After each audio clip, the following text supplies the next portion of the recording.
to the channel to see if we wanted to work on some of their new cool products. And of course, I said 1000% my viewers love WIM. They love the WIM Ultra sitting right over here in the audio closet. They will love the WIM amp, and we got the WIM sub too. They sent us both of these to check out. Check this out, guys. Today on the channel, we're gonna be opening up both of these guys and taking a look about what they are and how they work. You're gonna like this today. I'm hyped for you guys to be here. Let's get rolling. The train's going out right now.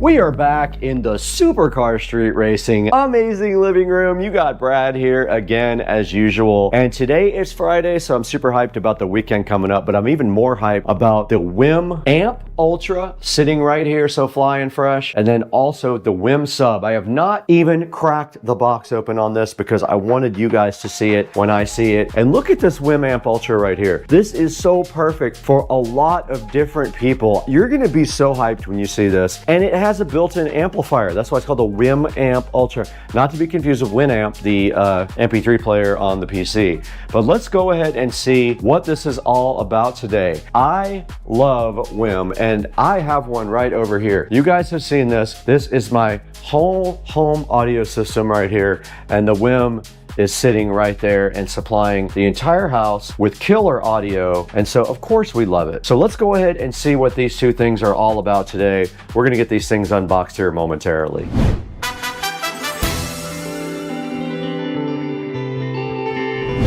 So this is the WIM Ultra preamplifier, which I bought because I thought it was so cool that it had subwoofer outputs and does all the streaming. And it has been a workhorse for the SCSR compound and the whole home audio system that I built right here. You guys can see that video on my channel where I rebuilt this whole entire closet. This will capture all of the images and memories. No problem. What's going on, everybody? Welcome back to Supercar Street Racing. And you know what's funny? I review cameras all the time. I do action cameras, I do dash cameras, I do security cameras, and even smartphones. But almost every camera I've reviewed, they're all designed to do one thing. They're just there to help you create footage. And today's product is completely different. Instead of asking, how do I record better video? It asks, how do I make life better? Today, we're taking a look at the Looky AI. It's right here. I'm wearing it at the present time, and it is on recording video. And it's officially called the AI Life Memory Camera. And that's pretty important. This is not trying to replace your phone camera, your DSLR, or your GoPro, which is what I'm shooting with right here. Instead, it's designed to quietly capture first-person moments while you simply live your life. And then AI organizes those moments into something meaningful later. And in the past several days, I've been wearing it while working around Studio C, running errands. I've been driving around town, went to lunch today, even took it for a nice bike ride. And today, I'm gonna show you exactly how it works. We'll see what I captured. We'll take a look at the AI-generated journal. We'll take a look at an auto vlog. We'll try to do the daily comics. And by the end, I'll let you know whether this is useful or is this just another gadget. All right, let's check it out. Joe, roll the clip.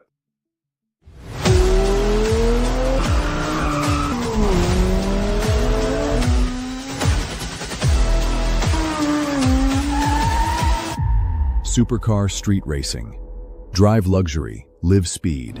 Now, the first thing I noticed about the Luki L1 is that after a few minutes, you just forget that you're wearing it. It's right here on my chest right here, next to my microphone. Now, normally, if I want to capture something, I will grab my phone, I unlock it, I open the camera, I go ahead and I frame the shot, I start recording, and by then, sometimes the moment is just gone. You know how that is. But with Luki, you clip it right to your shirt or wear it on the necklace right here like I have it. You enable the auto mode, and then you just go right about your day. That keeps you engaged with what's going on instead of just constantly thinking about recording. And that's really the entire point. And over the past few days, I use this thing in ordinary moments. Nothing dramatic, no mountain climbing, no scary adventures, just everyday life. The same stuff I do every day here at the SCSR compound. Now, I used it while I was taking a bike ride, while I was editing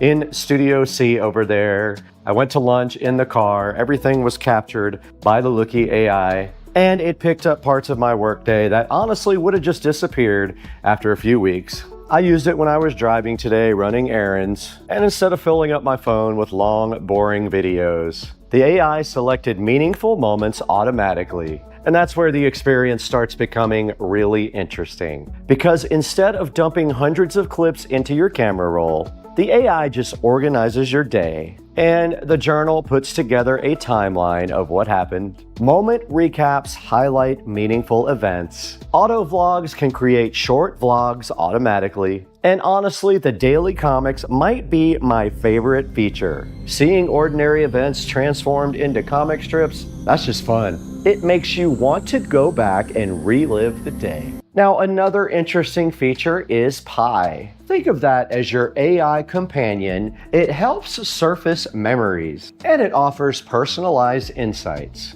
It actually encourages you to visit moments you would have otherwise forgotten. And it's less about creating social media content and more about helping you remember your own life. Now, I do want to make something very clear because I think expectations matter. This is not an action camera. I'm not replacing this GoPro with it. I'm recording on the GoPro right now. I'm not creating cinematic YouTube videos with this. And it also just doesn't continuously record everything around you. Instead, it will capture selected moments when auto mode is enabled. It's really just an AI companion that remembers your entire day, instead of just another traditional camera like the one I'm recording on right here. That's exactly how the company positions it. And after using it, I think that's the right way to think about it. Now, as for the hardware itself, it is very compact, as you can see. It is very lightweight.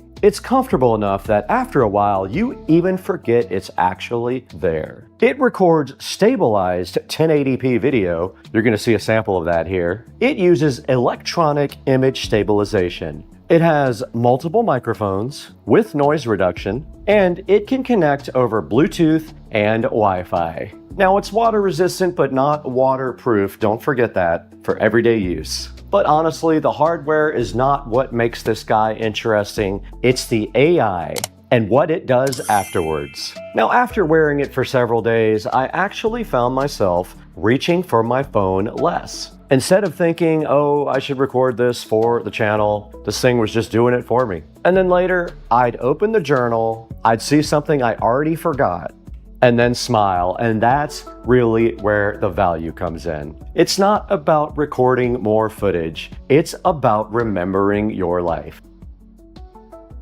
Is Happy Nails open right now on Monument Road? Which Happy Nails do you mean?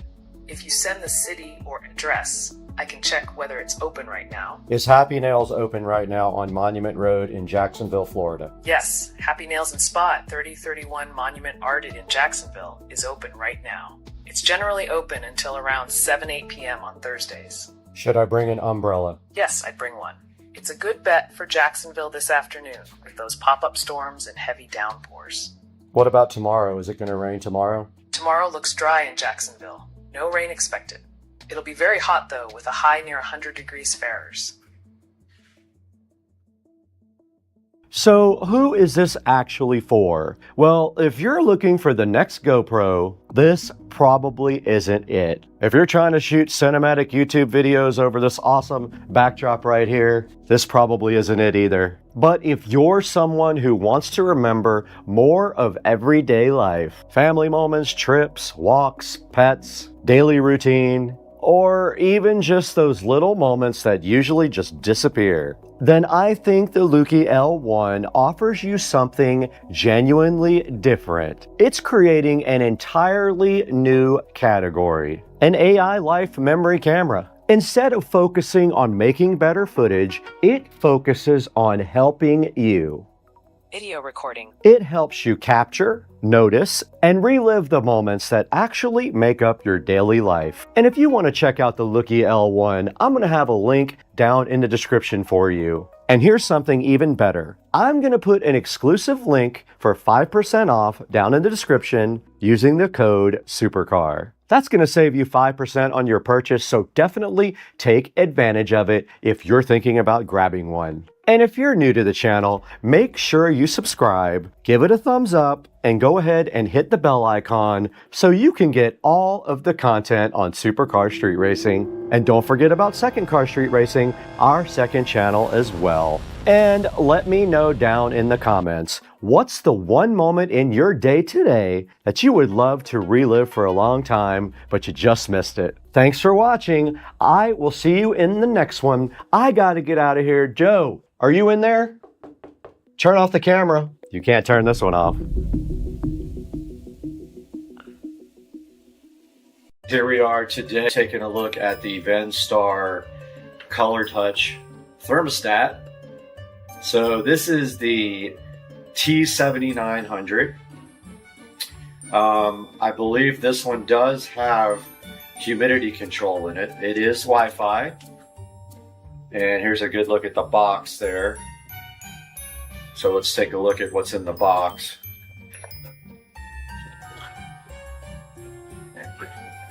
All right, inside the box we have the thermostat itself. Comes with some mounting screws and an instruction manual. Here's the actual thermostat. I'll put some pictures up on the screen now. As you can see, it separates from the base like this. These pins are what actually holds it to the mounting base right here. Inside of the thermostat, you have your wiring diagrams here, and then there's a sticker right in the center that you punch out just the middle so that it keeps the wall, the inside of the wall, the draft or the temperature from inside of the wall from affecting the actual readout on the thermostat. It does have a SD card slot on the side, which actually this one has an SD card in it, which is interesting. Don't know what's on it. But what that SD card does, that allows you to transfer pictures from your computer from the Color Touch Assistant program on Windows to the thermostat so that you can use the color display as a wallpaper. So this thermostat does have Wi-Fi. You don't have to use Wi-Fi with it, but if you do use Wi-Fi with this thermostat, you are able to use the VENSTAR Cloud skill to then set the temperature of the house, which I will show you guys. So I've installed several of these. I would say that it's pretty straightforward depending on which AC system you have. If you don't understand it completely, I would recommend getting a AC company out to put this in, because you need to know how many stages of heat and cool that your system has and what type of unit it is. Other than that, it's not too difficult. And so there's a good look at that guy right there. SD card slot. Make for a good video. Probably doesn't work anymore. But anyway, there's the back of it.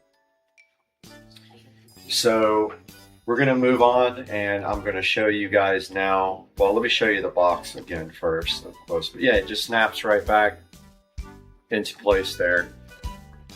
And this is what's on the box.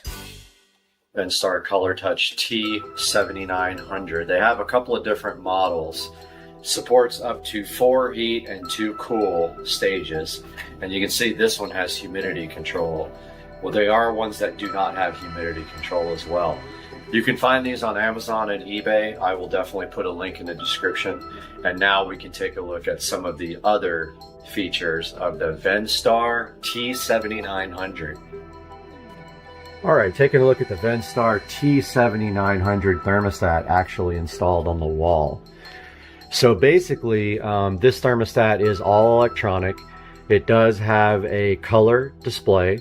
If you notice, it's a little bit, a little bit iffy. I think maybe it's a capacitance screen, and those are a little bit less sensitive to touch.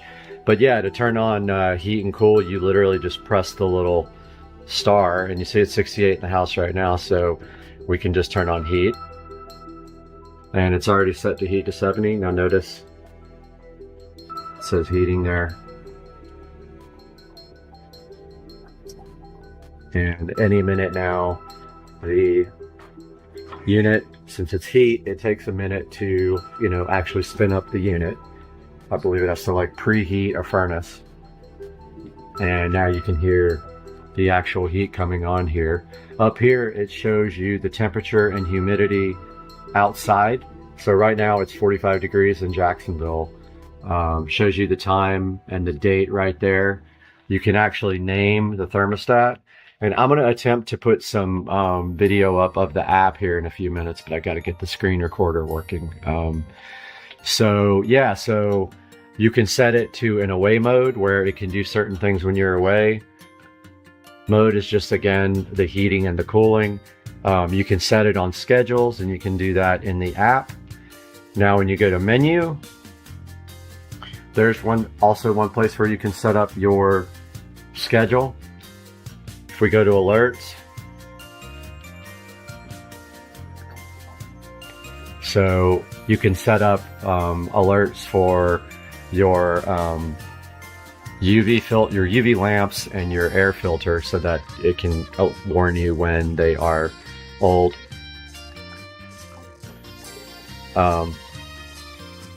Just to make sure that doesn't show. Okay, so information, you can actually see this in your app too, which is really helpful. You can see that in the last, I think it said 7 days, it shows you your actual usage here. That's for cool, and then that's for heat. So that can be helpful to show you like how long your system is running every day. Display. So you can set the brightness and the night dimmer.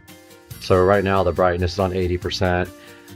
It'll dim down to 30% when it's not in use, and you can set it up to dim at night. If you go into maintenance mode, you can do clean screen, and you can also you can set up the calibration of the touch display, which is useful. Go back again. Now, screensaver is where you can set up an actual screensaver, and that can be photo display or other. Preferences. So you can set up a theme here. You can do custom wallpapers, and you would use the SD card and import your own pictures into this device. You can change the heat cool indicator.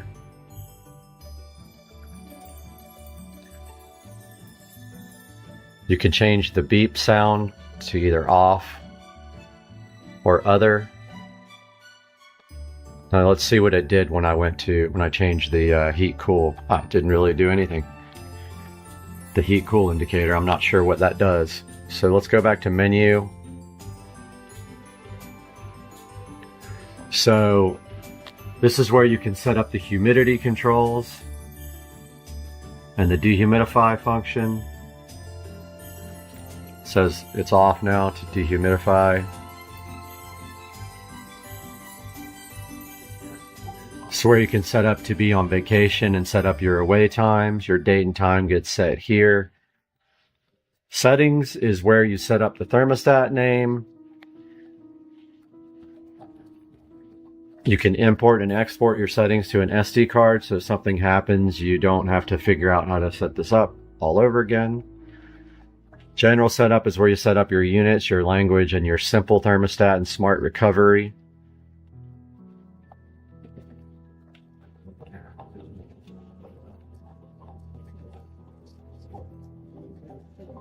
And then your installation settings is basically where you go in and you have to set up your number of heat and cool stages. Mine has 2 compressor stages with 1 auxiliary heat. All the rest of these are kind of like for installation.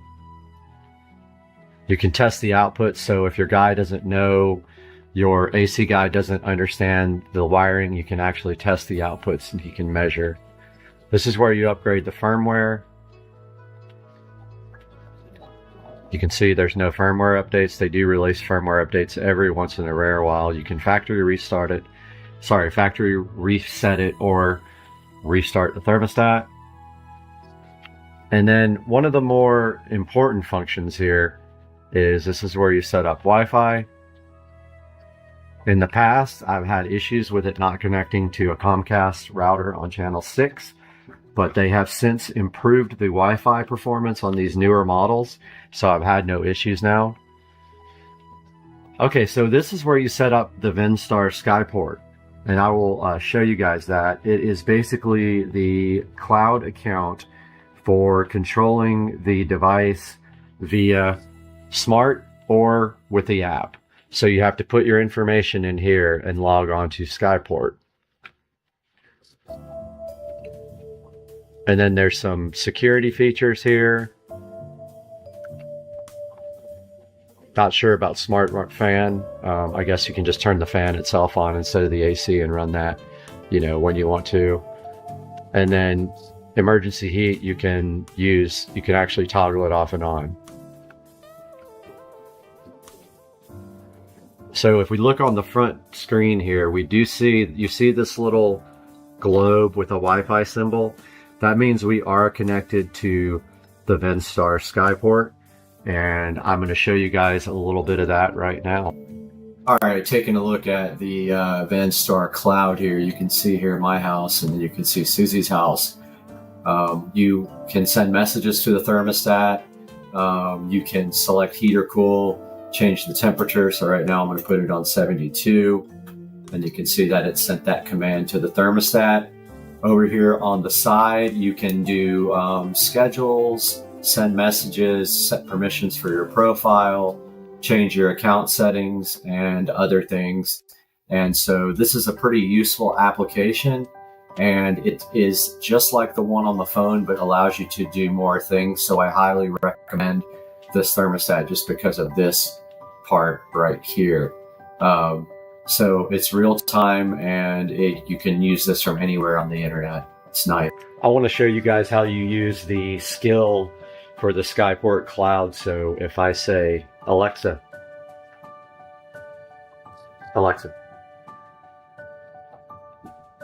interesting, she won't wake up. Alexa.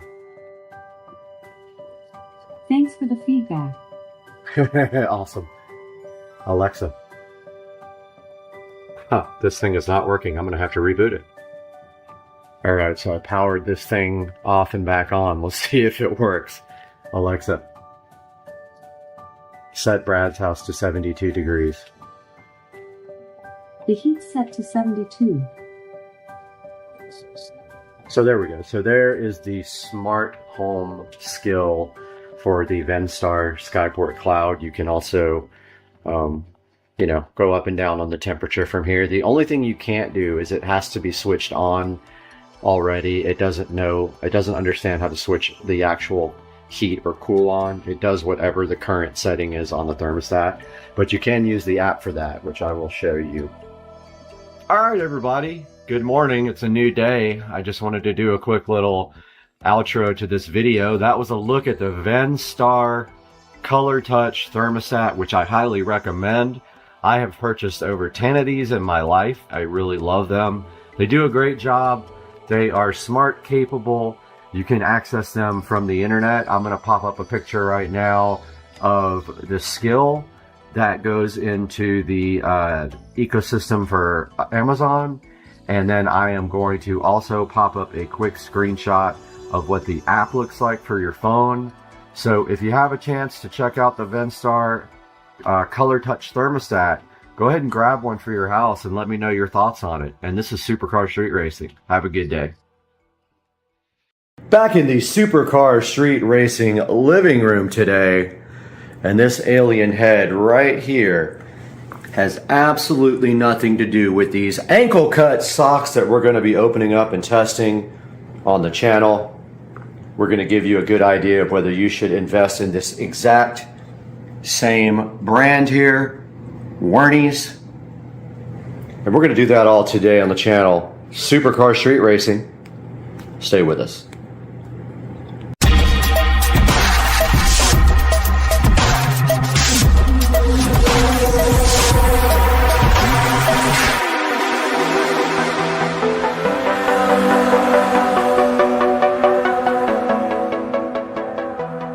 Welcome back to the channel and welcome back to the Supercar Street Racing living room, where we have in front of me today this order of Wernies socks. And you can see right here in this pack you get 4, 8, and 12 pairs of low-cut ankle socks. Now these are kind of like the socks that I'm wearing today. I wanted to go ahead and get another set of them so I would never be running short. And today we are going to open them up and see how they feel and how they compare to these more expensive socks that I have on right now that I did obtain from the store where I bought my On shoes from. Looking so fresh and hot today. So let's get some of these Wernies socks out of the packaging and onto my feet after we take a look at what comes in the package. And let's do that right now. Right in front of me right here and right this very moment right now, we've got these Wernies socks. And as you can see here, we got 12 pairs for about $19. Checking them out a little bit closer, and you see we have a 4-pack of solid black, and they do say medium. On the actual ad for the socks on Amazon, it is a size number, not a small, medium, or large. So make sure you order the appropriate size for your feet. So we do have right here, right now, 4 set of black, 4 pairs, 4 pairs of white, and 4 pairs of light gray. Making it pretty easy to match with almost any of the shoes you have. And as you can see right here, I have on these nice On Roger shoes to test with these socks from Amazon. Let's get one of these little pairs opened up now and see how well they feel and if I think they're going to be a good deal or not for $19. Back with the Wernies low-cut ankle socks on Supercar Street Racing. And you can see right here, right now, that I did order the size that was size 6 to 10. So all these should fit anyone with shoe size 6 to 10. Now we have these Wernies socks all laid out nice here on the table. So what we're doing right now is just checking out the thickness. And they do feel similar to the other pairs of socks that I have that were bought directly from a designer store. I will go get a pair of those right here, right now, so we can compare the two on camera. Right in front of me, I do have a pair of designer socks, and I don't know the actual brand, but I did get, I think, about 6 pairs of these for $10 at the store where I bought the On Roger shoes. And feeling the thickness here and comparing the thickness to the Wernies socks. The Wernies socks do feel a little bit thinner. The question is, how are they going to feel on my feet when I get up and walk around with them? But just immediately, just slightly bit thicker on the designer socks that came from the designer store. And of course, all the different colors of the Wernies are going to be the same thickness. Let's go ahead and open up a couple of more. And what we'll do right here and right now is just verify that that color and this color, these are all the same thickness. So let's do it. we have unsheathed all of the colors of the Werny socks. And right here we have a direct comparison of the white Wernies to the designer socks from the designer store where I got the shoes. And in feeling the material here, the designer socks are definitely thicker. By how much, it's hard to tell, but definitely probably more comfortable. But I have on the black ones right now. I'm going to throw a pair of the black Werny socks on, take a little bit of a stroll around here, and let you guys know what I think, if they're worth the price. Now, these were not provided to me by the company, so this is not sponsored, but if you would like to buy a pair, make sure that you click through my link in the description if you want to buy a pack for yourself. It would benefit me greatly and the channel as we can continue to bring you good things like this. Now let's try these guys on and see how they feel. Got the Werny socks on, the black ankle height Werny socks on with the On Roger shoes. First impressions, they feel about the same as the designer socks over there do. They were a little bit more see-through, indicating that they are actually thinner, but as I walk around here in the Supercar Street Racing house, I am not seeing any noticeable difference in comfort. Now, these shoes are extremely comfortable, so let's preface that by saying these are amazing shoes, and we will be reviewing those as well. We just haven't got to that yet. But yeah, the first thing I can tell you is that the new Werny's ankle-high socks are just about as comfortable, if not as comfortable, as the designer socks that we got from the store where we bought the On shoes.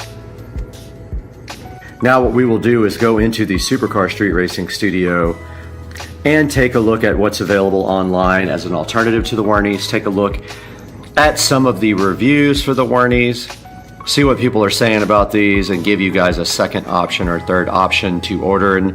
But once again, the link will be in the description for these Werny socks and a few other brands. So if you could do me a huge favor and go ahead and order that or anything else you need from Amazon through my affiliate links.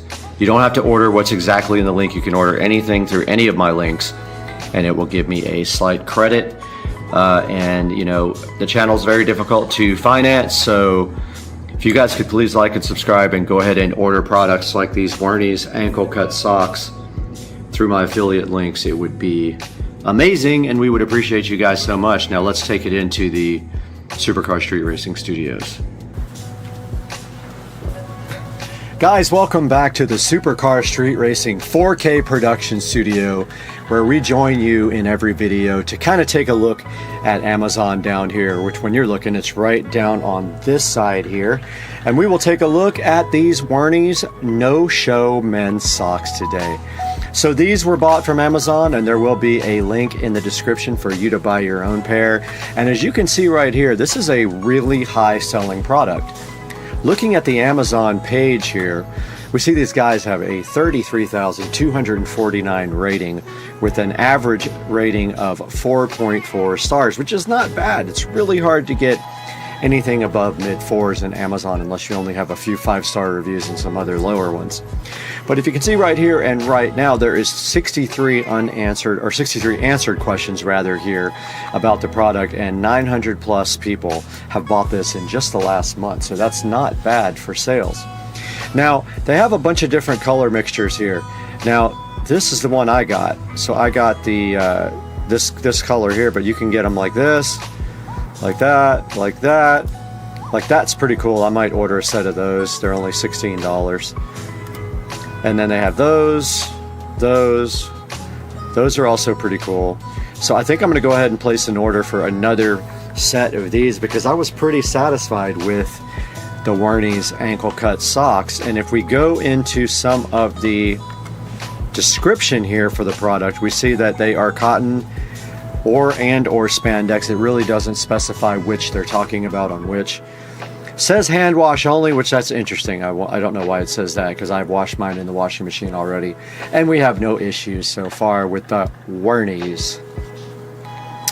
It says they've got a 3 silicone grip heel grip. Now, if you notice, it says that on all of these, but some of them actually say machine wash.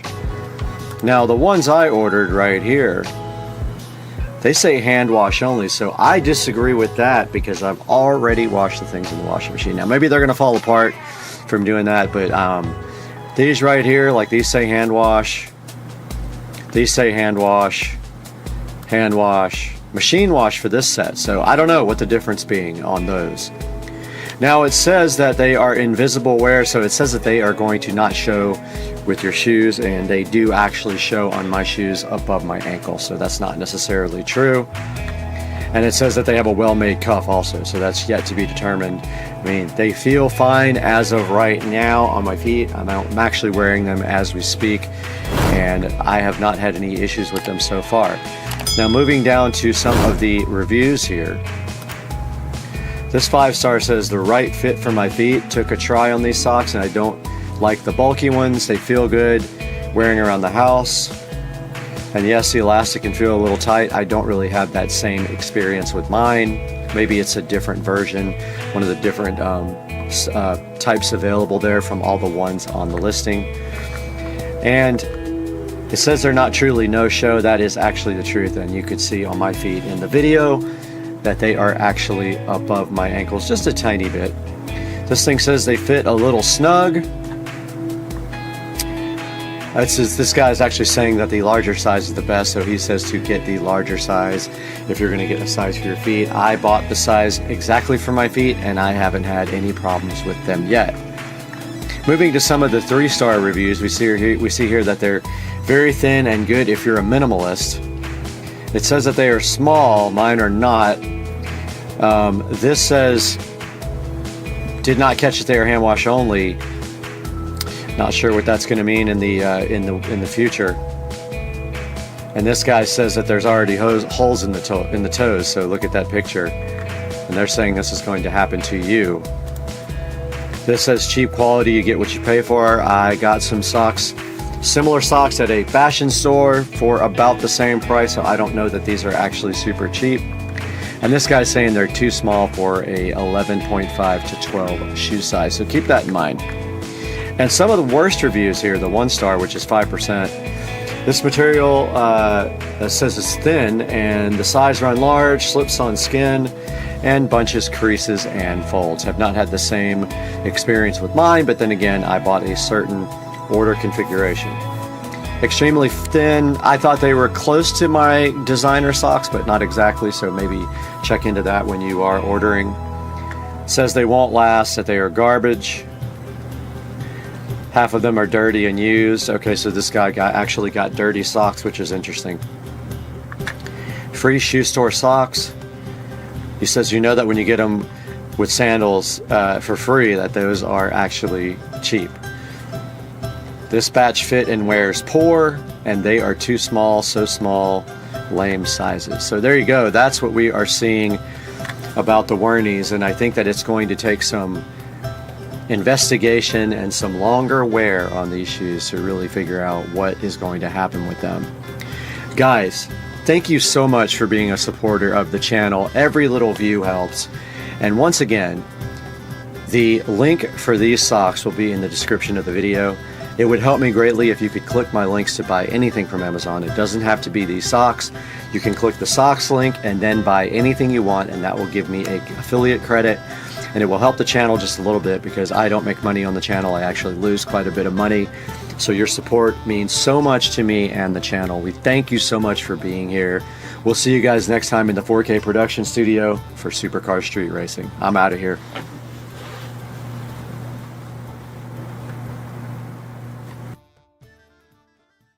Guys, today we have gotten rid of the furniture on the porch, and we have this whole entire load of IKEA furniture to put together today, right out here in the beautiful Florida sunshine. I'm so happy to have you guys with us today, but we got a lot of work to do, so let's get busy and stop talking on Supercar Street Racing. Let's go.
All right, 4 hours later, and we have finished assembling the furniture. I tried to do this in a pair, so I did both of them at the same time. One step, yapper, and this is how it came out.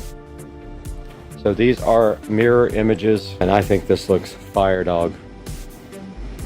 I'm just gonna move everything over like an inch or two to fit on the carpet here.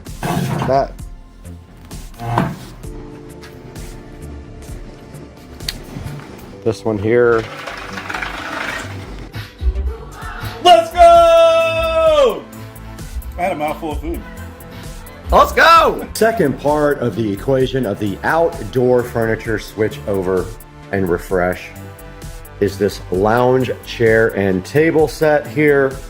We got to get this out and get it put together. One of them is a table and chair. The other one is just a chair, and it is from Hdmi Outdoor Living with very good reviews. Let's get these outside, get them unboxed, and have probably the most fun ever by building more furniture that only took 4 hours to do the other set, guys.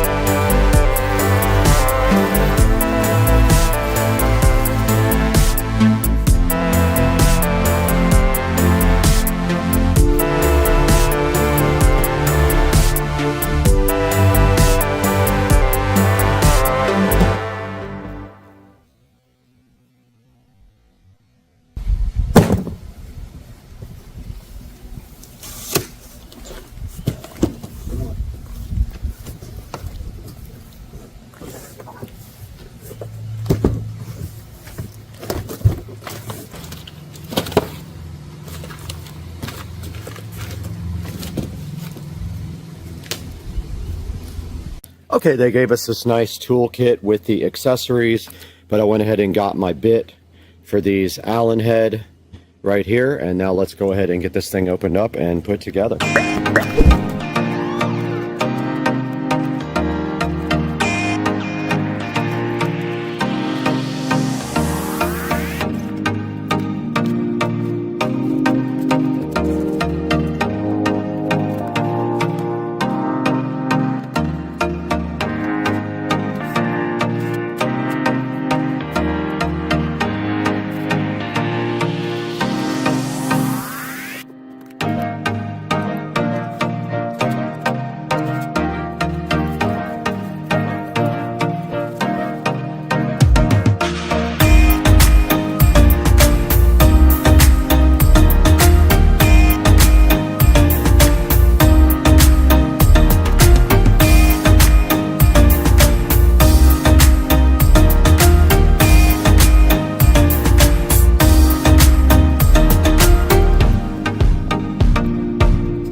All right, we got both the chairs built now and the table. They definitely feel cheap, way cheaper than these guys over here did, and they're just not that much cheaper. I kind of wish I would have gotten metal ones instead. They have some metal, but it's mostly plastic. And, you know, I had a few issues getting them together, but nothing big. But yeah, these are the new chairs there. That rounded off the new patio furniture there. And now let's throw it into Supercar Street Racing and Brad to see how you can get both of your sets of these on Amazon and IKEA.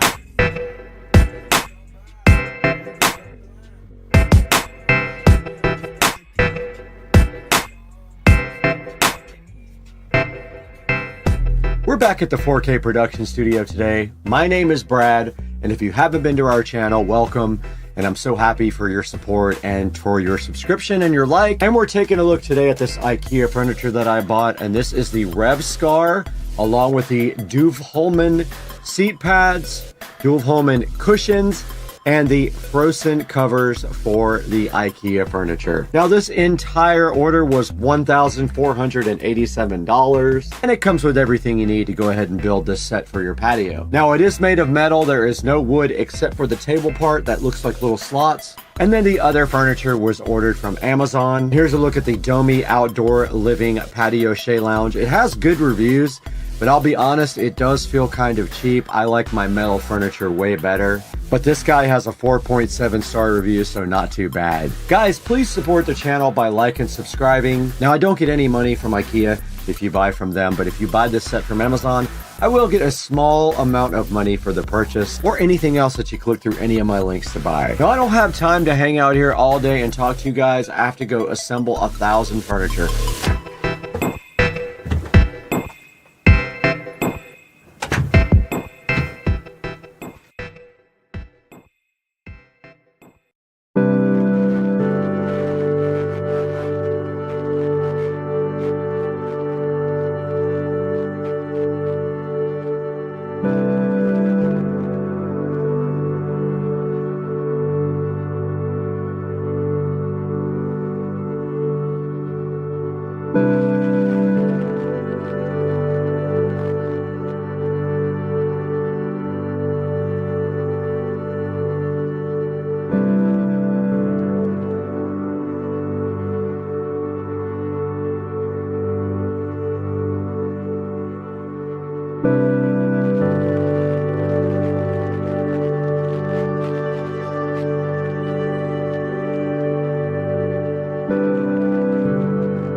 I think it might be too tight. That's what she said. Michael. Got him! Got him!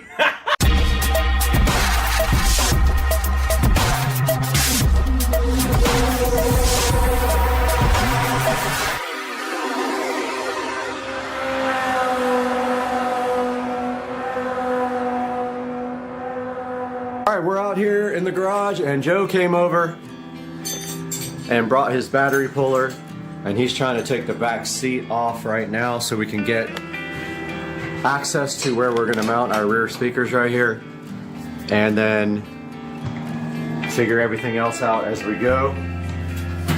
We went to Daddy-O's, we bought some 6.5-inch speakers, 2 ways for the whole golf cart, 2 in the back, 2 in the front. And so what you're gonna see right now is Joe taking off the back seat.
Hey guys, welcome back to Supercar Street Racing. I'm Brad. I know you know me by now, but today we have a special mission. Higgsfield.ai invited us to check out the Sora 2 and Sora 2 Pro cool video AI platforms. We've got some Jesus Juice here.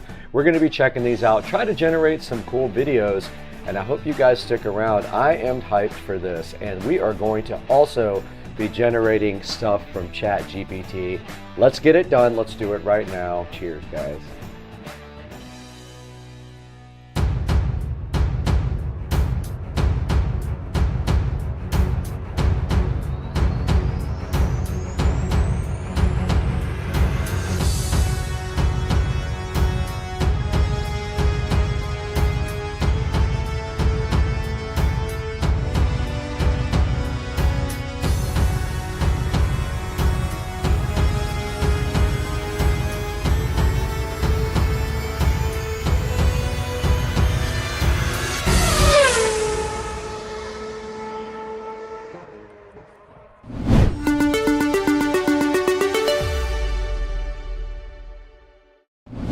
Hey guys, welcome to the beautiful Studio B. We're at Supercar Street Racing in the amazing compound right behind me today, and Higgsfield.ai invited us to check out Sora 2 and Sora 2 Pro and see if we wanted to make some cool videos with them. That is my intention right now. We've got our delicious Jesus Juice here, and we're going to be creating some videos. Now, I thought it would also be cool if we could use ChatGPT to go ahead and generate the prompts.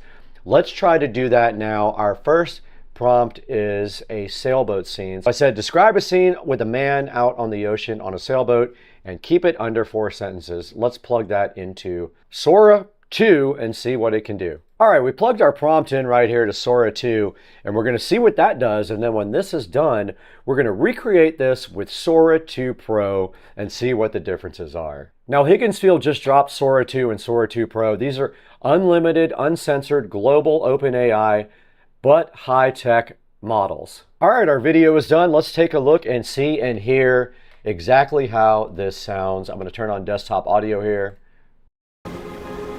Nothing but water and sky. Feels like the world finally exhaled. Couldn't ask for more. Wow, okay, so it added a script as well to that. Now let's try that same thing in Sora 2 Pro. I'm hyped to see what that can do. Sora 2 Pro here. We're going to click that.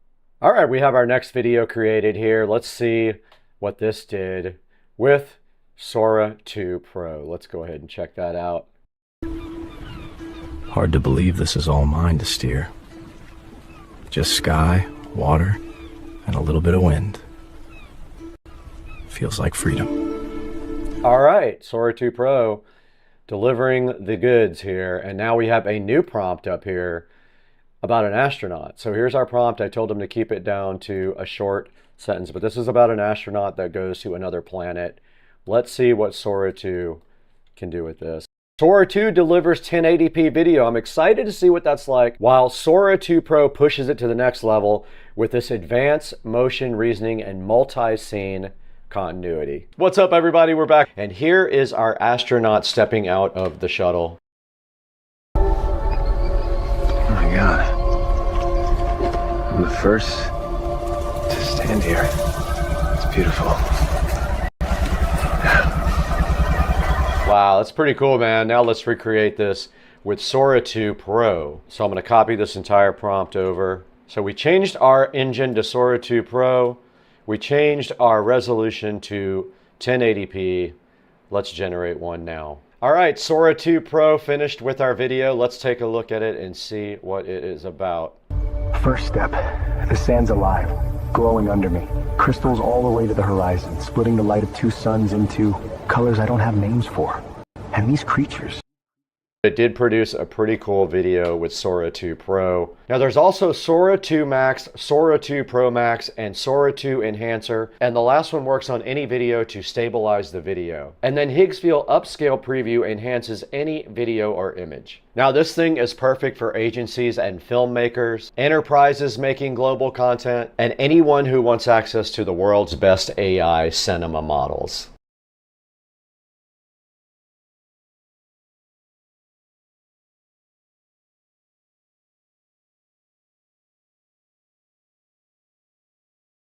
holding steady now. How does it look from your side? Perfect. Stars are straight, stripes are smooth. Almost feels like it's waving back at Earth. Copy that. Never gets old, does it? Not when you can see home hanging like that. Flag's holding steady. Shadows look good. Copy that. Hard to believe we're standing here looking at our planet like that. Like a dream. Blue and alive and all that black. Let's make sure we remember how quiet it is. Roger. Silence worth...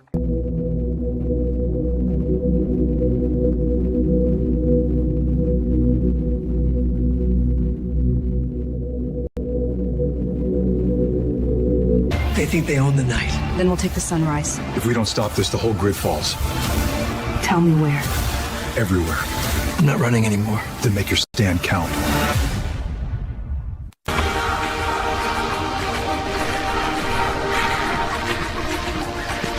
Almost there. Let's finish strong. Roll slow and the heart beats low, baby. You light the room like the street lamp glow. You said the fracture was sealed. It was, until tonight. If that thing opens again, the whole city goes with it. Then we stop it, whatever it takes. You can't fight what you don't understand. Watch me. They told me dreams couldn't hurt you. They were wrong. If we stay here too long, we forget what's real. Maybe reality was the trap all along. Then wake up. The world ended in a single night, but morning still came. We lost everything.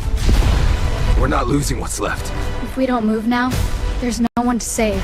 Aftershock. The world won't wait. We launch at dawn. This map doesn't make sense. It's still changing. Change is the point. We adapt or we die. Whatever's out there, it's bigger than all of us. Then let's go meet it. Hope isn't a destination. It's you. I've spent every dawn hoping to find you. Then let this be the last we ever spend apart.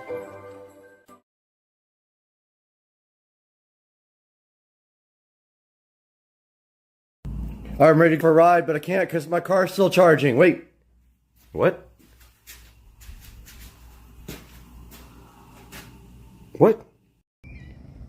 Alright guys, so this is 7 days without a pool pump turned on. I told you guys I'd keep you updated. That's what it looks like when you don't run your pool pump in the springtime for 7 straight days.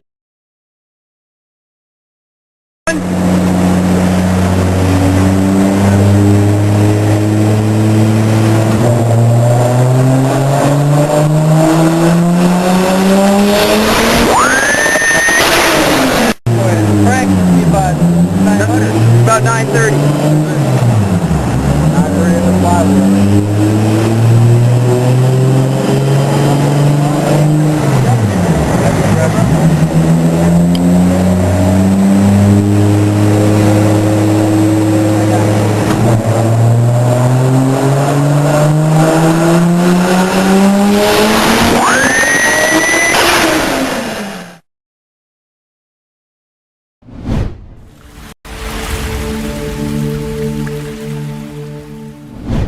Welcome back to Supercar Street Racing, guys, and directly in front of me is the Easy Surge 40-volt electric lawnmower, rechargeable lawnmower, 18-inch deck. Easy Surge reached out to Supercar Street Racing to see if we wanted to take a look at this with you guys, and of course I have to do it for you guys. So we have the Easy Surge 2x20 volt brushless self-propelled lawnmower right here in front of me, and today on Supercar Street Racing we're going to open this guy up, get it out of the box, get it assembled, and go ahead and cut my front yard and see what you guys think of it. I'm going to test it before you buy it. Let's get this show on the road, guys.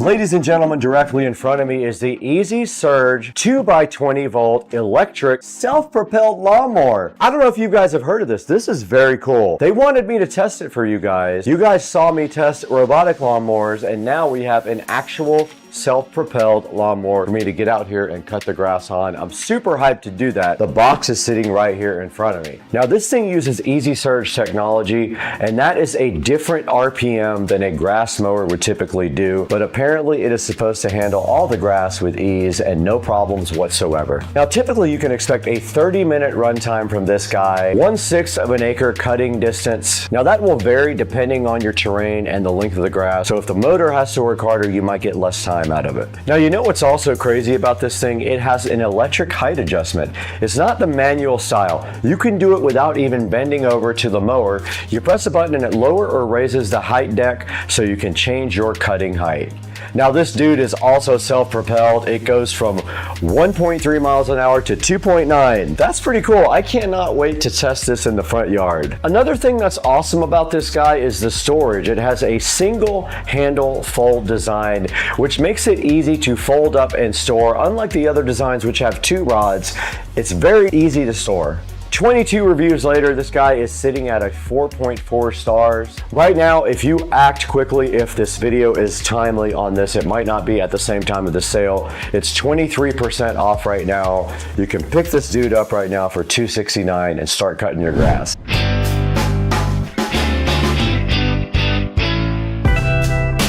All right guys, you just saw me talking about all the features of the Easy Surge. This is a 40 volt, it has 2 batteries, it is awesome, it's self-propelled. It's made by Lethelli, and Lethelli was kind enough to reach out to Supercar Street Racing and see if we wanted to show this to you guys. All we have to do right here and right now is get this mower out of the box, assemble it so that we can go outside and cut the grass. I say we should get this open right now. Okay, we have this Lethelli self-propelled 40 volt lawnmower chilling so fresh right in front of us, and now all we have to do is open the box and see what's inside. And I think after looking at the instructions, this is going to be a pretty easy unboxing. I don't think there's a lot of assembly. Now I did cheat. I put the batteries in the charger about 2 hours ago because I knew I was going to have to get this thing out and start using it. So the batteries are actually sitting over there in the kitchen on the charger, leaving us with one mission right now to get this out of the box. And so the first thing I see right here is it's well packed. So there's a lot of styrofoam around it, keeping it very secure inside of the box. So that's great. There's a few things inside the box here. There is a nice instruction manual inside of this big plastic condom right here. We'll take that out. This is protected in shipping. And then inside of that, there is a user manual and then a power cord here for something. I don't know what that's for, not sure. Because I plugged the batteries directly into USB Type-C to charge them. So this stuff can go back here. We don't need that where we're going right now, that either. And then the lawnmower itself is sitting right here. This was where the batteries were, so they had them separately packaged in this little white box. And then over here, there's another little white box. Let's see what that is. The one thing I can say is this is packaged better than the last product I unboxed. Ah, okay, so I didn't know this actually had a fast charger. So that's cool. So they give you an actual charger here to charge the batteries. I didn't use that. I went directly to USB Type-C from the kitchen. There's a little charging area in there that you guys saw in another video, but this power cord is the power for this. You plug this in the back of there and you can charge your 2 batteries directly with this. The rest of the inside of the box is just the actual mower. But let's get this out of the box. So I'd say this thing probably weighs about 40 pounds, not that big of a deal. And then this is the handle. It just folds back like that.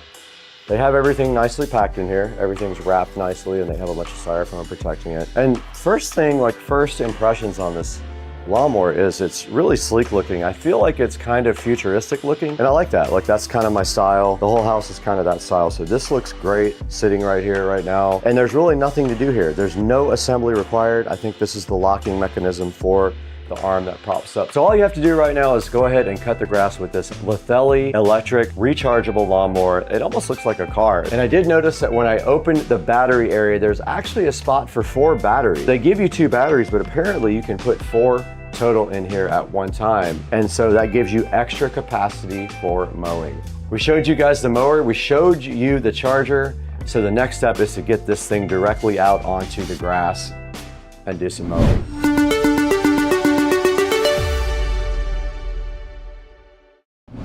We got the Lithelli Easy Surge out here. We have it joined to the app. We're also recording on GoPro. To raise and lower the mower height, you go here. I don't know what height. That's cool as hell though. So I'm gonna cut a little bit and see if it actually cuts anything. If not, I'll lower it a little bit. This is miles per hour, and then I guess you just... There you go.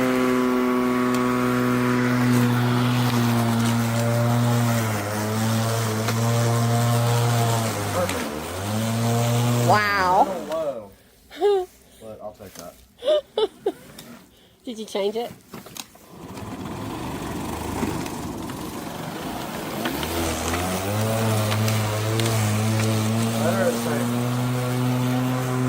Better.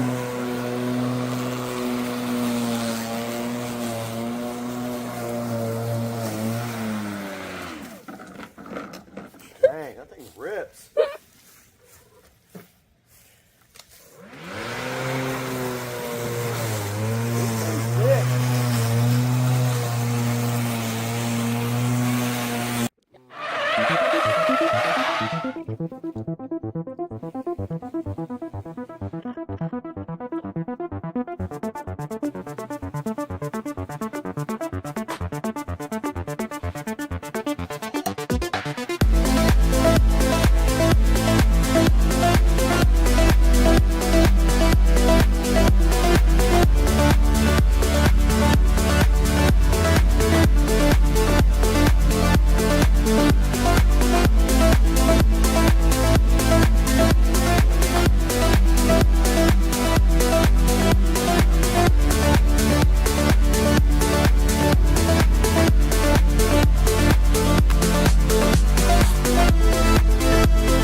So after doing some research, basically for $259, you get 2 batteries, you get this charger, this lovely charger here.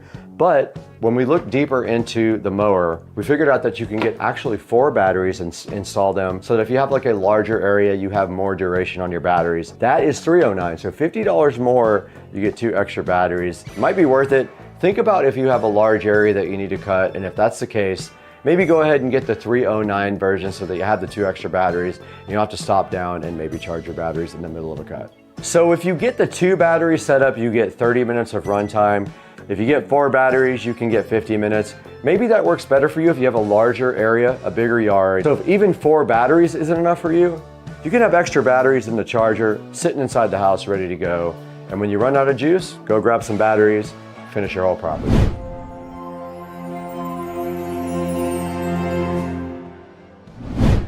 All right, guys, here is a look at the Lithelli Smart app right here. I'm gonna go ahead and power on the mower. Here is the lawnmower right here. This does use Bluetooth. I had already added this to the mower, and you can see it also sees the batteries as well, so it adds them both to Bluetooth as well. Here's the actual mower itself, and what you can do here is you can set up the entire mower from this app. So you can set up the height and you can set up the speed and everything from the app. I did want to show you guys this from the app. And you can see right here, you can also set up Easy Surge. I just switched it into Easy Surge. You can see that.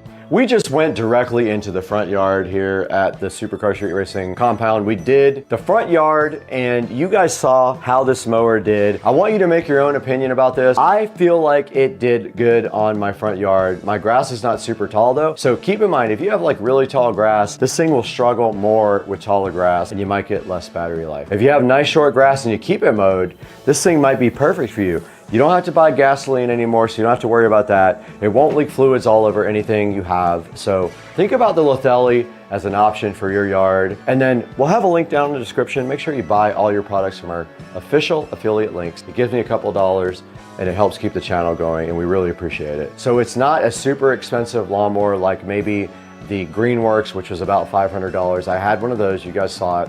We're gonna throw it right here to the Amazon page on the computer. Tell you guys how you can get your own Lithelli 40 volt lawnmower, support the channel, buy your Lithelli directly from our affiliate links. Let's throw it to Brad in Studio B.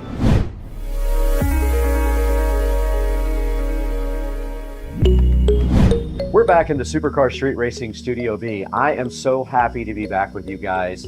I had a great experience with the Lithelli, the awesome self-propelled lawnmower with electric height adjustment as well. That's one of the coolest things about this thing, and you can see right here, we're gonna put this Amazon link right here for you on the screen of the description. It's got solid reviews. I cut the entire front yard with it and had no problems whatsoever. It did amazing in the front yard. You guys saw the whole thing. We had a GoPro strapped to the actual mower and I had a camera person filming the whole thing, but check it out guys. Right now it's $269. At the time of the video publish, it might be more or less, I'm not sure. They would like to see this video out within a couple of weeks, so I'm gonna work on that in the background. Now it comes with two 4 amp hour batteries for one price, or you can opt to have 4 batteries for a longer runtime.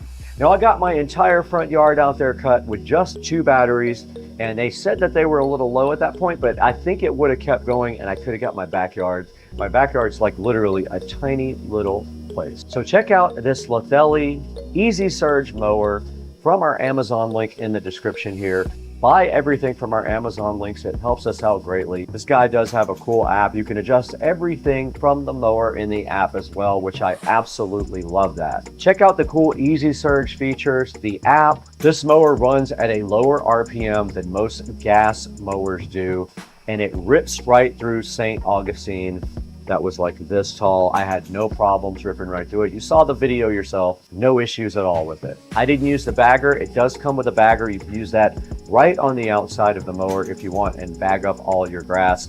I like to let mine go back inside of the grass to mulch up like my lawn care guy does.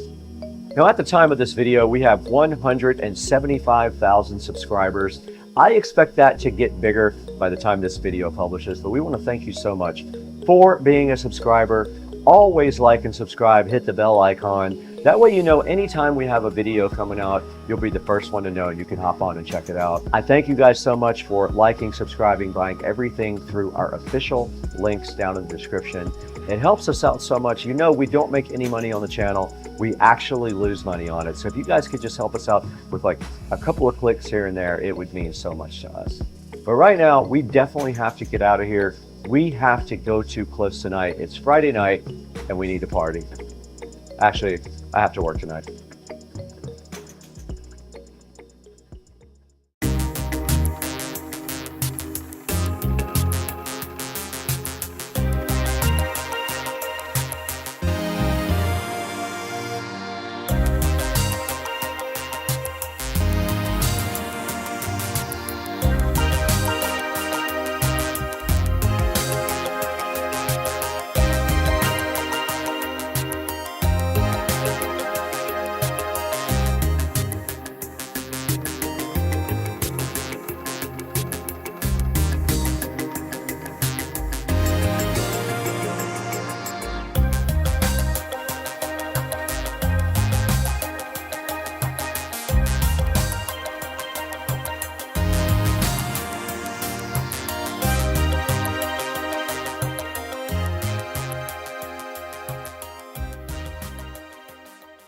selects all of them to update.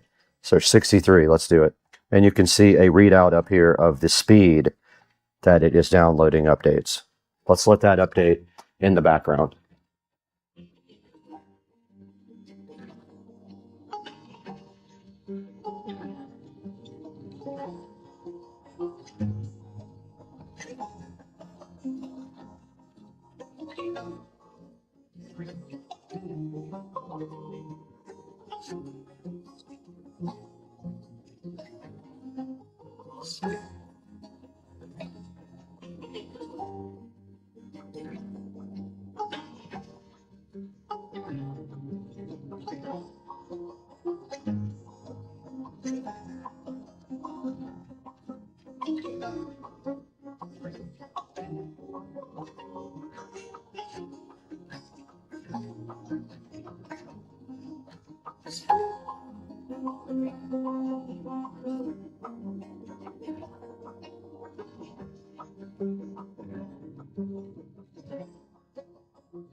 We're back now after a couple of hours of break, and my GoPro overheated, of course, because it's absolute garbage and we're inside the air conditioning. This tablet did eventually finish all the updates. You can see right here, there's nothing left. It did let me know that I have a free year of updates that is usually $29.99. But there's a lot of things here that we can't do right now because we're not connected to a car. It does diagnostics, OBD2, EOBD. So if you go into OBD2, you got to connect first. So what we're going to do after this, here's the different maintenance items you can do depending on what vehicle you have. So let's take this thing directly to Rich's house when it's not 115 degrees, get in his truck and connect it right up and see what it can do. Guys, I wanted to take a short break from the video to introduce you guys to our new sponsor, Trond.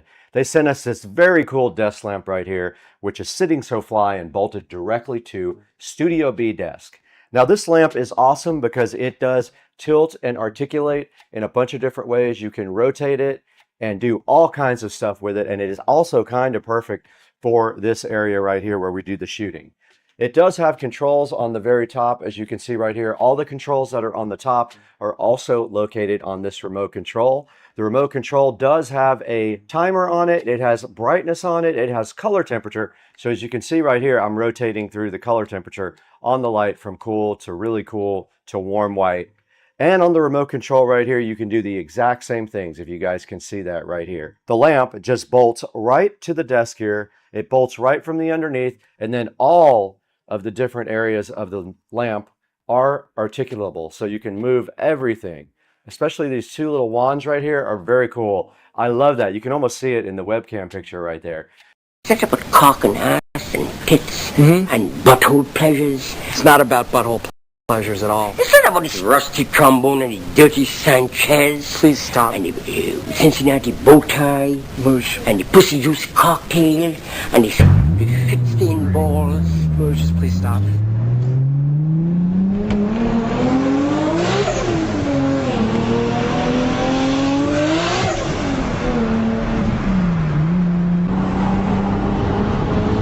Ready?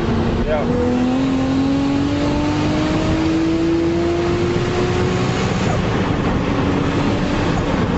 God damn!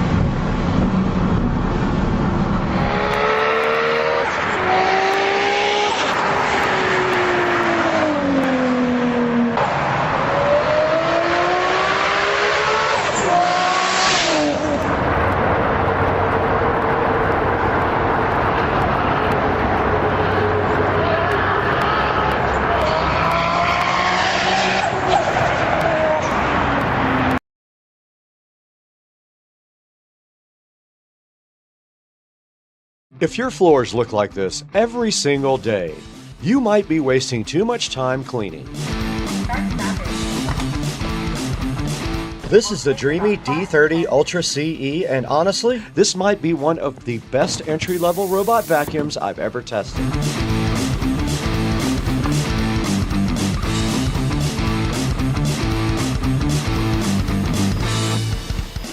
It packs 25,000 PA suction power, which means pet hair, crumbs, dust, even cat litter gets picked up fast.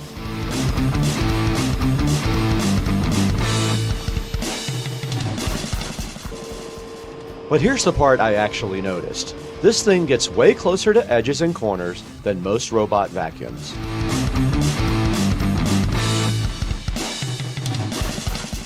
And the dock basically helps clean itself too, so you're spending less time dealing with dirty mop pads. If you've been thinking about getting your first robot vacuum, the Hdmi D30 Ultra CE is a solid pick, especially during the sale. Check out my link down in the description.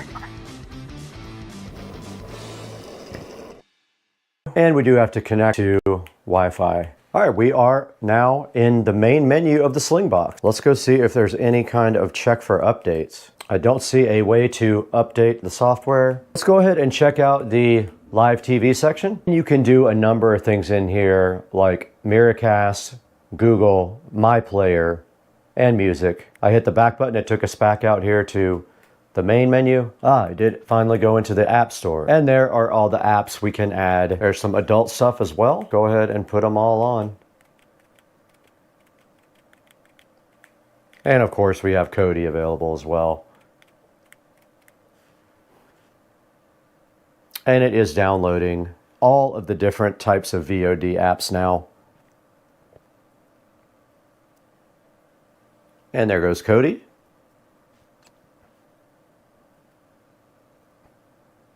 Looks like it is done. Let's hit the back button.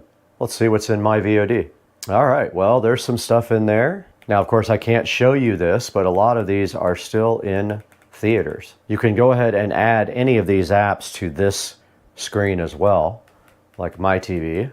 There is a slight delay when you hit the remote. But here are some of the movies. I will be able to show you a couple of seconds without getting a copyright strike, but there is The Naked Gun. Let's see if that plays. Let's see if that does anything.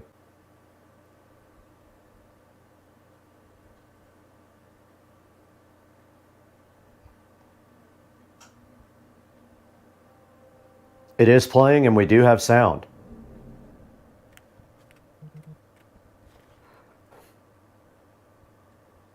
All right, that's all for now.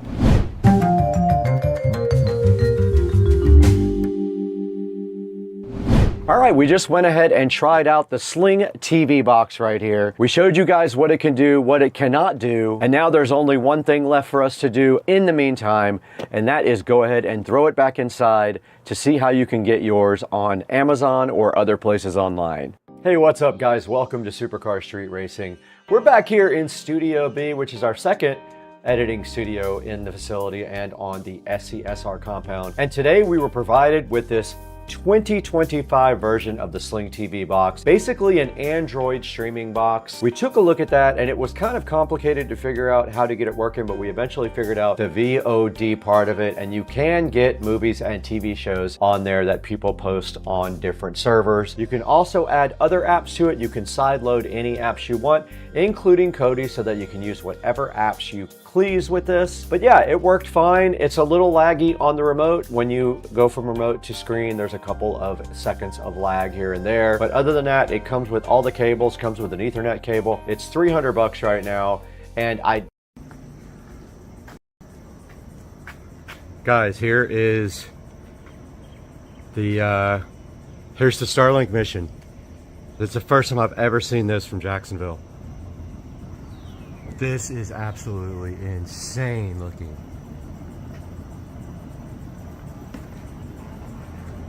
Oh, I see stage one. There's stage one coming home. Oh man, it went behind the trees. Did you see it? Oh, this is epic. This looks crazy.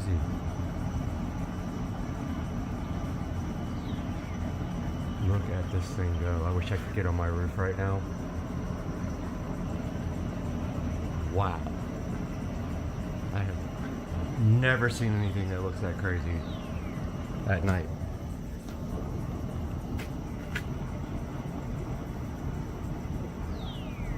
Oh man. This is so freaking cool.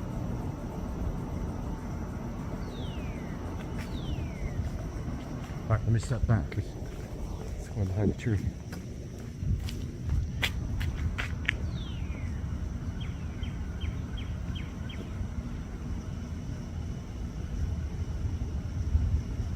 was nuts. So I was on the treadmill watching it live, and I'm thinking there's got to be a way you can see this from my house. I think it's heading kind of downward. We're gonna lose it here in a second. Yep, we're gonna lose it. That's a bummer. Now I know though that it comes, I mean, you can see, look at the trail. It's just like we couldn't see the landing.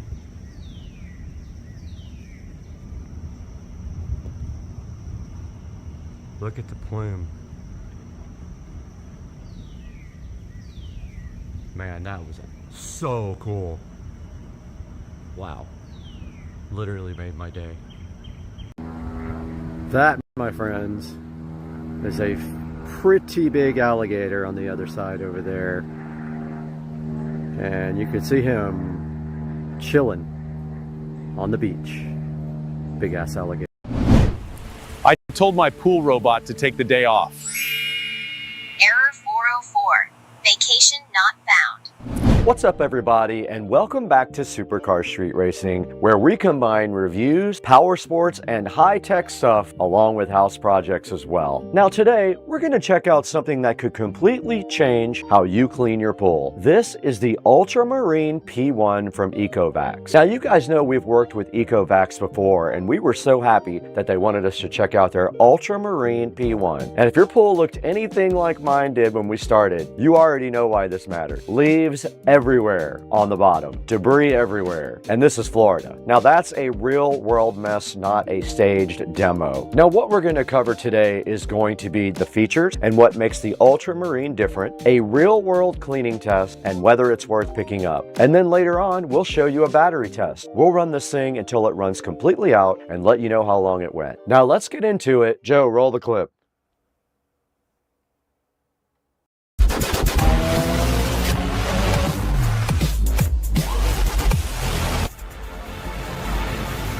So first off, this is a cordless, fully robotic pool cleaner, which means no hoses, no cables, and no hooking it into your pool system. Fully autonomous and cordless. And again, this comes from Ecovacs, a company known for building smart cleaning robots. So they're bringing out that same tech into pool cleaning. Now let's talk about some of the key features. Now one of the biggest highlights here is the suction power. This thing is rated at 4,800 gallons per hour, which is a serious amount of flow. That's what allows it to pull in leaves, dirt, sand, and heavier debris. Now that means instead of just brushing things around, it's actually collecting and removing everything from the pool floor. Now let's talk a little bit about smart navigation. Instead of randomly bouncing around, the Ultramarine P1 follows structured cleaning paths to make sure it's covering as much of the pool as possible. You also get a large debris basket, which means it can handle heavy cleanups, like what you saw we're about to throw at it, without constantly needing to be emptied. And overall, this is designed to be super simple. You charge it, you drop it in, you let it clean, you pull it out. You empty the basket when it gets full, you put it back in the water. There's no complicated setup, there's no extra equipment. You can set it up right on the top of the robot, or you can use the app. But the specs tell only part of the story. Let's see how this thing actually performs.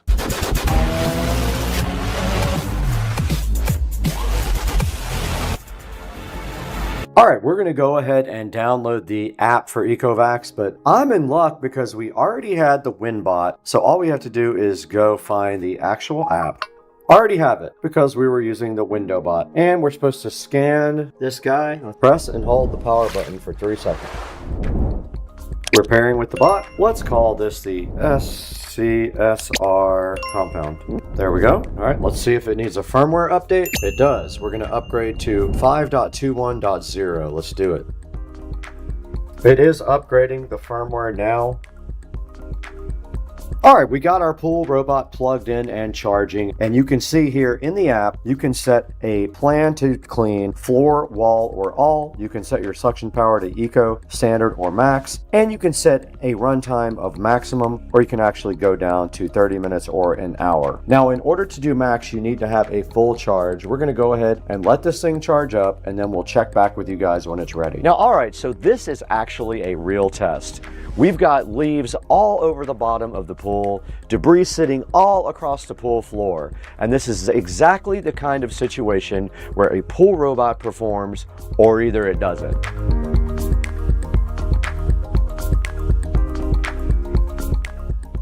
Okay, we got the ultramarine right here ready to go ahead and clean the pool. Let's go ahead and turn it on. It is on. We're going to enter in the app. We got our GoPro set up here to watch the cleaning process. It is at 100% supposedly. Let's see, 100%. We're going to put it on all. We just have to click all, and this says it requires a full charge. I'm fine with that. It's falling directly on the step. It's on, and it's moving, guys. It is ripping. Oh, it's moving. Check it out, guys. On the wall, doing the cleaning. It is on the wall, cleaning the tile. Look at that thing go, man. And now it's in a bunch of leaves. This thing is a beast. Look at it. Oh, we're going to have to empty this thing out a few times during this process. I guarantee you that. There's a lot of leaves in this pool. Look at the thing on the wall. Rip it. Now it's moving that way.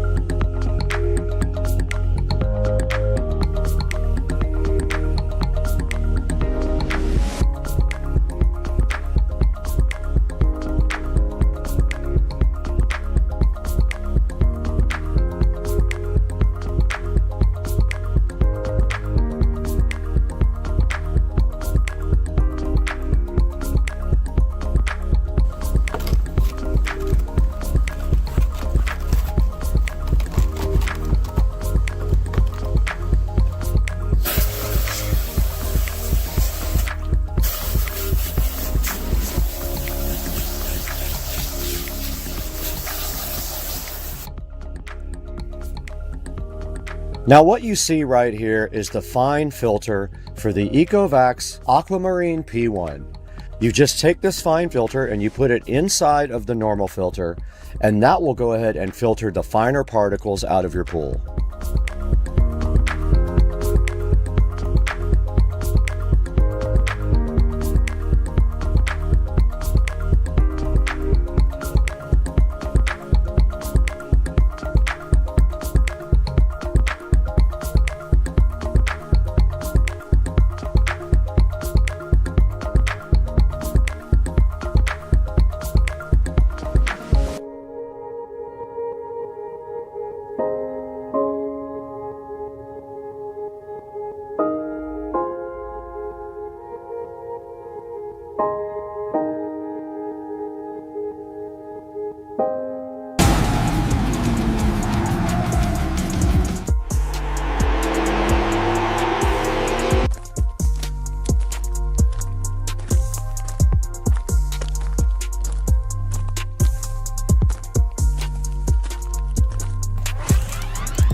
So after putting the Ultramarine P1 through a real-world test, here's the bottom line. If you're tired of manually cleaning your pool, especially dealing with leaves like that, a robot like this can save you a ton of time. Now, what stood out the most to me and supercar street racing in general is the strong 4,800 gallon per hour suction power. It has a 3-hour battery life, super easy maintenance, smart navigation, and app control features, which is awesome. It's one of those things that when you start using it, you probably won't want to go back to doing everything manually. And if you want to check it out, I put a product link down in the description. Please click that. It's really important that you show the vendors that you support supercar street racing. You can click that link and get the pricing and more details. And we want to thank you for 265,000 subscribers. That is quite an achievement for the channel. We couldn't have done it without you. And if you enjoyed this video, make sure you hit that like button and subscribe, and I'll catch you in the next one. I have to get out of here.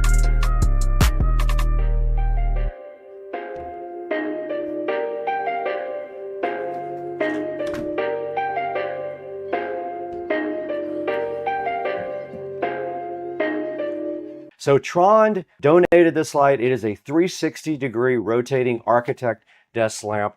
It has 5 colors, 5 brightness levels, a 24-watt light with eye care, and a 45-minute timer, and it does come with a remote control. Now, right now it is $69.99, but there is a 20% coupon you can apply to this, and also there's a promotion that you can save another 10% when you check it out online. And you can see right here on the picture, they're actually using DaVinci Resolve, and they have the nice desk lamp above it. That's what I'm going to be doing, because I'm going to install this guy right here. I'm going to put a link in the description to the Trond LED desk lamp. Make sure you support Supercar Street Racing. Tell them we sent you and show your love for SCSR. Now back to the video.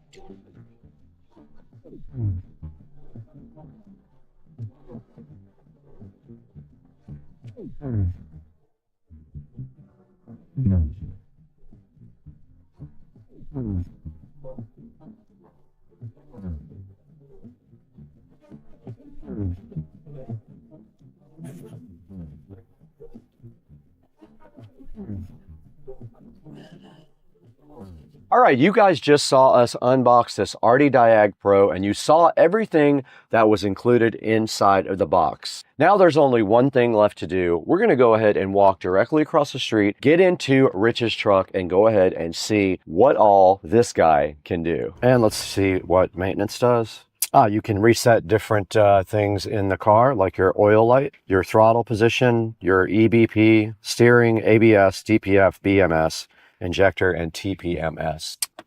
I pushed maintenance, and now I'm going to go to Toyota. It found the VIN again, double cab, confirm, and there's the manual oil reset, so you can go ahead and reset the light if you do get your oil changed. That part is not supported with engine and ECT. And here's all the other functions you can use to reset to do maintenance on the car. So for example, if you need to reset your injectors, you can go in there and do that. So the mall is where you can purchase things for the Top Don. That's that button right there. The library has a bunch of useful information here, like a DTC repair guide, DLC location, warning light library, a user manual, and a quick support with TeamViewer. I guess they can remote in and work on this. And I'm doing one more auto scan on it. There it is, reading directly off of the computer. All the live data is like the fuel trim. All right, I thought I'd do a cold start video for Ricer Miata. Tribute to Ricer Miata. We just got off the phone talking about the BMW 335i. There's mine right there. Here's the SL. So I figured I'll hang the camera out the door here, cold start this thing and rev it a little bit. Here we go.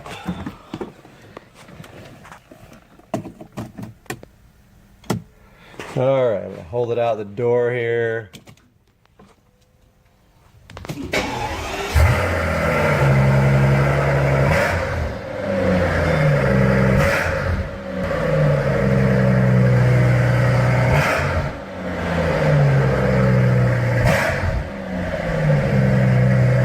Thing sounds fucking mean. All right, Ricer Miata. There you go, Chris. Hey, and welcome back to Supercar Street Racing. I'm so excited to have you guys back today in our brand new 4K production studio.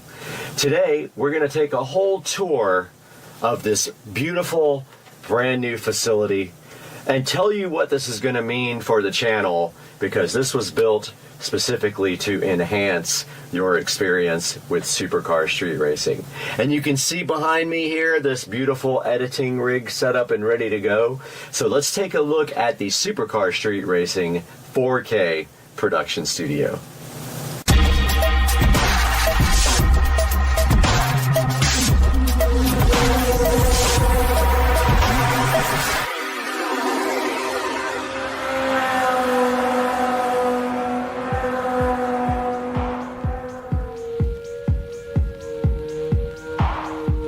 Hey guys, welcome back to the channel. Supercar Street Racing here. You got Brad, and today is the day to give the formal studio tour. The studio is 98% done. I just have a couple of lighting things to do. So we are going to start here on the outside. So this is a lean-to building, and yes, the fence is crooked, not the building. The building is straight 100%. The fence goes on an angle, so there is a narrowing path right here. But starting on the outside here, we have the LG super quiet dual inverter air conditioner system, and that is the same unit that I have in my bedroom. It is a 10,000 BTU unit that runs on 110 volt AC, and you can see here I did frame around it and cut into the wall to mount the AC, then sealed up everything really nice around the air conditioner. The wiring inside, I will show you when we get inside. It is hidden completely, and that is how the studio is cooled. And in the wintertime, we will just have a small space heater.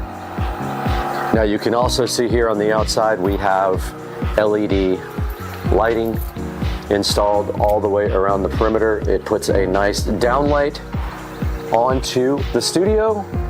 And I also did get gutters installed to move the water away from the door and away from the studio, as we had an issue where the concrete was not poured correctly and the water was running towards, so that will fix that.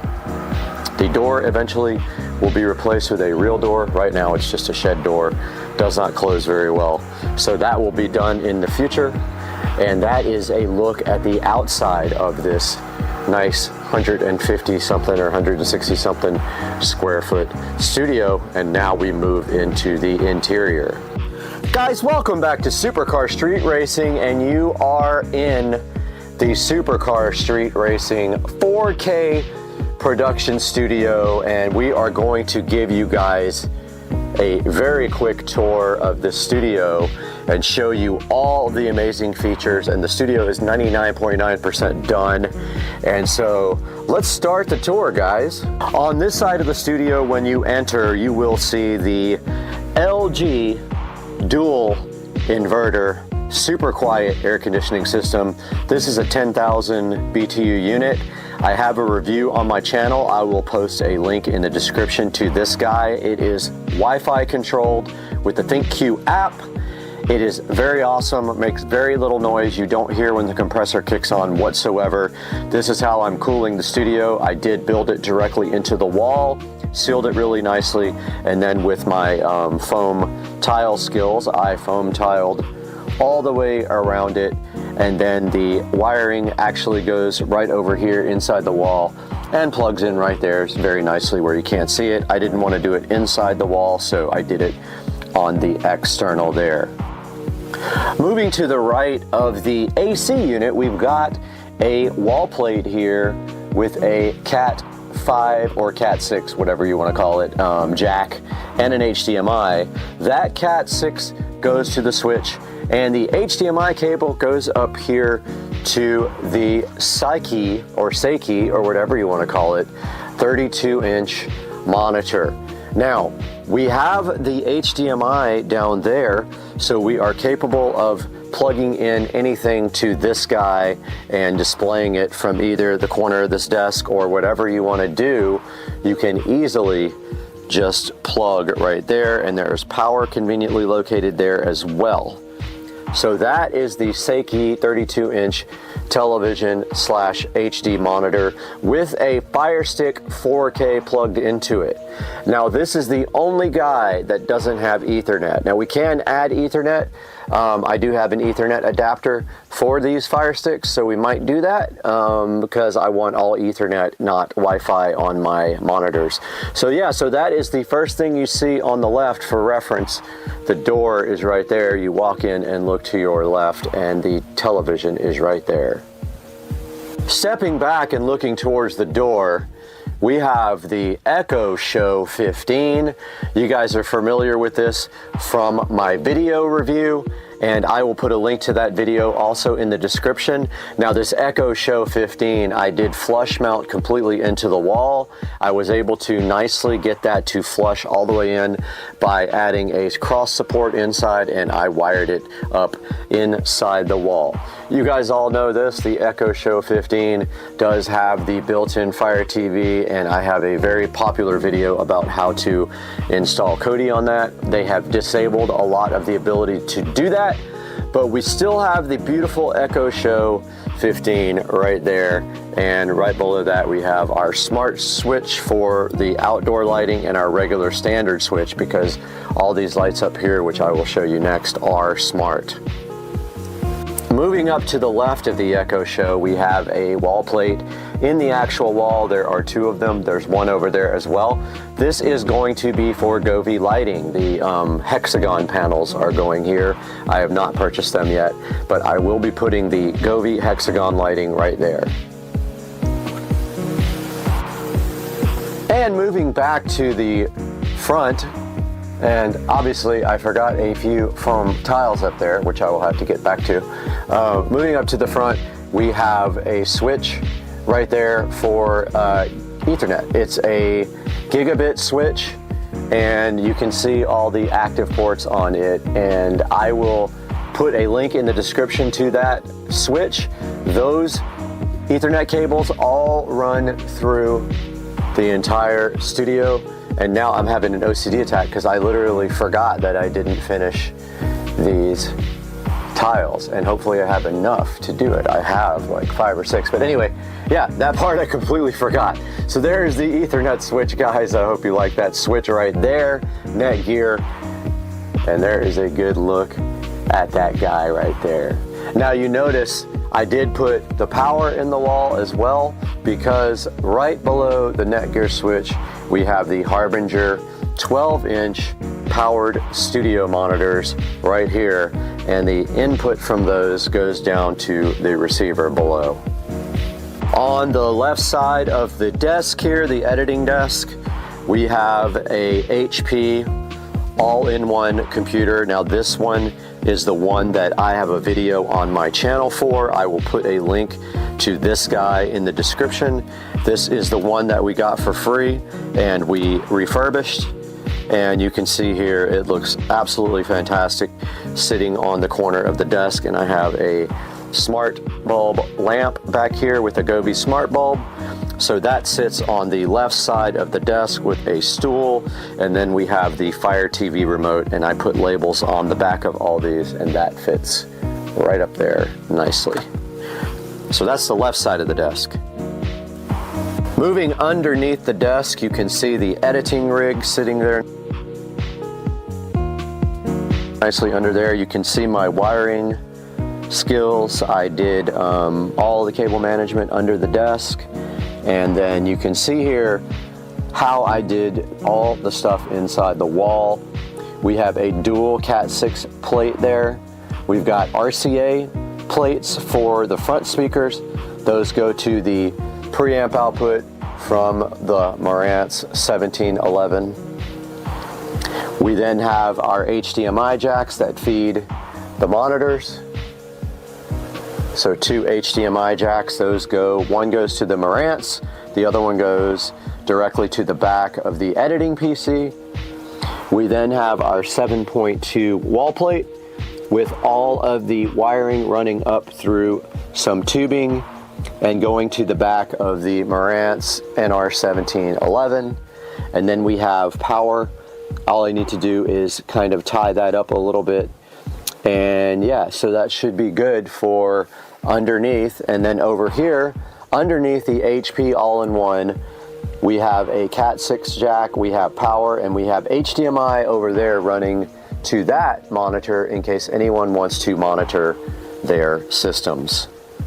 Moving up from the desk, we have our Amazon 4K 50-inch monitor. This editing PC, one via the Marantz receiver, one directly connected. And moving behind them, we have the Govee immersive lighting on the back and all of the wall plates. We do have Ethernet, HDMI, and then we have another HDMI plate running to the bottom down here so that anyone can connect their laptop or other device. I know it's hard to see here, but there's an HDMI plate here that says lower plate. It runs down behind here, and there will be a small desk here set up for a laptop as soon as I find one. Same with the second TV, or monitor, there is a wall plate down there, or actually behind it on HDMI running underneath the desk, which is very hard to see because it's dark. And that is the setup for the monitors on the editing rig.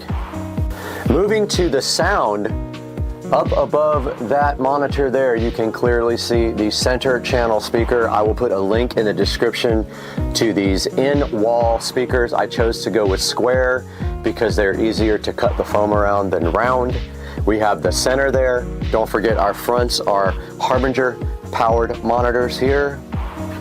And we have our side surround there where the foam is coming off that I have to re-glue.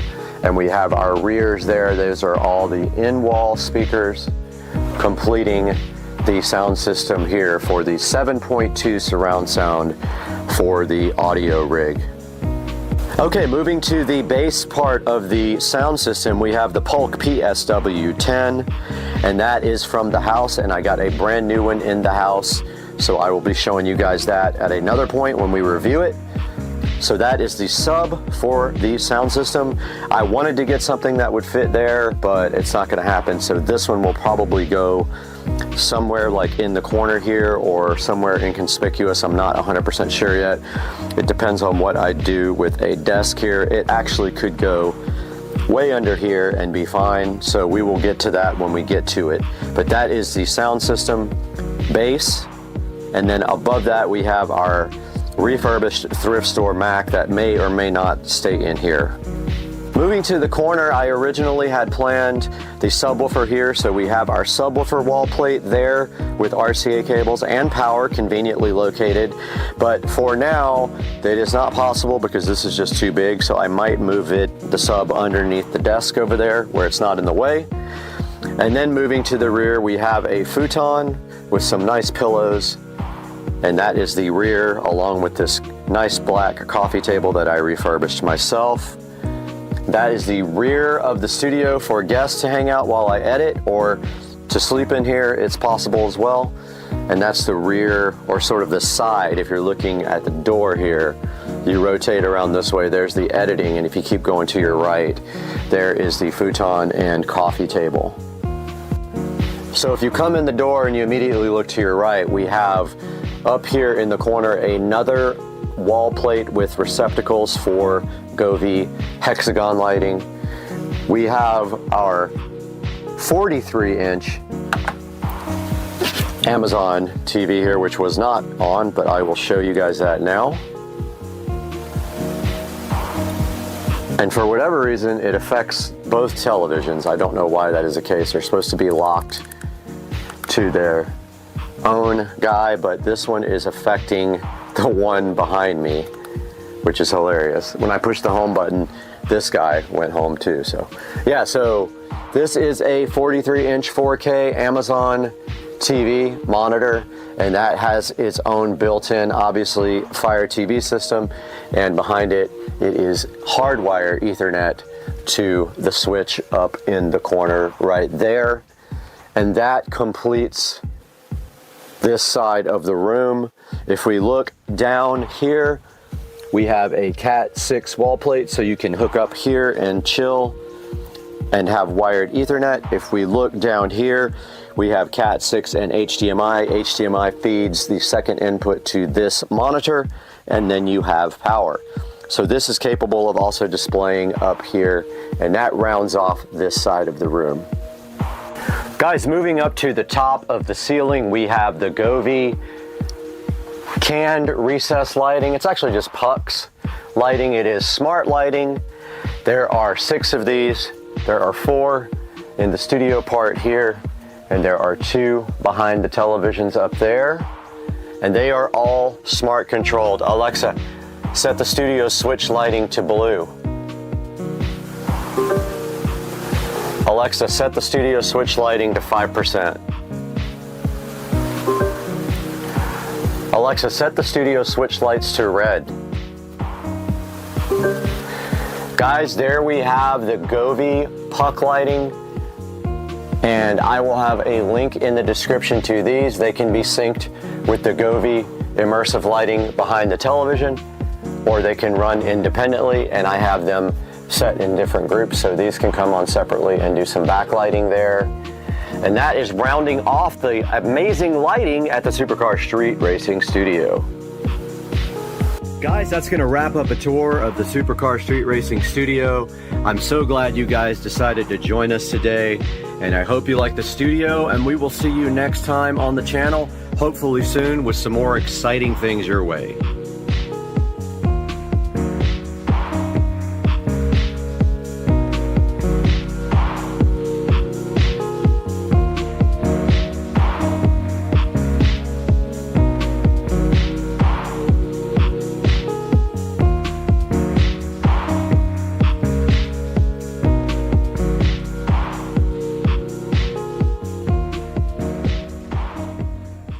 Welcome back to part 2 of getting my mailbox fixed, guys.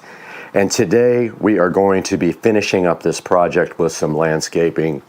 And we do have everything in the back of Rich's truck right now, so let's get moving.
We have successfully gone to Lowe's and gotten new pavers after my old ones got stolen. So today we're going to be reinstalling pavers here. They actually didn't steal them from here, they stole them from the driveway, but that's the mission today on Supercar Street Racing. Let's do it. All right, we're back at Supercar Street Racing and we have our new pavers today. And so this mission is quite simple, and cars are going to be coming by, can't help it. All we have to do right here and right now is get these pavers into this area by the mailbox. But first, we need to do a little bit of leveling out. You can see there's some humpage right there and some in the front. So I think that what we have to do is just dig a little bit of dirt out here and in the front, but I'm not sure because it looks bad over here, but not right there, if that makes sense. Maybe we should just fill in. No, because this over here is pretty high. All right, I see what I got to do, I think.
All right, I'm still kind of figuring this out. I've never done this before, but I think the move is to just try to follow the contour of the ground because there's so many weeds and roots and stuff.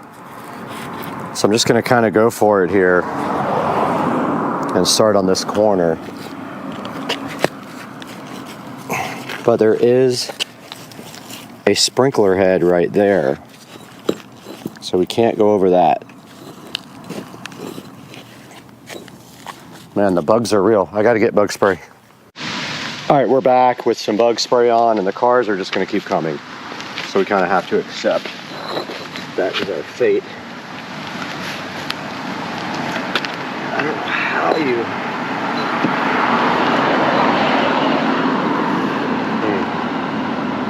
Kind of just need to raise this side up.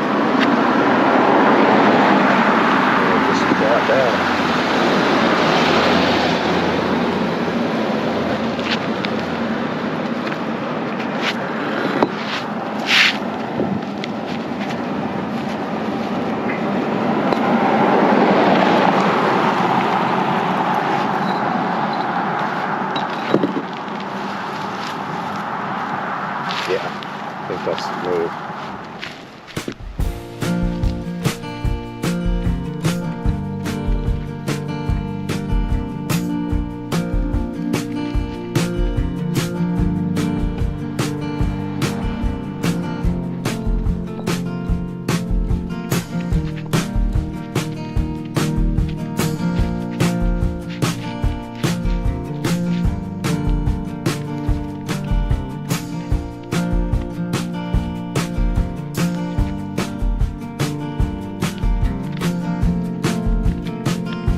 All right, we got our paver base laid down here. All we got to do now is go get some soil and go ahead and fill this all in with soil and put some flowers and stuff in here and call this dumb project a day. All right, we do have a car coming, but the very first thing we're going to be working on today is we're going to go ahead and get these 2 plants planted. We can plant more stuff later. They didn't have a whole lot of selection at the store. So I'm going to go ahead and get these 2 guys in and get this project started while you guys watch.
All right, we got our landscape light right here. I cannot for the life of me remember what I did with the bulbs for these, but I do have bulbs that fit it.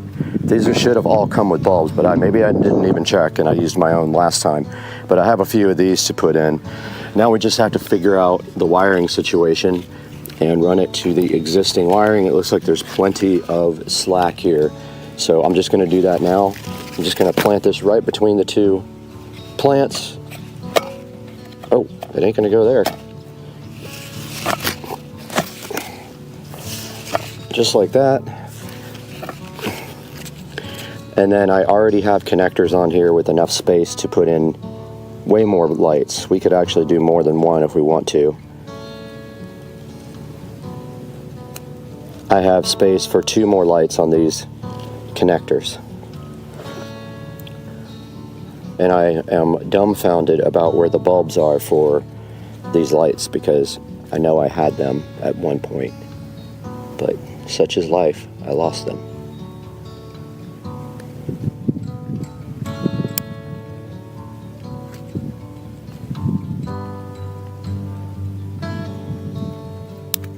Okay, I'm gonna go ahead and power these on and test.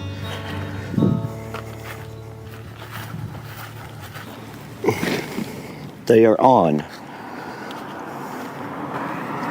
They are all on, guys.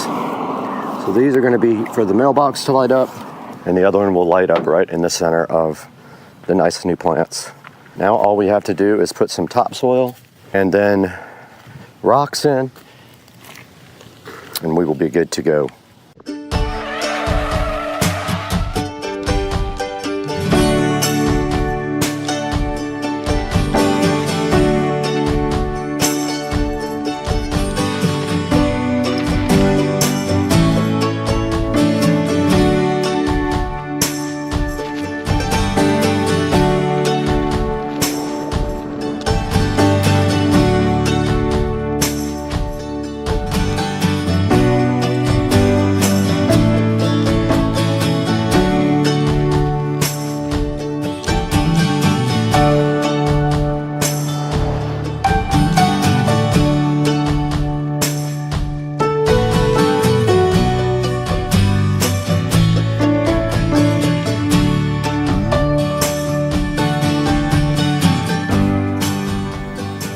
All right, guys, we got some topsoil in here. I really didn't have to put it everywhere, but I wanted to get it kind of leveled out.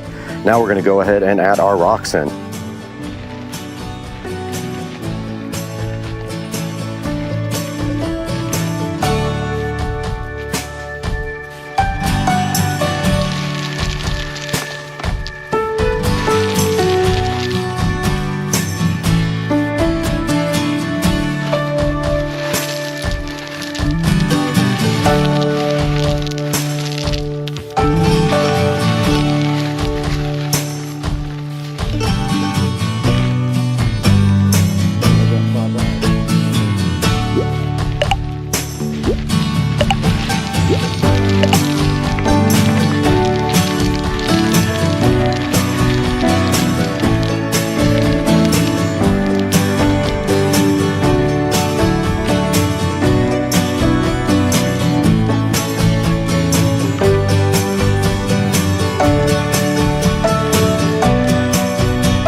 Just spoke to the hardware store. They are out except for one bag, and the bag that they have is busted open because that's why I didn't buy it.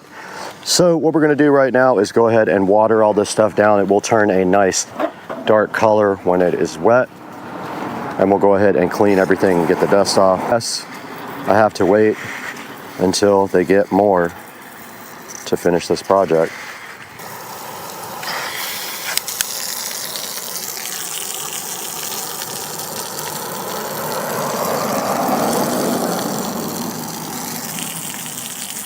That is going to be that project. Guys, I hope you enjoyed this little journey of the drunk mailbox shenanigans.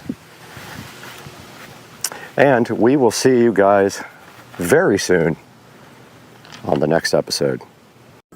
Bubba, why do you sit with your arm hanging off there like you're all posing because you're on YouTube and you're the most famous cat on YouTube? Why are you trying to be all dominant? You trying to be dominant, Bubba. Look at this leg hanging off. Just because you got just one leg.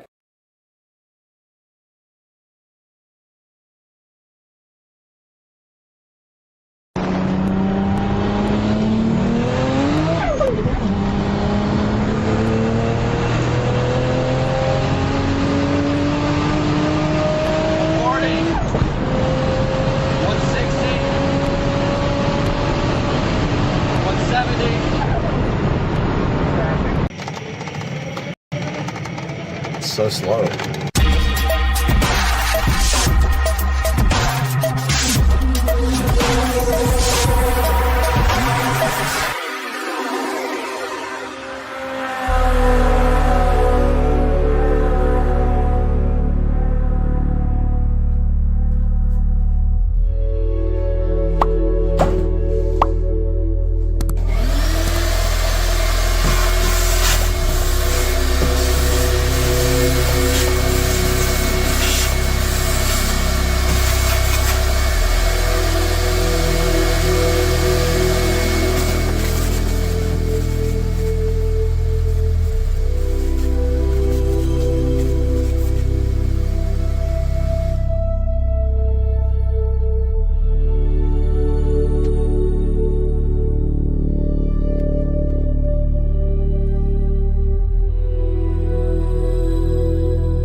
Alright guys, we are at a point now where we are ready to connect the battery to the solenoid and the controller. B+ goes here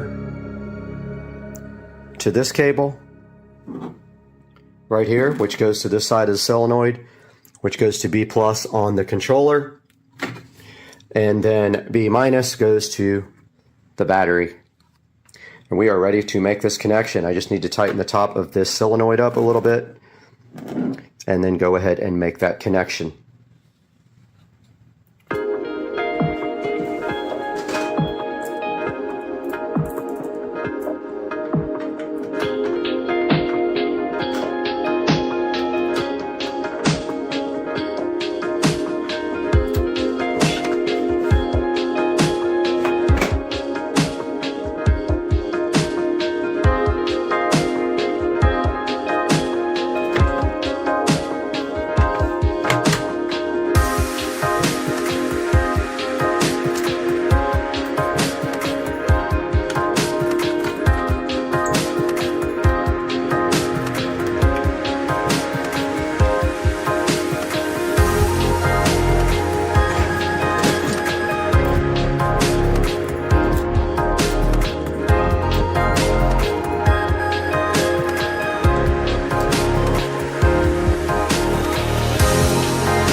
All right, we have power to our battery and our display is on. Green light's on, the eco battery. Should be able to access the controller now. All right, we see our controller, our battery is at 13% there on our meter. It's interesting because no power lit up on the USB charger up there, which gets 48 volts. Wonder why that is. Not sure. Okay, now that we have onboard charging, all we do is plug in a regular extension cord to the charging port right here. So I'm gonna go ahead and do that. All right, we plugged in our onboard charger and we see that we have charging going on now, and there should be a charge light somewhere on there. I don't see. Oh, there it is. There is a charge light somewhere. I'm gonna go look for it over here.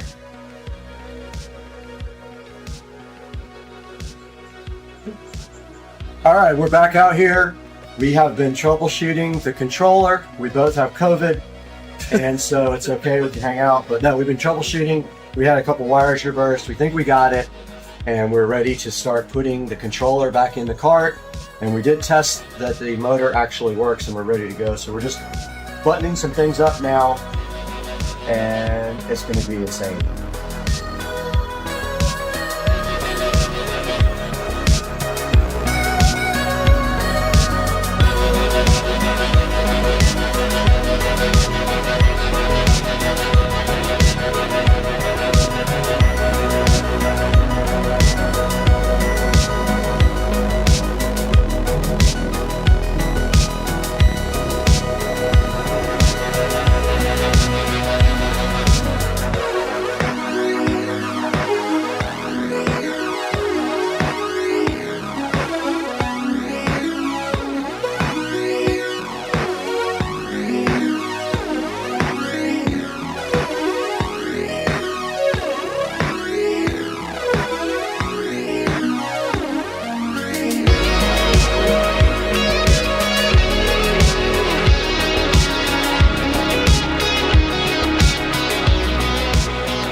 All right, here we go, everyone.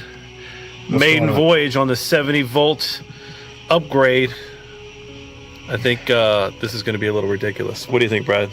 I think this is, from what we just saw, this is literally insane. All right. Check motor temperature, what? Oh, wait, it's on demo? It's on demo. Yeah. How do I? Communications. Okay. So we gotta connect to the controller. All right, we're connected.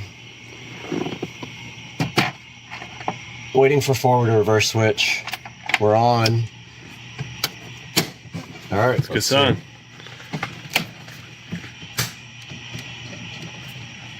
It's moving. All right, that's full throttle. No, it ain't. Just kidding. It can't be, not from what I did earlier. Got him. Oh, my lights don't work! Here, I got you. Okay. All right, Just slowly ease into it. It's so slow. Full throttle.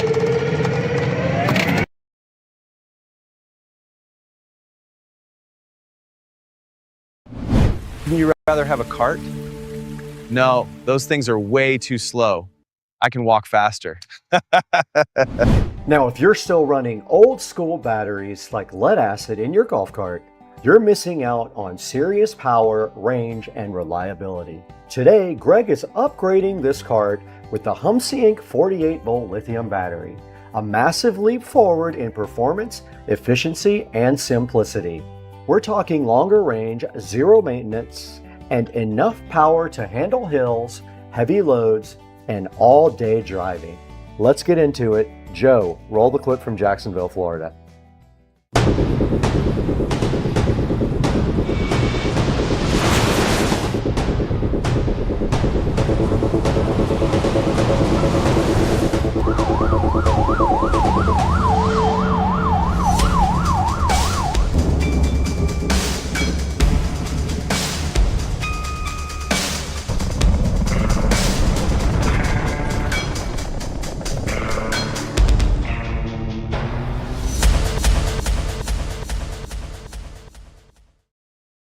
This is a 48-volt Life PO4 battery with a massive watt-hour capacity.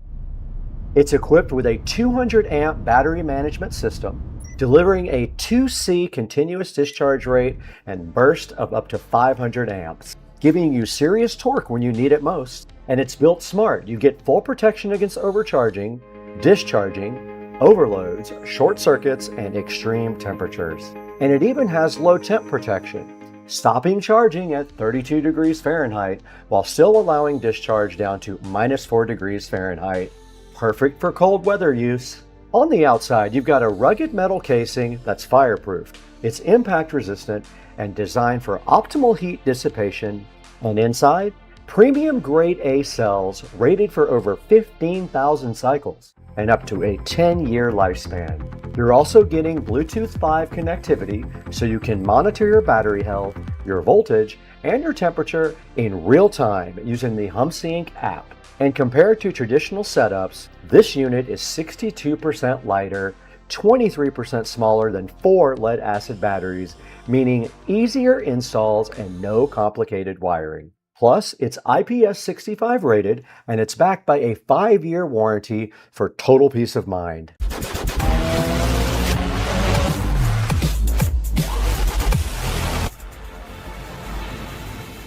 Alright, Greg went ahead and got started by removing all the old lead acid batteries, and right away you can see the difference in the size and the weight.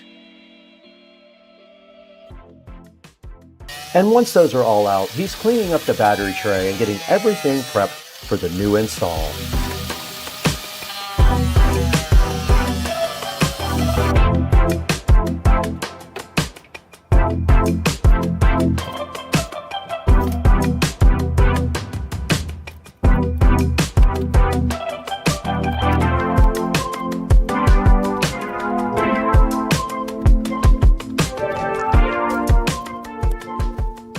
Now here's where things get easy.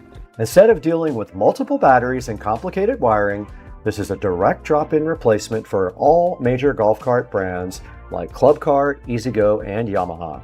Now Greg will place the HumSync battery into position, and thanks to the compact design, it fits cleanly with room to spare.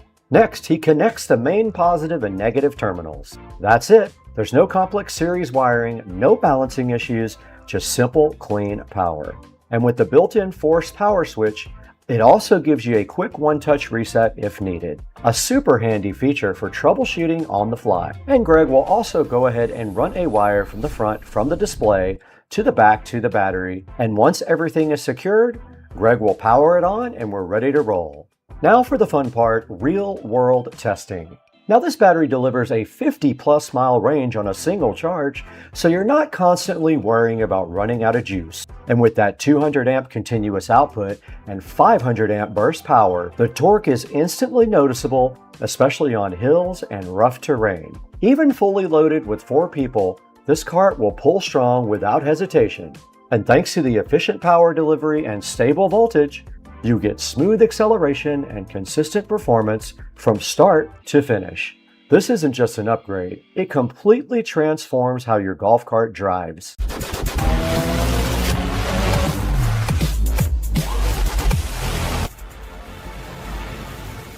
If you're ready to upgrade your golf cart with more power, longer range, and zero maintenance, this is the move. Just look down in the description, I'll have a link for you to buy this battery, and do that to support the channel. Trust me, once you go lithium, you're never going back. And thank you for 300,000 subscribers on Supercar Street Racing.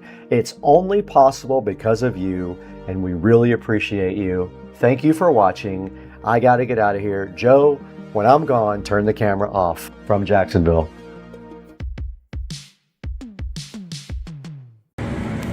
All right, guys, welcome back to the channel. And I have a little update for you guys. I have been working super hard on the studio today. I put in 12 hours and I have done quite a bit. On this side of the room, all of the foam board insulation is done. So half the room is finished as far as the insulation goes, and that is also the wall covering. And then the sound deadening tiles are up on this wall and partially up on the ceiling. Just wanted to see what it looked like on the ceiling, but one pack did, I could have done probably most of this wall. I would have been short like maybe 10 tiles, but I got done with that wall plus a little bit of the ceiling. I got the air conditioner put in. I was super scared to do this because I had to cut a hole, and yes, I like it low. It doesn't take up any of my wall space at all. I love it down there. I got the LG just like in my bedroom. It's the dual inverter with a ThinQ. So it's a smart AC. And I'll show you guys on the outside what I did, but basically this is rock board. So I used a circular saw and I cut out the hole for the AC, and on the other side I framed it in. I also framed it underneath there to hold up the AC, but on the outside I framed it all in, sealed it all up nice. Then I took the foam insulation board, ran it around the edges here and caulked everything in really nice, and then of course this whole thing will be covered by foam insulation board, which it's going to be fun trying to cut that out correctly, but I'll end up having to frame that as well because the edge, it'll be framed with these tiles. So the tiles are hit and miss. There's different colors, there's different shapes, and they're really hard to get correct, but I did end up getting it figured out. Excuse me, had the hiccups. So that is the update for today. Tomorrow,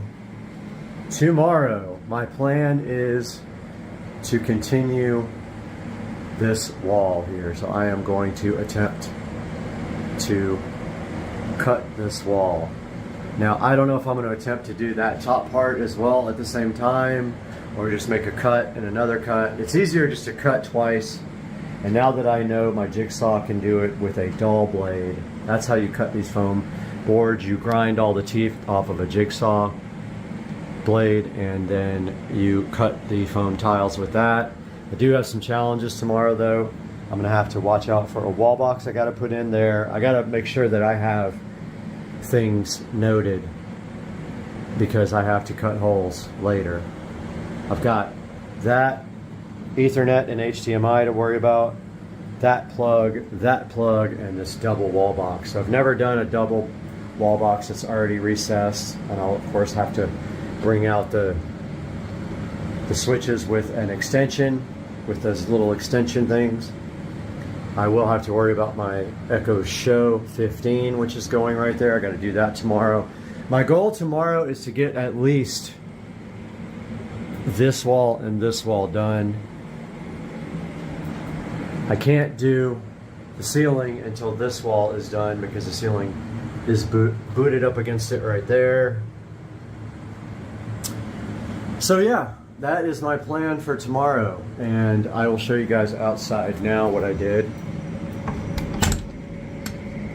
So outside of the studio here, you can see it's all lit up nice, and I did the lighting when I built it. But I framed in the AC and it's sitting on favors. Just like that, it's fine. Frame that in, I'm waiting for all that to dry so then I can do the bottom board. But for right now, everything is nice and watertight just in case it rains. It's not watertight underneath, but it's not supposed to rain tonight. So tomorrow morning I will come out and put the bottom board on. I literally was waiting for these guys to dry before I did the bottom board. And the reason is I couldn't figure out how to prop everything up because I'm not screwing anything to the walls. I'm using caulk to put everything in. There's the rest of my foam insulation. So yeah, this AC unit, even with half of the insulation in the office, the AC unit today was able to get the room down to 60 degrees. It's a 10,000 BTU. I ordered a 9,500. They sent me a 10,000, so that's awesome. I got extra for free. This is an example of me cutting in the foam tiles around the outlets. I did it also behind the television. I cut in everything back there. I had the Govee immersive LEDs for this TV. They're not going to work out because you can clearly see them when you walk in the door right here. So unfortunately, that TV is not going to have immersive lighting. These two will. That one I haven't decided yet. That's only a 32-inch. So we got time to worry about that. But yeah, big, huge update. It is bedtime. I have to get to bed. I have been in here for 12 hours. I'm beat. I'm going to jump in the shower after I upload this video, and I'm going to get to bed. Guys, thank you for watching. Please like and subscribe. Hope you like the studio. Can't wait to do live stuff from in here. Super hyped. We'll talk to you guys tomorrow for another long day. Hey guys, welcome back to Supercar Street Racing, and today we have the big reveal of the golf cart audio system. It is 99.9% finished, and we put a good 30 or 40 hours of work into it. And I wanted to go over the list here before we actually show you the cart, so you can see what eventually worked, what eventually didn't, and what I ended up ordering after the fact in order to get this project all wrapped up. So first of all, let's take a look at the list here, and let's go down some and get to the first page of items that we ordered. So let's keep going, keep going, keep going. There was a lot of stuff ordered for this. Let's go down, down, down, down, down.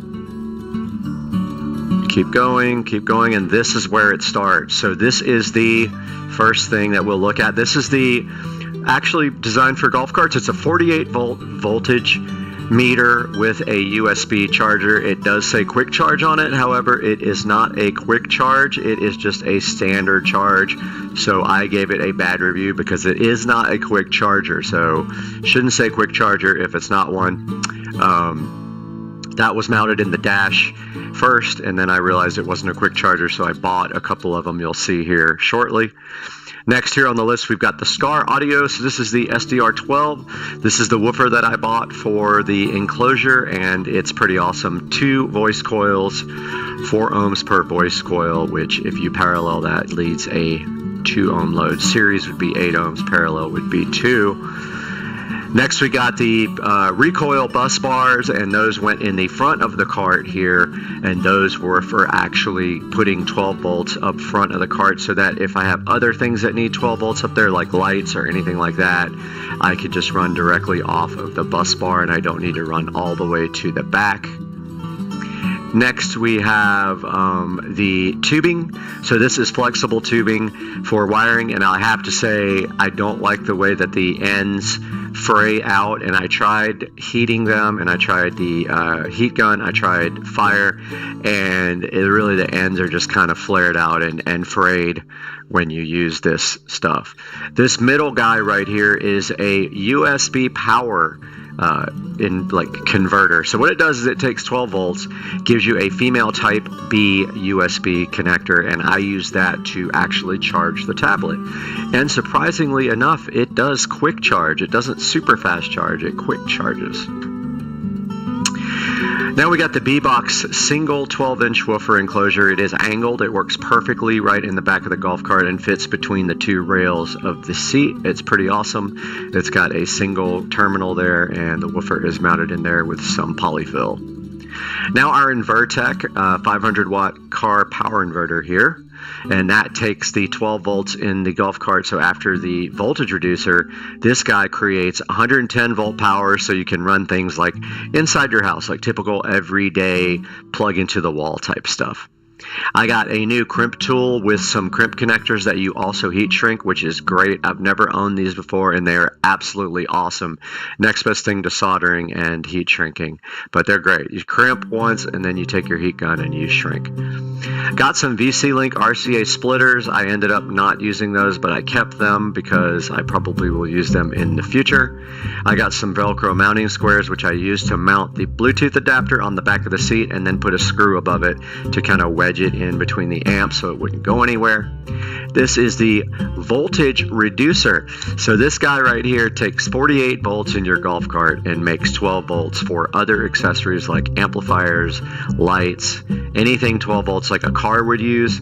This guy's awesome because it's 60 amps. It can handle every bit of the amperage of my amplifier, and then other things like lighting and things like that. That was one of the more expensive, but not the most expensive things on the list. It's actually might be the most expensive since I didn't have to buy anything big. I already had the amplifier, which was the Rockville Phenom. I'll show you guys that in a minute. Ended up sending these RCA cables back. I got some locally that were shorter. Got this copper wire terminal connector kit here with heat shrink too.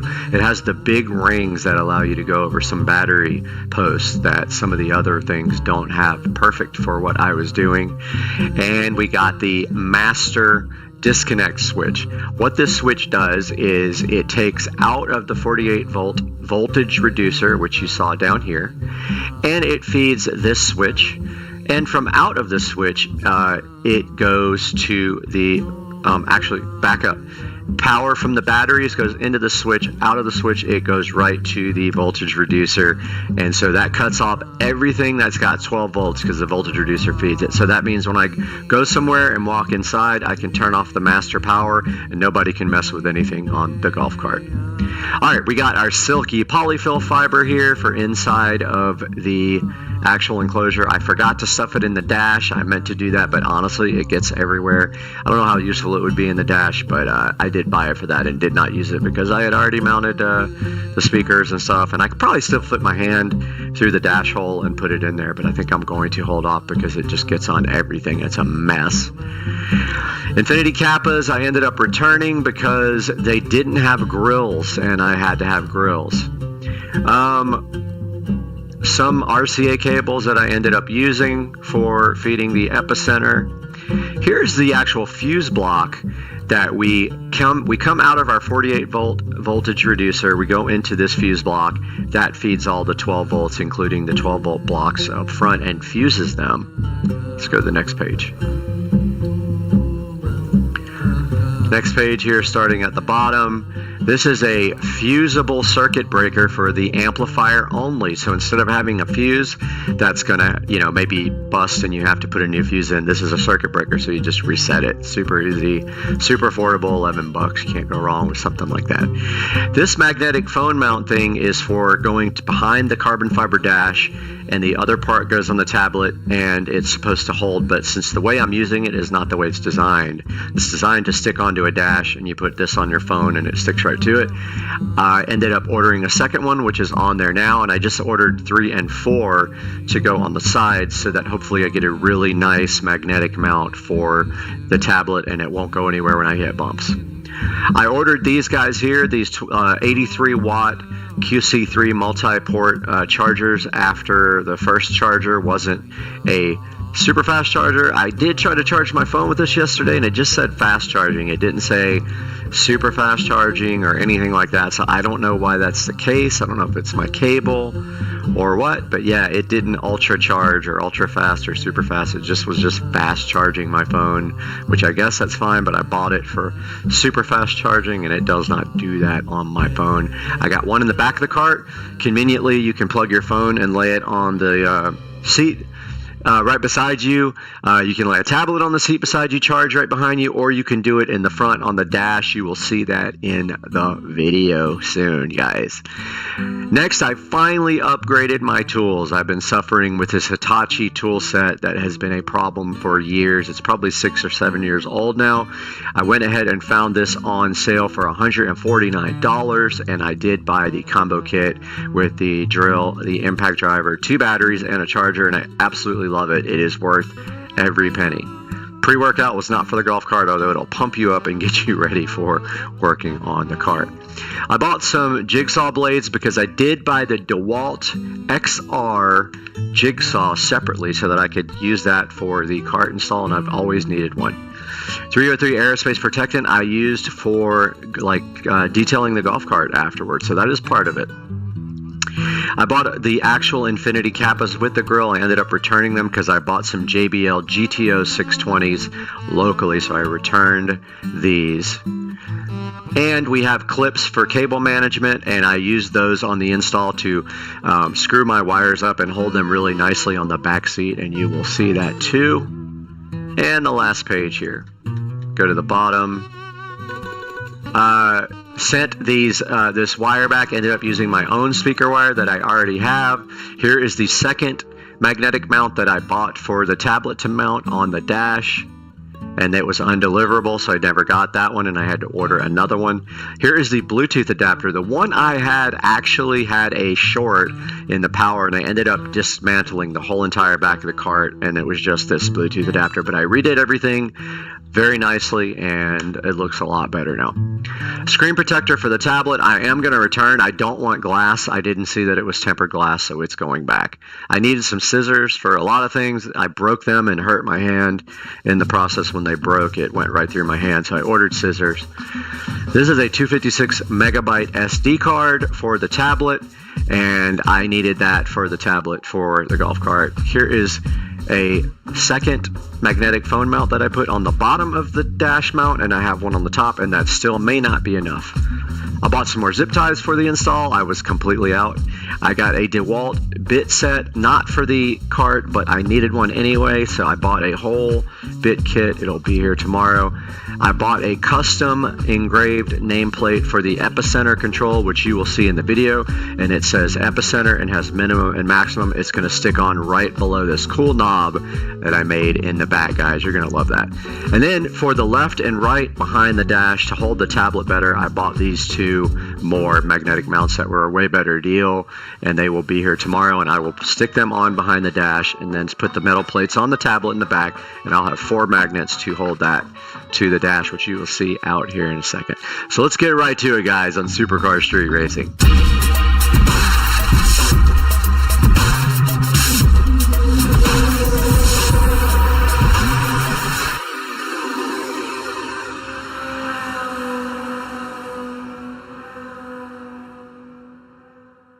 All right, welcome back to the channel, guys. Supercar Street Racing and Brad here. And today we have a tour of the golf cart audio system. I just finished everything completely, including buttoning up all the wiring. It was a good 3 or 4 day project. So I am going to show you around the golf cart. And we will start in the rear. I got a little light here for us. So in the back of the golf cart here, we have a 12-inch woofer in a nice pre-made enclosure there that still needs to be kind of bolted down. And it does have the SCAR 12-inch woofer, dual voice coil, 4 ohm per voice coil. The voice coils are paralleled, yielding a 2 ohm load. We're listening to royalty-free music, by the way, no copyright. We have a quick connect here made out of just a standard plug, wall plug. I put a female and a male on so that can come out at any time and be easily pulled out. And if we pull out the box here, you can see that plate is open to let the bass go through the cart. Yeah, it just kind of sits in there and just needs a strap to be perfect. And that is the bass part of the sound system. Moving on to the amp rack, everything is located on the back of the seat. On this side, we have our voltage inverter. This supplies 110 volts to whatever you need, and also it has a USB plug. It's actually powering the Bluetooth adapter as well. Between that, we have the amplifier, 5-channel Rockville amplifier, and then we have the Bluetooth adapter. All this stuff will be in the description. That is the Bluetooth adapter right up here. Let me get you a better view of it. There is the Bluetooth adapter. And so it has actually 2 sets of outputs. The mini output up the top there is actually feeding the subwoofer channels, and the RCA outputs are feeding channels 1, 2, 3, and 4 and are Y adapted to that. Here is the fuse for the amp. It's actually a circuit breaker, as you can see here. Rather than get a fuse that blows, you pay a few dollars more and you can get an actual circuit breaker. Below that, we have our voltage reducer.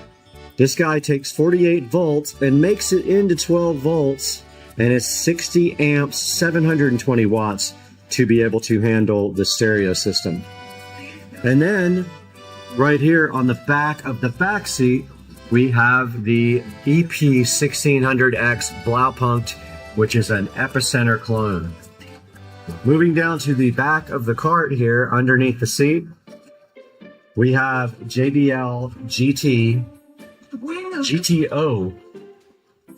Let me make sure I'm saying that right, because they're right here. JBL GTO 620s. 2 6.5-inch component speakers.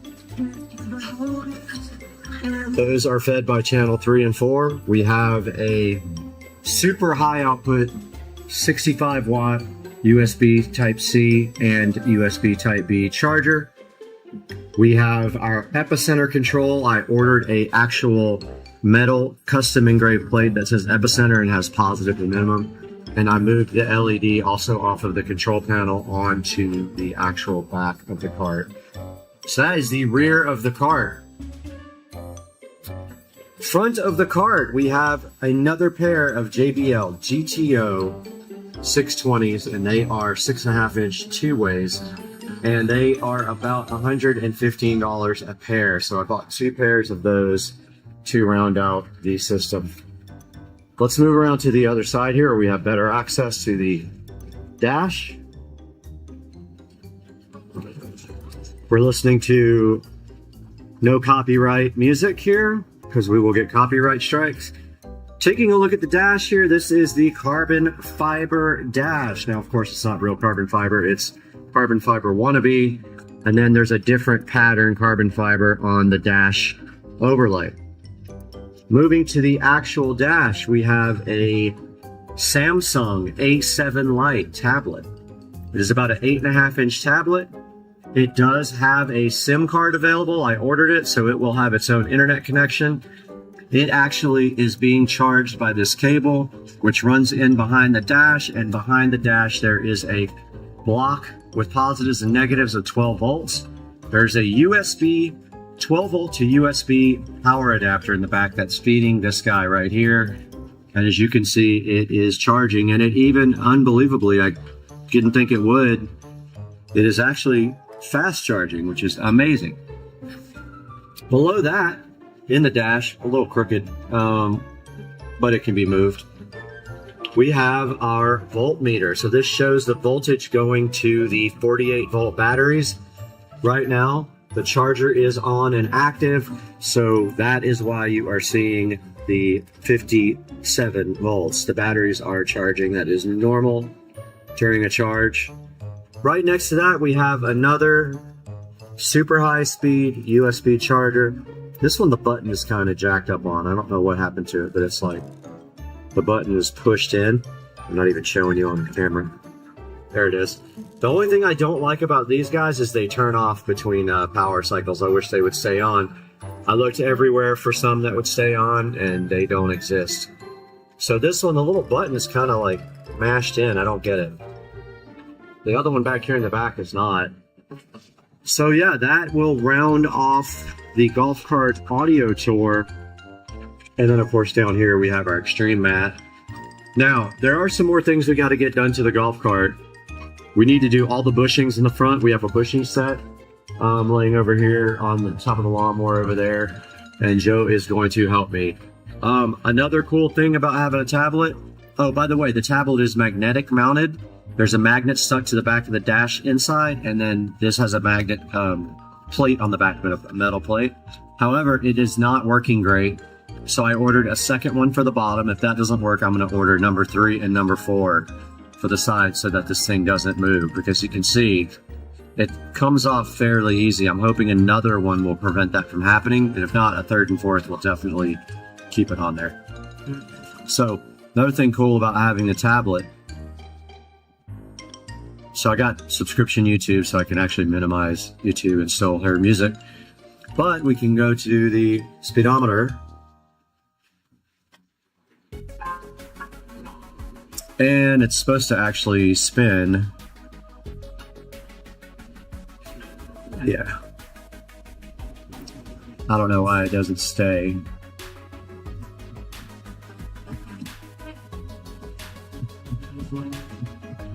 I don't know why it won't stay on landscape, but anyway, got your speedometer, got your digital speedometer, and you got your map. You can do all that with this tablet while you're moving. And also you've got your good old Waze. If you want to use Waze, it's on here as well, right here. And anything else that you can use on a Android tablet, you can use right here. Some of this stuff is junk, like meat. Samsung free, we can disable. No, we can't. Excuse me, guys. Anyway, that is a tour of the golf cart audio system. As you can see, it came out pretty good. It's clean. It's about 98% what I wanted it to be. And the reason being is when you have to put the seats on, you have to leave some slack in some of the cables. So there's a couple of cables that I wasn't too super excited about having to leave slack in. But the rest is pretty clean, as you can see here. And of course we have our beautiful epicenter control. And guys, that's going to do it for the audio system tour on the golf cart. I hope you guys enjoyed it, and we will see you next time on Supercar Street Racing. That was fun taking you to school today and delivering you into the schoolyard, because you don't understand about country accents like I do, because you're oblivious, because you have one and you hear it every day. But when I brought you and delivered you into the school and sat you down in your chair and told you, now you know. Blessed day.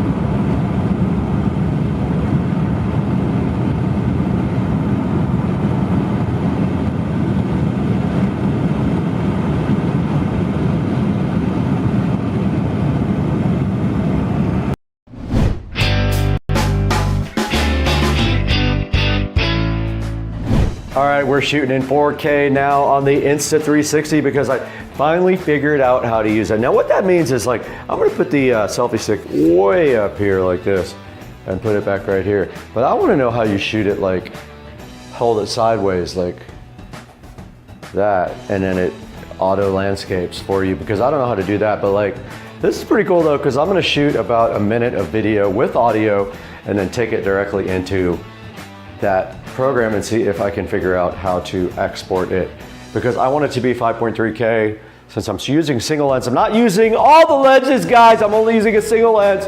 So just stop it. How do you like rotate that way? Can you? I don't know how you do that. I'm gonna have to look into that because that's weird, but I feel like the selfie stick is pretty fire, like this, because it looks like somebody's shooting you.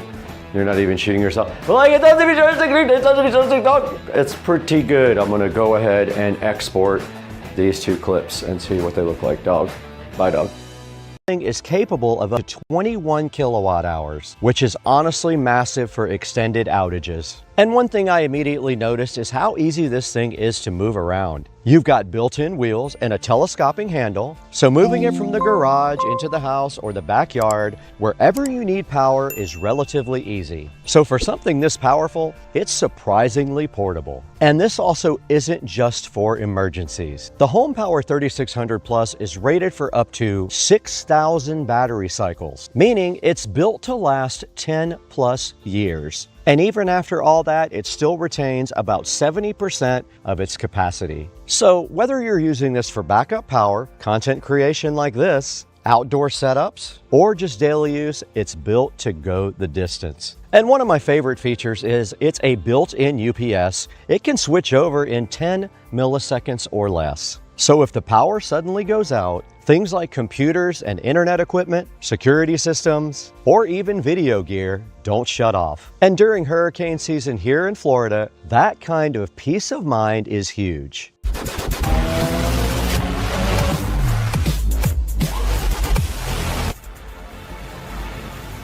Now you've got 4 ways to recharge the system. Wall charging takes about 2.5 hours. AC plus DC hybrid charging can get you there in about 2 hours. And solar charging is huge, especially after storms. We're doing it right now and we're generating more power than we're using. With 1,000 watts of solar input, you can recharge the battery in about 4 hours, which is great if the grid is down. And for really long power outages, you can recharge it with a gas generator.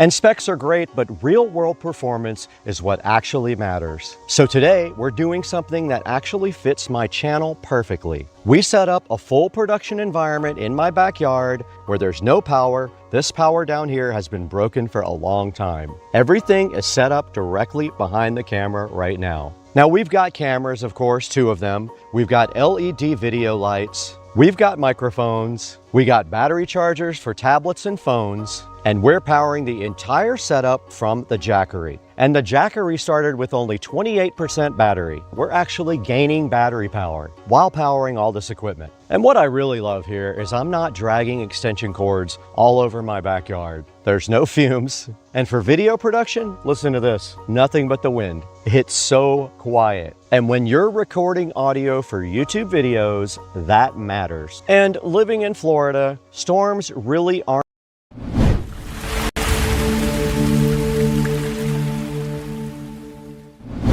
Hey guys, how are you today? You got Brad here from Supercar Street Racing, and we have something exciting to show you guys that I'm so hyped about. We took a little road trip and got something cool for the channel, and it's sitting right here in front of me on the bed. Let's take a look how we went and got this cool thing, and then we'll show you exactly what we have. Hang out with us today.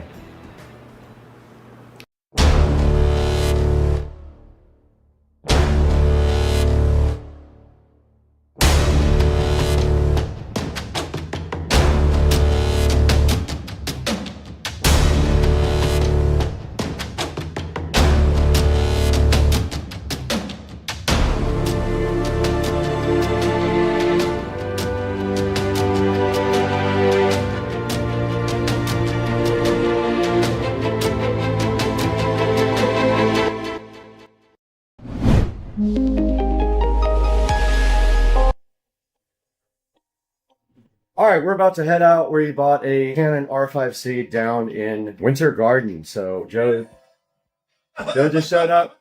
What's up? Are you ready to take the first road trip in the Tesla after 2 years? Yeah. You know that this car has never been anywhere near this amount of miles except when I bought it, right? Well, will this one trip put more miles on it than you've done Ever. in the last 2 years? Yeah. Ever. So we're all packed up and everything. We're going to head down to Winter Garden and we're going to stay in Sanford for the night and check out some of the cool Sanford spots. And all we have to do right now is pack up because I'd say about 11:30 we could hit the road, but we need to get all of our stuff packed and then figure out the trip. So we have a spot there. We have an Airbnb in Sanford. And so let's see. All right, let's get packed up. All right, we're leaving the house now, headed over to Joe's house, but we have a 2 hour and 15-minute drive to Winter Garden, which will be that's the furthest road trip. By the time we get back, it's the most miles in one trip for sure. Because the only thing I did was driving from Merritt Island. Yeah. So yeah, we're headed out right now. We're gonna go ahead and go by the bank first, and then get on 295. This is fun, man. We never get to have fun like this. We'll have to charge if we go too crazy. No, we'll be fine. Is he rolling up on you? No. He knows that. Do it. All right, we are in Orlando. We just went to Bank of America and then over to Starbucks. We picked up the Canon R5C, 2 lenses, a bunch of accessories and everything like that. And now we are headed to the supercharger. So this car has only been supercharged once before, so we're going to see.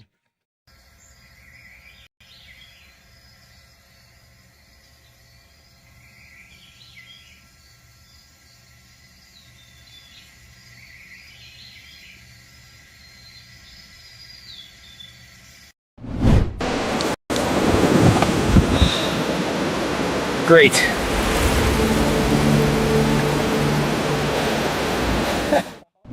Guys, welcome back to the channel today. We're out in beautiful Studio A with something exciting for you.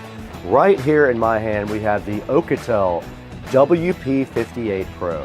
Now, this is a rugged smartphone designed to push boundaries. Whether you're gonna go climb mountains, work tough jobs, or just need a phone that won't give up on you, the WP58 Pro might just be the phone for you. This thing is made to survive while also keeping you in top speed. So today on Supercar Street Racing, we're gonna open this thing right up and test it and let you guys know what we think. Let's get it done.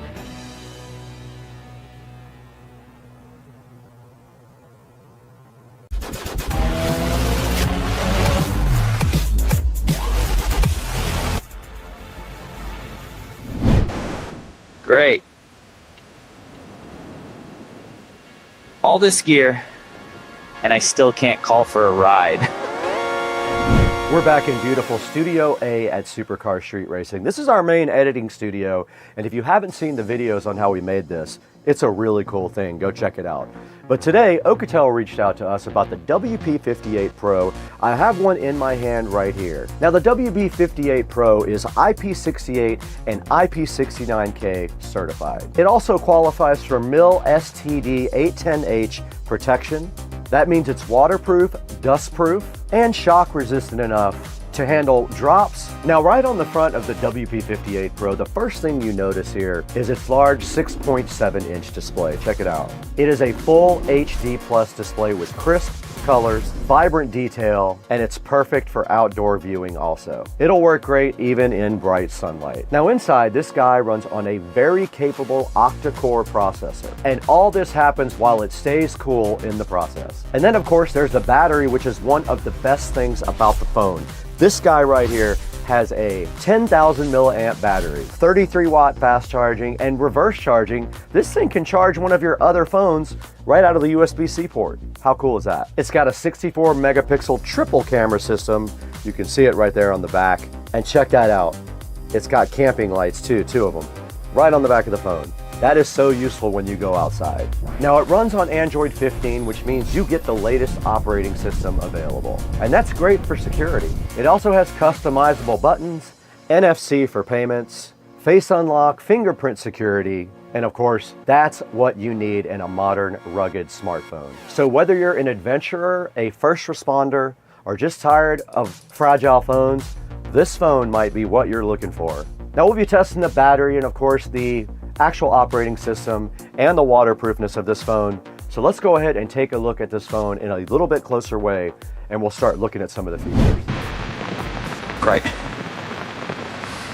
All this gear, and I still can't call for a ride. Let's go ahead and get that guy opened right up. And inside it looks just like a normal phone. It's got a overlay on the top that we need to peel off, and it looks like volume buttons on the side here, and then a power button right there as well. And on this side, I do see a SIM tray right there, and this supposedly is your smart button, and it has instructions right here for putting in your SIM card. Also in the box, there is a user manual right here, and then underneath that, a warranty certificate. Then you have a nice orange USB cable and also a power brick right here to go ahead and charge it up. It is USB Type-C all the way through. There's the front camera right there you can see, and on the back you can clearly see the lights here and then the triple camera setup, and it looks like kind of a carbon fiber type back right here. And that's all there is to the unboxing of the WP58 Pro from Alcatel. Let's get this guy charged up and see what it can actually do.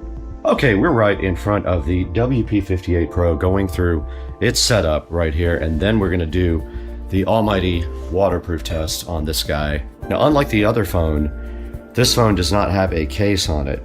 You can see the back of it here is just the camping light on both top and bottom, the triple camera system there, and it still says getting your phone ready. We're not going to copy any apps and data because we're only using this phone 1 or 2 times. I'm going to go ahead and sign in with this. All right, I went ahead and add Supercar Street Racing to the phone here. It's getting my account info. I have to go ahead and set a PIN, and I told it not to unlock with my face or a fingerprint. I told it not to back up my data and not to share myself with anybody nearby. This phone is just for testing. There we have it. We are at the top screen of the phone. We're going to need to add a few apps to this for testing later. Now this guy has an octa-core processor, a 64 megapixel camera, dual camping lights, and runs Android 15.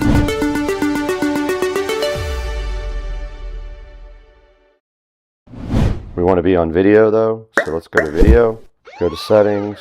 It's on 1080p, I put it on 4K. Now let's go ahead and start recording. All right, let's see if this guy is actually waterproof. Let's go for it. It's underwater. You guys should be able to see me on the camera now. That's underneath the water.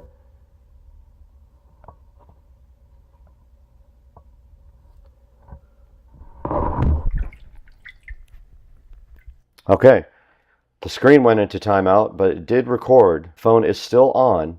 We had some great video here of underwater.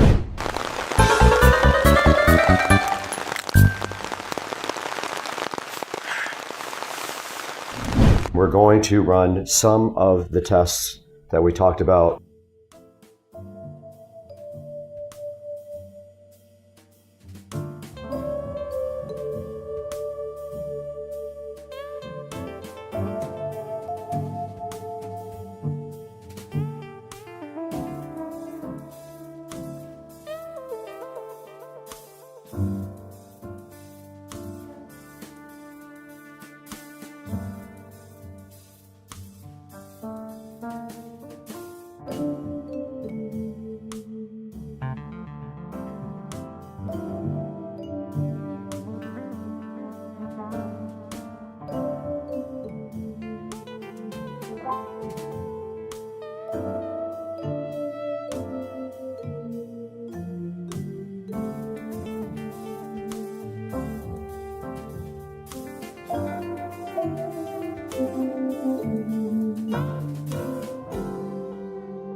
Okay, we're in the kitchen and we are going to subject this awesome phone, the WP58 Pro, to the drop test.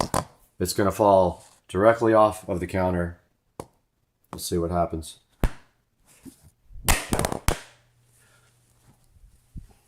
Did not break anything. One more drop test. We always do two.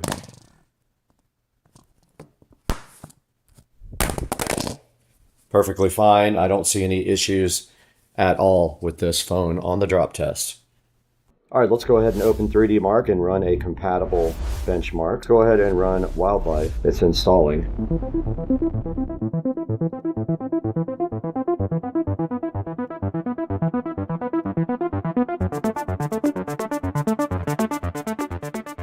All right, here's our score from 3D Mark Wildlife. 1085 with a 6.50 frame rate. You can compare that to other devices online if you want to. That's all for your information to take on from the review. All right, we just tested the durability and put this WP58 Pro through its paces. Now that you've seen the durability and what this guy is capable of, let's throw it into Studio B with Brad and see how you can get your own from Amazon or directly from the Ocatel site. Hey, what's up everybody? Welcome back to beautiful Studio B at Supercar Street Racing. And today we have the Ocatel WP58 Pro right in front of you right here.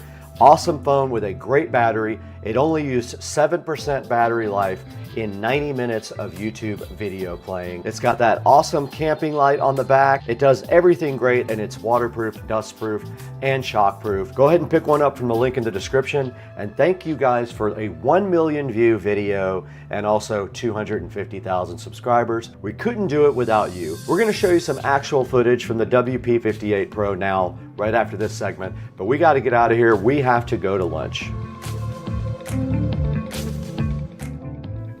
All right, this is a view of night vision on the WP58 Pro. We know already that the Insta360 does not handle low light very well, but here you go. Here's what this looks like directly on the WP58 Pro of my messy bedroom. And here's some foggy outdoor video. It is very foggy outside at SCSR today. This is on the 64 megapixel camera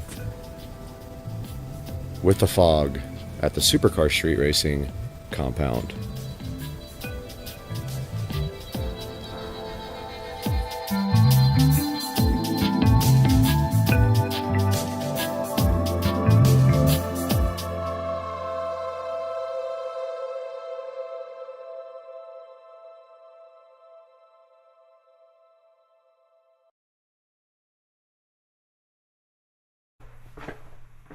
Okay, we are in a completely dark, almost dark room, and I want to show you guys the camping light on this guy. You can see on the back it has two lights, pretty bright. That's just one of the two lights as well. That's what 1/2, that's at 1/4. Hey guys, I just wanted to clarify a few things about the WP58 Pro and the light. It has two different lights here. It has a regular camping light, which is right here. And then it has a warm light as well. So you can do either one. They're very bright, but I just wanted to clarify the two different lights. One of them is an ambient light and the other one is a camping light. So you can see the difference here in the two light modes. It is very bright. It's lighting up this whole entire room. This is on white light, but then if you put it on warm light, the other light comes on, the ambient light, and that's how that looks in a completely dark room.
That is hilarious.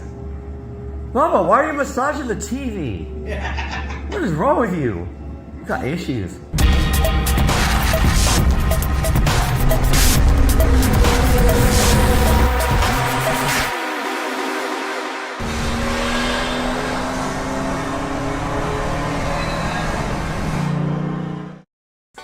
Hey guys, and welcome back to the channel. Supercar Street Racing here, and today we are going to refurbish some old Malibu lights.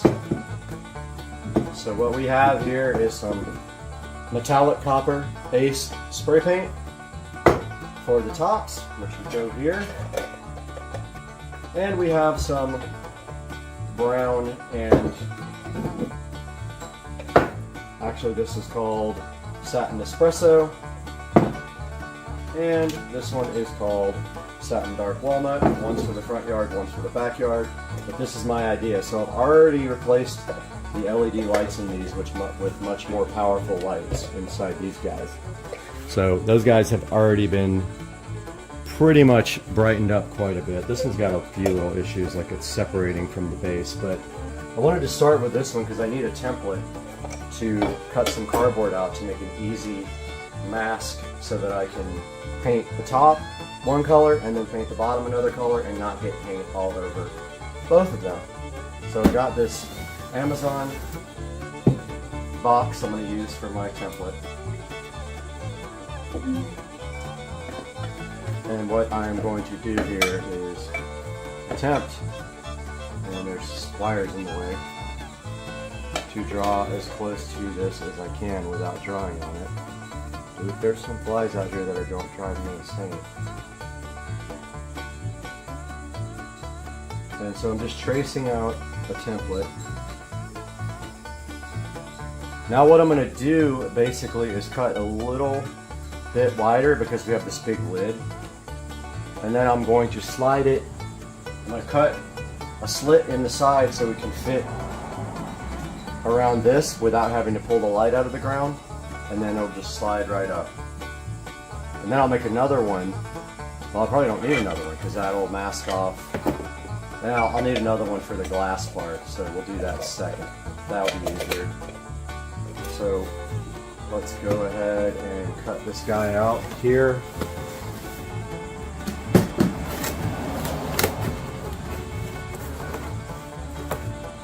So I'm thinking, let me think about this. So we actually need the big part.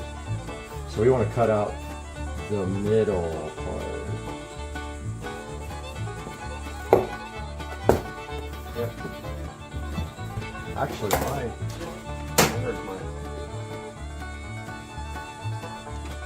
there's about to be some dead flies out here that drive me insane.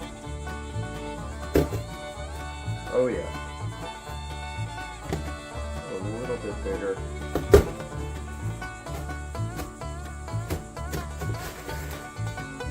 The goal here is that it fits and stays without tape or anything else. And all it has to do is keep the glass from getting paint on it. And so be that hard. Of course, now this thing doesn't want to cut.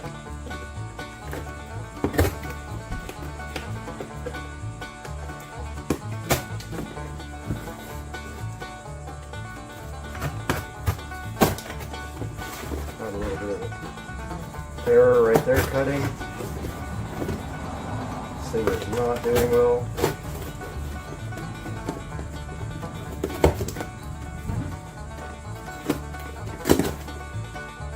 There we go. And so I think now, if we cut here and here, we will have our first template. This part doesn't have to be exact.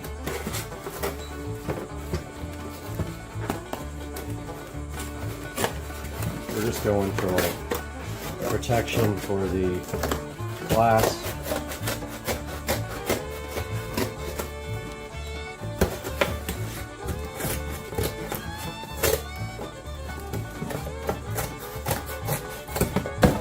And that's that. Now my idea is, rather than take the light out of the ground and do it like that, my idea is to cut a slit so it will slide right on. So let's do that. Here. Now we take this guy, so the ones that are already in the ground, and we just go like that. Hold it up, get spray paint all over our arms, and paint the top. And then we need to make a second template for the bottom for the stake. This guy's really got some problems. I might have to epoxy that dude back. But for the stake, it's pretty simple. We just need something to fit right around there. So take out the bottom thing, grab our Healy, pop a hole right in the center, close it up to put this. Oh, the wire's not going to fit through. Well, it's going to have to. I think we can just do it like this, honestly. Just to make the template. Yeah.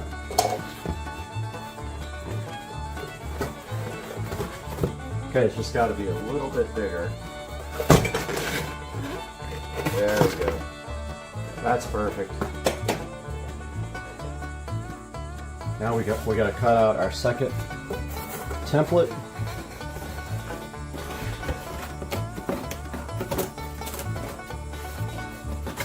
The flies are absolutely killing me out here. I don't know why we have flies. There's like zero food out here except me. We got this thing. I'm about to blow up on a fly. My neighbor got one of those fly salt gun things. He loves it. Okay, so we got the hole cut. Now what we gotta do is slice it like this. Now we have our second template. So what that does is it goes right here, and we come up underneath and spray this guy here, and that's how we protect both parts when we're going to refurbish this light. Of course, we're going to get spray paint all over our hands, so we're going to put on some gloves. Yeah, that just slides on like that.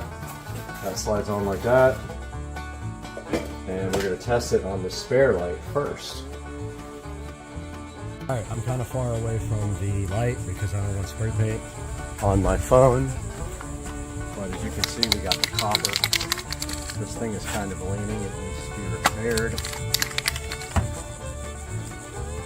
This light is separating from the bottom. It needs to be like epoxied or something. So first thing we'll do the lid, the roof.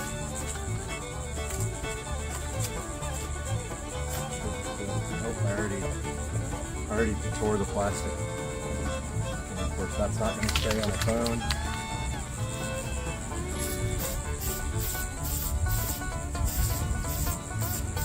If we're really good, we can get it in one coat.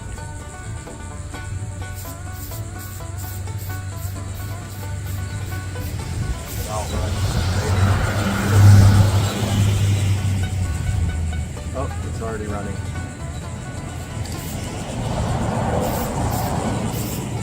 Well, if you hit runs, oh, I know what I did. I forgot to clean it.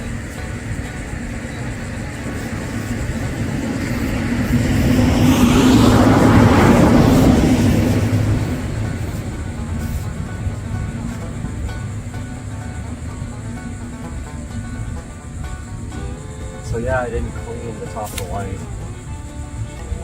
I think that's why it's running, I think. No big deal. Oh, there goes my template.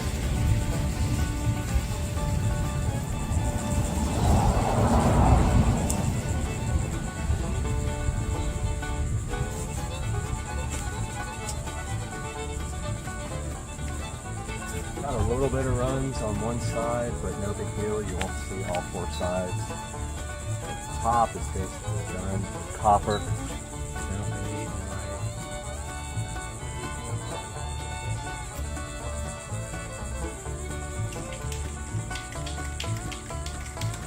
Got a little bit of runs left. And so we got our template here. This light is like just about to fall. So we take our template, mask, hopefully we don't knock the light down doing it.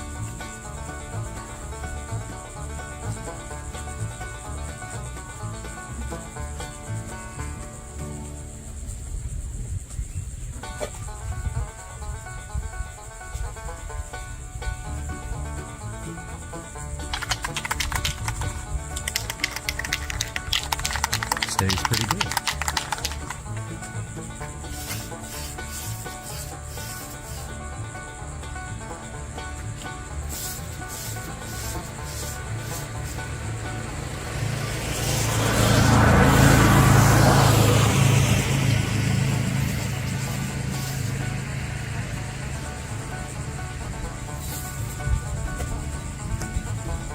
Almost had a disaster.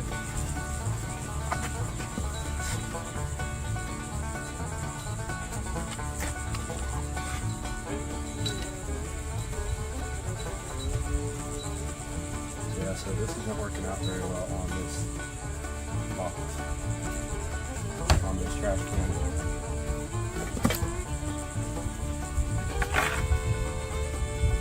So we got a few issues here.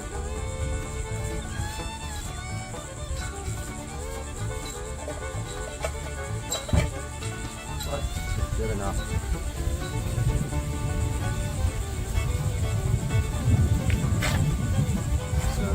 Take the side that has the least amount of issues and face it away.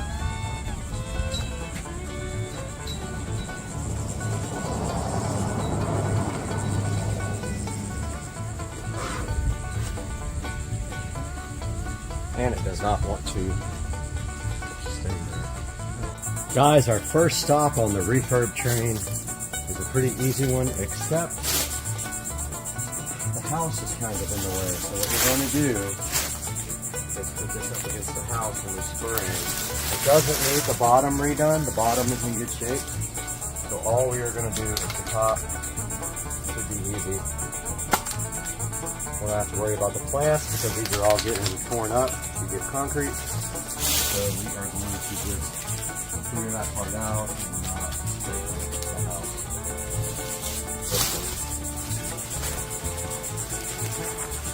Like that.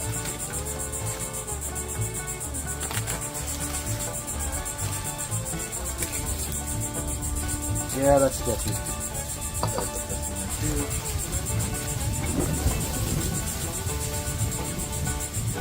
And let's let the wind die down. So we're gonna be breaking everywhere.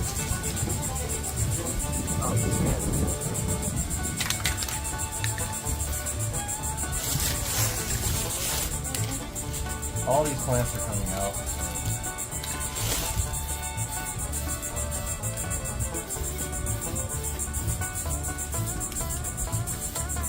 We're just concerned about what we can see. The side we can't see, we just want. That's it.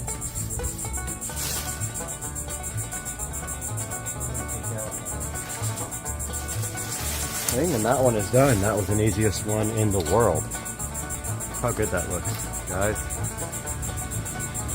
This is actually a really good one to show. I feel like we should do the base first.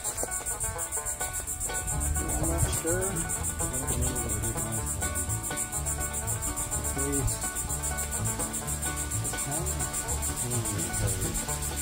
Take this off.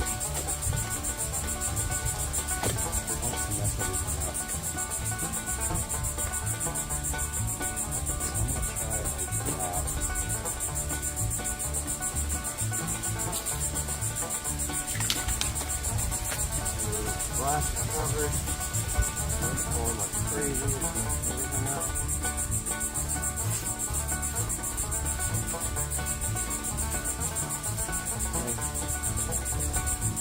good.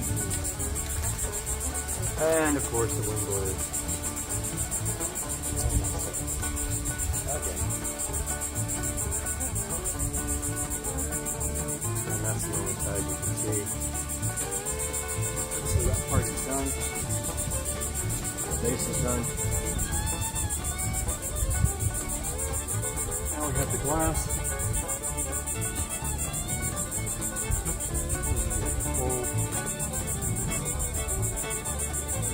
Guy for it. It's not ideal. It works.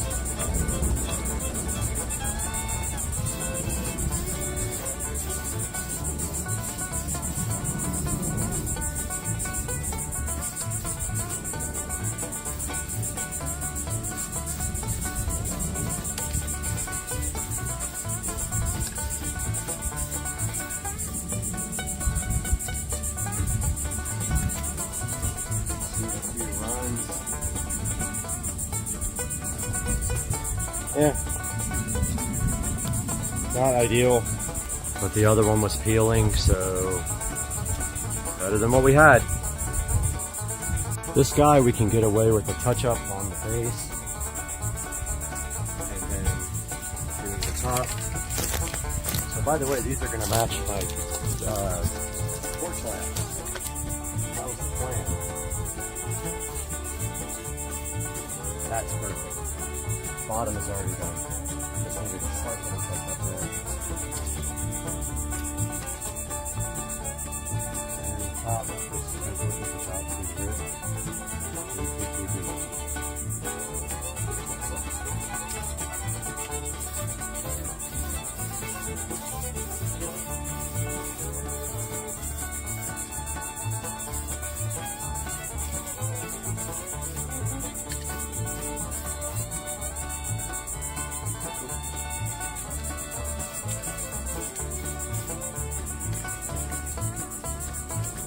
Dry. Should be money. Looks good. Oh, that looks so good.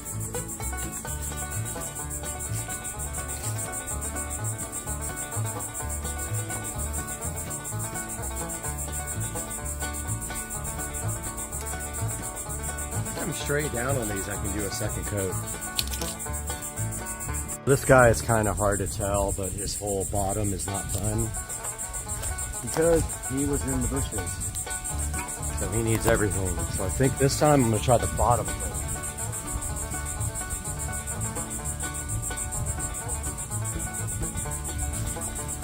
I don't know why, it all sucks.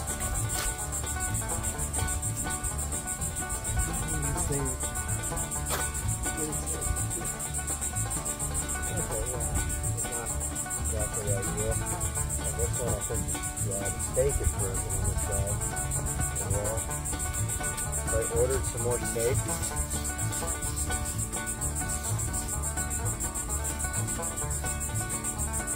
Ordered some replacement steak, but until then we got broken steak to do it. It's really active.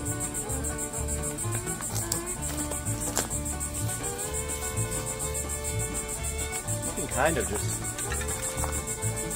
spray them. They don't. I mean, it's kind of an accurate. You go from the top, you won't get the glass. I'm gonna try it without the template.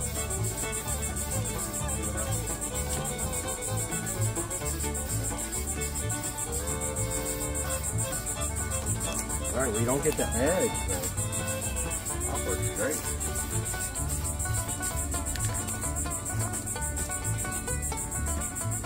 I think that's good, guys. Came out awesome. Man, these things look so good. It's just, they just make them pop. This one is not bad.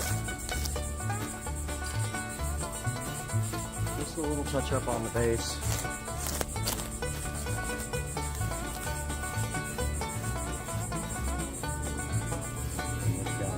Perfect. I shoot straight down on it. Don't get my glass. Oh, that's so good. I'm so stoked. That one's dented, but so what? So this one doesn't have any paint on the base in the back. I'm gonna go ahead and get a little bit on there. Kind of push it up. What I love about this is you can take the mulch and just cover it up after. Oh, we got a little bit on the glass. I think you'll see it on the back side. Let's face it, these lights are probably 10 years old. They've been refurbished twice.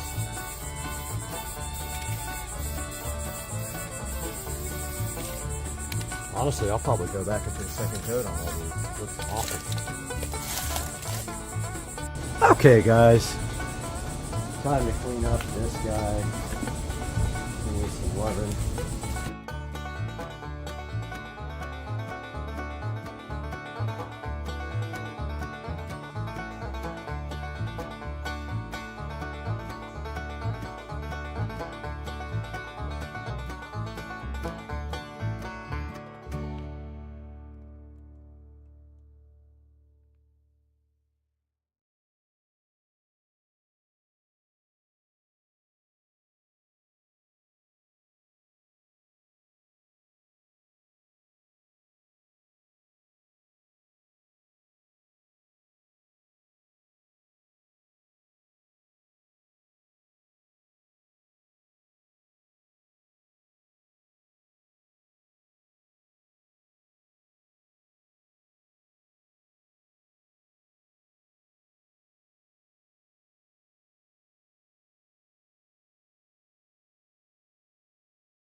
Yeah, I'm gonna head up to close and get a drink, and I'll just be up there.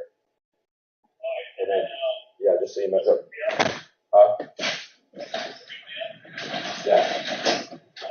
All right, I'll see you later.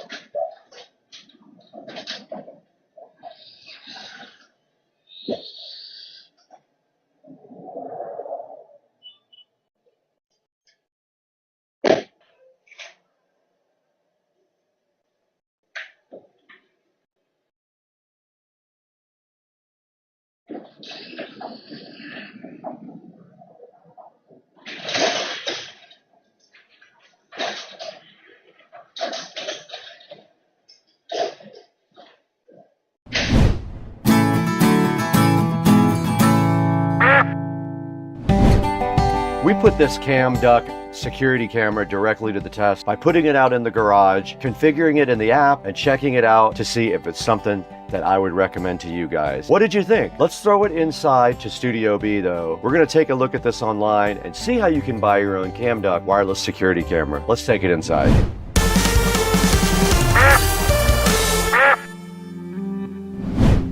Hey guys, welcome back to Supercar Street Racing Studio B. We are out here every day doing hard work for you guys and showing you the latest cool product. And this is a company that had reached out to us before and they said, do you guys want to work together again? And I was like, of course I do. I want to show you guys this very awesome security camera.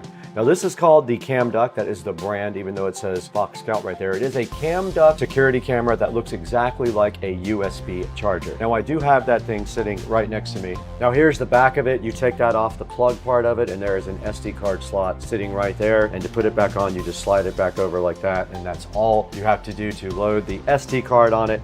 And then on the front, you can see it has charging ports. And when you do go to start to set it up, you will see lights inside there indicating what is actually going on with the unit. There'll be like a red and a blue light inside there. I showed you guys the app. All you have to do is get into the app and add the camera and then also connect it to Wi-Fi and it does the rest for you. Now this guy does do 4K. It does loop recording or it can do motion detection. We put some video up of it in real time there that it recorded onto the SD card. I will also upload that to YouTube and have that available as a link that you guys can check out as well. But this thing is 99 bucks and it has 4 5-star ratings. I like the thing personally. I'm gonna put it back in the garage, reload the SD card in it and go from there. But I really like the way it looked. Its night footage is okay, pretty good. It's a little noisy, but there's hardly any light in the garage at that time. It is very dim. So there's almost no light for the camera to even operate on. And you kind of saw what that looked like. Now there's a few of the features right there, 4K hidden. All right, I'm gonna say something kind of crazy. The keyboard might actually be dead. This is Typeless, the AI dictation app for Windows that doesn't just transcribe what you say, it understands what you mean. It removes filler words, it restructures your thoughts, it auto-formats emails, it builds lists, and it even edits text with your voice. And today, I'm gonna test it live inside real-world apps on Windows. No scripts, no pre-written examples. Let's see if this actually replaces the keyboard. Now, what makes Typeless different? Most dictation tools just turn speech into text. Typeless does something different. It removes filler words, fixes repetition, understands when you change your mind, auto-formats emails and lists, it learns your vocabulary, and it works across apps. And here's the real difference. This tool performs extremely well with long-form input and provides detailed, structured organization even when you speak for well over 60 seconds. It doesn't fall apart when your thoughts get messy, and let's test that properly. Okay, I have Google Docs open up right now and Typeless is running in the background. So I'm just gonna start talking right now and see how it can handle it. I'm gonna hold down the Alt key now. Okay, for tomorrow's video, I need to review a new dash cam, but I'm not exactly sure how I want to structure it yet. I think I'll start with like a hook, comparing it to my old one. Actually, no, maybe I should start with unboxing. People like that. Also, I probably should remember to test the night footage and maybe film some driving clips tonight if it doesn't rain. I should probably mention pricing because that's what most people care about. And I want to feel more cinematic this time, just not a talking head. And I need to remember to create a thumbnail before I start editing because this saves time. And maybe I'll add a comparison chart too or something. I don't know. I'm not sure. And look what happened. Now, Typeless just turned that into a clean, structured note. You're going to see clear bullet points here. Check that out. ABC with a one topic on top. Some logical organization here as well. There's no filler words, no rambling, and proper formatting. Now that's the difference between simple speech to text and intelligent restructuring. It's right there on the screen. You guys saw it. I rambled on and Typeless made it into a coherent document. It's all right there. That's cool. All right, now let's do something more realistic. I'm going to reply to a brand email. Let's send this one to Joe just for fun. Subject, sponsorship. Let's put our cursor there and let's start our dictation. Hello, Joe. Thanks for reaching out about the collaboration. I'm definitely interested. I'd like to know more about deliverables and the timeline though. Also, can you please clarify usage rights and whether this includes cross-posting to my other platforms like TikTok, YouTube, and Instagram? I'm looking forward to your reply. Thanks, Supercar Street Racing. Now let's see what happened. Now you notice I said looking forward to apply, and look at this. It's formatted correctly, it's ready to go. The subject line is formatted, the greeting is structured, the paragraph spacing is fixed, and I have a clean clean sign off at the bottom. Now it removed the filler tone of speech and made it look like I carefully typed this, which is awesome. And it replaced a mistake in my voice with the actual word. This is ready to send. There's no editing needed at all. Okay, now let's talk a little bit about what an auto-formatted list is. Now I'm going to create a to-do list just by speaking. Now I've got Notepad open up over here, but you can do it in your favorite document editor, but I'm using Notepad. And now I'm going to start talking while I hold down the Alt key. Make sure I'm selected on Notepad. Okay, tomorrow I need to film the intro, test night driving footage, edit the sponsor segment, send an invoice to the brand, and schedule the video upload for Friday by 3 p.m. It is thinking, and there it is. Look at that. It's instantly formatted into a clean bullet list right here in Notepad. And now that's huge for daily planning, meeting notes, brain dumps, and script outlines. I can just talk to this thing and it will create that for me. You don't even have to say bullet points. It just understands context. Let's talk about another interesting feature about Typeless. This is the whisper test. Now this is very interesting. I'm gonna actually whisper, start the dictation, and see if it can understand me. Now I'm in my office and I'm barely speaking out loud. So check that out. I had a very low voice volume on that. It picked it up accurately. Now this is great because this would be perfect for an office environment, a coffee shop, or late night work sessions when you're trying to be quiet. Now Typeless also has an auto learning dictionary. Now what this auto learning dictionary does is it builds a personal directory based on your corrections. That's big if you use brand names, technical terms, or client names. It will remember those automatically based on your correction. Okay, I wanted to take just a minute to show you guys the dictionary on Typeless. Now the way this works is pretty cool. You can see right here that I have went ahead and typed a name, John Jacobs, and I did it with one N and then corrected it back with two N's twice. And now look what happened here. It went ahead and added John Jacobs to its dictionary, and that means that every time now that we say John Jacobs, it should put the correct spelling. You can also manually add words here simply by typing them in. For example, let's go with Sally Smith. Now, if you usually say Sally and it spells it with a Y, you can go ahead and type in the corrected way here, and then Typeless will go ahead and use that correction every time you say the name. Sally Smith. Now that's just a little bit of a demo on how the auto learning dictionary works in Typeless. Now here's where it gets even better. Typeless isn't just dictation, it's also voice editing. Now I'm going to highlight this paragraph and press the Alt key and say, make this shorter and more direct. Check that out.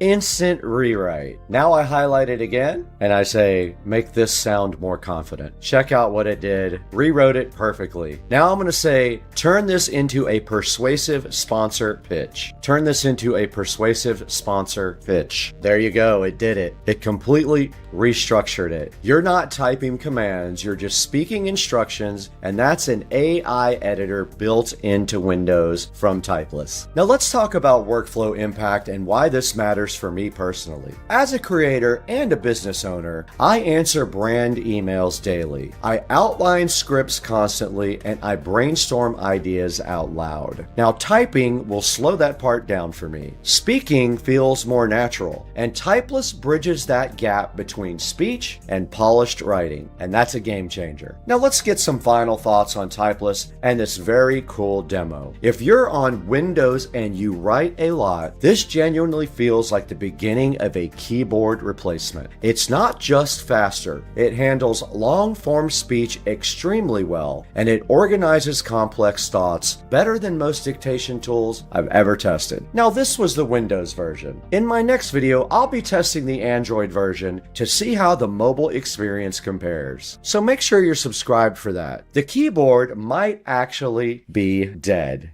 I'll see you in the next one.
What's up, crazy dog?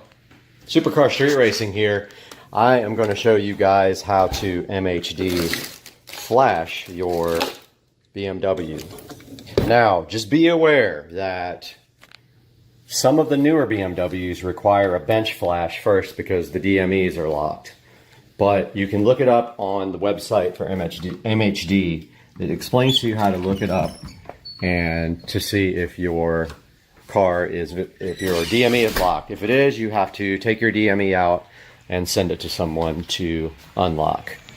Also be aware, on the first flash, you will want a battery charger like that one. You have to have one. There's no way you can't do the first flash without one. The reason being, it takes over 30 minutes to flash the car the first time. So you will take your battery charger and hook it up right there where that cap is over. Hook your battery charger up right there, positive, and hook your negative up right here to this big Torx. And then put it on about, if you have a 9 or 10 amp setting like that one does, put it on that. Now, once you flash your car the first time, all the other flashes only take 3 to 4 minutes, and you do not need a battery charger for that. Now, I will be using this phone to flash, so I will not be able to take video while I am flashing, I don't believe. But I'm going to show you how to hook it up. So you undo your OBD2 port.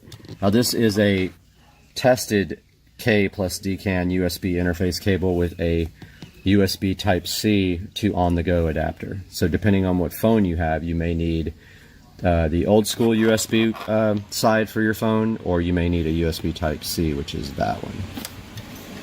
So you plug this into your port right there and into your phone, and then you go into MHD, which I will show some screenshots of. Now my car is modified.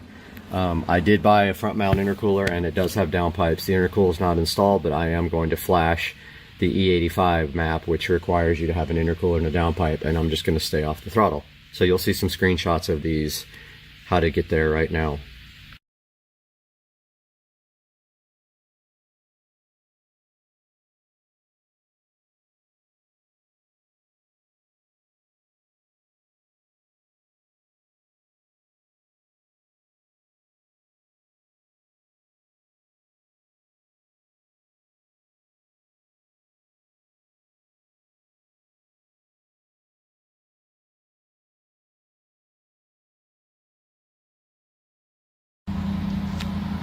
Okay, I got the DME all flashed, and it gave me instructions to turn off the car. I'm going to do that now. Car is completely off. It says to wait 30 seconds. It has been only about 10. So yes, I did flash the E85 mix map. What that map is, it allows me to run 30% ethanol with the car. So yes, that is in the car now. And I'm going to go ahead and turn the ignition back on. And I'm going to power the car on.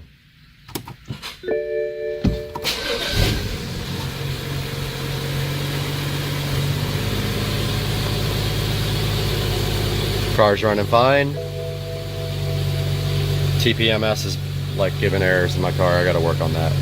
So the car is flashed, and that's how you flash with MHD to run ethanol. What happened to my pool? Went to bed last night, everything was fine. I get up, and now it looks like this. And then I walk straight into this water, and I get typhoid fever, and I get... What's up, everybody? Welcome back to the channel. And today, in an effort to make this white golf cart black, this happened.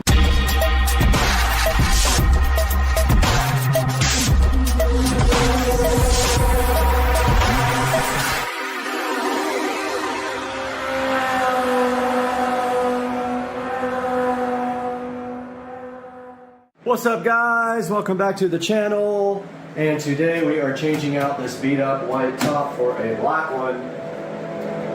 So I have all the tools here to do that. Let's get her done.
Alright guys, welcome back. I got the new top all put in, nice and shiny black top, and I think now I will polish it up with some of the black restoring stuff if I have enough, and then I'll let you guys know how that turned out. But yeah, the black top is in. I really like it. It definitely changes the card a lot. I can't wait to get a black body put in or a matte black wrap. I'm so hyped.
Got the Meguiar's Ultimate Black Restoration on this. Oh boy, I did a terrible job right there.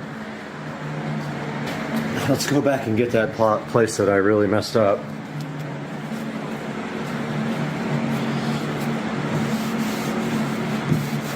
There we go, much better.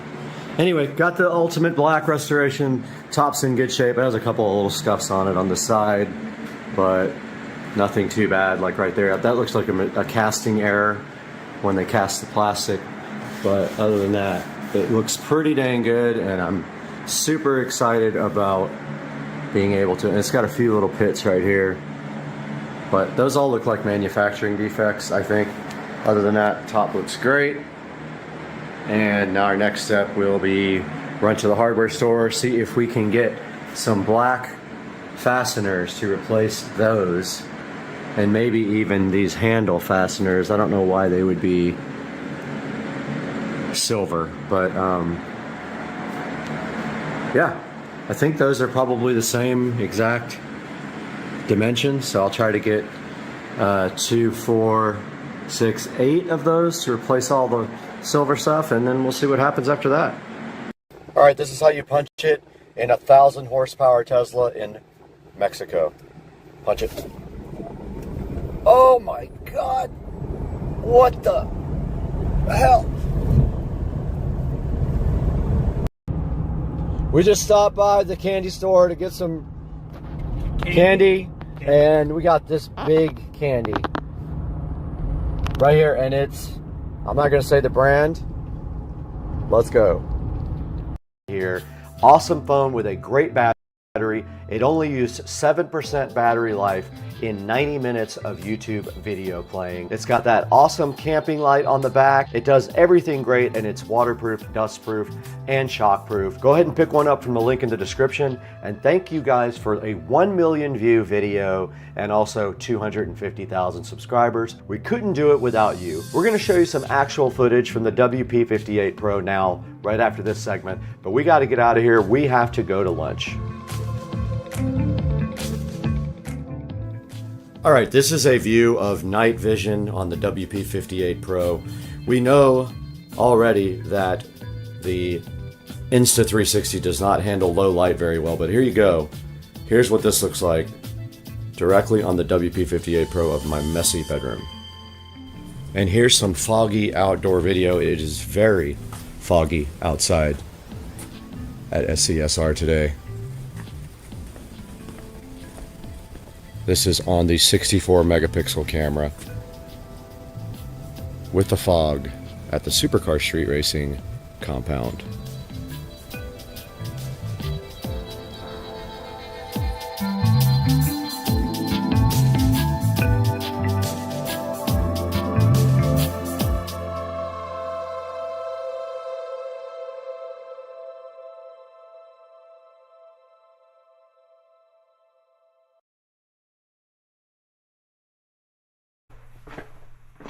Okay, we are in a completely dark, almost dark room, and I want to show you guys the camping light on this guy. You can see on the back it has 2 lights, pretty bright. That's just one of the 2 lights as well. That's what, 1/2, that's at 1/4. Hey guys, I just wanted to clarify a few things about the WP58 Pro and the light. It has 2 different lights here. It has a regular camping light, which is right here. And then it has a warm light as well. So you can do either one. They're very bright, but I just wanted to clarify the 2 different lights. One of them is an ambient light and the other one is a camping light. So you can see the difference here in the 2 light modes. It is very bright. It's lighting up this whole entire room. This is on white light, but then if you put it on warm light, the other light comes on, the ambient light, and that's how that looks in a completely dark room.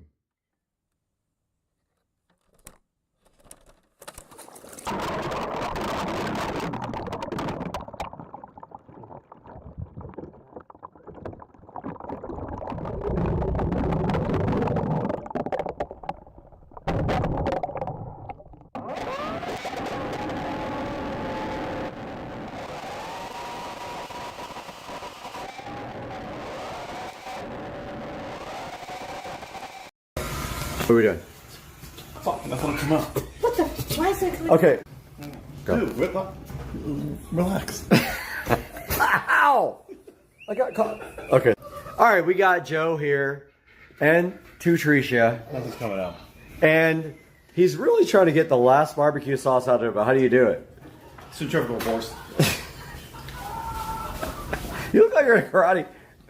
It's all at the bottom. Can we just witness that? How many people did you kill when you did that? Oh, here we go. Oh, so good. Centrifugal force. So good. Yeah. Where's the liquor cabinet? All of it, all the way right around's open. This thing is awesome. Look at this full kitchen. Holy crap, dude. 2 TVs.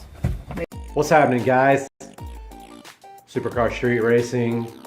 It's been a really long time since my last upload. So, here's what's been going on since the last time that I posted, which was back in February or March. It's been a very long time. So I sold the SL65 to a guy who is in the Air Force. He's actually going to be stationed close to my parents' house, which was interesting. And so since that time, I've been looking for cars. I looked at Toyota Supras, Nissan GTRs, E63S AMG. Still got my hat here for dedication. So I did find a vehicle and I made a deal with someone and I will be picking that car up on Friday. I am driving to Virginia in a one-way rental car and to pick up my new vehicle. In order to get my garage ready for my new car, I had to make some changes because I have not had 2 vehicles since January. February. Ended up selling my truck as well. So here is my other vehicle that I acquired. This is a 2011 Honda Accord, and I picked it up with, believe it or not, 13,000 miles on it. It's in very good shape. So I've been driving that while I was looking for a new car. I had my yard stuff all right here. I did relocate that again back to my shed so I can make room for the new car. Still have some of my old car parts. I've got my ramps, my battery chargers. I still have the whole entire stereo system that I'd never put into the SL65 AMG Mercedes. And I am ready to pick up my new car on Friday. Super exciting. And I have all this ready for it right here. I'm going to also be putting my parts in here right now is so poorly organized. Just a mess in here. So I'm gonna redo all this, get that ready for new car parts. And so I will be vlogging on Friday as I drive in a rental car to Virginia to pick up my new car, and I will be posting at that time. See you guys. Have a good one.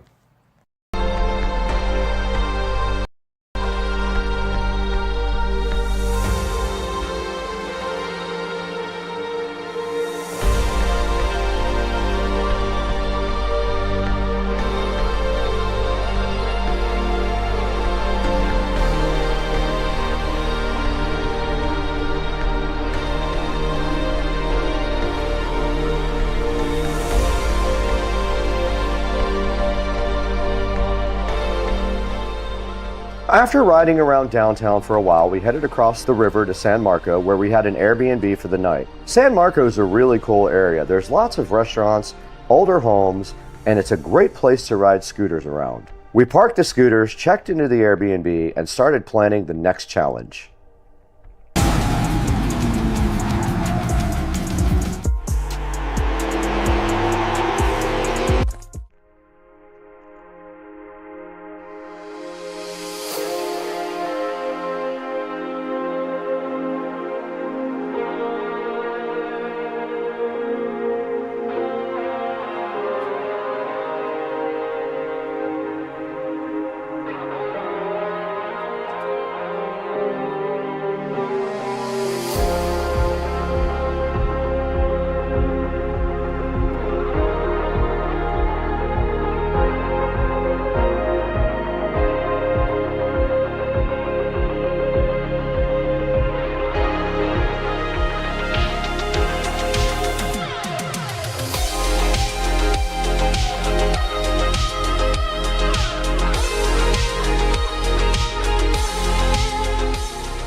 And this is where Joe came up with a slightly ridiculous idea. We'll talk about that more tomorrow, but tonight, we're out to the city to enjoy some dinner and get our scooters valet parked.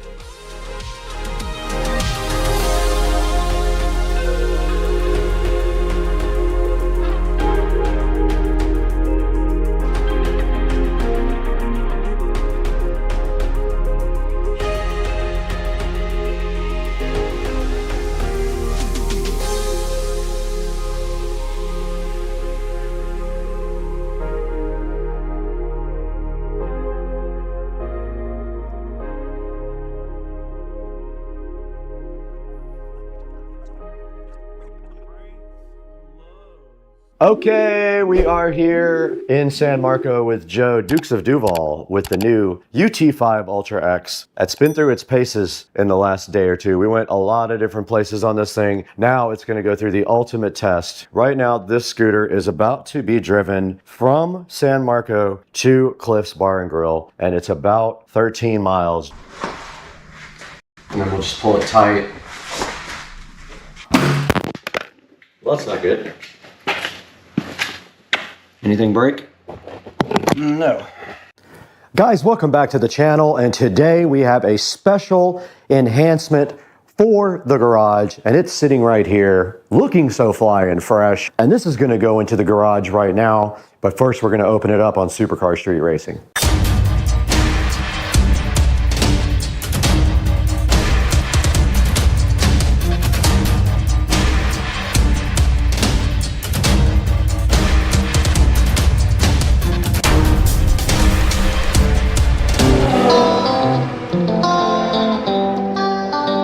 All right, guys, sitting right in front of me is an LED picture light for the garage to go over our Supercar Street Racing banner.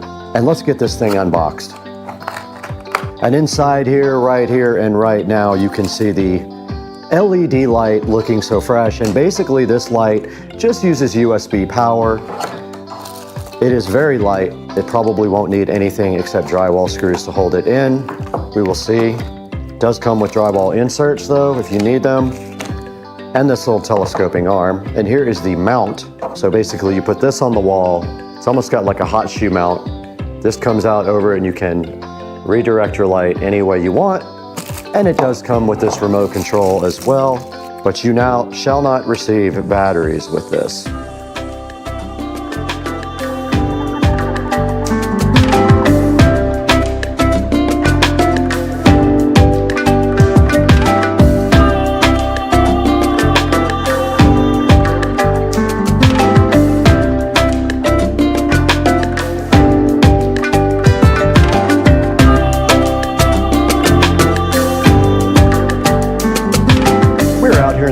In front of the Supercar Street Racing banner, and the plan right here and right now is to put this TV back all the way like this and hang this banner. The TV will generally be facing this way because it's in the corner. Now all we want to do right here and right now is mount this TV. Now all we want to do right here and right now is mount this light so that it shines down on our banner, like so. And then the wire will simply run behind the TV to this USB receptacle that I have. We have power available, a USB-A right behind it. It's super convenient. And I believe this thing works like this. Well, no, it would have to be like that. Screws on like that, so that's how you do that. And then we will just mount this up here and we will zip tie our wire.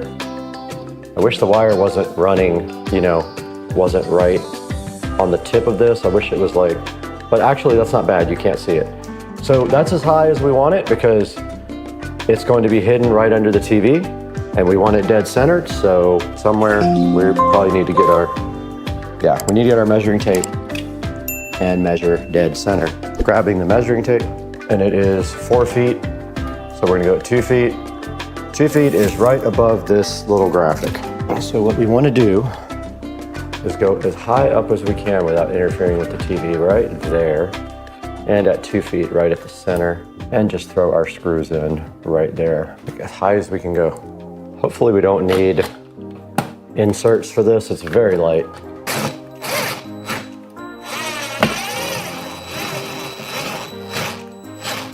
Screws are very long and it's very light.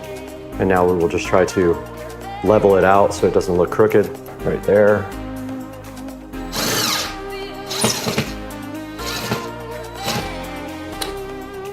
There is that. This thing is fine, it's not going anywhere. Light is very light. Get it? Now we'll zip tie this to the little neck. We'll run the neck right there. And all we have to do now is give this thing power. And there is a USB type A connector on the actual receptacle back here, which makes this very convenient. And it is plugged in and on and freaking out. It is oscillating. Oh, it's audio based. Nice. Okay, it is on music right now, but so eventually it's going to come up like that and you won't see it. We will tie it straight up like this and it's completely hidden by the TV. But for now, it is on music mode. So I'm putting it on auto where it is doing a nice RGB effect. As you guys can see, we can put it on color, and that is white.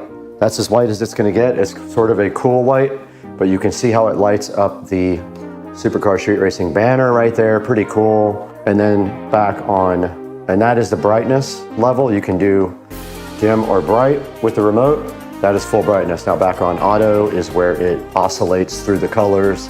Looks pretty cool, guys.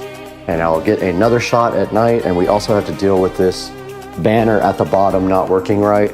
But we need to get some zip ties and finish up our work. And the light is on and the wire is completely hidden, guys. Check it out. Looks fly and fresh. Looks like it. Got it! Got it! Anything break? No. Yeah. Well, I broke my microphone connector. That's wonderful.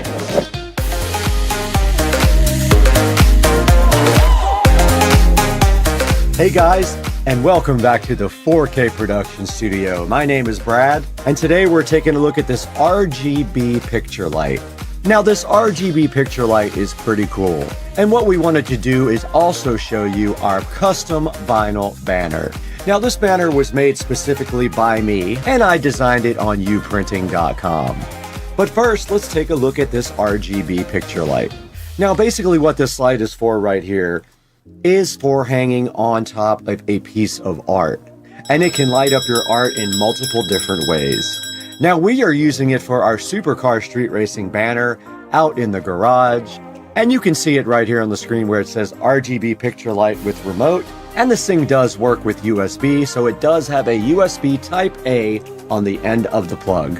And checking right here online here on Amazon, it does have a 4.3 star review, and it does cost $34.98 right now for the RGB one. And that's the one we have out here in the garage right now. And let's take a look at some of the reviews here. It has 69% 5-star reviews, easy to install, and so nice. Satisfied and perfect fit. And the 1-star reviews say it's supposed to be wireless, but that is not true. It is not chargeable. And this guy says doesn't work with the timer. And the other guy says just cheap, which yes, it is very cheap, but it does work fine. And now taking a look at some of the pictures here, you can see there is an app for this as well. I didn't use it. And here we have the different colors that you can switch it to over your artwork. And right here, right now, you can see on the app where you can control the music as well. And right here is what's in the package. Basically, it comes in pieces. It has some drywall inserts and screws, the neck, and it has a small remote control on the actual wire so you don't have to use the app. And you can see a picture of it right here in someone's living room with the RGB effect. And that's what I had turned down, as you guys could see in the video, out in the Supercar Street Racing garage. And right here it has the remote control feature, the button control feature, and also you can control it with an app on your phone. And now we're taking a look at the custom banner that I ordered on uprinting. Now I did design this myself.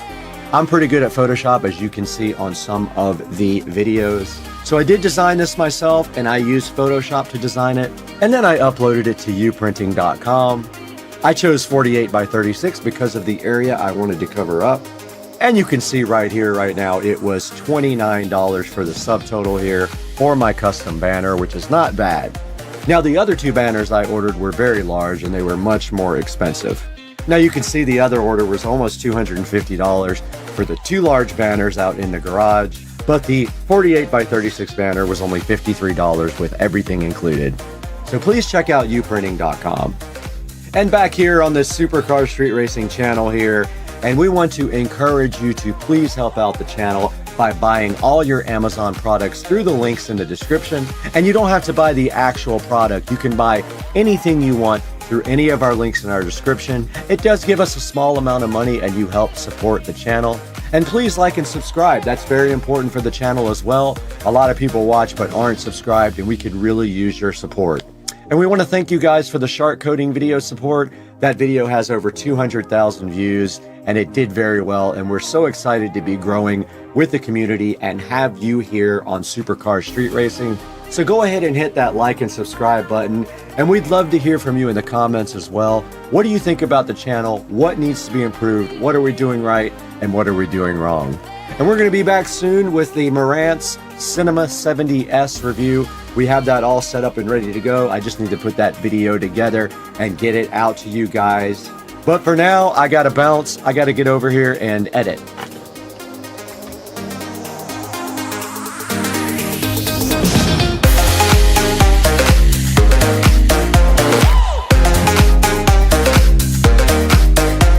Out in the Supercar Street Racing garage, and of course we are recording on the phone, which has better low light video. We got the garage lights set to purple, but I wanted to show you guys the art print light that is chilling so nicely over the Supercar Street Racing banner, and it is set to a cool white, but we have this remote here that can do whatever we want. We can go red, green, blue, yellow, light blue, purple, and back to white. Or we can do oscillating colors, which looks fly.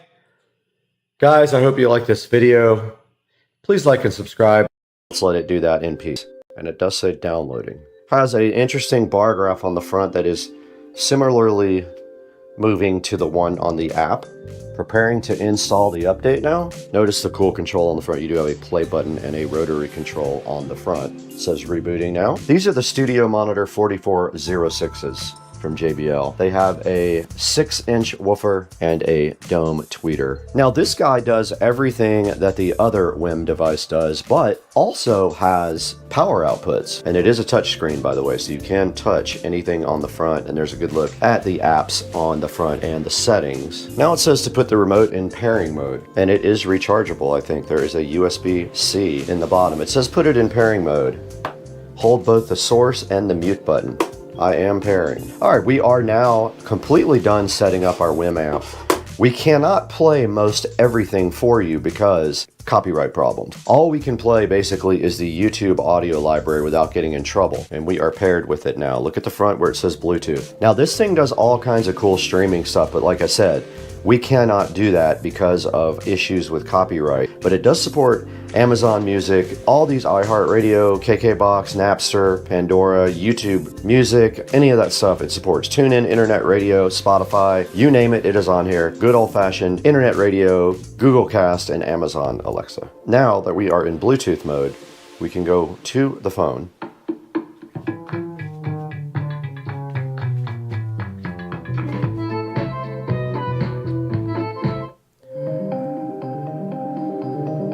There's our volume. We can also use our remote for volume. Yes, this is copyright-free audio from the YouTube audio library. It does get very loud. 100 watts is what this guy puts out.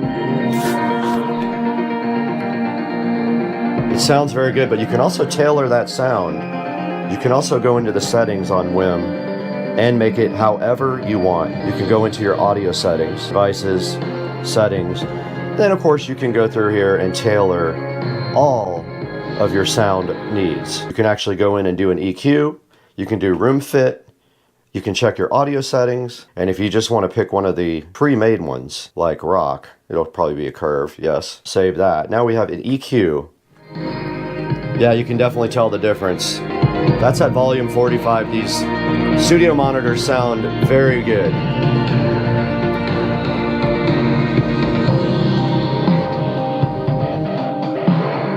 Very nice.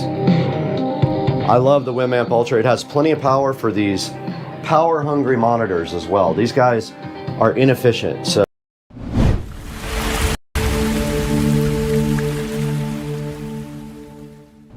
Alright guys, welcome back to Supercar Street Racing. We are in the Supercar Street Racing kitchen where it is dark, but today we got an exciting thing happening. The Tesla Model S Plaid is sitting here so fly and so fresh, and today we are going to be taking this thing to the Tesla dealership because we have gotten something in for the inside of this thing that we have been waiting for a couple of months and also been waiting for like a half a year. Let's go ahead and get in the Model S Plaid and take it to the Tesla dealership.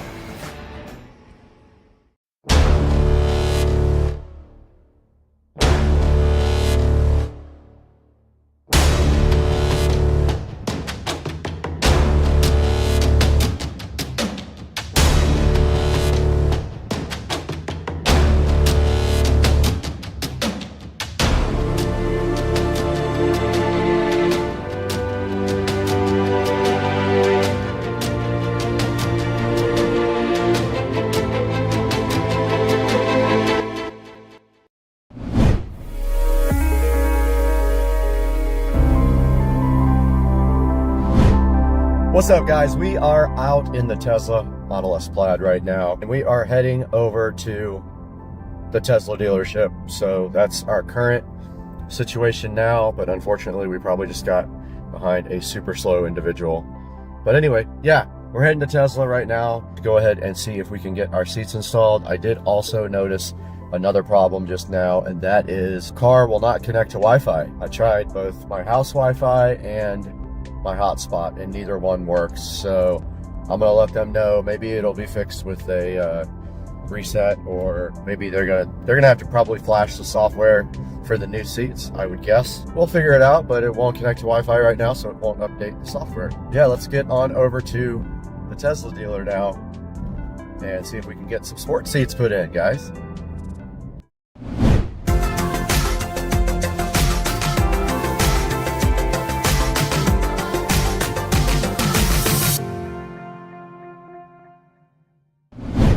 right, guys, so it is 2 Fridays later. They ordered the wrong seats for me last time. I know we ordered black. Black did not come in. They never told me what actual color did come in, but they did do a quick turnaround. They got the seats in a week and a half, and I did message the service department yesterday, and they said that they opened the box and verified that the correct seats were actually there. So I am en route again to waste a whole nother day to get my new sports seats put in at the Tesla dealership. While they do that, I'll probably borrow one of their loaner cars and go ahead and go get some breakfast and all that stuff. But yeah, we're headed up to Tesla right now. We'll update you guys next time we have some more relevant information for you. Well, I'm in the Cybertruck. They gave me a Cybertruck, and it is the weirdest feeling. It has 4-wheel steering. It turns on a dime. This is crazy. I'm in a Cybertruck, guys. I never thought that I would be able to try one of these out, and check this out. I'm in a crazy Cybertruck. It is the strangest feeling to drive this thing. It's so big, but yet it turns like on a dime with the 4-wheel steering. But the 4-wheel steering is insane. Like, it makes the sharpest turns of any car I've ever been in, even like super sports cars. And right now I'm headed up to see Jared, and I'm gonna drive right up to his window. All right, we're gonna go in here and surprise Jared with the Cybertruck. This is basically it. I have a Founders Edition Cybertruck, and it looks like this.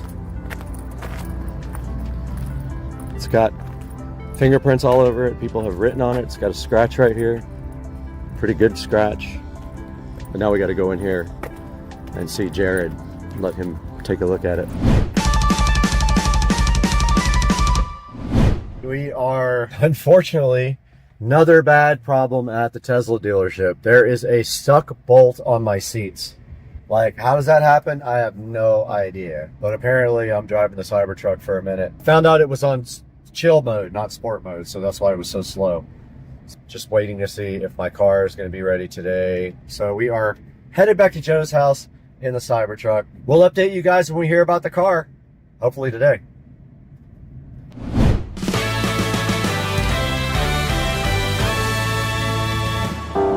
All right, we're back at home now with the Cybertruck, and I thought that I would be able to back this thing in the garage. And the first thing I learned is that this thing is way bigger than you think it is. So check this out.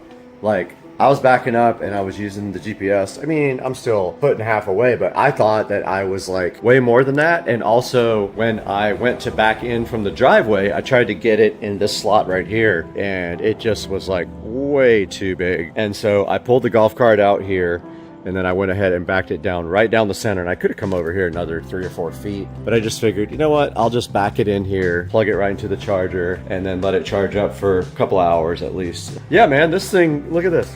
This thing is in here. Supercar Street Racing Garage is full of Cybertruck action. Now I gotta pull the golf cart through this tiny little slot. I don't know if I can make it back in. That is a smallish hole to fit a biggish vehicle. Let's see. Maybe.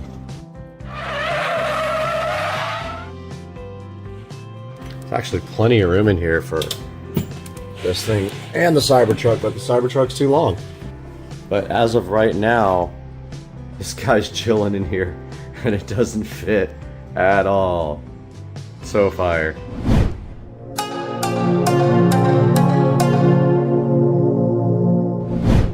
Okay, it's dark, 7 a.m. and I can't see. Parked this outside last night because it doesn't fit in the garage. The car supposedly is ready. It was ready probably right when they closed last night, but I wasn't about to run over there at 6:30 p.m.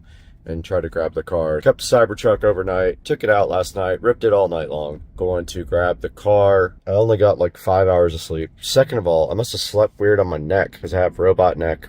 So yeah, I'm on the way to grab the car, and this guy just pulled right out in front of us. All right, it took me a minute, but I found the car. It is parked right over here. It's 7 a.m. Saturday. Look at the crazy tent. But this is the first look at the sports seat. Can't see anything. It's got sports seats, so oh, these are sick. You can't see them. It's too dark. These are way more firm than the stock seats. I'll show you these when the daylight comes up.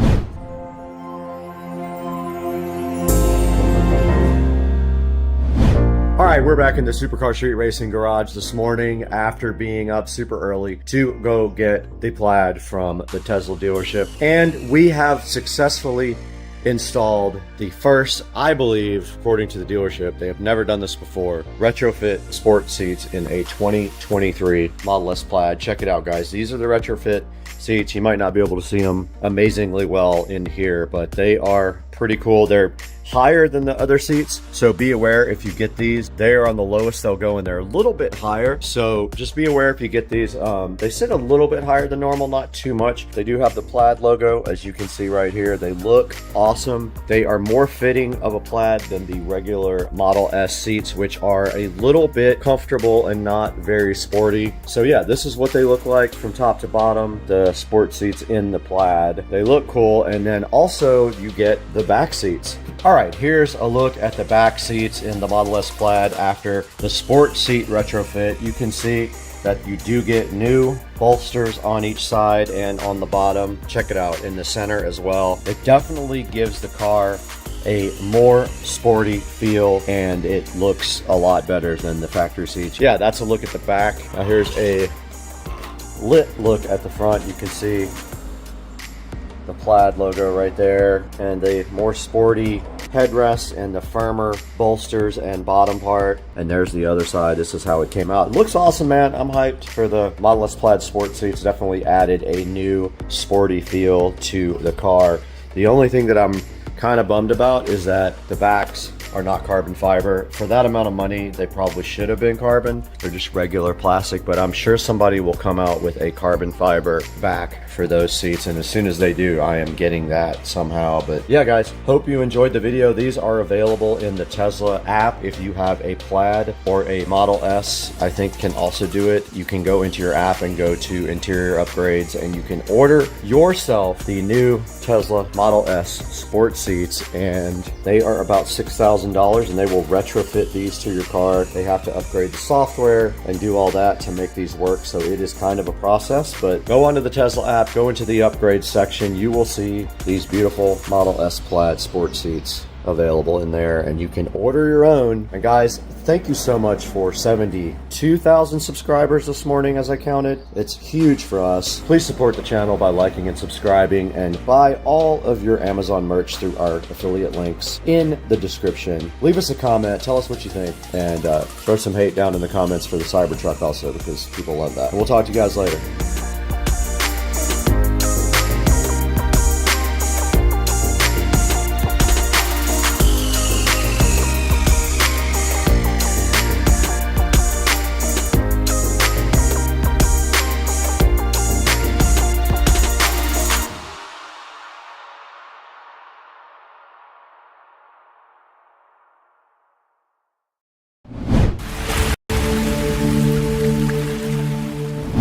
Guys, we're in the Supercar Street Racing Studio A today for something special. I've got a product right next to me here that's going to enhance the studio. I just have to figure out how I'm going to install it. It's sitting right here next to me, ready to be unboxed.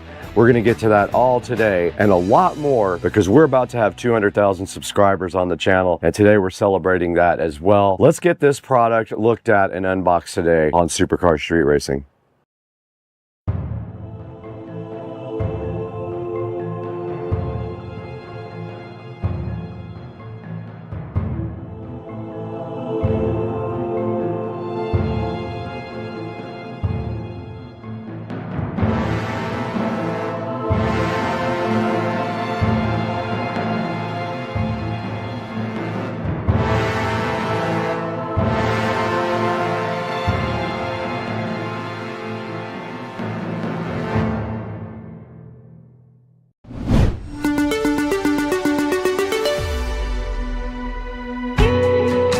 All right, guys, we are back in Studio A again today for something special. Lumery sent us a couple of these 16-foot rope lights to mess with. One of them I'm putting out in the studio here. The other one will go inside of the house on a new project I'll be working on soon in there. But for right now, my plan is to put this over here on this wall. And just to give that wall some light, there is no light over there whatsoever, and when I shoot this way, there's not really anything interesting. So I'm trying to figure out like a pattern or something to do with these, but I think I am just going to make like a just up and down pattern until I run out, and I don't know how long that is. It's 16 feet, so these are a foot each. So what we want to do is probably do 4 and 4 and 4 and 4 to do 16. So let's try that. Now directly inside the box you can see everything that came with the Lumery Smart Neon Rope Light Kit. It did come with a remote control right here, so I can add another to the 1000 that I already have. It came with these cool 3M sticky tape things, so you don't have to use the screws, and I can't use the screws on my wall because it is made of styrofoam over there behind the sound deadening material. They give you these little mounting things, so what they want you to do with these is stick these on with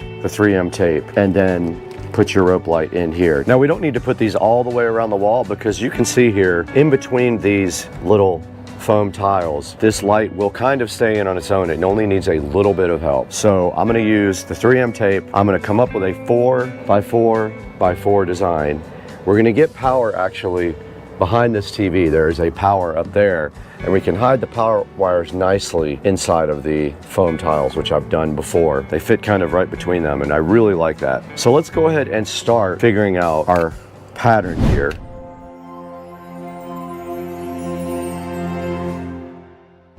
So I have the 3M sticky tape things, and I have our little holders here. Here's our actual neon rope light, and we do have a power adapter and a controller. If we did these four and started right here, I think that might be the ticket. So you just peel off these little sticky backs, and then you put them directly on the back of these little U-shaped holders.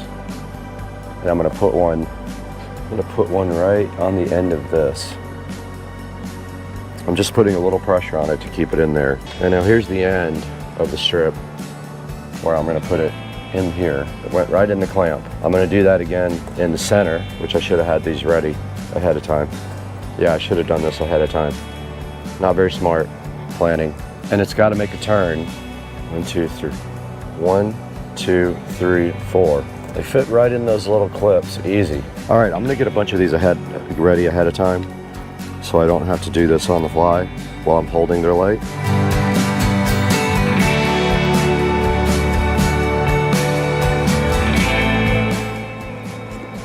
And I didn't do what I thought I was going to do.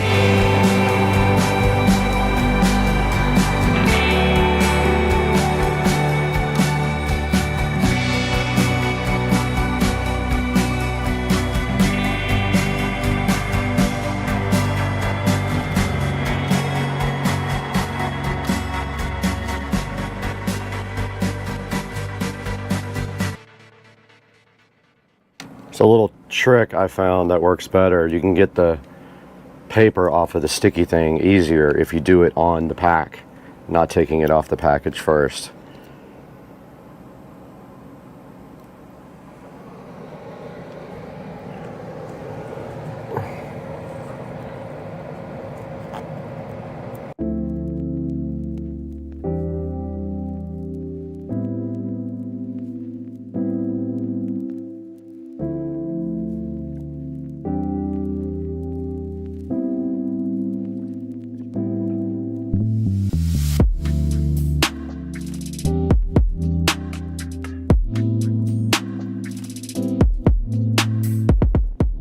So we are completely done with mounting this rope light. All we have to do now is do power for it. This is our power brick, and I'm gonna put the power brick behind the TV. I have plenty of power up here like this, right here behind the television.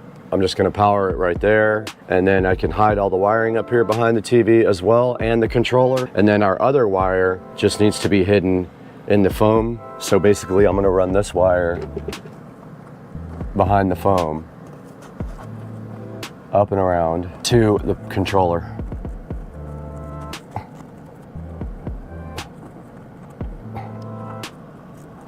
Just like that.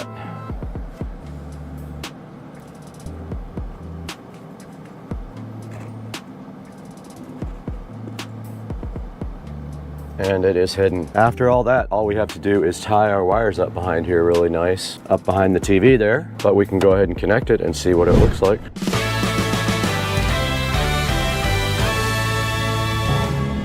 There's a 3-prong connector right here. You can't get it wrong. It's keyed, so you can't break it. There's no way to possibly break it. And then let's power this up. Man, that's cool looking. Okay, wow, that really adds a lot to the side of the room. That's pretty cool. So let me grab all the stuff to do the wire tying and we'll start from there.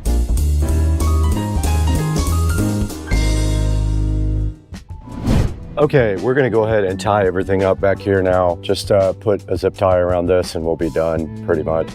There's not a whole lot really to do to tie this up. Our controller is also gonna be back here and you can stick it to anything pretty much.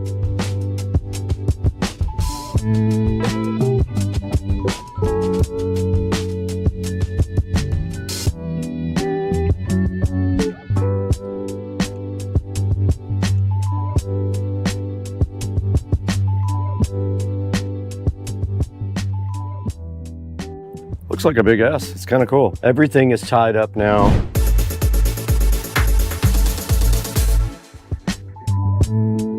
Okay, we're recording on both the phone and the GoPro now. We opened up the Lumery app here. I have to sign in. You guys can't see this part. And here are all smart devices. We're gonna add a new device. It says it's being added. It says it's done. I'm gonna edit the name, Studio A S Lite. And there we are, we're done with it. Now, here's where you can tell it to either be color or white. You can just do a color. We did just switch it to red. I'll let you guys get a view of the light. Now you can do segments or you can turn off segments. Let's look at a scene that's just kind of breathing. That's called Island Blue. This is Glacier Express. I use this behind my fridge all the time. Hut in the Snow, Firefly Night, Northland, Grasslands. That's very cool, man. Dream Meteor. All right, guys, let's take a look at the remote now.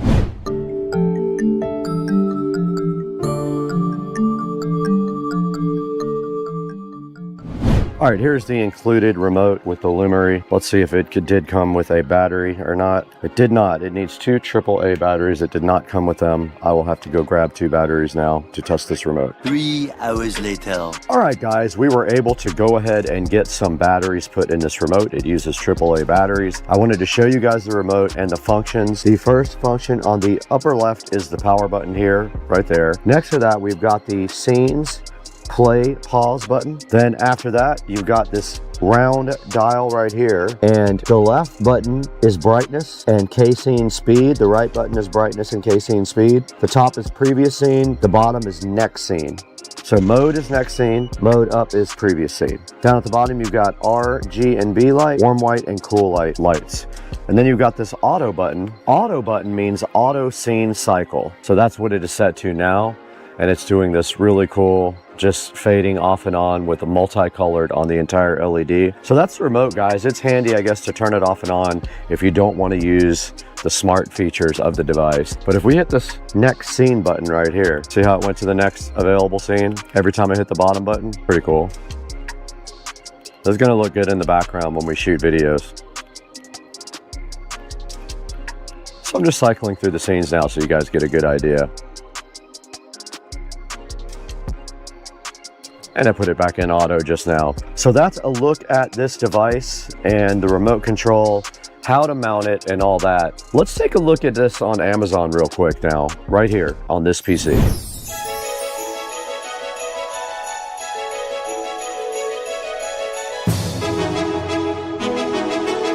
Welcome back to Studio A. I don't get out here very much anymore because I like to be inside so I can get to my regular job while I'm recording. But we're out in Studio A today, checking out the Lumery neon rope light. Lumery was so kind to send me 2 of their neon rope lights. They are both 16 feet long. And as you guys just saw, we installed one right here in the studio. It's sitting right next to me, right over here, looking so amazing. And I cannot help but love this light. I like all the scenes. It does AI stuff, it has a ton of different scenes. You can turn individual segments on and off, and you can brighten and lower the brightness of individual segments as well. We installed one directly right over here in the Supercar Street Racing Studio A that we are sitting in right now.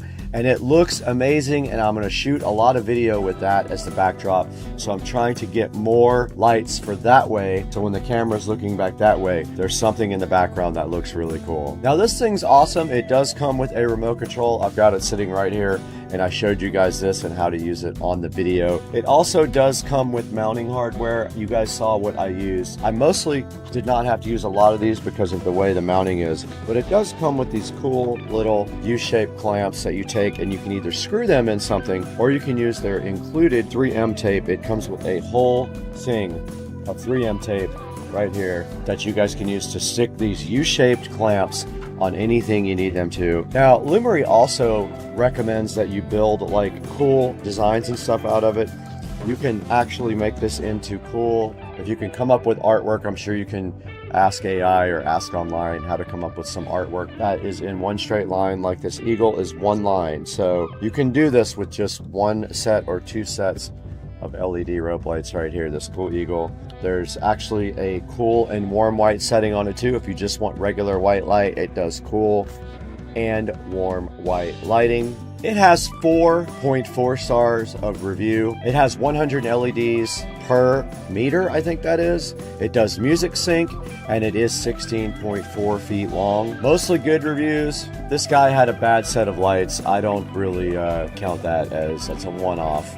But mostly good reviews, up at 4.4 stars, so they are getting decent reviews as well. So check that out. You can get a 5% coupon on 2, 8% coupon on 5, or 5% off a qualifying purchase with the code that is on the screen. I will leave a link in the description to the Lumery neon rope light that we installed so fly and so fresh on my left right here. You guys saw it. It looks awesome. I'm super hyped to put my really good camera right here and shoot back towards, now that we have some lighting back here that we can highlight back here towards the TV. Now the TV just really needs like a backlighting, so maybe I'll look for something to do that with behind the actual television right there. But that's gonna do it for us today. It's Sunday. I'm really trying to chill today and not do too much work because it's hours and hours of editing and shooting usually. I'm gonna get out of here. I gotta get outside where it's 105 degrees.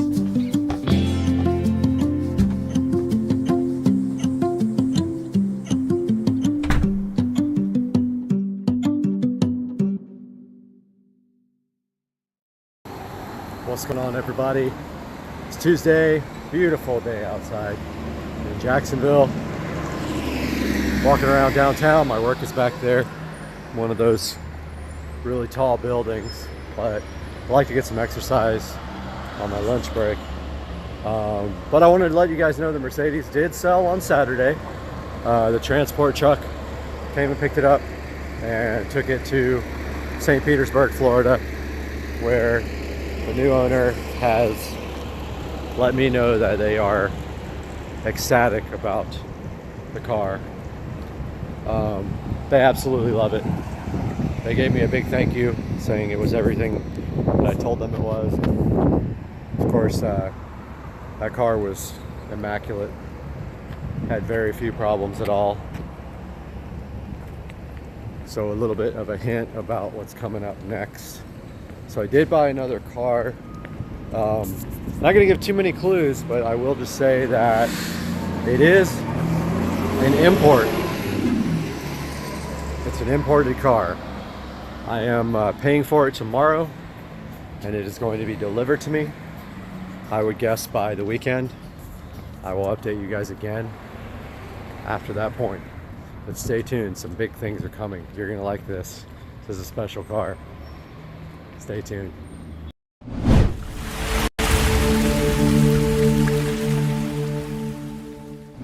I want to take these labels off and then pull the wire. All right, guys, I'm all done extending the wire. Today we have the Juke audio in front of us again. So now I have to figure out with the app how to switch to the analog input.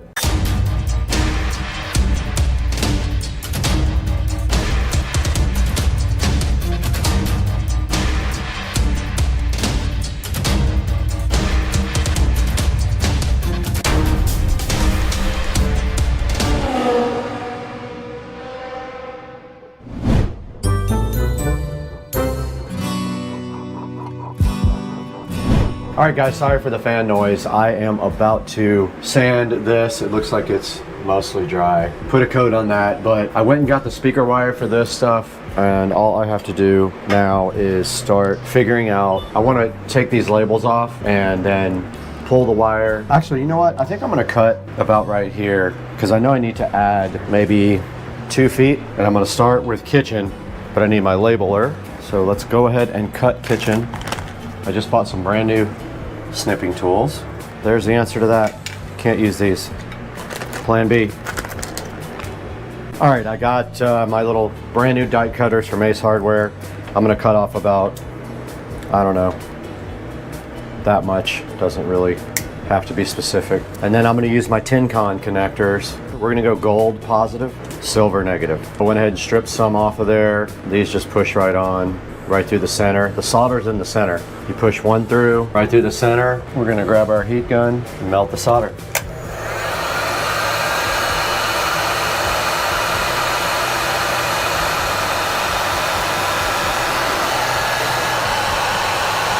Should be good to go. I'm gonna test it after. Last thing I want is an issue inside the wall. That would be a nightmare.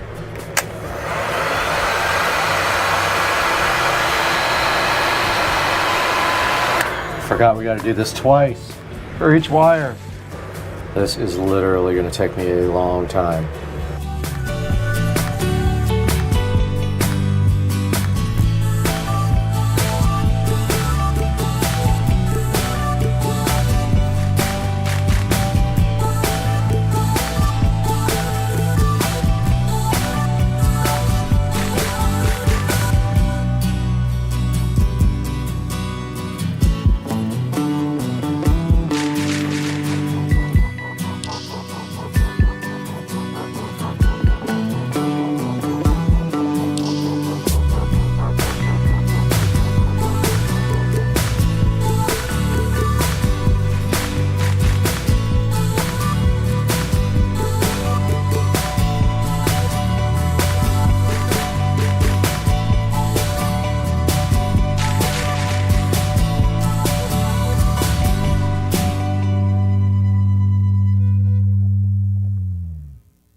All right guys, I'm all done extending the wires. You can see right here, this took me about 3 hours to do, and I ended up, when I started doing it, I was using electrical tape over the solder shrink connectors, but I ended up starting to use heat shrink tubing, which I should have done the whole time. I learned my lesson that that was the way to go. 75% of them are heat shrink tubing. The other ones are electrical tape over solder connectors. This box is next up here at the top. I got to go ahead and cover that with a patch kit and get this one all squared away as well.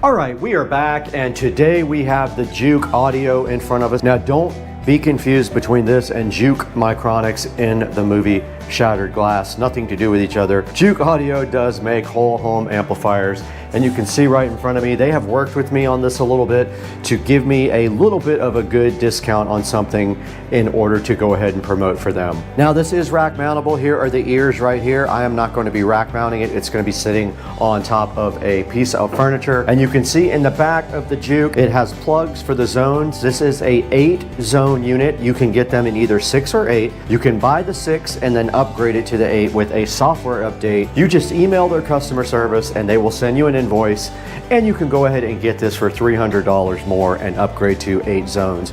When you buy the 6 zone, these 2 zones here are disabled. So what I did is I had kind of a cool idea for hooking this up. These are the plugs that go in the back where the speakers go, and our little pins are going to go in there. But if you look what I did, I put zone 1 and 2, and then I marked the positives with a red pen. According to the map on the back that you wire with, I just did that for everything. So there's 1 and 2, 3 and 4, 5 and 6, 7 and 8. So all we have to do now is go over to the closet and start wiring these, because the wires are actually ready now. When it's time to actually do the plug-in, all we have to do is push the amp up to these plugs and go ahead and plug it in. So let's take all this stuff to the closet. We don't need the amp yet. All we need are these 4 little plugs, and we'll go ahead and start wiring up our zones. We're back over here at the closet now, and you can see all of our wiring here for the multi-zone audio system hanging down. Every one of them has a pin on the end. I thought it would be good because the old switch had push-style speaker connectors. The new one has screws in it, so you just screw down on these tiny little screws, and these pins should fit perfectly right inside of these terminals here, I hope. Hopefully they don't get in the way of each other. If they're too, I'm seeing now they might not go, but I'm hoping they did. I spent a lot of time on this, but yeah, all I have to do right now is find zone 1 and 2. I don't really have to make zone 1 and 2 anything in particular. So really anything I want to, I can hook up to zone 1, 2, 3, 4, 5, 6, 7, 8. And then I can fix everything in the actual app, which I will show you guys later. So for right now, what we're going to do is go ahead and start wiring up our zones. And we're gonna do that now, so stay tuned. And we're gonna clean all this wiring up in the process so we can then paint the closet, because we are almost done with the prep work. We're just filling our last big hole right here, and then we'll be ready to paint. So let's get working on this wiring.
Test it first.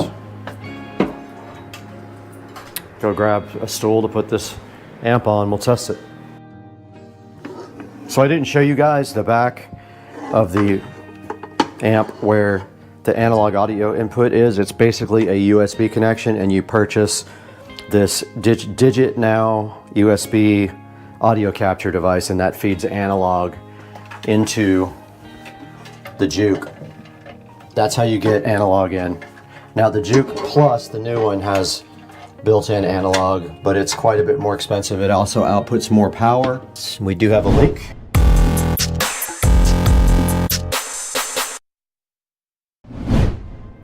All right, good morning guys. It is a fresh day, and I wanted to come in here and show you guys exactly what I got done yesterday and what my plan is going to be for this morning. So yesterday we got a whole lot done. Basically, we got all the walls patched. You can see we filled a huge hole, but right up here where, get enough, where the wires were coming through when we moved them down there. We filled the hole where our subwoofer jack was up there, and we have basically everything ready now for paint. So I'm gonna go ahead and tape the floor off this morning. Notice we have our subwoofer jack chilling in here. We got our plate for our Ethernet in here, so we're ready for Ethernet as well. All we have to do now is tape the floor and go ahead and paint this room. So I'm gonna go ahead and prep for that right now.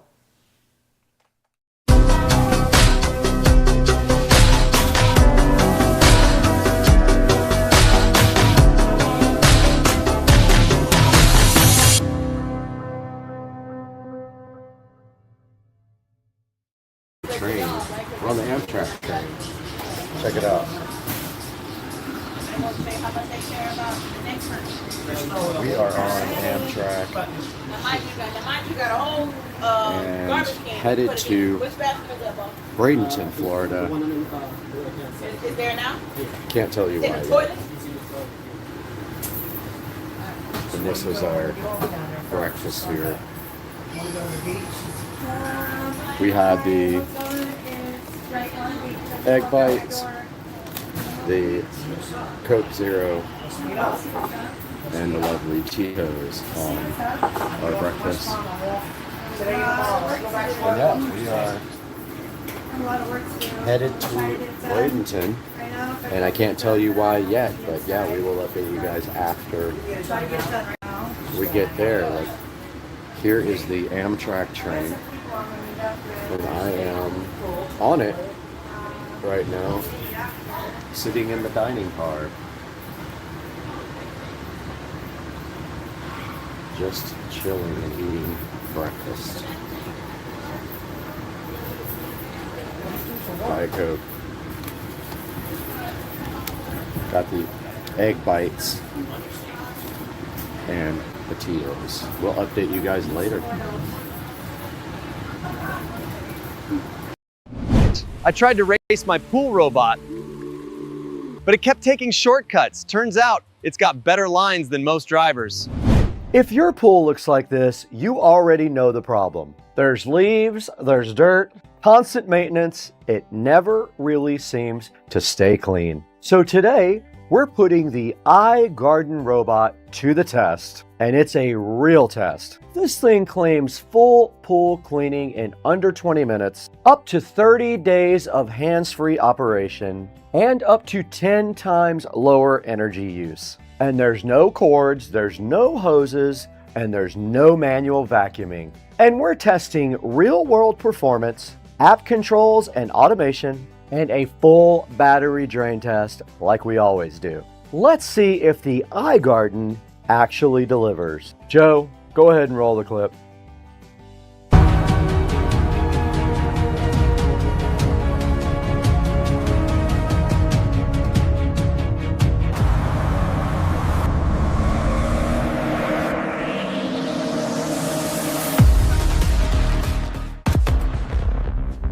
Where speed meets innovation.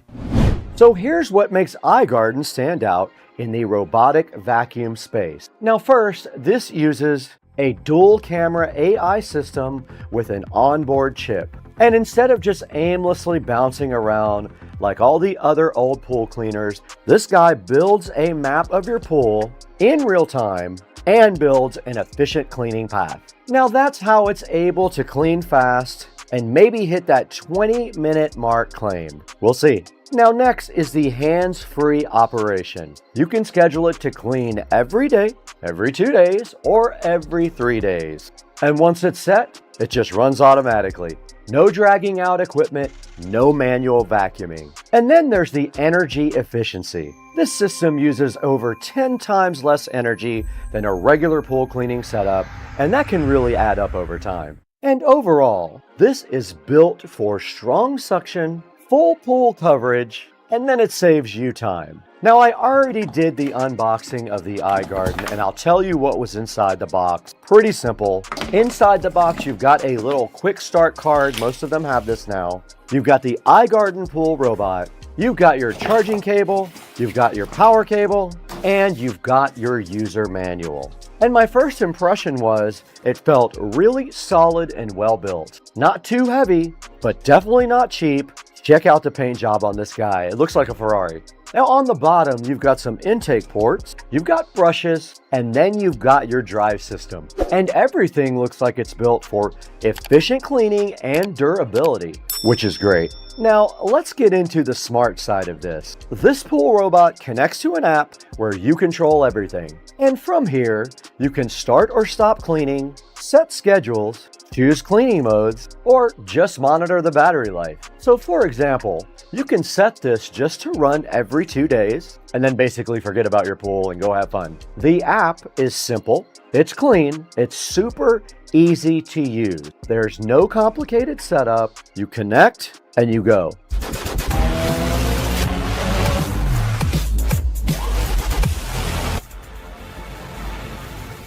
And here's what actually matters. We've got dirt, we've got debris, leaves, real world conditions for sure, right out there in the pool. Now let's go ahead and drop it in. We want to go ahead and press the power button until it is solidly lit and then drop it in the pool. We power it on and then we just go. And right away you can see it is not just moving randomly. It's following a pattern, it's covering the pool, and that's the AI mapping doing its thing. Now, this pool is extremely dirty. The 20-minute clean claim would be if you clean regularly. This pool has not been cleaned. It is very dirty. So we're going to go ahead and let this thing clean the entire pool. It is going to take more than 20 minutes because there's going to be multiple basket empties during this time. And after we're done, here's the result. Almost all of the debris is gone. The pool floor looks clean. Coverage was solid. And that's a noticeable difference for a pool that was so dirty before.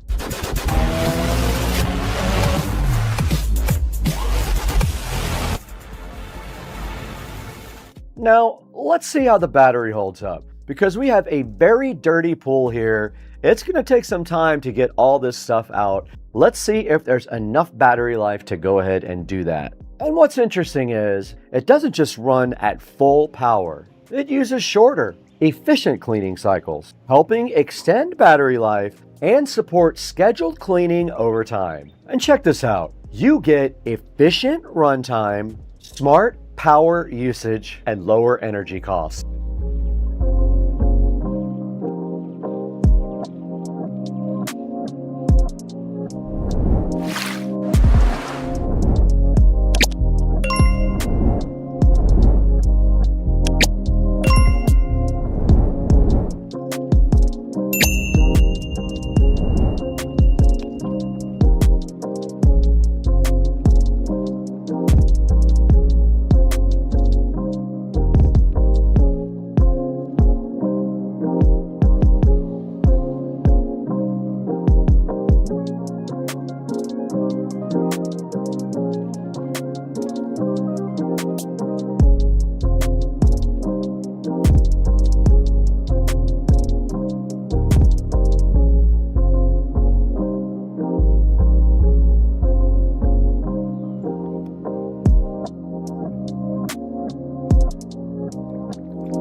So here's the bottom line. If you're tired of cleaning your pool manually, dealing with bulky equipment, or paying for pool service, this is a solid upgrade. With the iGarden, you get fast cleaning, you get smart navigation, and hands-free operation. Now, if you want to check this out, I'm going to go ahead and put a link down in the description for the iGarden.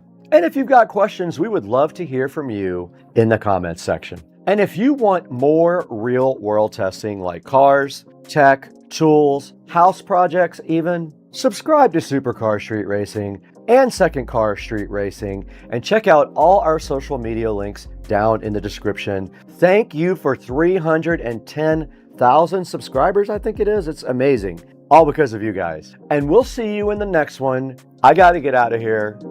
Joe, roll the outro.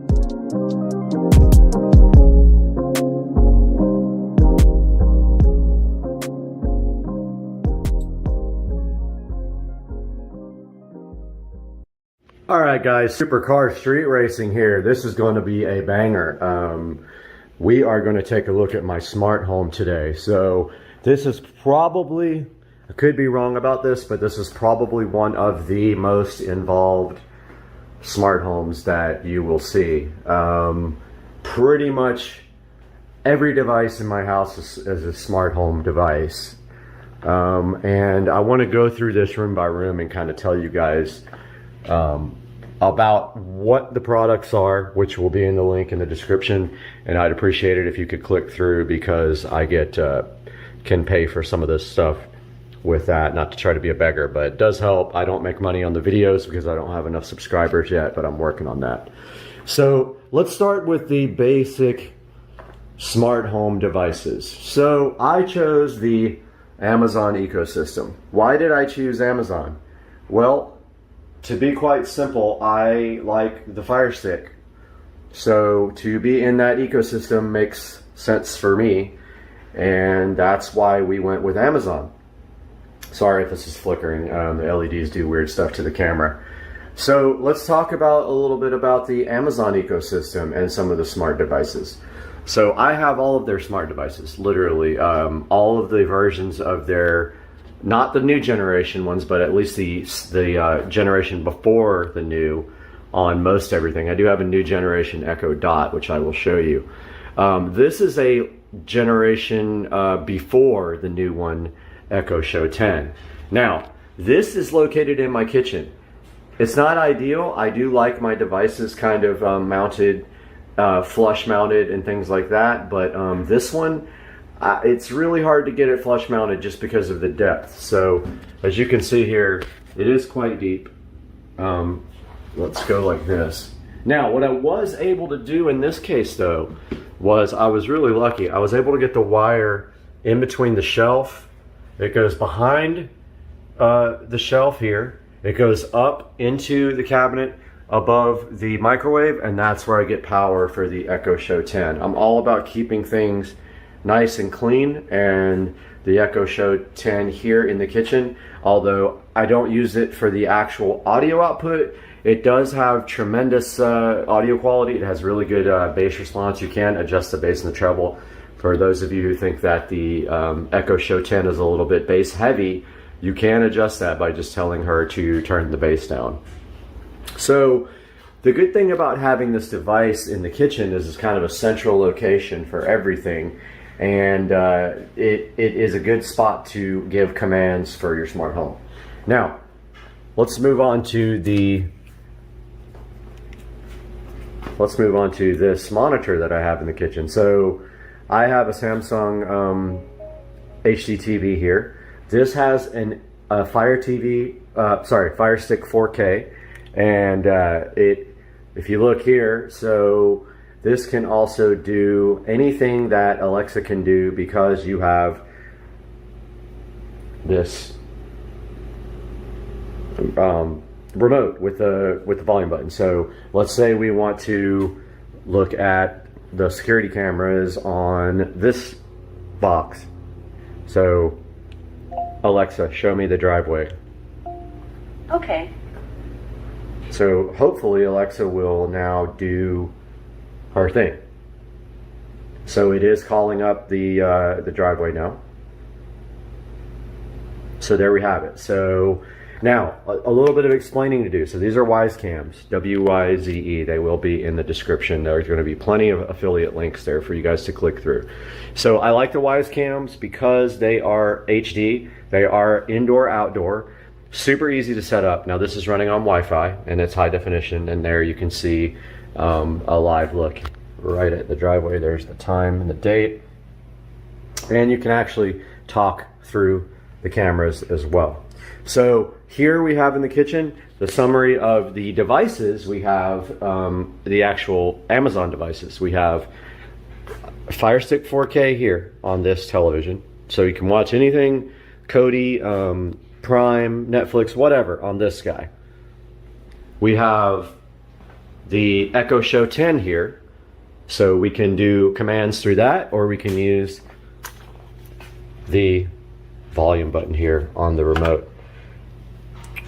So here's an example again. Show me the pool.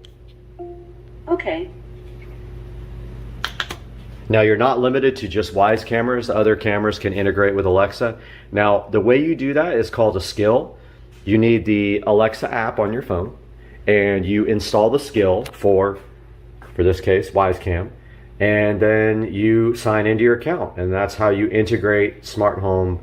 Some smart devices, let's say that's how you integrate the cameras, if they have a skill. Other devices, plugs, switches, etc., I will show you in a bit. And so that is how you use the Fire Stick. Just one of the ways, and you can do any of the commands. Example. So here is the pool. See these lights here? Okay, so those are on a smart plug. So it is called patio lights. So turn on the patio lights. Okay. And they are on. You can see there. Should be cycling through the colors. And turn off the patio lights. Okay. Okay, so that is an example of how you use your Fire Stick with Alexa. It's completely ready, and you can say, show my smart home dashboard. Okay. Let's see if that actually works. Pretty cool, dude. Pretty cool. And you got your smart home, your lights, plugs, switches, cameras. These ones, I guess if I go ahead and call them up once, they'll show thumbnails there. Now let's take a look at some of the other smart home devices in this room. This room is full of smart home stuff. This is the kitchen. So these under cabinet LEDs. Now there's two ways you can go with this.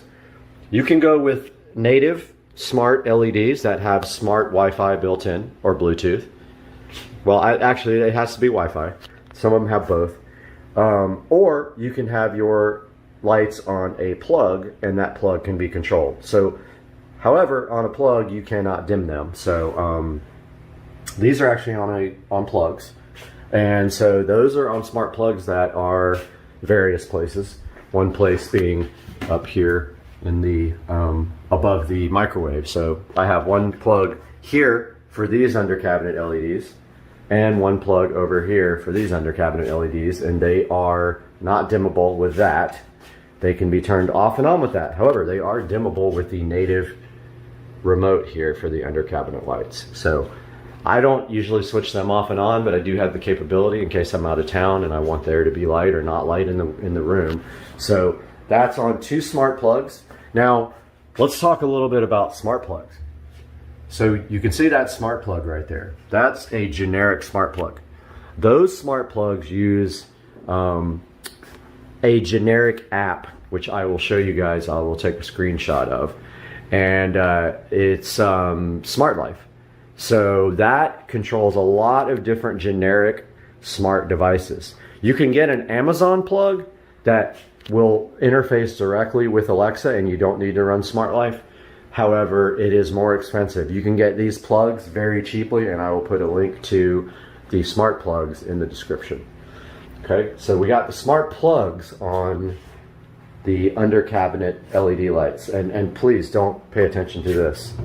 We don't promote flavored water on this channel. Okay, now let's take a look at a smart switch. There's a bunch of different kinds. I have experimented with some. I wanted to try all different kinds. So these are the Lutron smart switches. This is actually just a remote control for the other switch. The actual switch is right here. So the pros, there's not many. I thought this might be better for flickering. It actually wasn't any better. And this also needs a hub. The hub is located by my cable modem and my switch down there. So this is a smart switch, so it is kitchen lights. Alexa, turn off the kitchen lights. Okay. Alexa, turn on the kitchen lights. Okay. Alexa, set the kitchen lights to 20%. Okay. Okay, so that is a Lutron.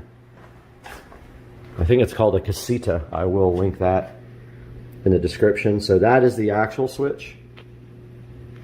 There, that's the actual switch.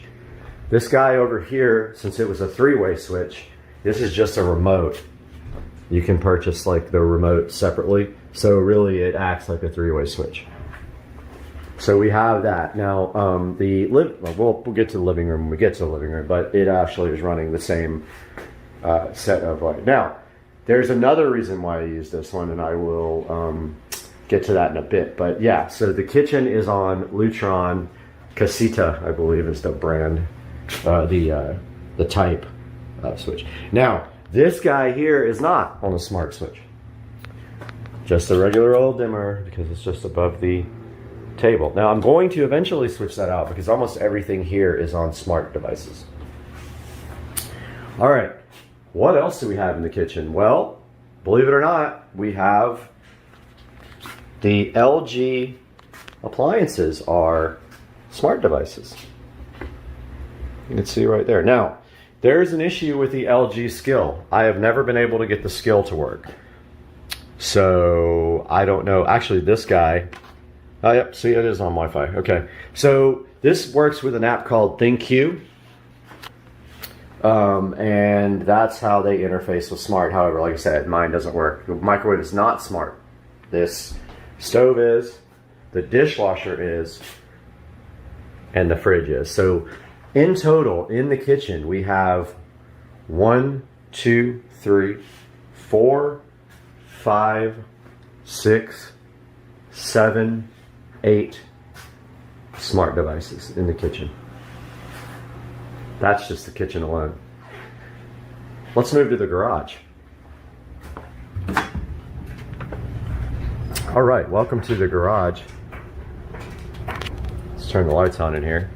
Okay, let's take a look at the garage and what's on smarts in here. Now, there's a smart device in here that I was disappointed with. It's actually not compatible with Alexa, and that is my Chamberlain garage door opener. I'm super disappointed because I used to have a regular garage door opener with a smart interface for it. It's just like a generic smart sensor, and it could open and close the garage remotely. My new Chamberlain, you have to use the app. You can't use Alexa. There's ways around it, but bottom line is they're too cheap to give Alexa, to give Amazon money so they can integrate directly. But it is Wi-Fi. See, it says it right there. And there is an app called MyQ. So the garage door opener is smart, but it's not integrated with Alexa, unfortunately. Washer dryer. Well, yes, they are. You can see right here. So the washer and dryer are connected to Wi-Fi, so which super helpful. So these guys right here are the top of the line. They are the LG Signature washer and dryer. They cost about as much as you could probably get this car for now.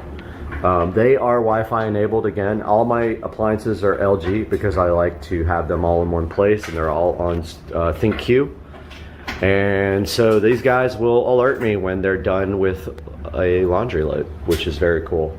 Now, let's talk about what needs to happen. So I don't have a smart sprinkler yet. I have this old school thing, but I have a gift card, so I'm thinking about just going ahead and getting that done because I want that to be a smart device and not just a old school analog one.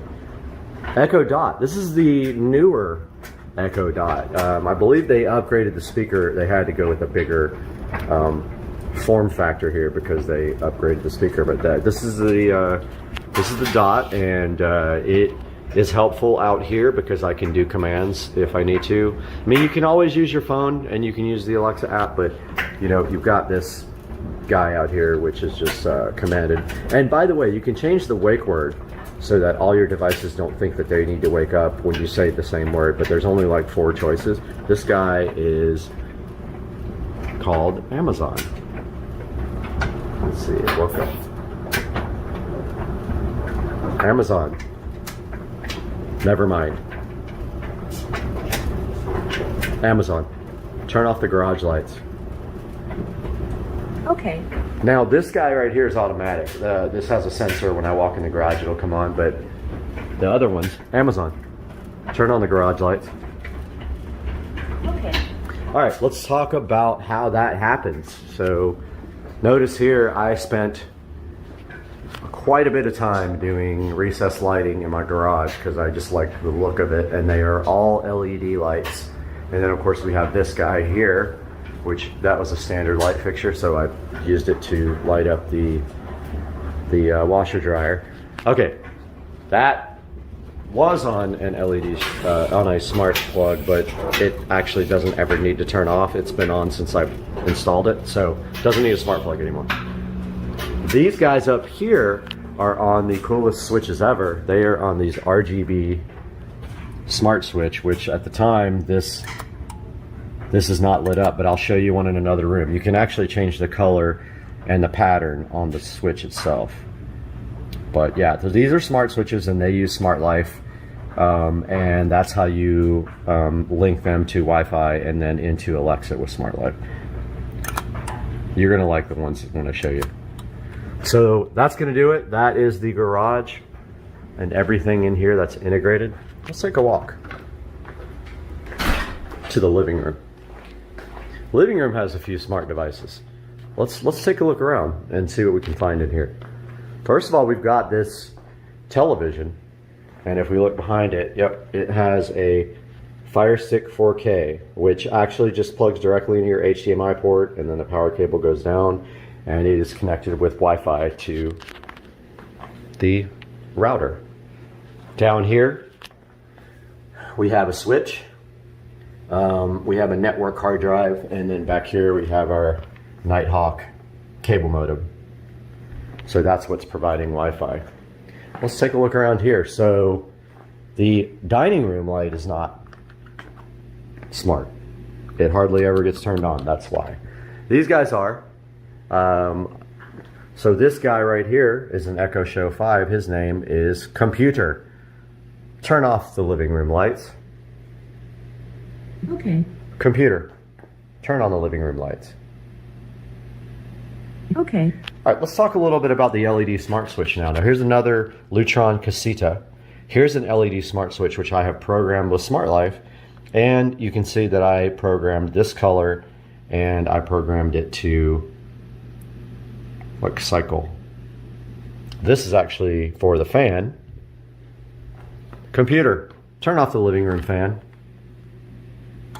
Okay. There's several ways to control your fan. You can control it natively with a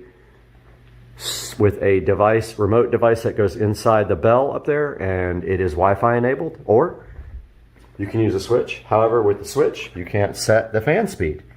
I do have one that you can do that on, but it is not in here. Computer, turn on the living room fan. Okay. Now notice it's named living room ceiling fan, and said error occurred even though it worked.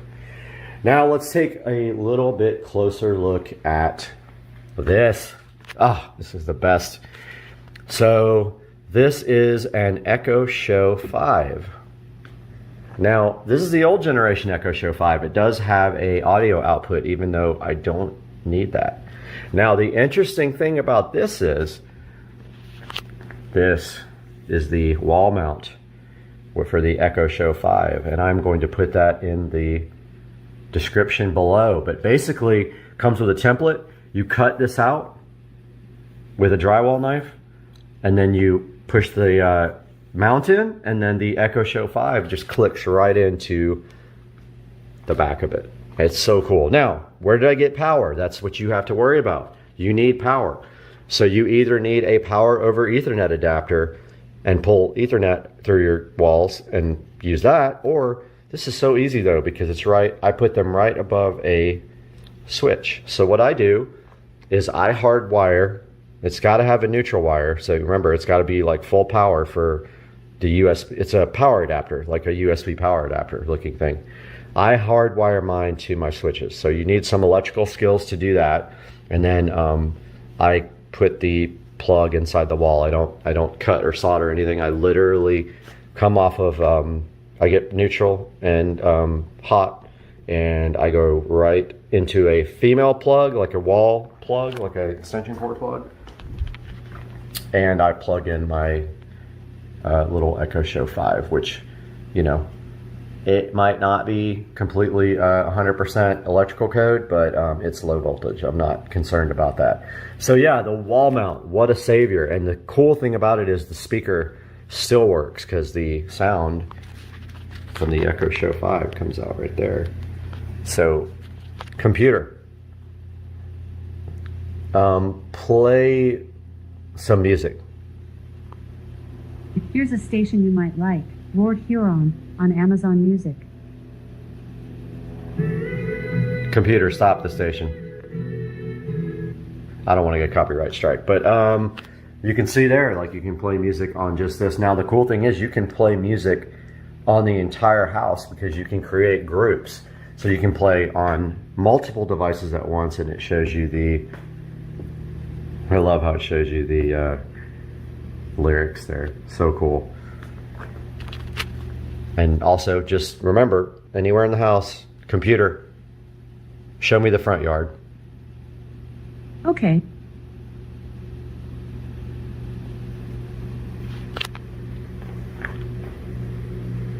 And this is the Y skill. There you go. All right, so there's that. There's the, showed you the RGB smart switch for that. I showed you the Lutron Casita. Now over here at the front door, we have a variety of devices. We have smart switches for this light here and for the patio light. And my jacket just fell on the ground. So there's those two. Notice they're programmed with different colors. So those are all from Smart Life. Now here's what's cool. We have a smart door lock, a UFI smart door lock. Well, this guy's awesome. It does integrate with Alexa. It does both, so it's biometrics. So it does both the fingerprint and a passcode or a key, which is underneath this guy here. You just move it aside and there's a keyhole there. The good thing about this is you can unlock it and lock it remotely or with Alexa, and it locks itself after a certain amount of time if you want it to. So you can physically not get locked out of your house anymore. It's just not possible unless the battery just died on this guy. But then you go in through your garage. What I don't have a smart doorbell yet with a camera. I kind of want to do that, but I also already have cameras up there in the corner outside. And I guess we can show you that now. This is actually a Wisecam V2. It's not the outdoor camera, but it doesn't get wet out here, right, Mr. Binks? Mr. Binks, I think, heard the door open and wants to come. You want to come inside? Come on. You come in? He's probably going to get, he's really a independent soul. Probably get bored. So that's a summary of the devices besides this camera up there, the Wisecam up in the corner, which is pointed at my door. We've got, yeah, that's it for that room. Moving on to the theater room. We got a few devices in here. This fan is a smart fan. So I have a smart fan dimmer switch on that, and that is that guy right there. That is controllable with Alexa. And you can actually set, what? So vocal. And you can actually set the speed, yes, and I do love space stuff, so I got my astronauts. But yeah, you can set the speed there. Why are you so vocal? So in this room, we have a Fire Stick 4K powering the home theater system. Obviously, we have an Xbox One. We have the fan. We have the Echo Show 5. We have Mr. Binks, Thackeray Binks. And that'll do it for this room. Pretty much it, but I mean, still, you know, 3 or 4 devices per room here. Moving on. This is the computer. Turn on the audio closet light.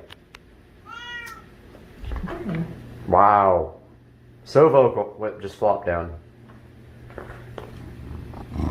Such a good cat. Not mine, but good. So we have the whole house audio closet, which I showed in another video. We have the Echo Dot right there. That's what's providing audio to the whole house. Now, of course, this guy is on the internet, but not smart. It doesn't integrate with Alexa. I know, but there is a smart plug right there on the subwoofer. to turn it off and on if I don't want bass coming out of here, and one on this light, which you can see, computer, turn off the audio closet light. There we go. That is the whole house audio. RGB smart switch for the hallway light right here, programmable with smart life. Venstar thermostat, Wi-Fi enabled. Computer, set Brad's house to 71 degrees.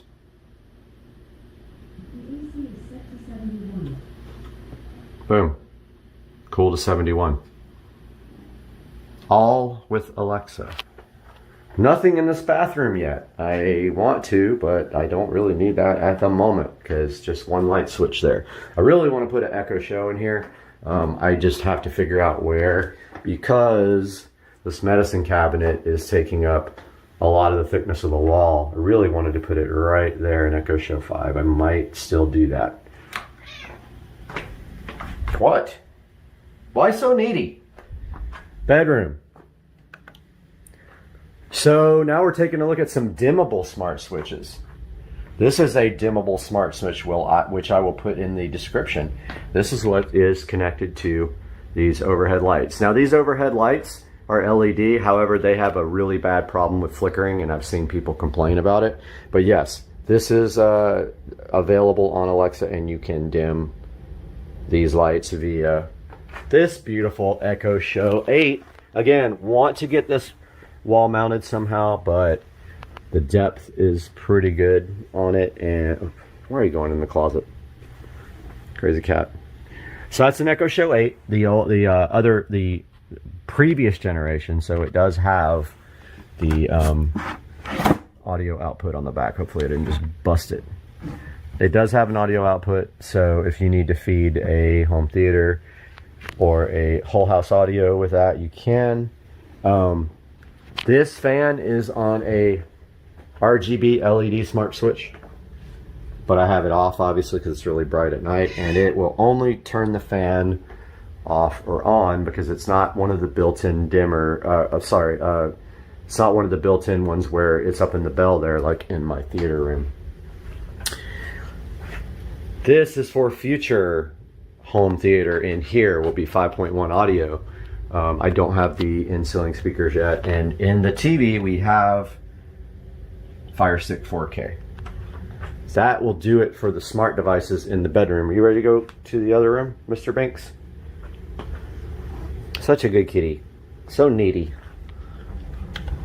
Alright, so next room we have is the office. So in the office, we have a variety of smart devices. We have a PC, obviously, which can run the Alexa app, so you can do everything you need from the Alexa app there.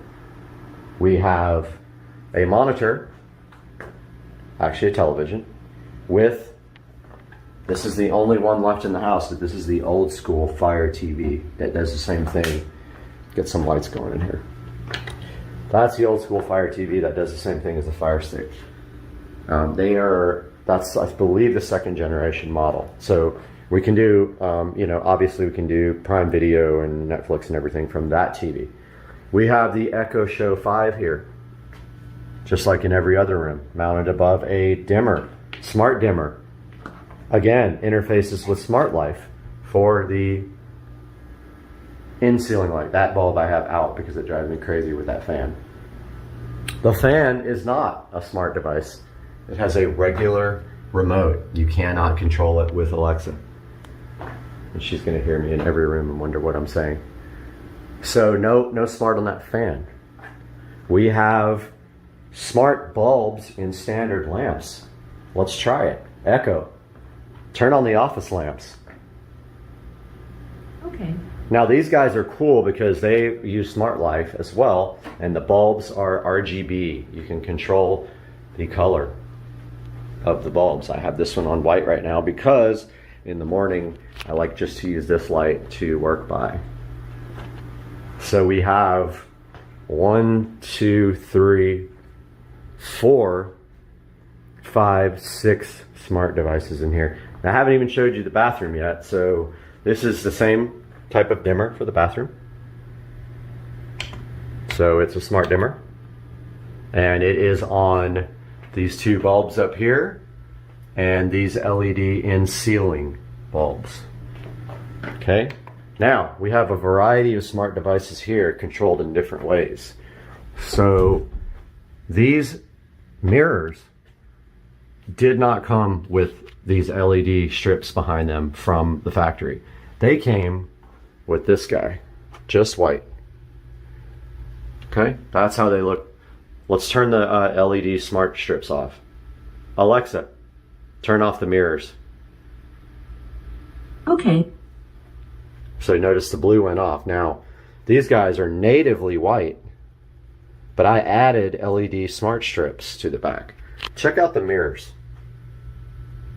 So they are Wi-Fi connected. And I know. Wow, so vocal. They show the time, temperature, weather, all that stuff. So yes, they are backlit with a white LED strip from the factory. So that's what that looks like. Looks pretty cool. But I have some Govee LED smart strips. Alexa, turn on the mirrors. Okay.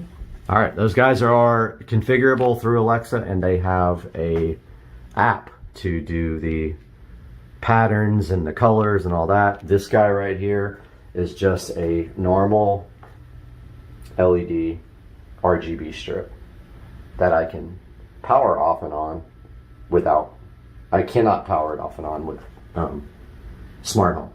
These guys I can. Pretty cool. And then in the bathroom, we have 3 RGB smart switches, 4 lights, fan, and shower stall, all controllable with Alexa and all configurable with the colors that I want. So that's what they look like in the dark. Closet. We have RGB smart switch for the recessed lighting. Here, again, set up with Smart Life, configurable to whatever color I want. Let's move to the sunroom.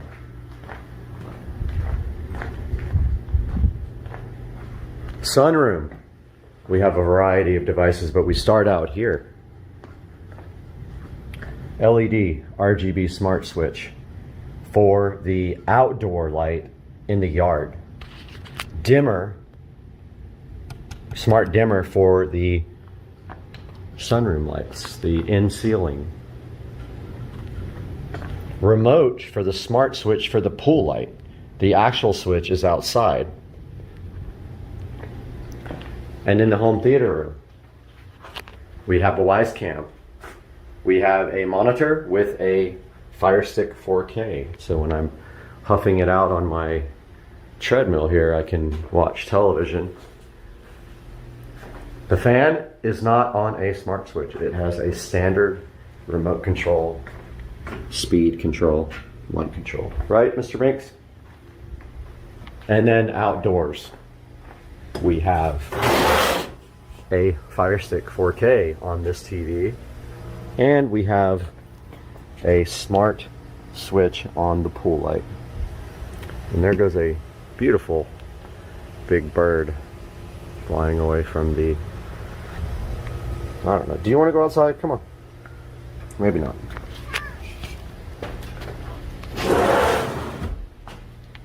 So that is going to wrap up the smart home tour. I am going to put all the links in the description. You can do so much with smart home, and I'm sure I haven't touched the surface. But basically, everything is configured with Alexa on your phone or on the computer. That's how you do all the smart skills like the cameras and the thermostat. See, she's already talking to me. And so I want you guys, I'm encouraging you guys to ask questions if you would like to know anything more about configuring your smart home. There's so much you can do with this, and I didn't even talk about the things like routines. So when you go to bed at night, you give the command and she does 10 different things at once, turns off all the lights or turns on a fan, or, you know, does 18 things at once. Like, for instance, my patio lights come on at dusk based on Jacksonville, Florida dusk time. They go off at dawn based on the dawn time, the sunrise time, sunset, sunrise. Things like that you can do with routines. So please, if you have any questions, let me know, and I hope you guys enjoyed this video. I enjoyed making it, and I love showing you guys this smart home. All right, here we go. Oh, it's so brutal. Fight, people. No, they know you're watching. They're not gonna do that. Damn it.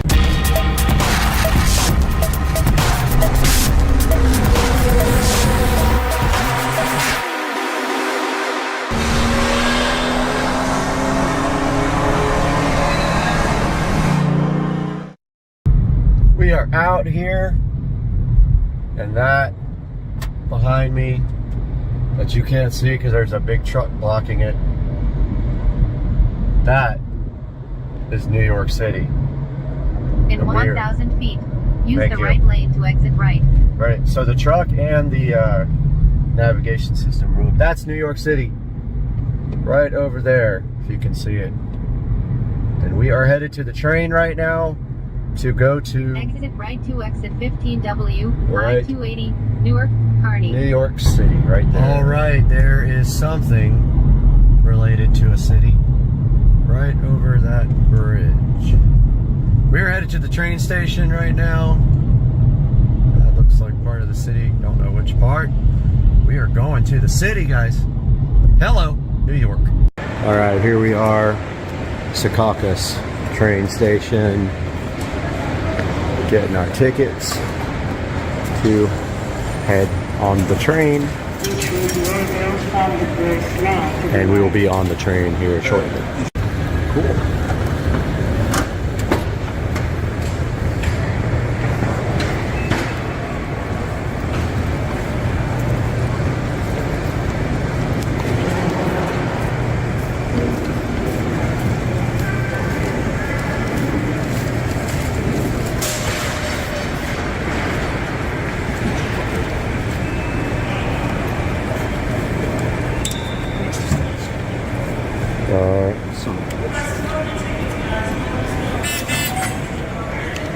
Say that again? Huh?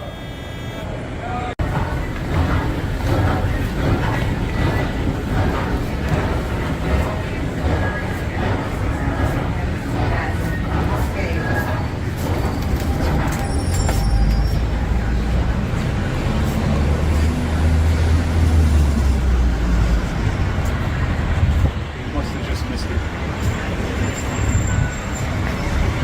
4:53.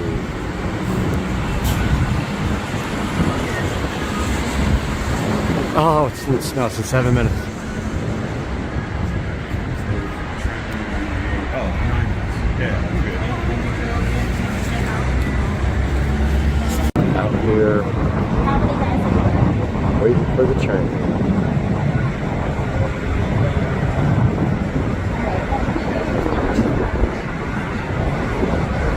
There is the city.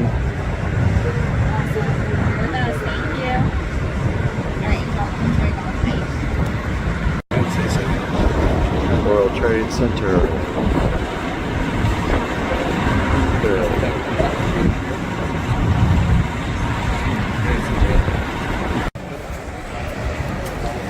Late train.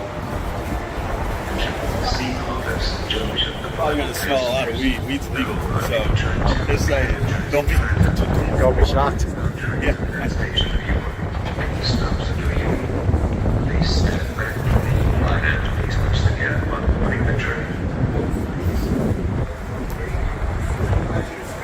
Train is late. Oh, I hear it.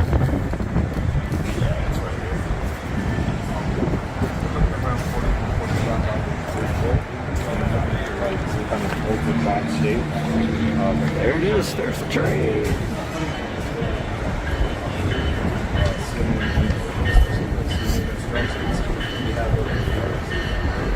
I think it's moving.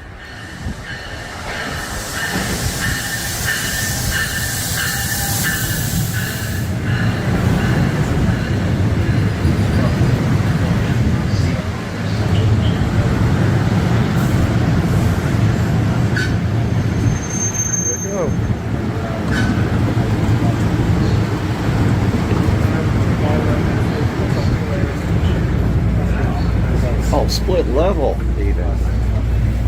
You gotta love that, man.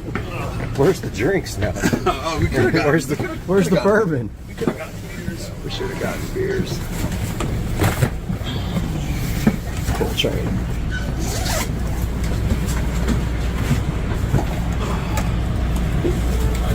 And we got better cars. The Wayne line, like the Gladstone branch line, they get the older shit. And they don't run as frequently. So I don't know anybody that goes from Wayne, because the other thing is, you know, so This one you just stay on the whole way, right? yeah. Or like I said, if you like 5 stops, and then, but still, it would be, you know, 45 minutes to an hour straight to the city.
Okay, we got in. We got in. Yeah, we did. Yeah, man.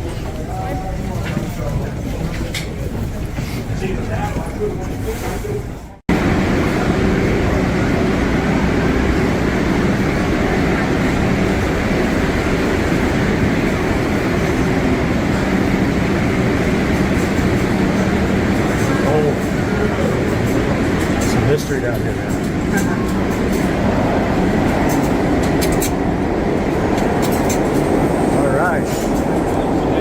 See daylight.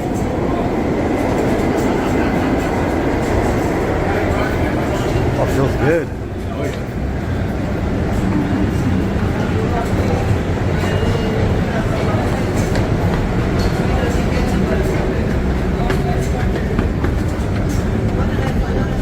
Oh yeah.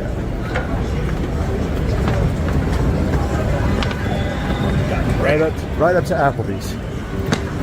All right. We got to go to 48. Okay. Sorry about that.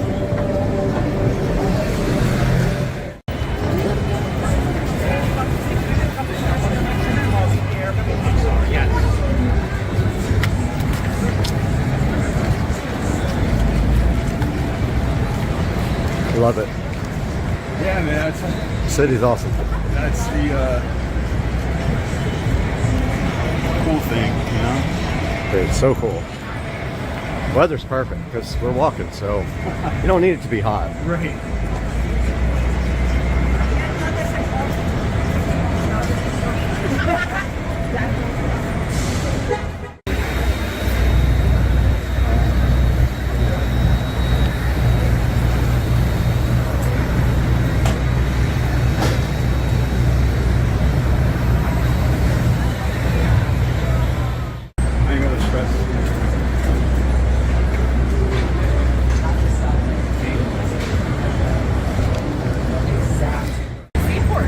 Rink, the ice skating rink. Oh, cool.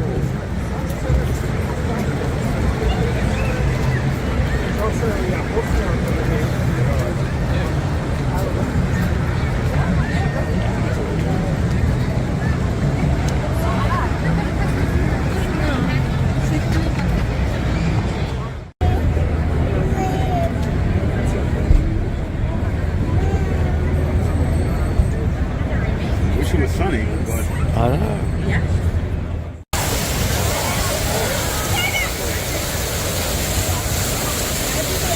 He's inside it, not getting wet. It's a miracle. That is cool. This thing goes up far, huh? yeah, this is super cool. I mean, like I said, they say from the history of television and all that stuff. Yeah.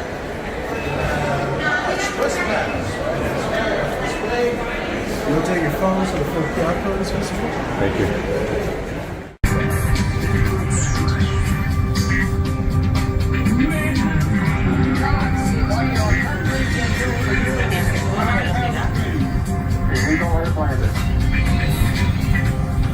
I shall be joined.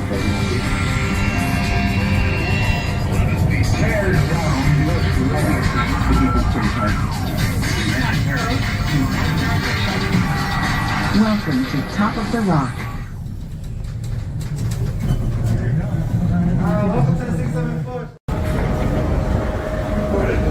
All right, here we go. Top of the rock. The tip top of the rock. Wow.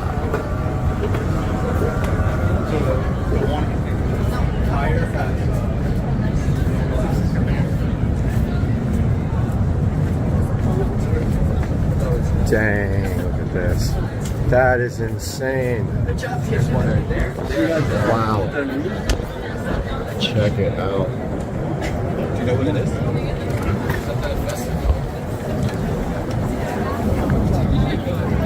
We go up again. No way.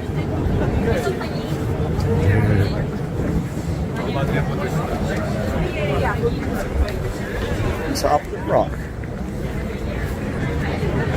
The most insane view ever.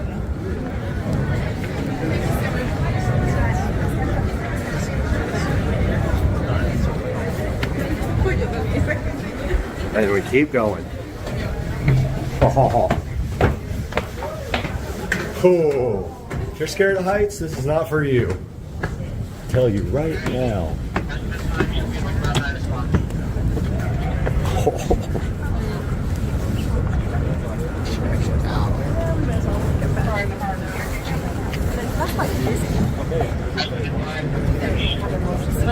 Kind of for real.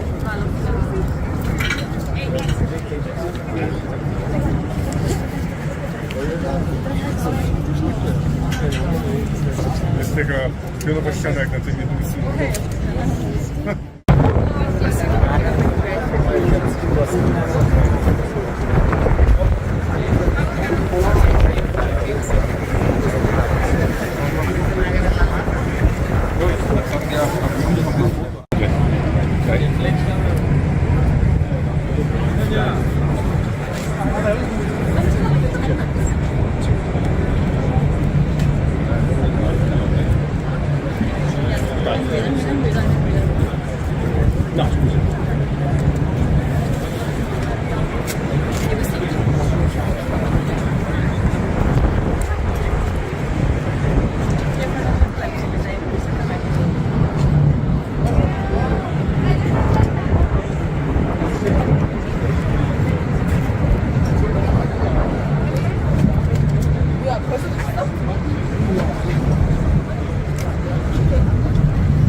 Y luego te pone 18 centígrados. Vale, ya está.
저는 아까 거기 에톤즈를 갔다 와가지고 한번 이렇게 쫙 거기 여기 사이는 안 갔으면 여기만이라도 갔다 왔잖아. 중심거리만이라도. 해보고 싶어가지고 갔다 와가지고 이거 본 거야. 근데 이런 세세한 거 진짜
They put big, they look like Christmas ornaments in the middle of it.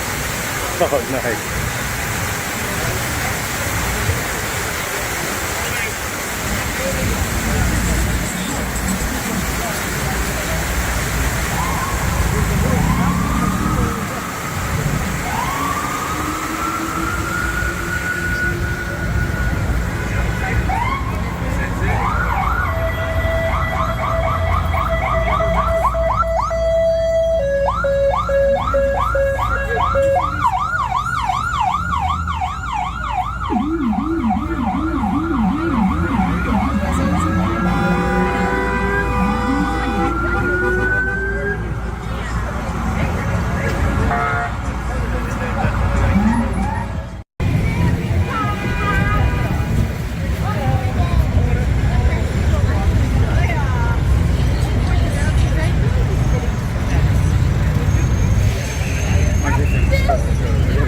Really?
see, man. Boxing.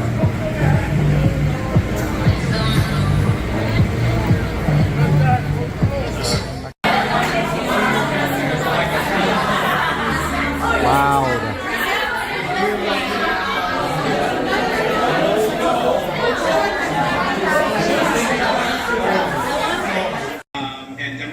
Kitty, I think you have these shoes on the wrong way.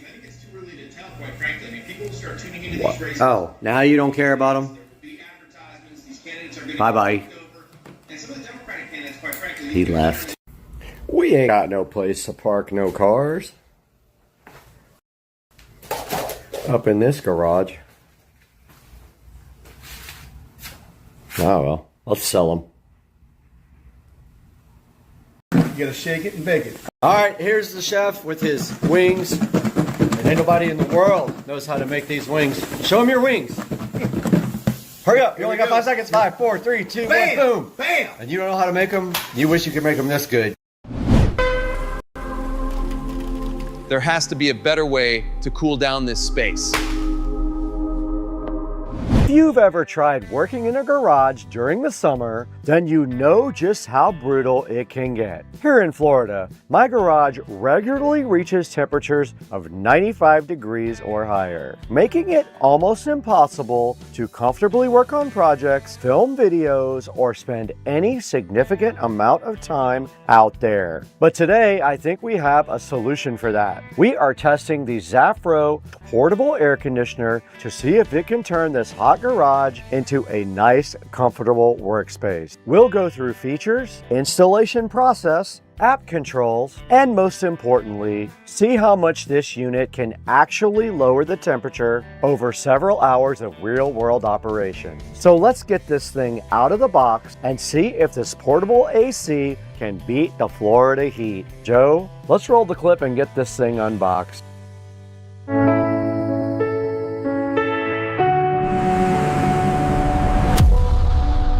This isn't just an air conditioner either. It's a 3-in-1 climate control system featuring cooling mode, fan mode, and dehumidifier mode. And the unit includes multiple fan speeds, allowing you to balance cooling performance and noise levels based on your particular needs. One feature that really stands out though is its smart connectivity. You can control the system through the onboard LED control panel, the included remote control, or on a smartphone or tablet via the app. And that means you can turn on the AC even before you walk into the room and have that space cooled down before you even arrive. And some additional features include a 24-hour programmable timer, sleep mode, quiet operation, self-evaporative technology, a washable air filter, and it even has built-in caster wheels. I found that out immediately in the garage and I was super hyped. This makes it so easy to move around.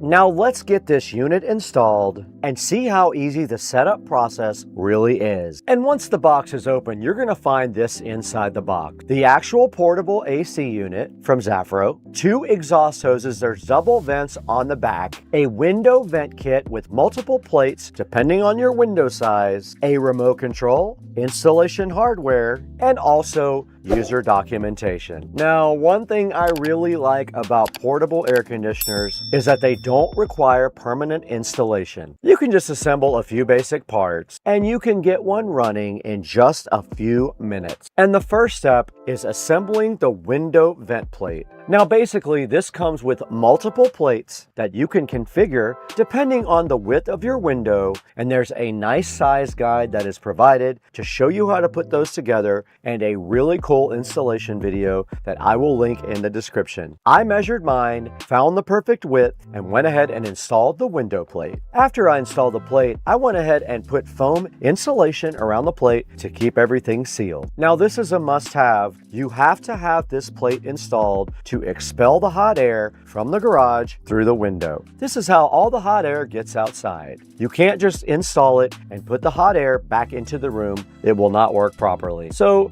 make sure you have a good venting area for your portable AC. And now that installation is complete, you can see the temperature here in the garage is exceeding 90 degrees. We're going to go ahead and set the Zafro portable AC to the minimum temperature setting that we can and see what happens. And I also selected extra for extra cooling. And all the hot air is going right through the exhaust pipes right to the outside. So I set the target temperature to 61 degrees and let it run continuously. And then while that's running, I'll go take a break. And after our first check, you can see the temperature is already dropping in the garage. Let's let this thing keep running and you can already feel a difference in the temperature in the garage. Now a little bit later, I went out and checked the temperature again, and you can still see it dropping on the thermometer in the garage. It's becoming much more comfortable and the humidity level is actually dropping. You can actually tell this. And this is where portable air conditioners really start to shine, because they've had enough time to not only cool the air, but also the surfaces in the garage that get very hot. And compared to the starting temperature, this is a significant improvement and makes the garage far more useful for projects, vehicle maintenance, filming videos, or simply escaping the summer heat. Now, let's go back and take a look at the last temperature recorded here. This is where we started our cleanup effort to get all the boxes and everything out of the garage. And check out that temperature drop now. As it gets into evening time, the garage is getting cooler and cooler, thanks a bunch Zafro.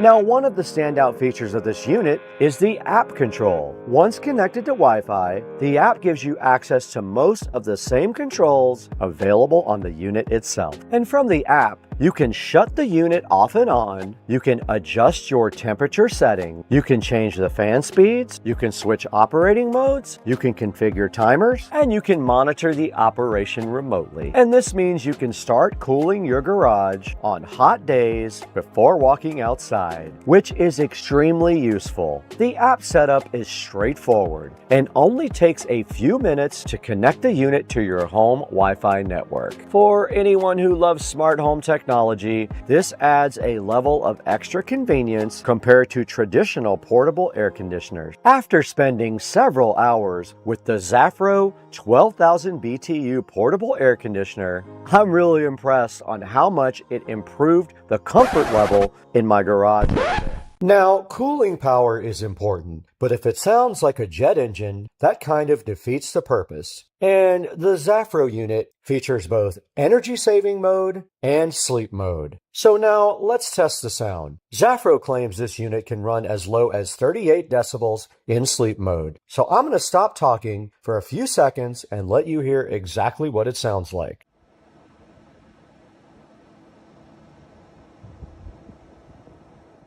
And honestly, that's really impressive. For something with this kind of cooling power, it stays surprisingly quiet, which helps your everyday life and your sleep.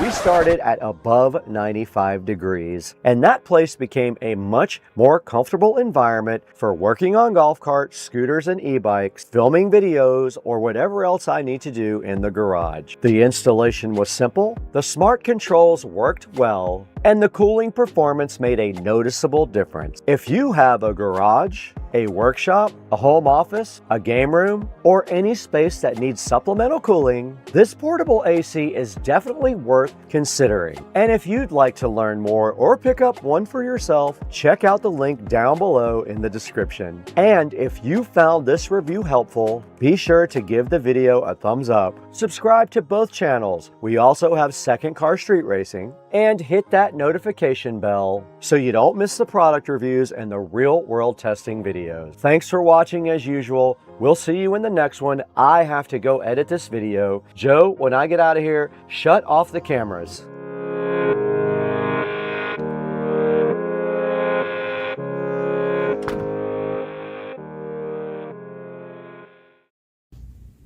That view, water's looking so good. Florida life, man, you got the best views in the world. Look at that, guys. Hell yeah, brother. is go ahead and bend them whichever direction you want. So if you want them to be shaped a certain way, you just grab the root here and you just kind of look at the base of the stock and you just kind of bend it and it should stay. And then you can bend these to whatever shape you like. See how they just kind of stay where you're going? And then once you get those shaped out how you like, should be good to go. They look awesome. This one I never kind of fanned out. So if you just kind of bend them, they will stay in that position. And if you don't know how, get somebody who does to help you out. Just like that. And we do have 2 plants ready to rock.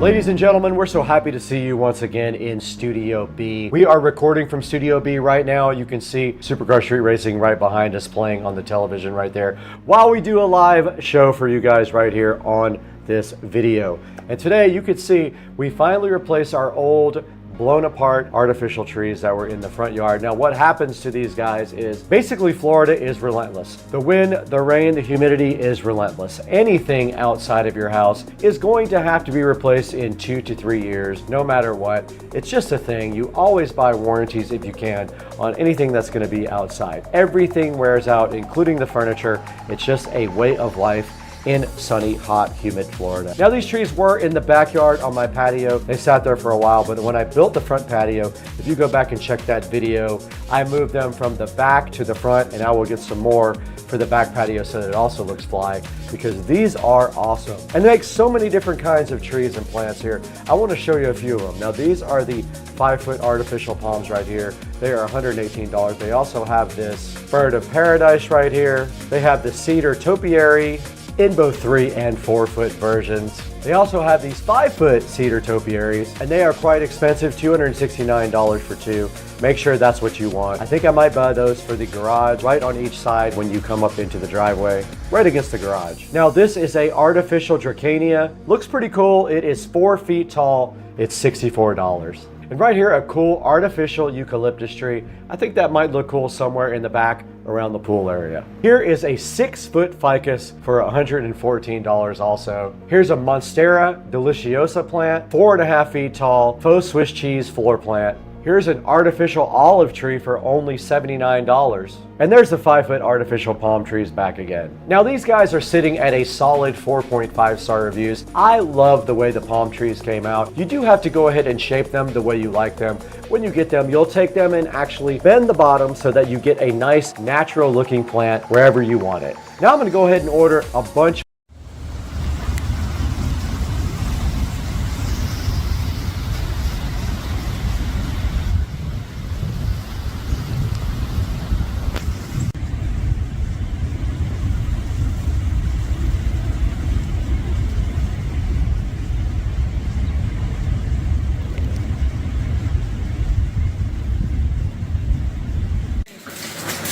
All right, we got Rich out here. Yeah. YouTube star. Cleaning up cars. So we're over at Tina's, and she's giving me this beautiful motorcycle. Take home, and it's got patina on it. This is on purpose, right? No. I don't know what that is. What is that? Patina. What It's is just, you know, rust. It's well patinaed. We're gonna take this home and see about maybe getting it running again. Watch out for your foot. We got to get this out of here right now.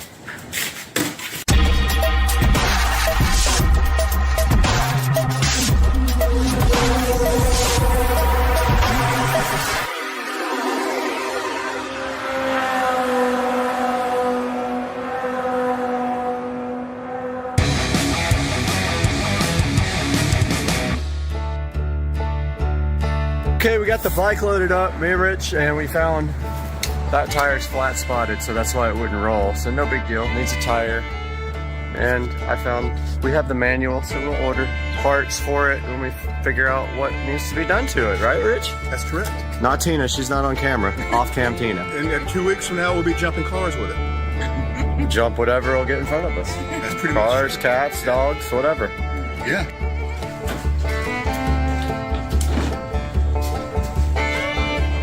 Man, feel rich on minimum wage. Love is money.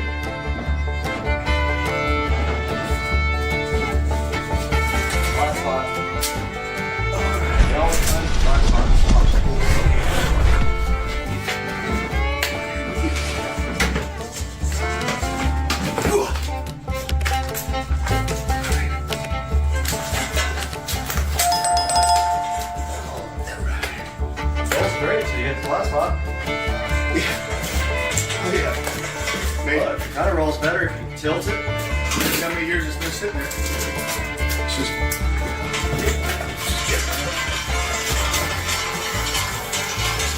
Right here. Alright. It's still.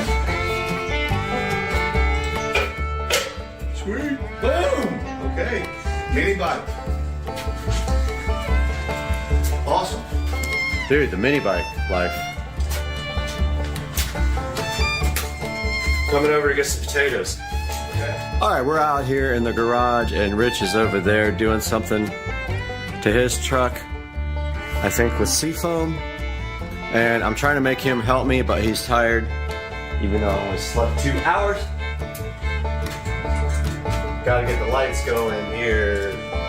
Okay, so we got right here a real gas tank. Actually, I'm gonna get the microphone. All right, somebody's coming over. I got my Glock ready, Tech 9. Yeah. No, so Rich is coming over to help me with this bike first to look at.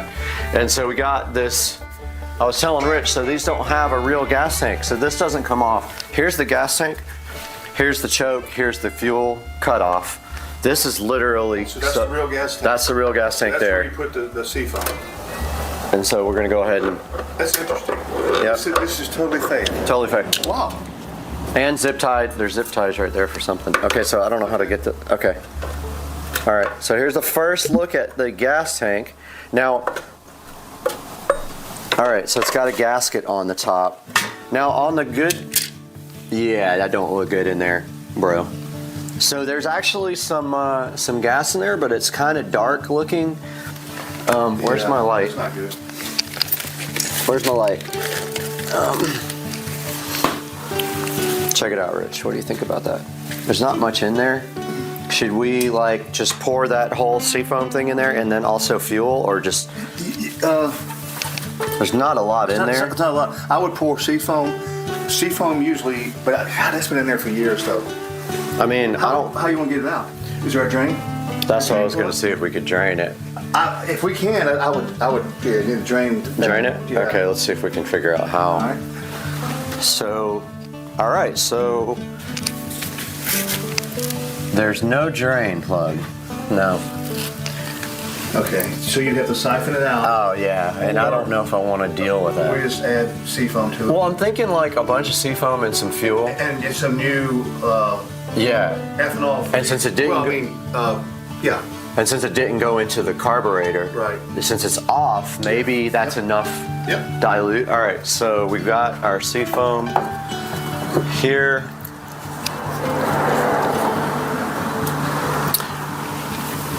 And is that, let me see that. There might be something in that tank.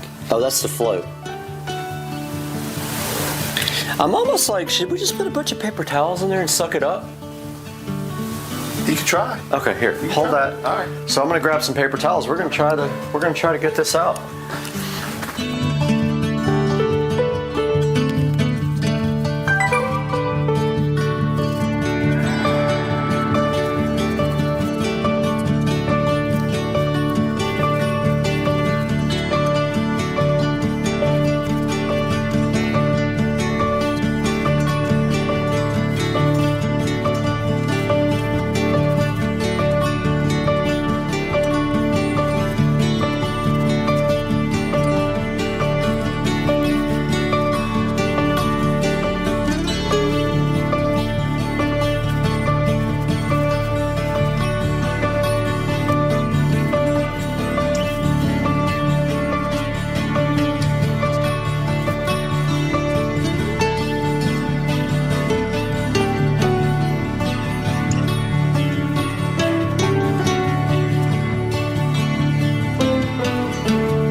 All right, we got a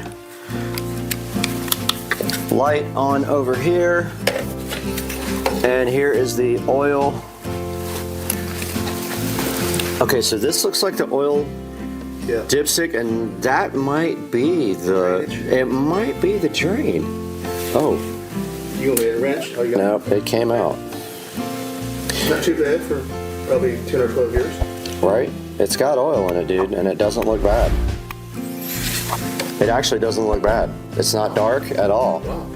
So I'm gonna stay with that for now, but I'll change it after I figure out how, because I think, yeah, this has got to be the oil, oil bung. All right. And we probably should, well, that looks jacked. Look at that. It's bent. Yeah. That looks fucked. That might need to be replaced. It's like it's curved that way. You see what I'm saying? Yeah, that's... Yeah. So it doesn't have gears. So it's got one of those clutches that just works when you give it the gas and then it lets off. So where is the air box? We gotta take the air box off and clean it, and then put starter fluid in the air box before we can take naps. So that looks like the air box right there, carburetor. Let me zoom in closer on this guy right there.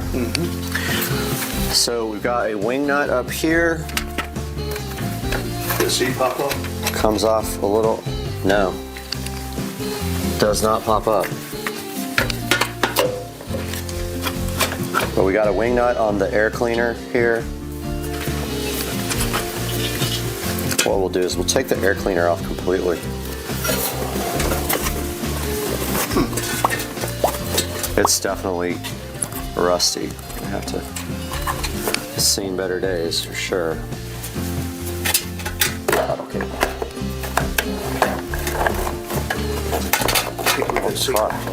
I know. Air cleaner doesn't look bad either, honestly.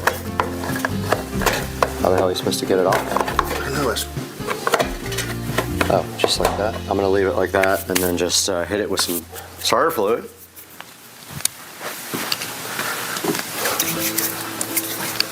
And hope the spark plug doesn't need to be pulled out. Does it have a spark plug? It must. Yeah, it's gotta have one somewhere. All right, so fuel. So this is a fuel switch, so fuel on. This is a choke. So this fuel hasn't been turned on in probably years, and so we just got the fuel flowing. We're gonna put our choke on. And then we're gonna see, here's the switch. I don't know which way is run and which way is stop. I can't read that. Off, on, okay. So this is run. So you go forward here on the handlebars for run. So we got it on run. I don't see a spark plug. That's what I'm saying, I wonder. All right, so we found that the sprocket nut, these nuts, was loose. That's why the rear tires weren't moving. This was so loose that basically this was spinning, but this couldn't do anything. So we got some jack stands here. We got to find the right socket for this guy.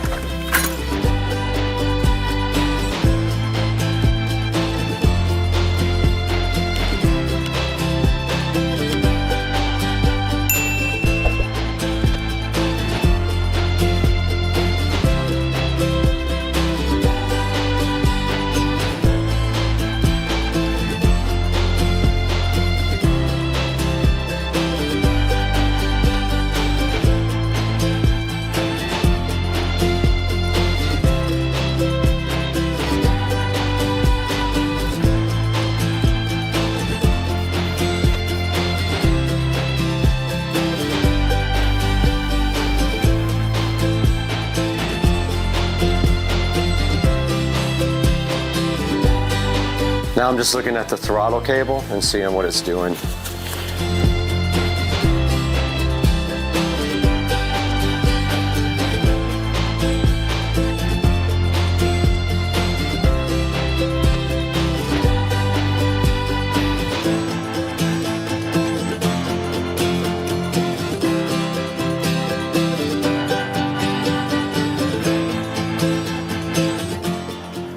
right, so the verdict is that the throttle cable does not work. It is not doing anything and the bike is stuck on wide open. So I'm going to pull off this breather and see why it is not doing anything. So we got one wing nut for the breather cover and we got one wing nut for the actual foam air filter.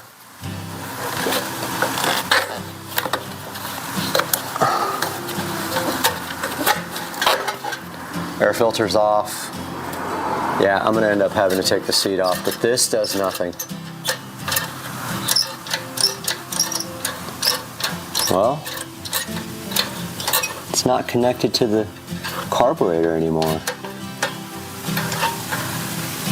I don't know how that's supposed to do anything. Throttle cable works to there, but that's all it does. Yeah, we gotta take the seat off. And change shoes. We're ruining our good shoes here. He's coming back. Yep. He's gonna take it. Yep. Yep. Absolutely. Oh my goodness, that's amazing.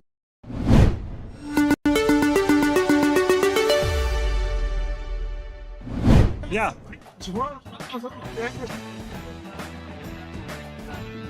Please. And hopefully.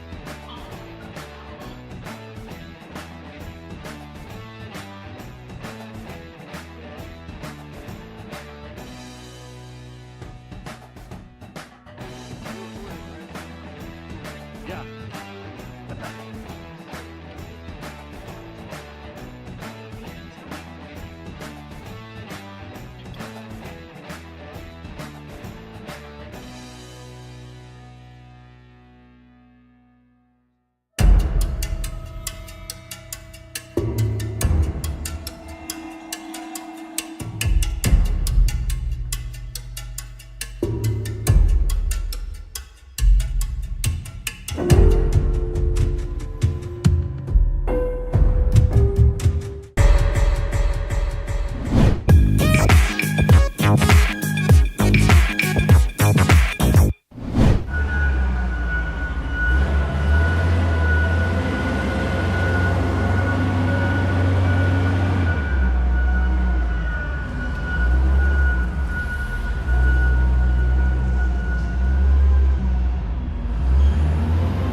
We're about to get electric bikes too.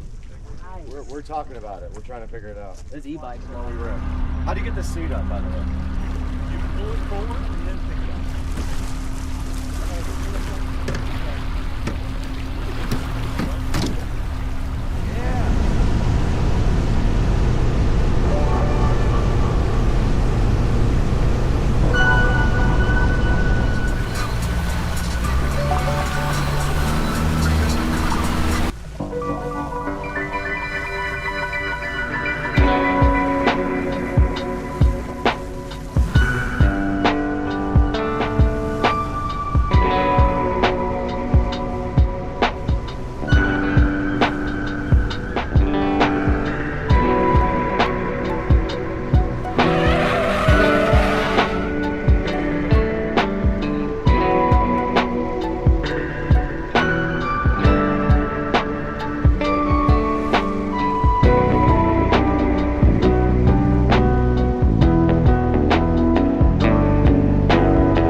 Now, we would like to welcome back a great sponsor of Supercar Street Racing. Charge has been a long-time sponsor of us for a while. We did feature their power bank in another couple of videos, and it is sitting directly on my scooter outside. But they wanted us to take a look at this charger because it is kind of unique. This boasts to be the first QI2 power bank with active cooling. It has this really cool, sleek, transparent design. I'll throw some pictures of it up on the screen right now. It offers 3x 15-watt max charging on the wireless side. Now it can do 30-watt two-way charging over the USB-C port. So you can charge this guy and charge other things with that port. It has an integrated foldable kickstand, as you can see right there. And it does RGB, which I love their products, how they always have something really cool on them. Now, when this thing actually starts charging, you will see the RGB light up right there. It's pretty cool. Now, it has something called a unique low current mode also. And this guy is 100% airline safe. And you can see right here, I've got it sitting directly on the wireless part of my phone, and it is charging right there. You can see the RGB right there as it's going. Very cool. You just sit it on top of your phone and it starts wirelessly charging it. Very neat device. Go ahead and check out the Ice Mag 2 in the description. Buy from our sponsors and tell them Supercar Street Racing sent you so they come back to us.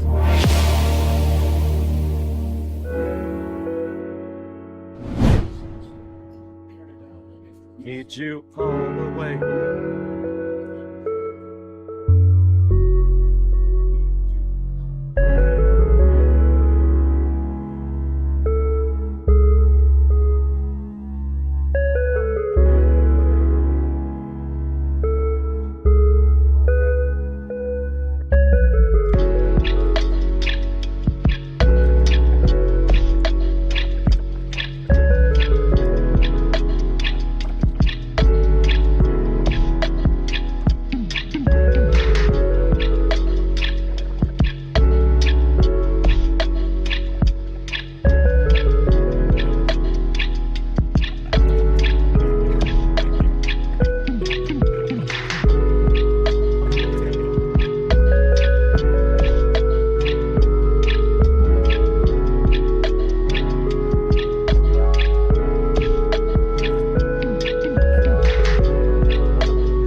Turn the volume up on your phone or something, because you got control of the radio.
Hey guys, I'm out here in the garage. Here's the Lexus IS 300.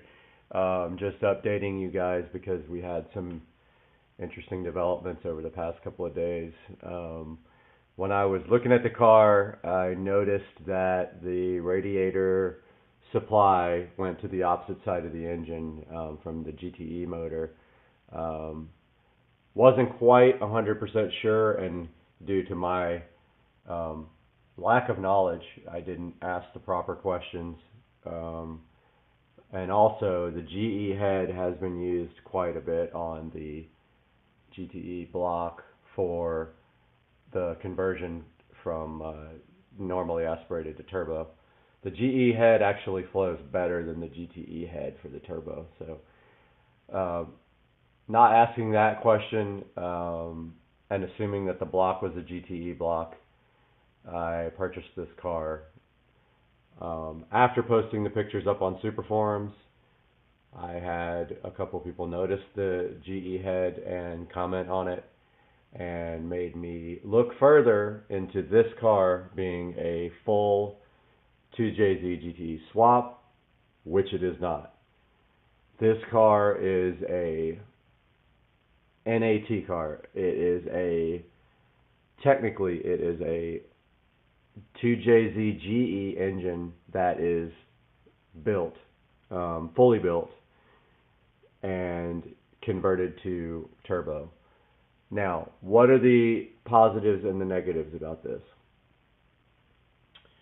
The positive is that the GE head flows better than the GTE head. That would be the only positive.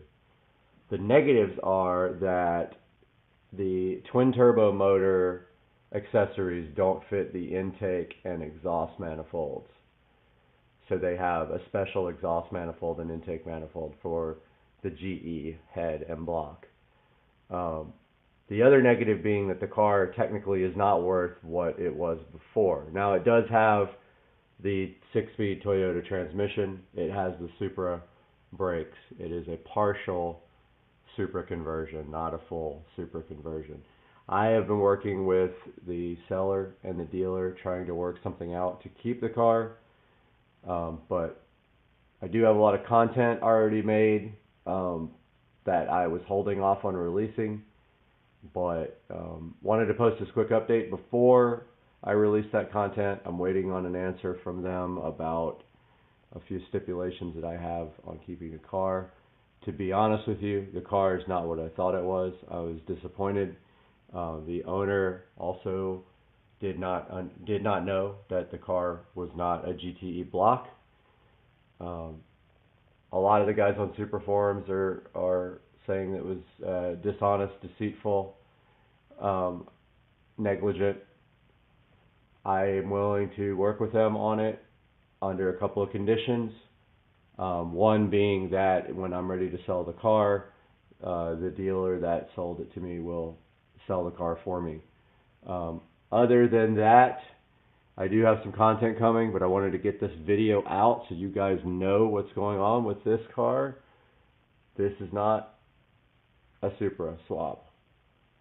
Again, not the end of the world. It's not the complete end of the world. It's disappointing to me, to say the least. It's has kept me up for the last couple of nights, and this is what is being posted on YouTube at this time. There's some reasons why you know it's not a GTE block. GTE blocks are drilled out on the exhaust manifold side for the stock turbos, the oil feeds for the turbos. This block is not. That is a GE block. The other difference in the GE block is it doesn't have oil squirters for the pistons, and I was told this by the seller after we discovered this, and he is correct. A lot of the big power guys block off the oil squirters. It's not a big deal. And the block is no different otherwise. It's not like the block is not as strong. It is, because it's built. That is if it is built, and there's no way to verify that it is besides the word of the seller and the shop that sold him the car. He does have the original engine from the car. I've seen pictures of it. It is also a GE engine with at least cam gears. I see them on the motor. So, but anyway, that is the story.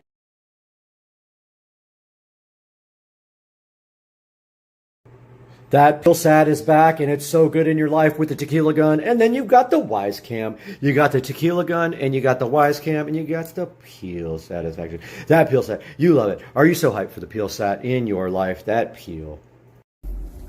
What do you know about Van Halen? Do you see it? Van Halen! It's literally Van Halen. You don't have it. No problem. This is fine.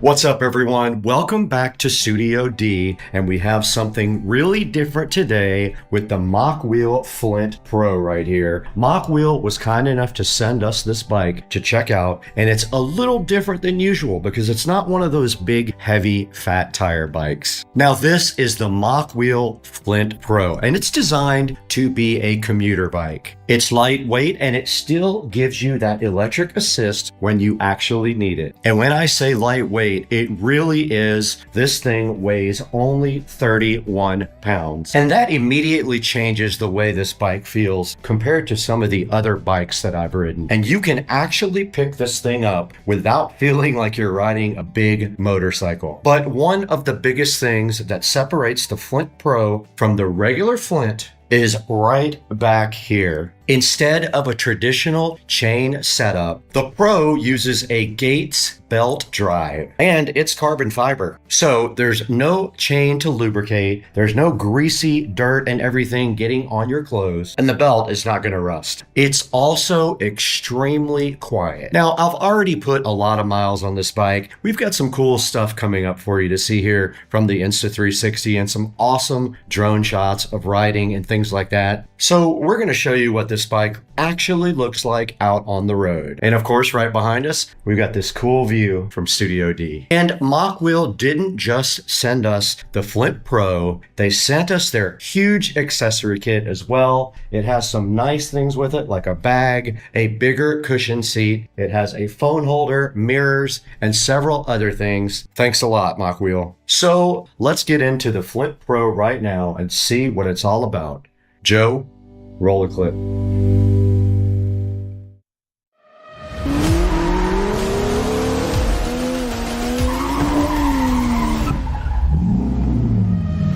Experience the thrill of the race.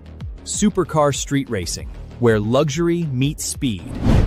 Now, the first thing that stands out with the Flint Pro is how clean and modern looking it looks. The frame is made of 6061 aluminum and the cables are all nicely routed. You can see right there. And the belt drive setup gives this bike a very clean. And despite weighing only 31 pounds, Mach Wheel says that this is good to handle a 350-pound rating. And power comes from a removable 36-volt 10 amp hour battery. And it's pretty cool how they have it integrated right here into the bike. It's right there. Now, Mach Wheel rates this bike from somewhere between 50 to 70 miles. And of course, that's gonna all vary depending on rider weight, your terrain, and how much pedal assist you use. And of course, because the battery is removable, you don't have to bring the entire bike inside to charge it. Now, the motor is rated at 250 watts and it can max out at 500 watts. And this thing can produce 40 Newton meters of torque, which is important. Now, those numbers might sound conservative compared to some of the bikes that we've tested in the past, but that's not really what this bike is trying to go for. This is a lightweight commuter bike, and because of that lightweight, it doesn't need a huge motor to get up to speed. Now, the Flint Pro uses both torque and cadence sensing. And I like that combination because it feels more natural on the pedals. And instead of the power coming on all at once,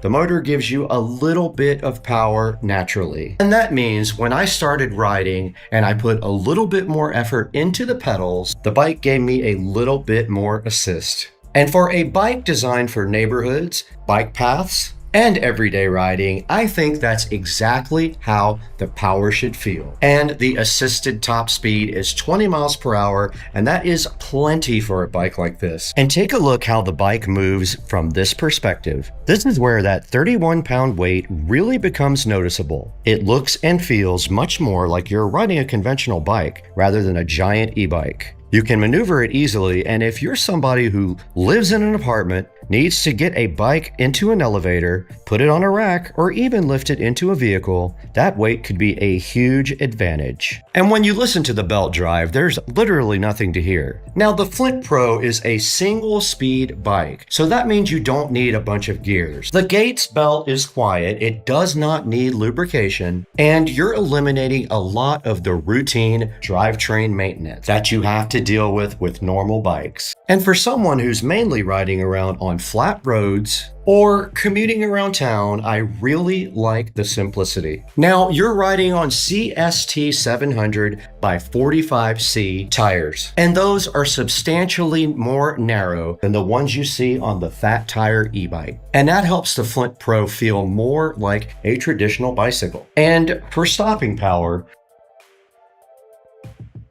with Tektro hydraulic brakes right here. And hydraulic brakes is a cool thing to see on a bike. You don't have to put a ton of pressure on the brake pedal to get it to stop. Now up here, you've got your display here with all your important information, and you've got an adjustable stem as well to customize your riding experience. And there's also an integrated front light for riding when visibility gets a little darker. Now, Mach Wheel also sent me their accessory pack. I chose not to put the rear view mirrors on, but everything else was very cool. It came with this nice bag here. It came with a suspension seat, which is oversized, a water bottle holder, phone holder, and a few other accessories. There'll be a link to that down in the description as well. Now, some of those are more useful than other ones depending on what you're going to be using the bike for. I set up the ones that I really thought were cool that I would use every day. And of course, the phone mount makes perfect sense because you'll probably use your phone for navigation at some point while you're riding. And of course, if you opt to use the mirrors, they'll help you with rear view visibility. And the folding lock will also help you if you want to lock it up when you go somewhere. Now, I also chose not to put on the front basket, but that's very handy as well. Both of those things make it easy for you to run errands on the bike. And you've got this nice padded suspension seat as well, making it more comfortable. But the biggest selling point of this bike is it's quiet, it's comfortable, and it's super lightweight. And the electric assist doesn't completely take over your experience. You still feel like you're riding a bicycle, but you're getting some help on the way. So after spending some time with the Mach Wheel Flint Pro, I think the best way to describe this bike is it's for somebody who wants to ride a bike that doesn't feel like an e-bike. And at 31 pounds, it is incredibly easy to handle. You've got the 50 to 70 mile claimed range. You've got the 20 mile per hour top speed, hydraulic brakes. You've got torque and cadence sensing, a removable battery, and of course that Gates belt drive down there. And all of that put together means low maintenance and a super quiet ride. And if you also want to outfit your bike with Mach Wheels Deluxe accessory pack, there'll be a link to that down in the description. Pick that up as well. Now, if your goal is huge horsepower and big fat tires, this is not the bike for you. But if you want something lightweight and easy to maneuver, quiet and practical for getting around town, commuting, or just going out for a ride, then this is a really interesting option for you right here. I'll put links down in the description for both the bike and the accessory pack so you can check out availability and pricing. And if you guys enjoyed the video, make sure you hit the thumbs up button. Go ahead and subscribe to Supercar Street Racing and check out the second channel too, Second Car Street Racing. We have content on there from time to time as well. Let me know down in the comments section if you pick up the Flint Pro. I am really curious to see if you guys love it or not. Would you rather have this bike or a big fat tire high horsepower bike? Let me know. Thanks for watching. I'll see you in the next one. Joe, come get your bike and turn off the camera.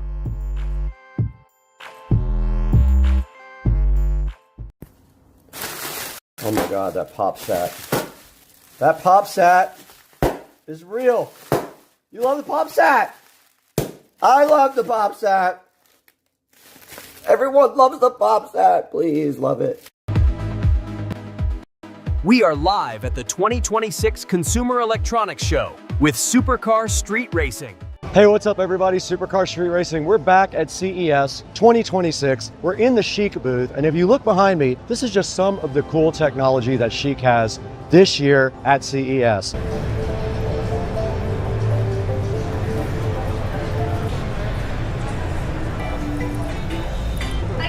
Now, Chic's Panda design is inspired by Sichuan, China, and that's the home of the giant panda and the birthplace of the brand. Now, pandas also represent friendship, calm, and balance. And that same philosophy is built right into the appliances. Now, the goal here is simple. We're gonna merge technology, comfort, and nature.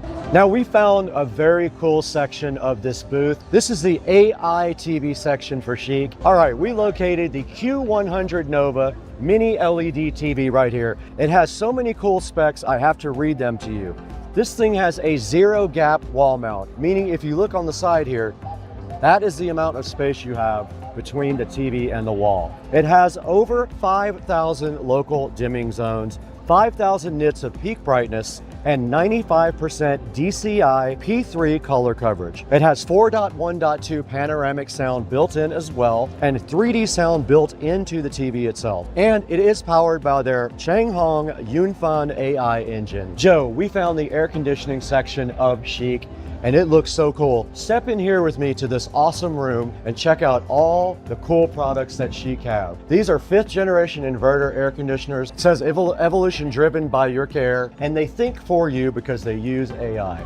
This is a nice gray color here, which would look very cool in my house. And then this one here says 360 degree PureTech 2.0 for a dust-free cabin. But there's one thing in particular we came here to look at, and that is this AI Air Manager 360. Now this is the first system in the industry that does temperature, humidity, and air quality at the same time. This thing actually checks to see if there's enough air coming in, and if it's not, it brings in fresh air. This thing is so detailed, it gets down to a 0.1 degrees C Celsius precision temperature monitoring. How smart is this? It will also auto dehumidify anything above 70%. And of course, since this thing is AI, it learns your habits and it'll save you up to 42% on your power bill. This thing can achieve 99.9% sterilization in under 2 hours time. This is actually inspired by this guy, and it uses ink wash art styling right on the front for this cool looking line pattern right here. Now this is the BCD 507W Smart Fridge. It has some amazing features we need to show you guys. Check this out. It has this feature called M-Fresh. It's got a cooked food zone here. It's got a minus 3.5 C gentle freeze. So the top evaporator and the soft air lock keep frozen meat moister with less blood loss. And right here, check this out. It's got full space purification too. And here's a very cool thing. It has a dual cooling system with independent cooling cycles. Now what that means is, you can see here, there's no odors that cross over between the two systems. They're completely separate for fresh storage. Now let's go ahead and take a look inside of this cool fridge. If we look right here, Joe, it's already stocked up for our dinner tonight. They knew we liked Coke Zero, but check this out. It's got these nice soft closed drawers as well. They just close just like that. And then of course, you got the dual zone. The freezer is down here, completely independent of the top zone, and everything is smart controlled as well. Okay, this is the MG100 14786 smart washing machine right here, Joe. Take a look at this thing. Now this thing uses AI to analyze your fabric types, your load weight, and your user habits. It automatically will optimize your wash. Check it out, it's got a 530 millimeter drum in there, a 9.2 inch touchscreen interface right here, as you can see. Let's play with it right there. And a direct drive durable motor for quiet operation. Now its smart programs include one touch wash. There's things right here on the front you can go ahead and press to get into all these different programs. It's got ozone cleaning and steam, and it features a gentle hand wash mimic mode as well. So that's probably good for your clothes if you have gentle clothes that you don't want to get messed up. It also has a smart drying feature with self-cleaning. It saves 30% energy and reduces your water usage, and it is app and voice controlled. This thing is future-proof. Its AI self-diagnosis does that. Its OTA updates keep it modern, and it has new AI features planned for 2026. And looking right behind us here, we have this awesome skiing simulator. Now check this out. He has a virtual reality headset on, and he's actually skiing. There's so much more we have to look at here though today. We better get going. Joe, Chic is clearly pushing beyond usual appliance technologies.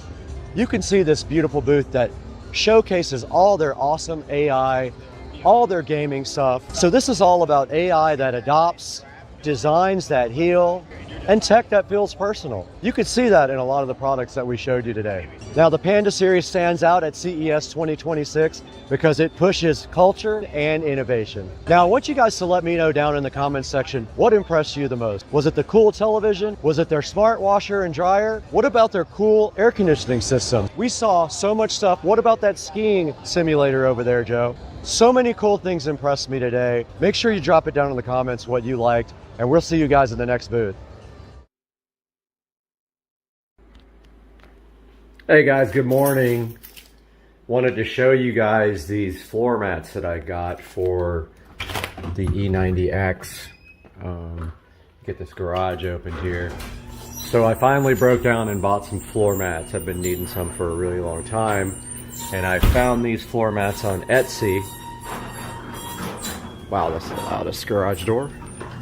The link will be in the description here. It's going to be a quick video because there's not much to it, but just wanted to show you these floor mats, custom made from Etsy. Now these guys are available with different color stitching, and they are leather. So as you can see here, they have the M logo on them. And if you look here, the fitment is pretty good. Now the back ones I had an issue with. So he is actually remaking those. They didn't fit. The front ones fit perfect. They do have Velcro on the bottom. Pay no attention to that 9mm right there. So yeah, I'm going to provide a link in the description to these E90X, so they fit any E90 car, floor mats that I purchased on Etsy. And then he does have them for other vehicles as well. So just look through his Etsy store and you'll find what you need. But yeah, just a quick little update. And these things came out awesome, I think. I really like the way they look in the car. I would have done red too, but I tried the blue and it came out nice. See you guys soon. Your lights, it has the coolest lights on it also that are automatic. When the lights go on, you can set the lights to go on in the dark. They look very cool. Here's a picture of that right now on the screen. It's IPX6 waterproof rated. That's top tier quality and reliability. And of course, integrated LED lights as you see right here on the screen right now. Very cool product. Go ahead and look in the description and get yours. And thank you so much for over 240,000 subscribers. And we're gonna get out of here right now. We got more Navi scooters to test.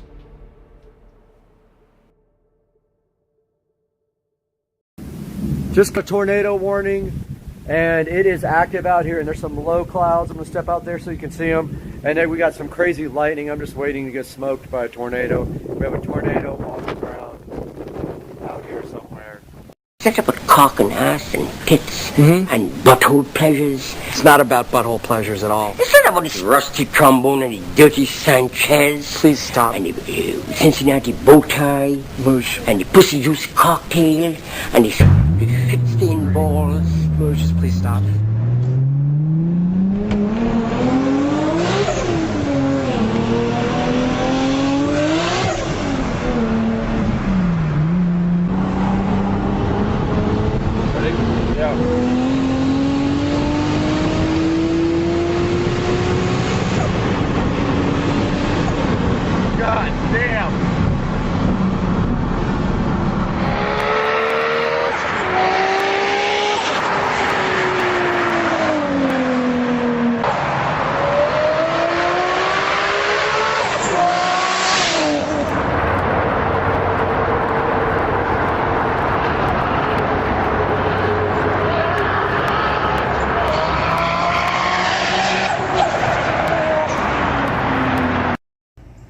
Good morning, everybody. This is day 11 with no pool pump turned on. Day 11. Getting kind of green, isn't it? Guys, Dukes of Duval is seriously lacking in security at his new house, but we're going to change that today with the WiseCam pan and we're going to be installing this for Dukes of Duval at his house today on the channel. Stick around.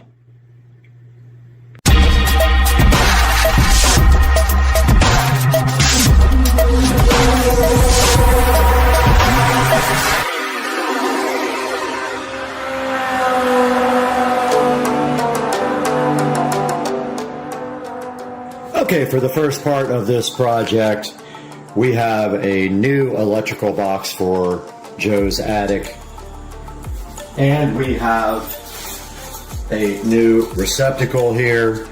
We're going to go ahead and pre-wire this up, so all we have to drill is through his existing garage door opener receptacle box and connect inside there. So let's get going on that.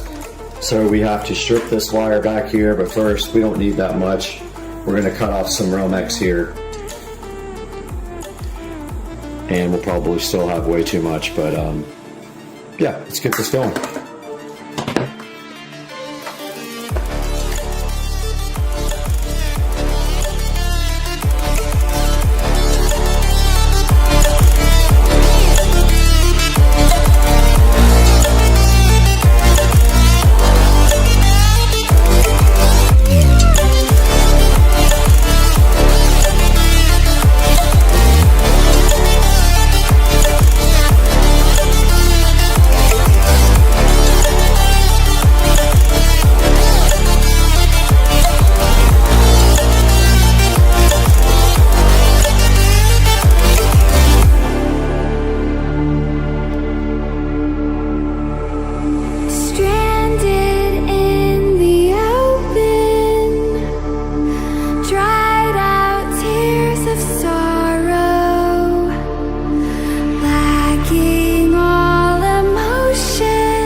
guys, so you just saw us make the electrical outlet to tap onto his garage door opener plug. We will drill right through the back of that and put the wires directly to that receptacle. And now we have the unboxing of the WiseCam pan, which I have never used before. All of mine are non-panable, but I am excited for this. So let's get this guy unboxed.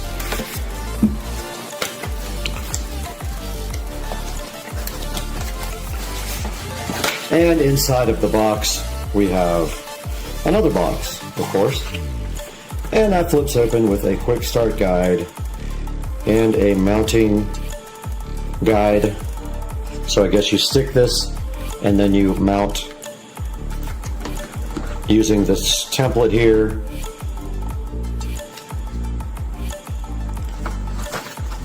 And it says, don't forget the bracket.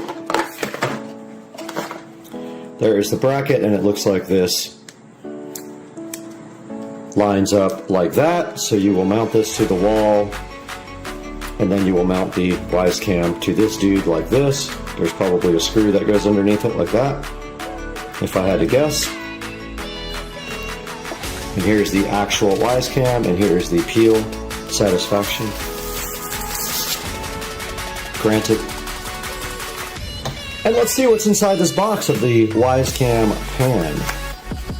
Looks like we have our power outlet.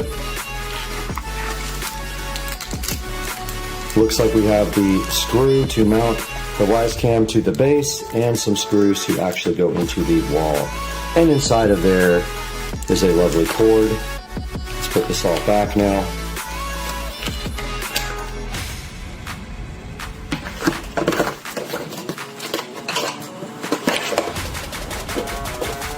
And that is a look at what is inside the box of the WiseCam pan. Next step over here is go work on Joe's electrical and get that started. Alright, we are headed over to Dukes of Duval house to put his security camera in. He is currently at work, so we're going to surprise him with a new security camera.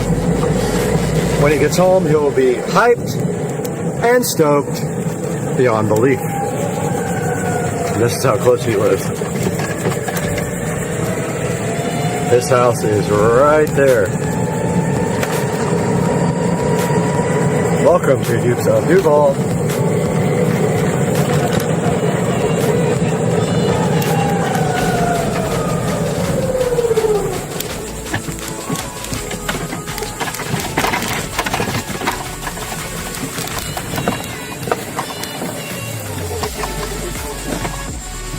We are here at Dukes of Duval's garage, and the first thing we need to do is take this receptacle out, and we can then run our existing receptacle that we made in the bag, but we need to get a ladder in here, so we can get to that first. And he said there's a ladder on the side of the house, so let's go try to find a ladder. Alright, if I was a ladder, I would be right there, apparently.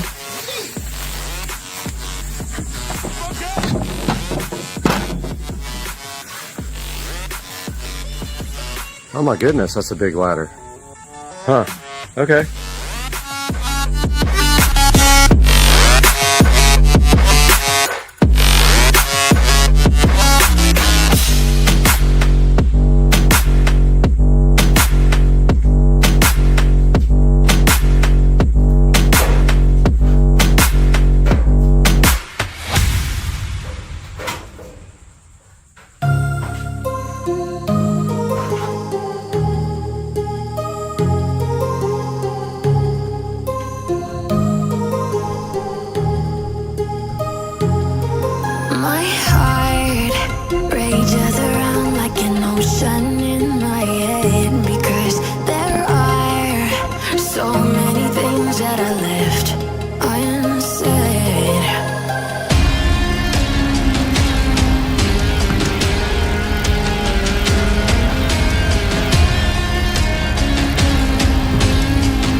every bit of the lights.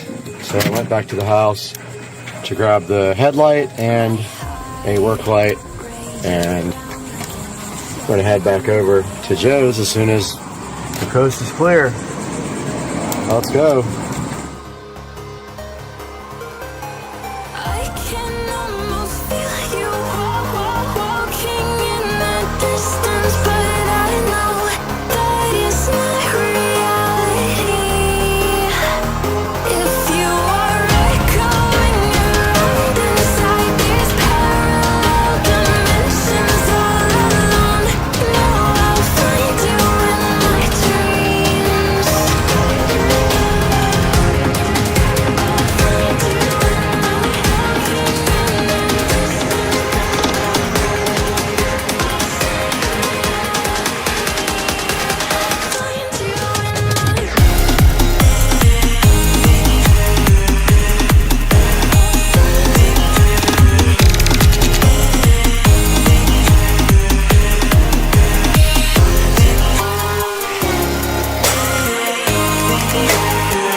Okay, we should have our wire for power fished up through the attic.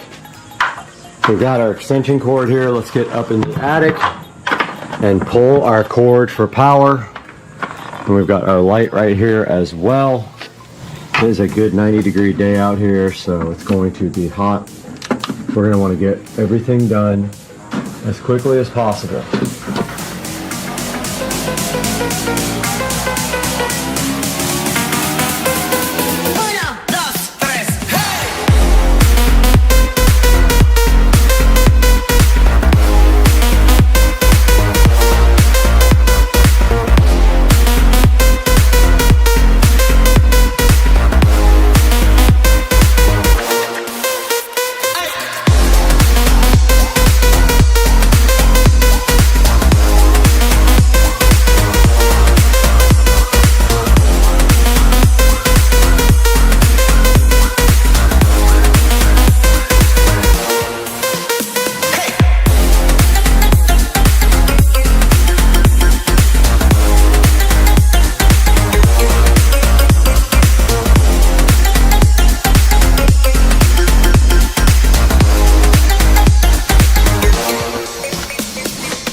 Okay, I was unable to connect this camera to Joe's Wi-Fi network, so I ordered him a Wi-Fi repeater, which we will probably put in the garage somewhere here because the Wi-Fi signal is not strong enough. So he is connected to my phone right now for hotspot. So I am just waiting for this to update, and the thing turned backwards, so I'm wondering if we have it the wrong way. As soon as this thing is done updating, we'll try it, but like it's about to storm. I need to get this golf cart home as well. So yeah, that's where we are right now. All right, guys, so we're on the way back to Dukes of Duval house. I have his Wi-Fi extender, so we're headed that way now. Go ahead and get that thing installed. See if we can get this camera working.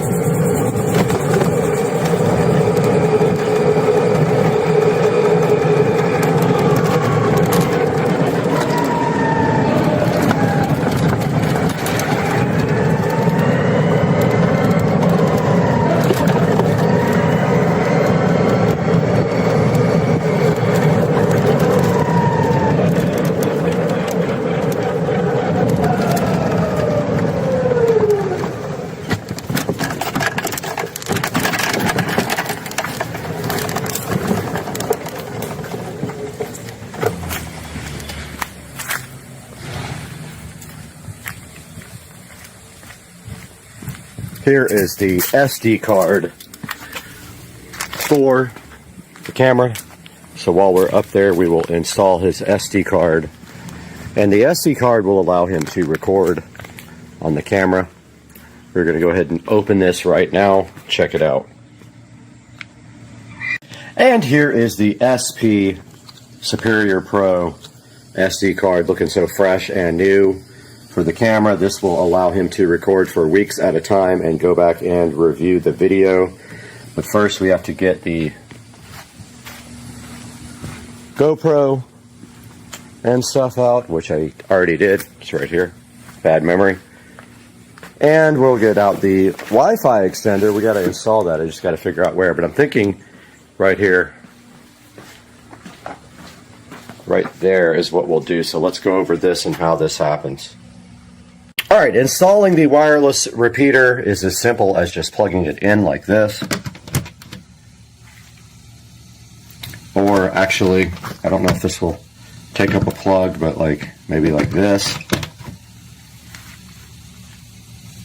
And once that Wi-Fi repeater is completely powered up, you then just go into your phone and connect to the SSID of the repeater, and we will show you that on the actual phone. We will do a screen recording, but you notice here that that thing is booting up right now, so we're just waiting for that thing to completely boot up. And then we open our phone up and connect to the Wi-Fi repeater network, and then we will configure the wireless N repeater for Joe.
Alright, there is an annoying guy over here with something on, like an automated device, being a dick. But we're going to open up WiseCam and see if we can configure this camera. We got to go to cameras, pan. Oh man, this guy killing me, killing me. This guy.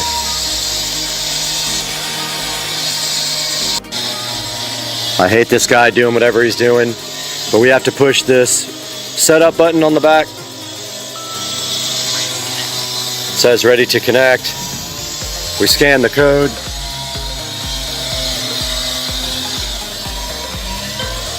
It says scanned. This guy's killing my video.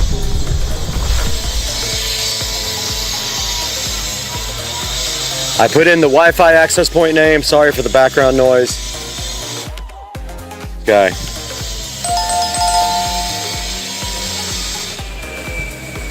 It is connecting right now.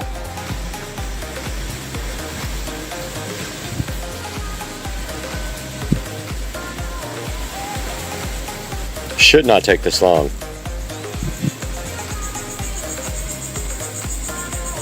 All right.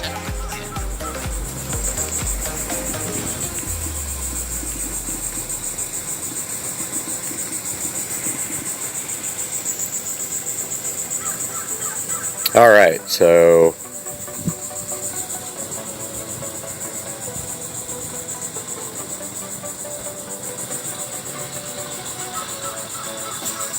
we are done setting this up. This guy's going to continue his annoyingness.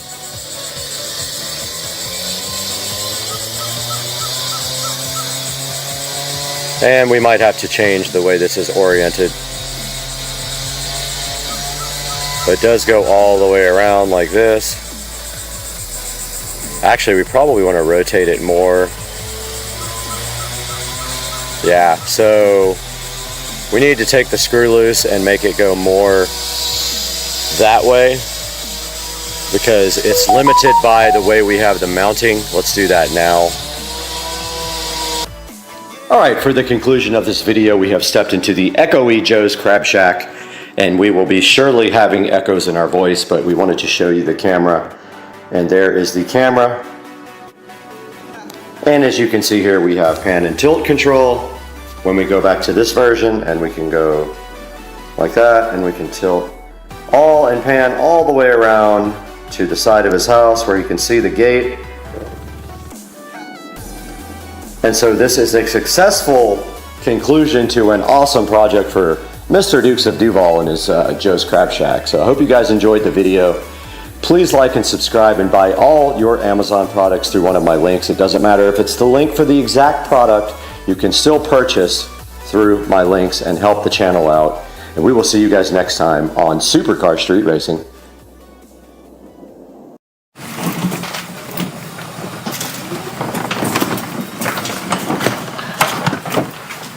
Need a tow strap. See, do I have one? Yeah, yeah.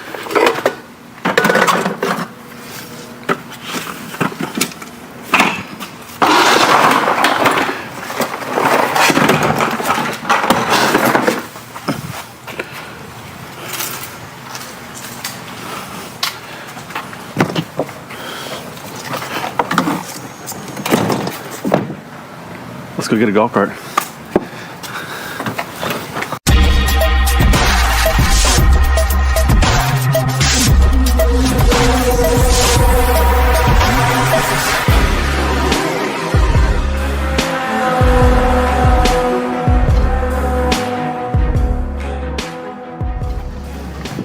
All right, everybody, welcome back.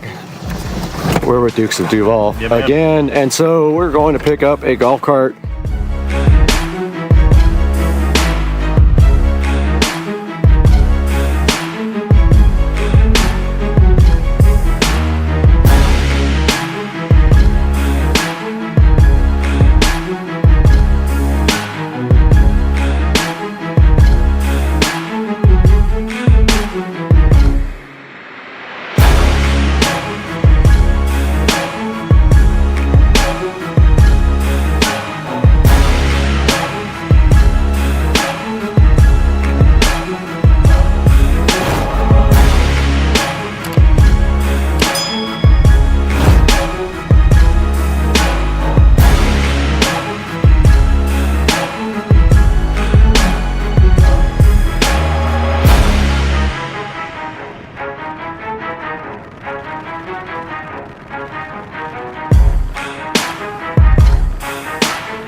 Take anything away from you. I guess you know. He's got it down to a professional. I mean, look at the He's whole... looking good, man. I know, right? Just trying to hold up my end. Yeah.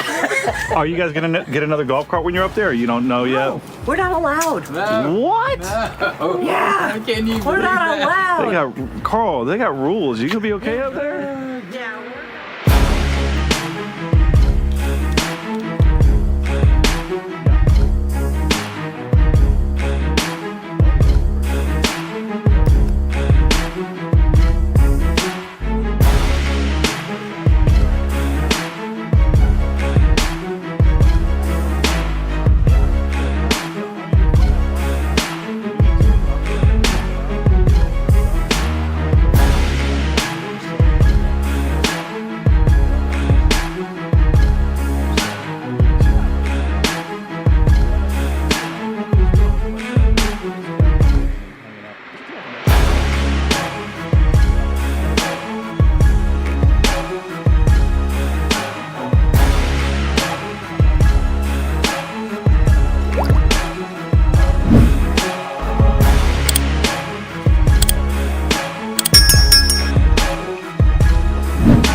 I could put it on the side of my house too. I think it'll go through the... Through the gate? Yeah, I think it'll go through that gate. Yeah, it'll go through that gate. Up to you, man. Whatever you want.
All right, we just got back to Joe's house with this club, it's a club car, right? Yeah, no, it's Easy Go. Easy Go, TXC, right?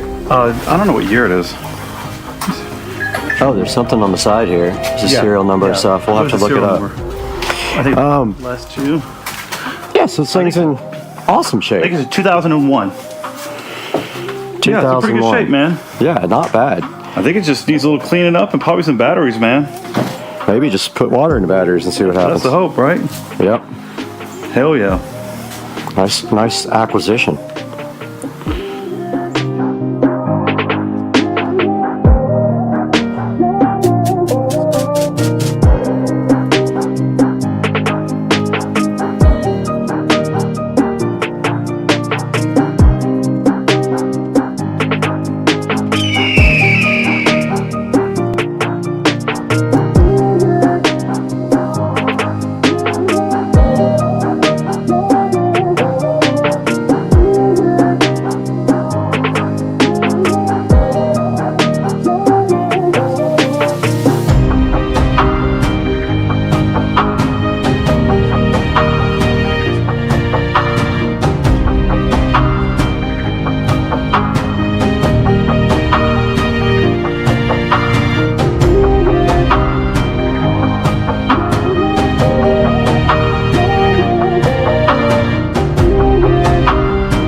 I asked my pool cleaner for a day off. It said, sorry, I'm already drowning in work.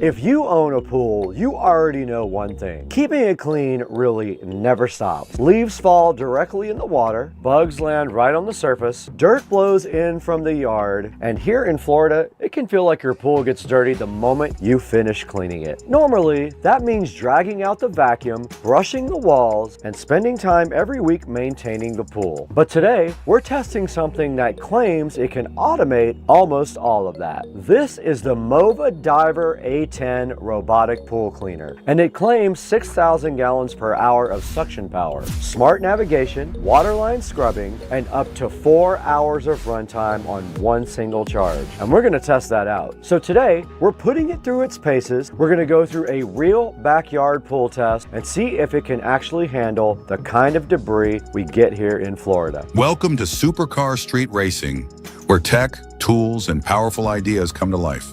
We test cutting-edge gear, phones, flashlights, AI tools, and more. Everything you see is real-world, hands-on, and pushed to the limit. You're part of the journey. Every review, every challenge, every discovery.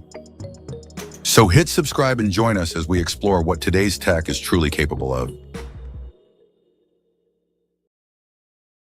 Welcome back to Supercar Street Racing, and we are in the beautiful Studio A out here at the SCSR compound. And you know, we review everything here from cars to scooters to tech to tools. Anything interesting we can test, we are down to review it. And today we're testing out a robotic pool cleaner. So this is the MOVA Diver A10 robotic pool cleaner. And the goal of this device is simple. You drop it in the pool and it automatically cleans the floor, the walls, and the water line. One of the biggest features though is the 6,000 gallon per hour suction power, which pulls debris into the filtration system. And now it also comes with a 3.5 liter ultra fine filtration system designed to capture both large debris like leaves and then smaller particles like sand. Another huge plus, Pool Navi. It does adaptive path planning. So instead of randomly moving around your pool like older cleaners, which just are taking a guess, this system calculates efficient cleaning routes. This helps clean your entire pool without missing any spots. Now, the cleaner also includes smart obstacle avoidance, which prevents it from getting stuck on things like ladders or drains. And it offers 8 personalized cleaning modes, allowing you to customize how the pool gets cleaned. But instead of talking about these features, we are actually going to test them.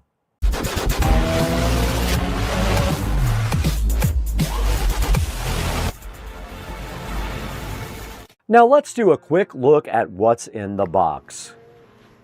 Inside, we have the MOVA A10 diver, the charging cable, and the removable filtration basket. But you also get a fine basket for these smaller things like sand. Now this unit feels solid and well built, which is very important for something that spends all of its time underwater. Look at this guy. It's like carbon fiber. It's so cool. Check out the camera on the front too. Now it came with a quick start guide and a charger and all of that stuff, of course. And look at this filtration basket. It's so easy to remove for cleaning. And that's pretty much it. That's everything in the box. Setup is very straightforward. Now let's get this thing charged, connected, and put it directly in the pool. The MOVA Diver A10 connects to the MOVA Home mobile app. Through the app, you can start or stop cleaning cycles, monitor the battery levels, and choose between different cleaning modes. Now the cleaner supports 8 personalized cleaning modes. You can choose options like floor cleaning, wall cleaning, waterline cleaning, or full pool cleaning. This allows you to customize how the robot operates depending on the conditions of your pool. Once everything is connected, you're ready to start cleaning. We have to scan our device now, and there it goes. Okay, we got to power it on. Robot is on. We have to hold this down until it flashes blue. There it goes. We're ready to pair. It found our MOVA pool cleaner and it is connecting right now. I see an orange light on the front. It is done. Okay, let's go to the device. You see on the bottom here, you can see your cleaning modes. I'm going to go ahead and plug the robot back in, but basically you can do floor and walls, floor or just walls, or you can do a timer. It's at 47%, it needs to charge for a little bit. Let's go ahead and plug it in now. Once this gets dropped in the pool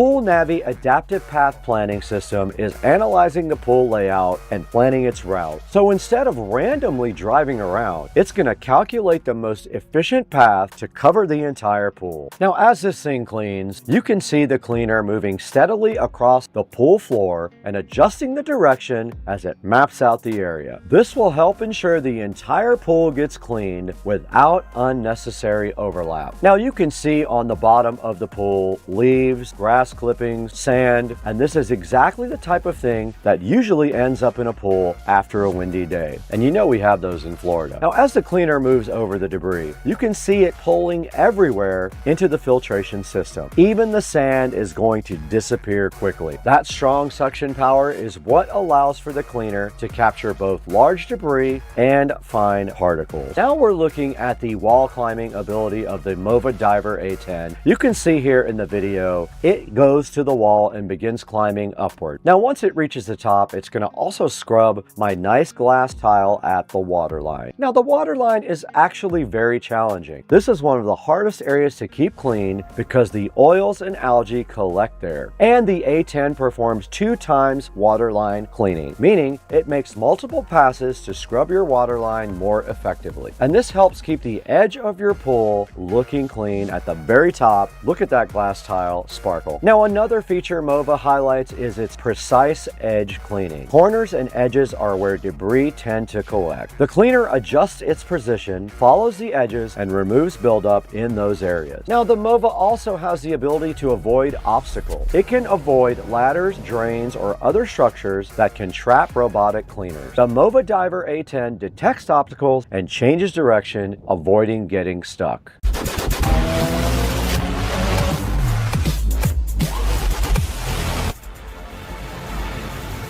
Another key feature is the battery endurance. The MOVA Diver A10 can run for up to 240 minutes, which is about 4 hours on a single charge. And to demonstrate that today, we set up a camera to capture a time lapse of the cleaner running throughout the day. You can see the cleaner continuing to work for hours here. The long runtime allows it to complete a full cleaning cycle for most residential pools. Now you can take a look at the filter after we are done cleaning. Inside it, you get leaves, dirt, and sand. This is where the 3.5 liter ultra fine filtration system really helps. It'll capture the debris while still allowing strong water flow. Overall, the MOVA Diver A10 did a great job of cleaning the pool. The suction power is strong, the navigation system works well, and it handles walls and water lines without much trouble at all.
All right, let's check out the Luba 3 all-wheel drive and see if it is still cutting, and it is cutting, and it's making stripes, which is pretty cool. Now, if you're interested in checking out the MOVA Diver A10, the spring promotion has just started, and you can click the link in the description to enjoy a big discount. And if you want to see more real-world product tests like this, subscribe to Supercar Street Racing, like this video, and subscribe.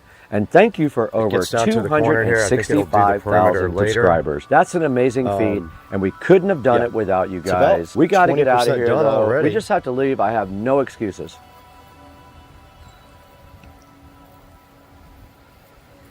There it goes, doing its thing. Unattended by me.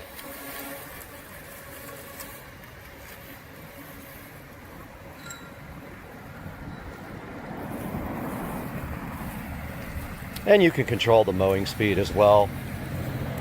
Pretty much the slower you go, the more of a cut you're going to get. Notice, there it goes. Misses a blade of grass every once in a while, but not a lot. All right, we'll check on this guy in another hour and see where it's at. Okay, we're out here with the MOVA Diver, and we are going to show you obstacle avoidance now. So I should be able to stick this pole in the water and it will avoid hitting it. Let's see what it does. And the robot is started, and I'm sticking the pole in.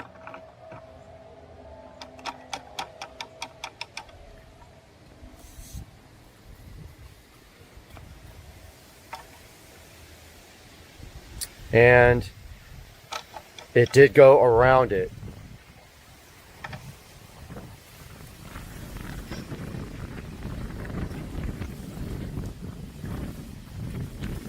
And it is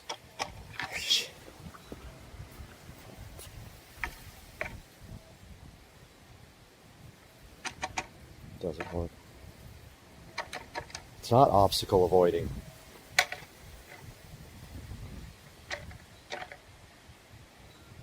All right, that time it saw the pole and it moved around it. That's kind of how obstacle avoidance works. When it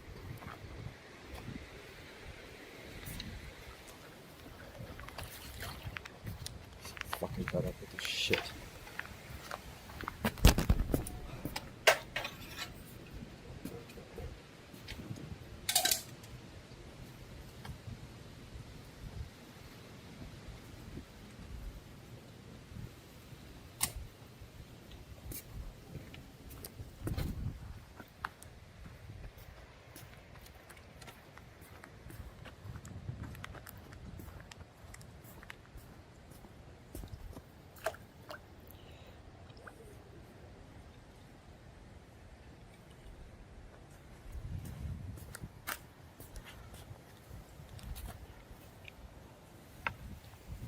All right, I put the net right in its way.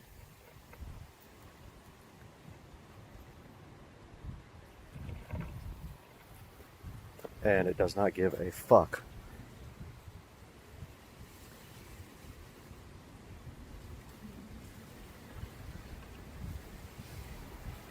All right, it's not fucking working, motherfucker.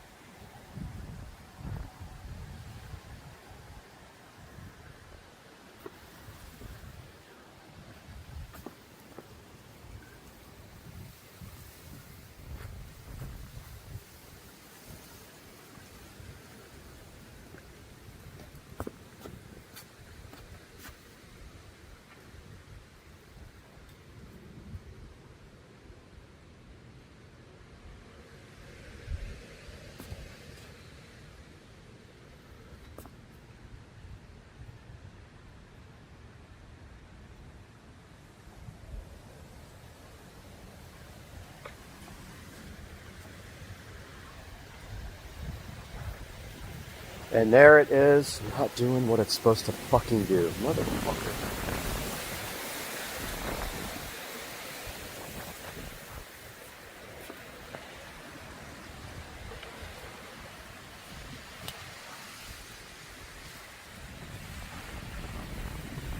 Now I put the net in front of the robot and the robot turned to avoid the net. The robot has obstacle avoidance, that's what it does. It will avoid obstacles in front of it.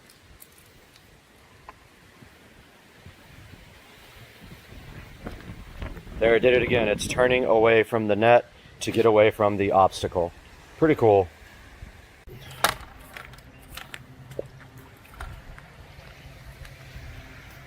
Guys, back at Supercar Street Racing Garage, you're starting a very ambitious project in here. I have ordered hex lighting for the garage, and part of this project, I want to get this garage cleaned out and painted black. So today we start the process on the channel, and I'm so happy you guys are here with us for the whole thing.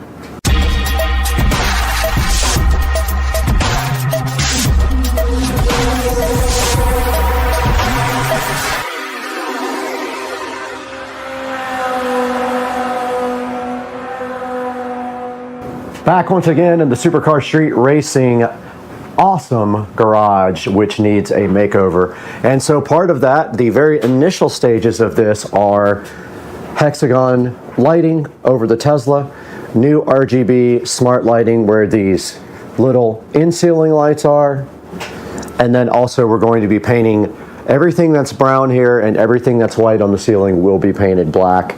This back wall is going to remain the color that it is. So that is what we're doing first today. We got to get everything off these shelves. We're going to paint these shelves also black. The shelves are kind of in bad shape. I might just remove them completely. But yeah, we got to get this out, at least removed or something, and figure out what our next move is. So let's do that now.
So this is interesting.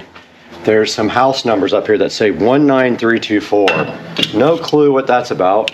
It's been here since I moved in the house. And it's not my house number. So I don't know where it came from, what it means, whose it was. But it is time to delete 19324 forever. And it is deleted. Okay, we have everything cleared off of that wall that is going to be cleared off. I'm gonna paint that thing because it's gray and ugly. But I'm gonna go ahead and test part of this paint right now and see what the paint color looks like. It's a flat black that I got from, I think, Ace Hardware. I wanna make sure that's what I want, so I'm gonna do a little test hit here. So this is the paint. It's Ace Hardware black 2132-10. Flat black 126B440, whatever that means. But that's what's going on there. And I have a good amount, so we can probably do the whole wall.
there. Subscribe to my channel. And also press this bell icon.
Alright, just a little update, guys. I have one side done completely.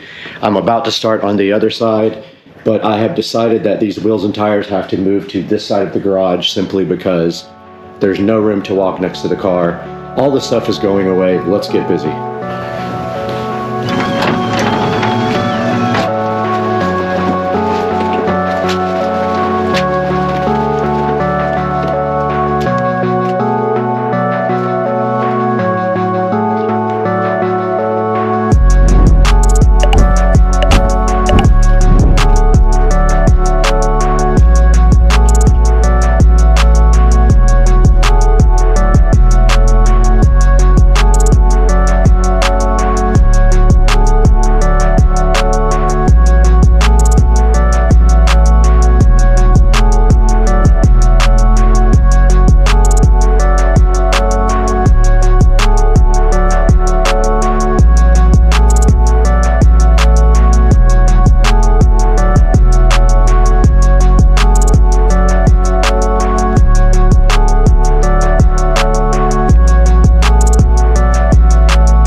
Scooters. What we have is two of the K100 Max series scooters that they were sponsoring the channel with. So the kids are really excited. They recognized the name Navi this morning because of my scooter, so they kind of quickly knew what it was. So we're going to take a few minutes here to go ahead and unbox them, assemble them, get them plugged up, and get them charged and ready for us to go take our first rip. What do you think? Sounds good? Let's do it.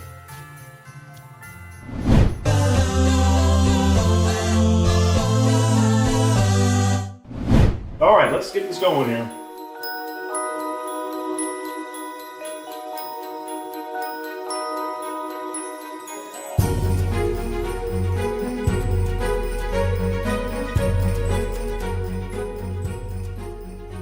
All right, so just like the other scooter, I think this is going to be very, very easy to assemble. A couple things real fast from the box. It's a one-step folding mechanism, which is really great for carrying around.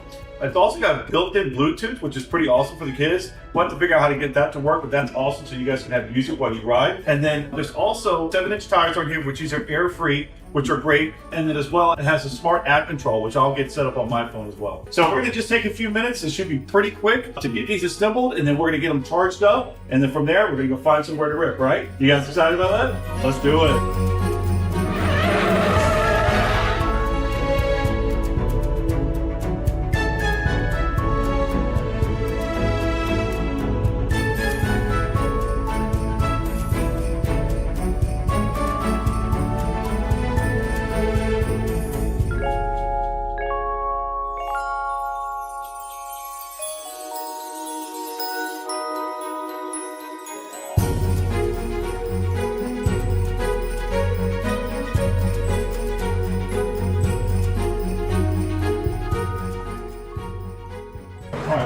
this up. All right, so this is going to get in here. All right, inside here you're going to have 4 set screws. So there are directions that come with this, but obviously this is as easy as it gets, right?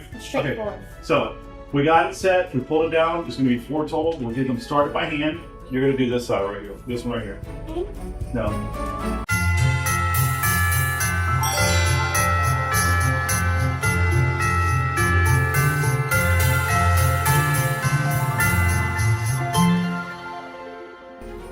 All right, as you can see by the video, we were able to unbox the scooters, assemble them, and now we have them plugged up. As you can hear in the background, there is an audible noise that lets you know that they're charging. So both of them came in at about 70% charged. So we're gonna go ahead and get those charged up to 100% to make sure they're at max capacity before we go and take off. So the assembly was a lot of fun. Audrey, what was your favorite part? My favorite part was the stickers that you could put on, and then the grip tape, right?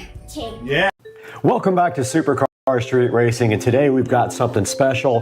We're coming from the Supercar Street Racing garage out here to bring you more carbon fiber products for the 2023 Tesla Model S, and you can use this on both a Plaid or a regular Model S, and we've got it. It's special and it's right here, and I'm super hyped to share it with you guys today on the channel.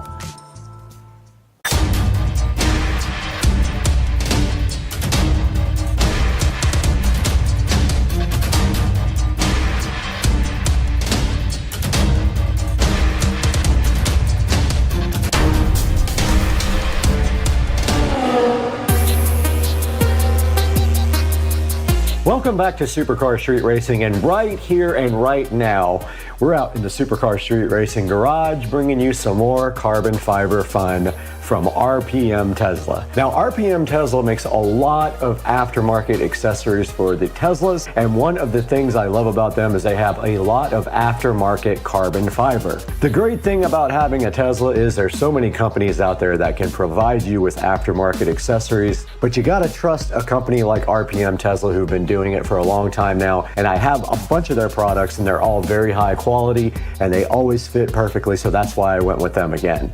One thing that's really cool about the Tesla Model S Plaid is it has a lot of dry looking matte carbon fiber. I love that, it's my favorite thing. Enhancing the look of your Tesla Model S is pretty easy. You can do a lot of things to the outside like wheel and tires, but one of the things I really love is adding more carbon fiber to the outside of the car. And with this next accessory, we're gonna be able to take that one step further.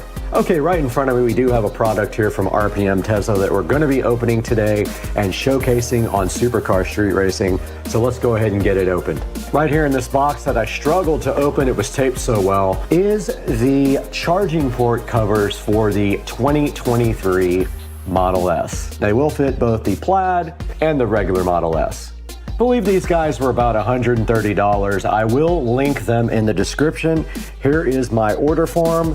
2023 Model S charging port overlay, dry, real molded carbon fiber. And they also included a aftermarket accessories brochure, which is very cool. So we'll be taking a look at that as well.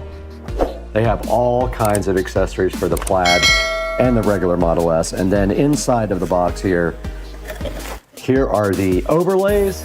And there is a QR code here to watch the installation video, which we will put up on the screen now. So let's take a look at the passenger side, what we already have installed, on the driver's side.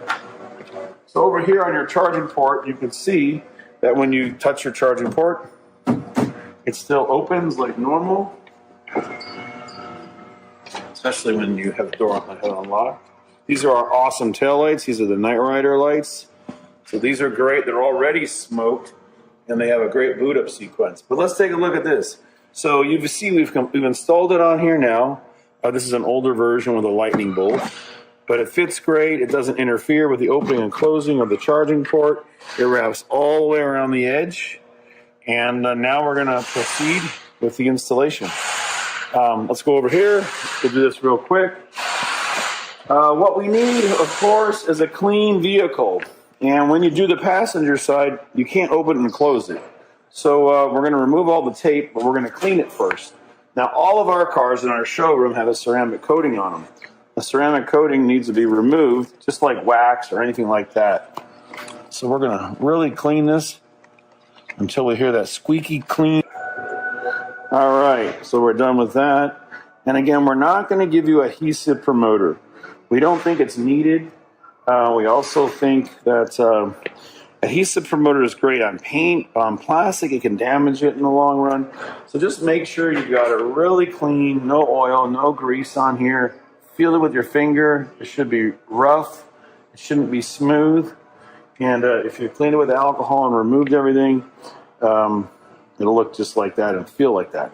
So here's how we install it. I'm going to switch. And again, we're going to hold that same angle. So we got our before photo. Now, you just put it right on like this. Put it right on the top. Look how you can remove it if you don't like where you put it. But hook the back of it over the edge like this and go all the way up to the top. There. And we're on strong. And we're on here. And it's fitting perfect. So you're just going to peel and stick. And if for some reason you need to move it, I'm going to switch with you again. If you have to move it, you can still raise it up and move it. Okay, again, it's made out of 2x2 twill carbon fiber. It matches the spoilers perfect. It's wrapping around the car. Notice the direction and the flow. So airflow is going around the car. Same thing on this side. The direction is going around the car, just like our spoilers and all of our other products, like our new diffuser coming out soon for the Model Y. And again, this fits the 3 and the Y. So let's keep applying pressure. And if you hear ticking sounds like that, it means it's not sitting flat. So you got to keep pressing and pressing until the pressure sensitive adhesive double-sided tape is fully grabbing. So please just keep pushing. Push, push, push. There. It's almost perfect now because it's not resisting. Now when you do the driver's side, it'll be open. So just support it underneath, apply pressure.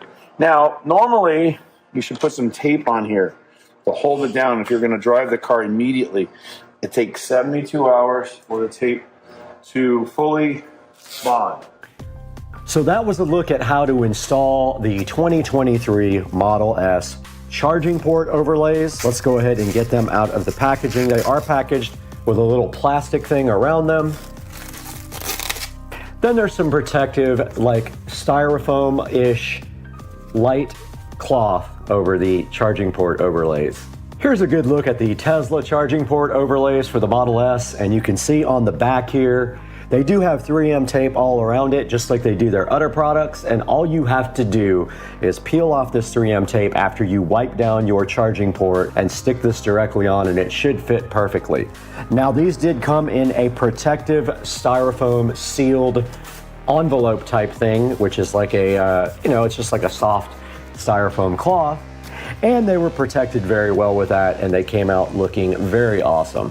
Now that we've seen the product and what it's going to do for the car, we're going to go ahead and take a walk around the Model S and check out all the other carbon fiber.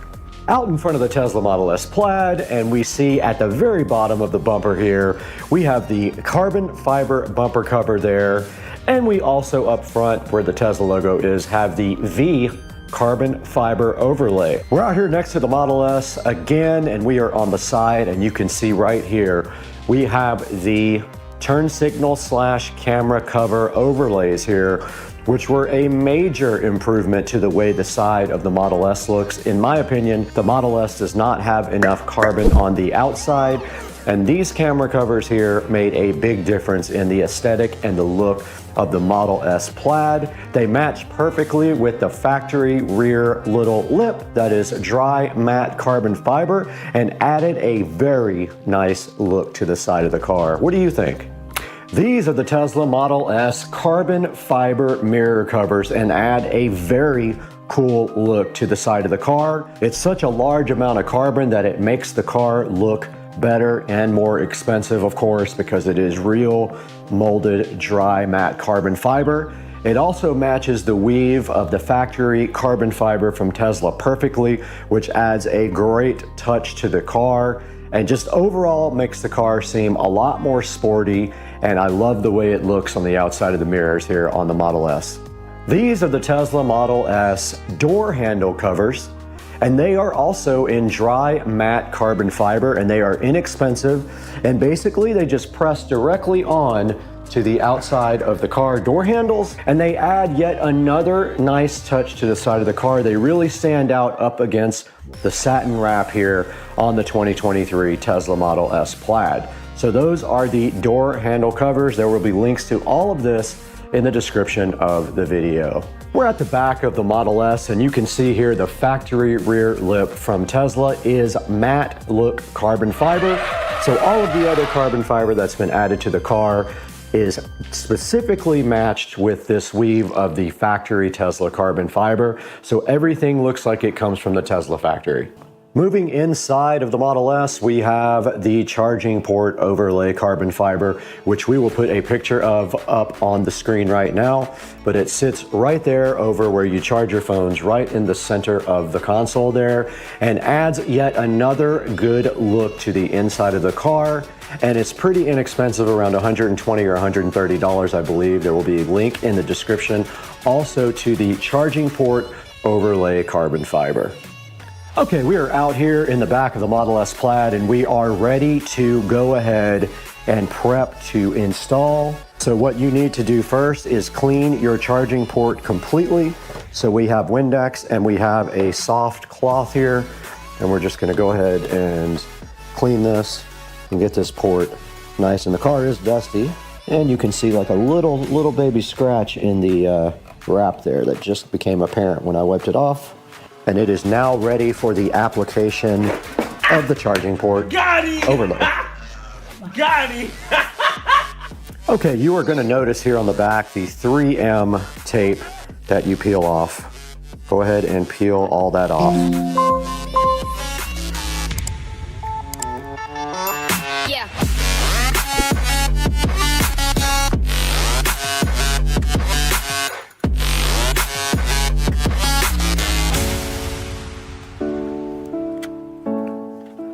Okay, we're now ready to install our charging port overlay, and you simply move this right over the top, and there will feel like a hook action.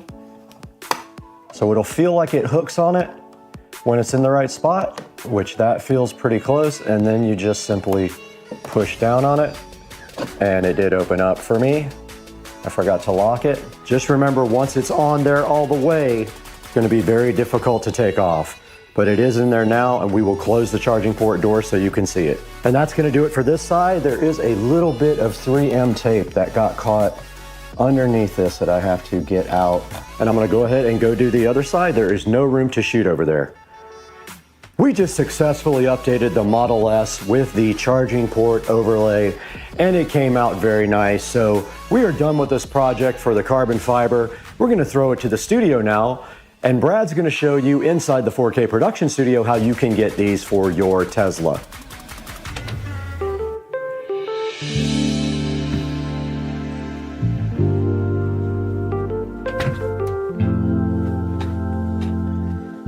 Back in the Supercar Street Racing 4K production studio again with Brad. And today we've got the special carbon fiber for the Model S. Now, right here on the screen, you can see the 2023 Plus Model S charging port overlay sitting, looking so fresh and so fly.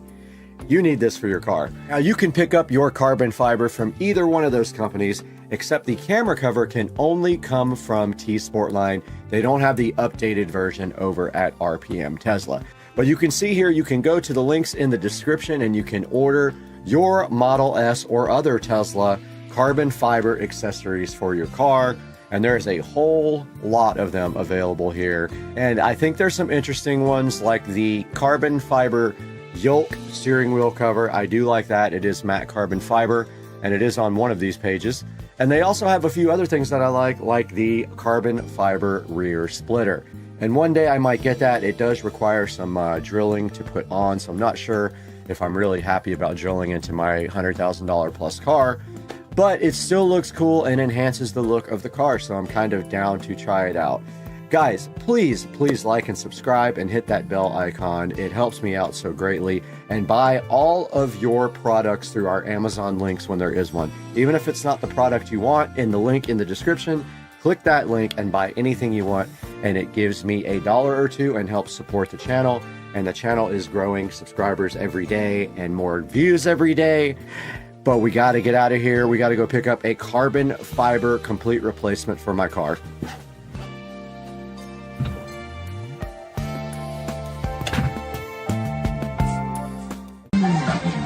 Go, you do it, I do it.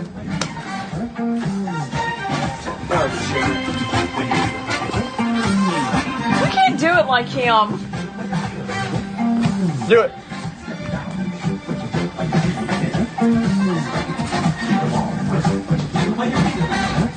He's so light. He's like, you don't even see anything. Like, what the fuck?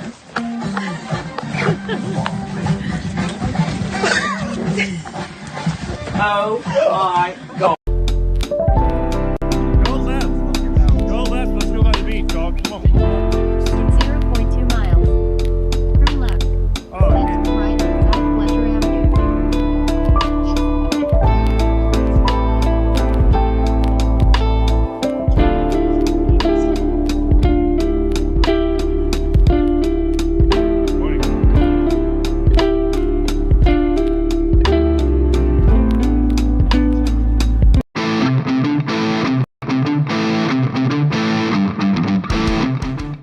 If your floors look like this every single day, you might be wasting too much time cleaning. This is the Hdmi D30 Ultra CE, and honestly, this might be one of the best entry-level robot vacuums I've ever tested.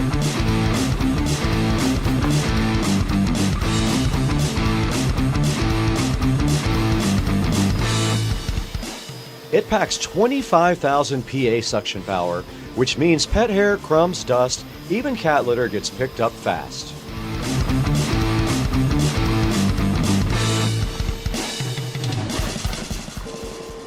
But here's the part I actually noticed. This thing gets way closer to edges and corners than most robot vacuums.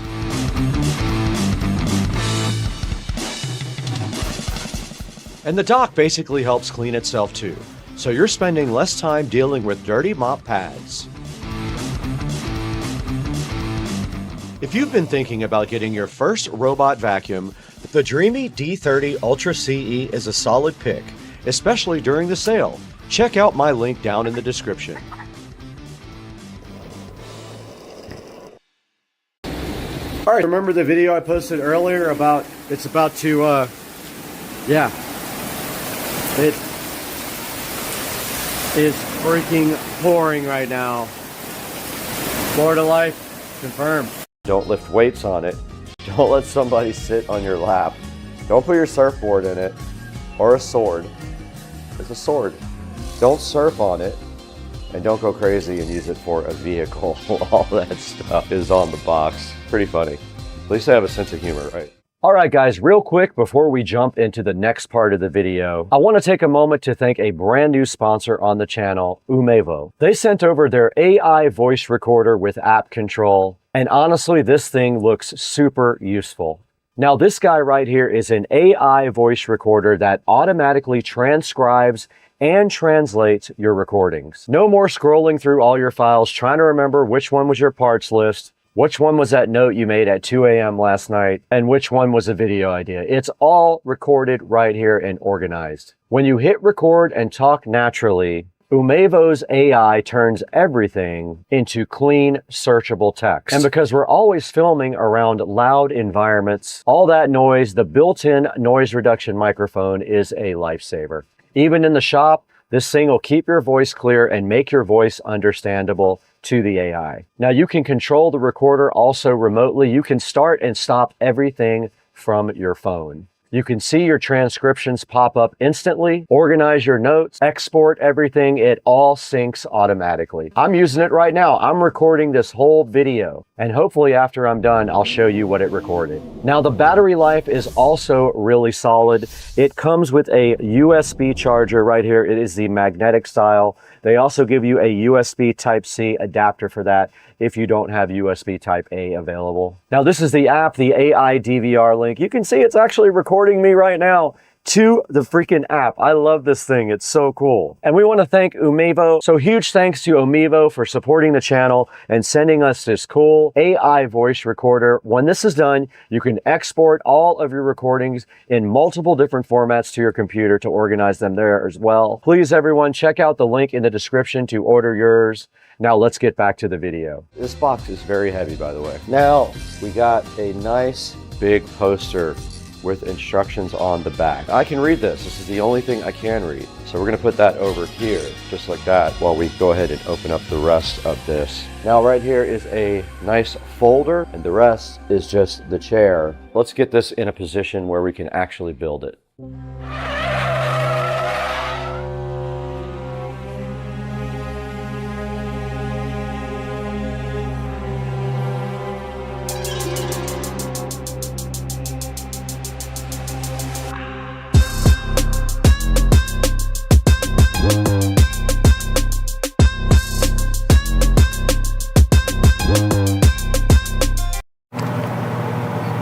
Guys, welcome back to the Supercar Street Racing 4K production studio. And guys, it is hot in here, but we have the AC blasting on 19 and 70 degrees, like my birthday. And we have packages in here to be opened up for the studio. So let's do that right here and now.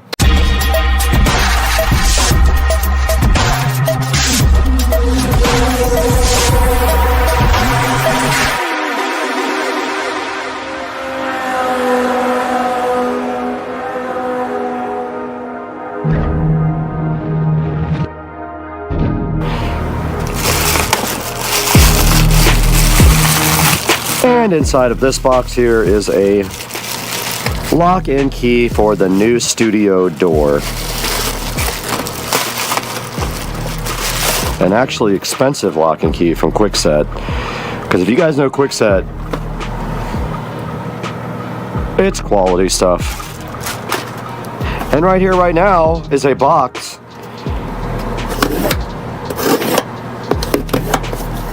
from Prime Video. Amazon Prime.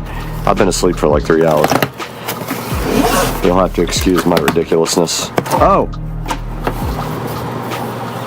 We have the Eufy security lock, camera, and doorbell.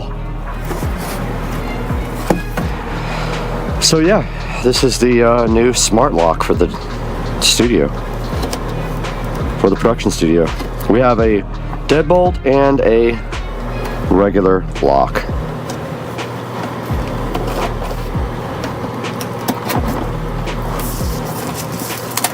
Also, the Jaguars just lost. Not good times. All right, let's get this thing unboxed here in the studio.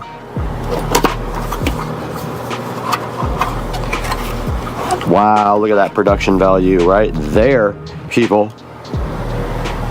Check that out.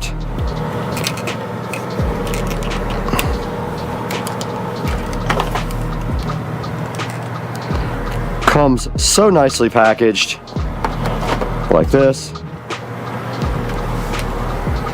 Ready to rock.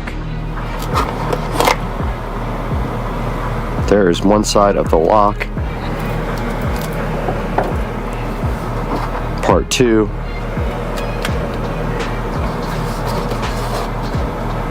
And the nicely packaged second part of the lock here.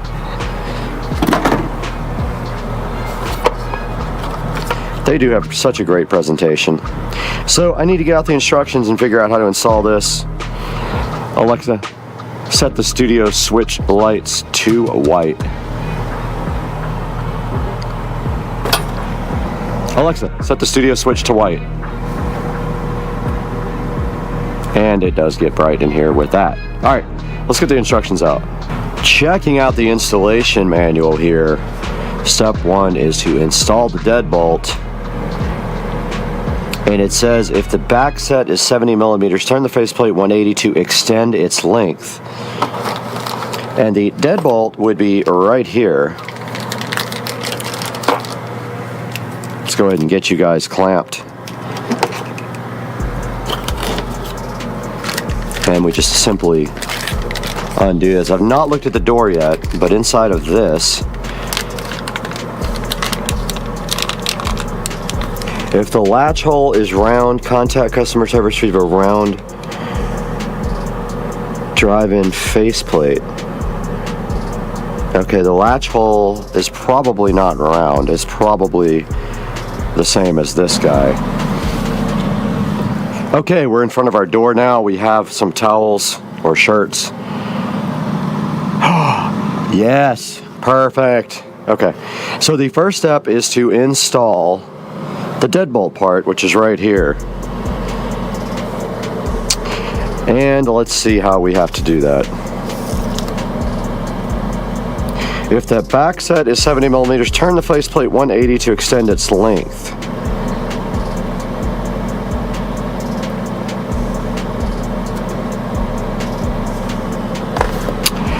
Don't think we need to do that.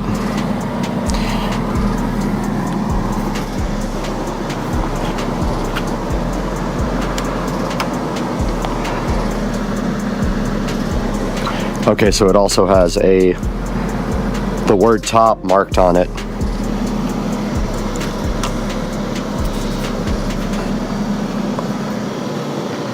Literally fits perfectly. You don't really have to do anything to it.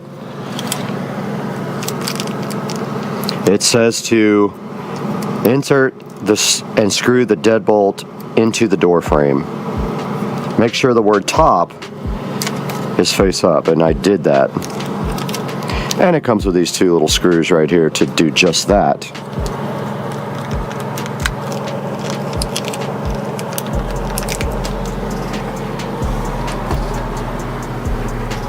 I do have my trusty DeWalt drill right here, guys. It fits perfectly right here. I love this brand new installation and a brand new door.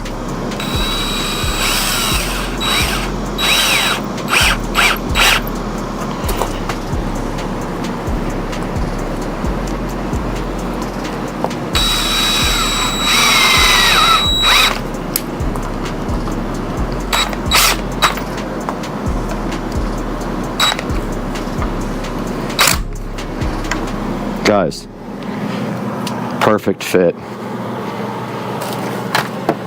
And now, next step of the puzzle here, install the strike plate, which I did not do yet. The strike plate would be on this side, right here.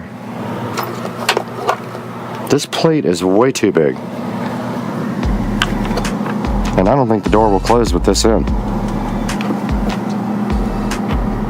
Oh, I guess it will.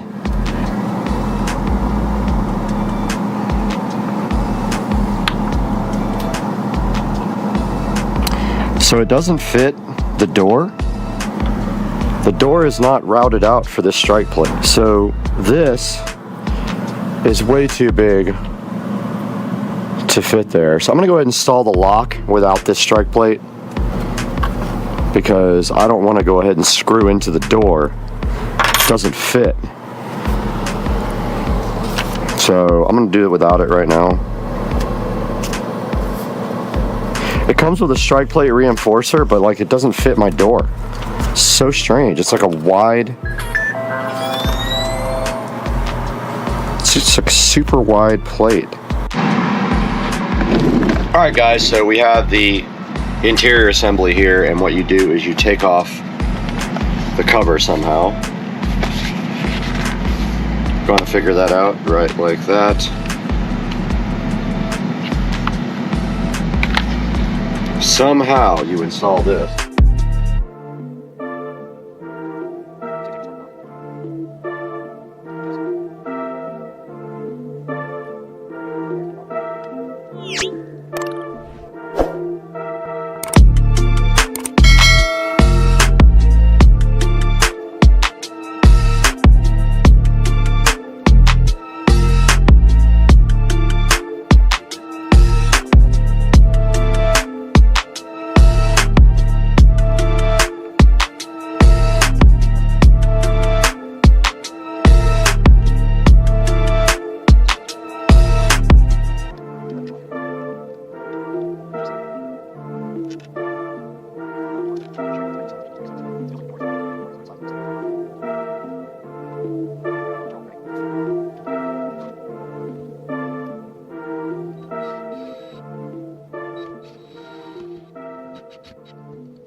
Okay, while the battery is charging for the smart lock, we have the quick set lock to put in here.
Checking out the outside of the Eufy doorbell and security lock with that peel sat. That peel sat is real, and there it is. There's the outside of that, and then there's the quick set lock installed and looking so fresh. But this battery is dead, so we can't really do anything. But here's the final install. Now, the piece of the puzzle that doesn't make sense to me is this. Has a regular strike plate, but yet this has this huge plate that doesn't fit the routing on the door. Will probably still close and shut properly even with this on. I'm gonna wait till the battery's charged on the lock and then test that out. And that is going to be the next step. As soon as that battery charges, it may take up to 6 hours. Guys, I completely forgot that there is a step to this that I left out, and that is the doorbell chime. This is the Wi-Fi bridge and doorbell chime, and it comes with this little adapter for 110 volt that you have to screw on. So you basically put this on and then turn it somehow. And I need 2 hands to do that with, so I'm going to do that now. A tiny little cute little doorbell adapter thingy is ready to go. I had to screw on a little adapter plate to it, and right here and right now you literally just plug it into an outlet like this, and then the rest of the step is to use your Eufy app to go ahead and set up and configure the doorbell. But it is not charged yet, so we're waiting for it to charge right now. We have successfully charged this battery all night long, and the little light on the back did turn blue, acknowledging that we had charged it. We got the base station set up and paired by scanning the QR code on the back. We ordered an SD card for it, but it says delayed in transit, so I don't have an SD card to put in this guy here.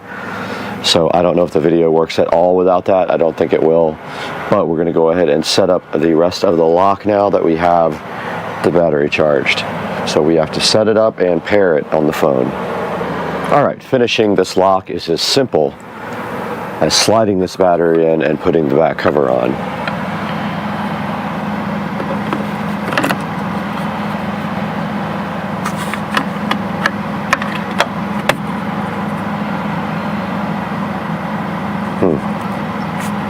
The one up front makes us tone when you put the cover on.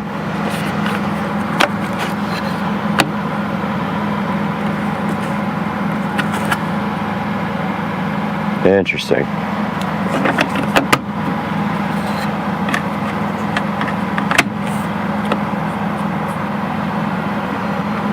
Did not do anything. Let me see if it works. Please download the Eufy security app to complete. Okay, it did acknowledge, so we have to add it now.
All right, guys, we are back, and we did get our extra tiles in, and we got a floor mat in. So our job right here and right now is to just simply finish what we started with this tile.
Back over here by our doorbell, there should be an SD card slot in the side. It is right over there on that side. I don't know which way this thing goes in, but let's find out. Not like that.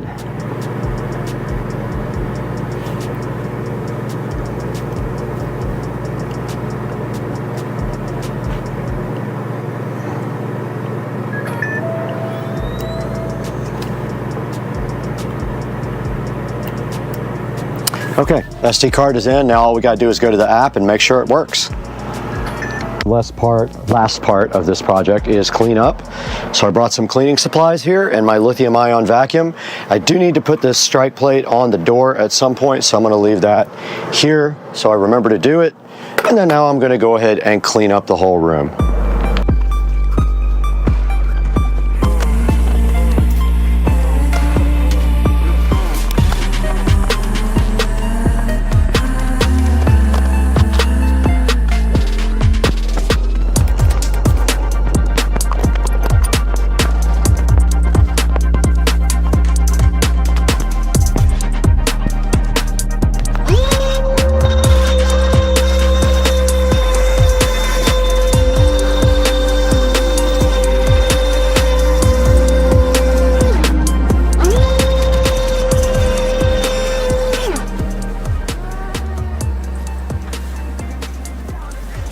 Hey guys, welcome back to Supercar Street Racing Studios. I am Brad, and today we are bringing you this Eufy Security Video Smart Lock. and also the quick set regular doorknob that we just installed right back here on the Supercar Street Racing door. And at the same time, we also did the foam tile all over the brand new door and got this place sealed up like it was meant to be. It used to just have a regular shed door on it. And as you know, we converted this into a 4K production studio. And now we have a real door and a real door lock and a video doorbell. And you can see right here, right now, that the Eufy security video doorbell is about 300 bucks. So we went ahead and put that in, and it does show video on the actual phone when you walk up to the doorbell. Really cool thing, and I will have the install steps in the video you just saw just now. And this will be in the link in the description along with the quick set doorknob. Guys, please buy everything through our affiliate links. It helps us out greatly, and we really appreciate your support and help at Supercar Street Racing, and we will see you guys on the next one.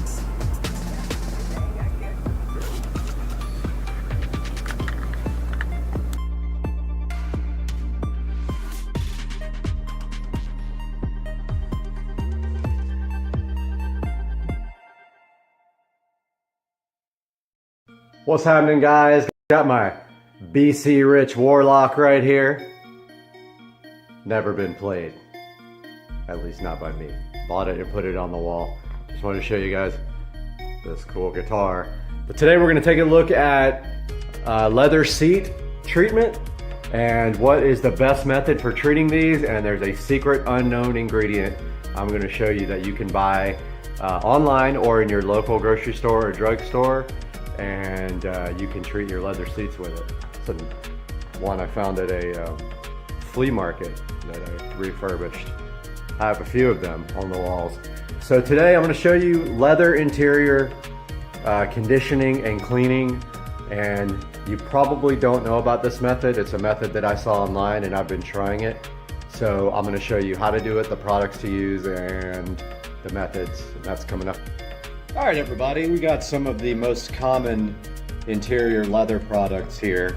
I want to take a look at all these, let you see them. So the first thing we have here is from Griot's Garage, and it is called Leather 3-in-1. It says it's safe for all leathers, produces soft and supple finish, and durable UV protection. Now, it's interesting because every time I go to Advanced Auto Parts, I find a different product by Griot's, and so I never get the same product twice, and I don't understand why that is and why they have so many different products for leather. This is called Leather 3-in-1. It's in a bottle that's not clear. Next we have here Leather Care, and that is also from Griot's, and it says cleans and preserves leather. Gently cleans all leather, extends life, and dries clear. And then the next thing we have here is Griot's Leather Care Spray. Cleans and preserves leather. Don't ask me why they have so many products that all do pretty much the same thing. So I buy whatever they have. It is not cheap. And I'm just going to tell you right now, you're going to pay for quality products for your leather interior. Okay? So that is the first three. Now, here's one you probably don't know about. This is Nourishing Coconut Milk Shampoo by this company called OGX. See if I can get the camera to focus there. So you can buy this on Amazon, or you can buy it in your local supermarket. And this is Nourishing Coconut Milk Shampoo. Very interesting. I saw this online by one guy, and I decided to give it a shot, and sure enough, it's good stuff. I actually put it, now on the SL65, the whole entire leather interior the whole entire interior is made of leather. All the surfaces are covered with leather, and it's actually a designer. It's like an upgrade from the SL55. I forgot what the name of it is. I think it's called Exclusive Leather. So I use this product on the entire interior of the car, and then sometimes I use these three on the next round of detailing. So I'll use this 1 week, and then I'll go back to one of these three. Now online, it does say that you should use this first and then follow up with one of these three, but I don't do that. I think that's a little bit of overkill, and I'll show you why when we get the coconut milk on there. Supposedly this is such a good thing because not only does it condition the seats, but it also cleans them as you are putting it on. I'm going to show you how to apply these products, specifically this coconut milk one, right now. All right, we got the coconut milk nourishing shampoo here from OGX.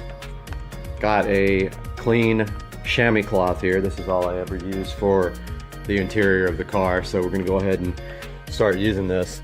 What I like to do is just put some on the seat right there, like that. Pretty simple process, obviously. Take this chamois and rub it in really good. Make sure you get all of the seat. And as you notice here, it is going to go in the holes because these seats are heated and ventilated, but it will dry eventually. So don't worry about it if it gets in the holes of the seat, but if you're super worried about it, you can just like press in harder and they will all. Now if you notice, what that leaves on the seat is like a nice conditioned surface. You can definitely tell that this stuff does a great job on the leather, on cleaning it and conditioning it. It doesn't take very much, and once you put some on there, you can just grab it and, you know, move it around here. So I like to be pretty generous on the application, and don't forget the sides of the seats here, even though they're not really in sight, and the fronts. The obvious is to get all the bolsters, but don't forget all the sides. Pretty much anywhere you have leather in the car, you want to go ahead and apply this stuff. So you can also just, if you want to, apply it directly to the rag like that.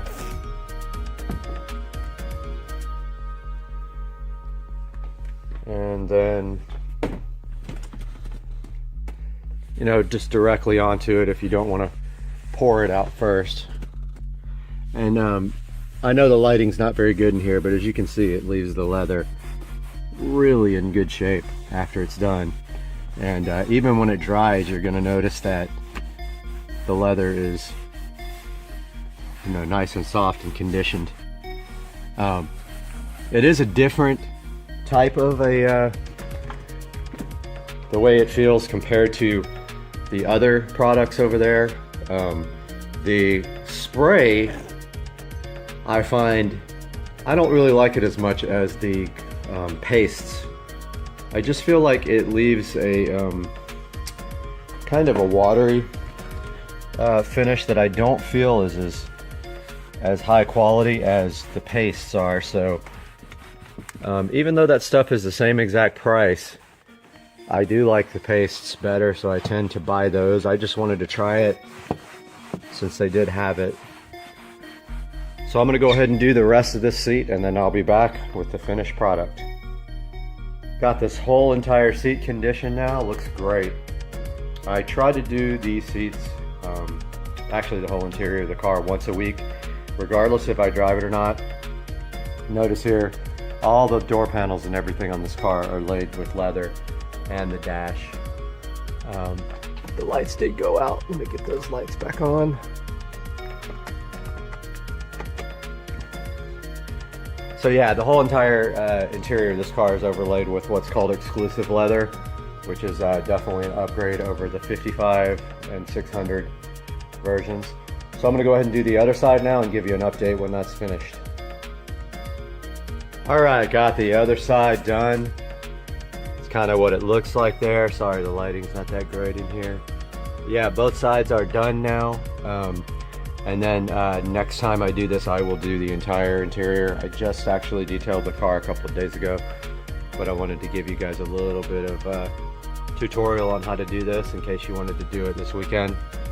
Get yourself some of the OGX coconut milk shampoo and then leave me some comments and tell me how it turned out. Give me a thumbs up and a subscription if you don't mind, and we'll see you guys soon.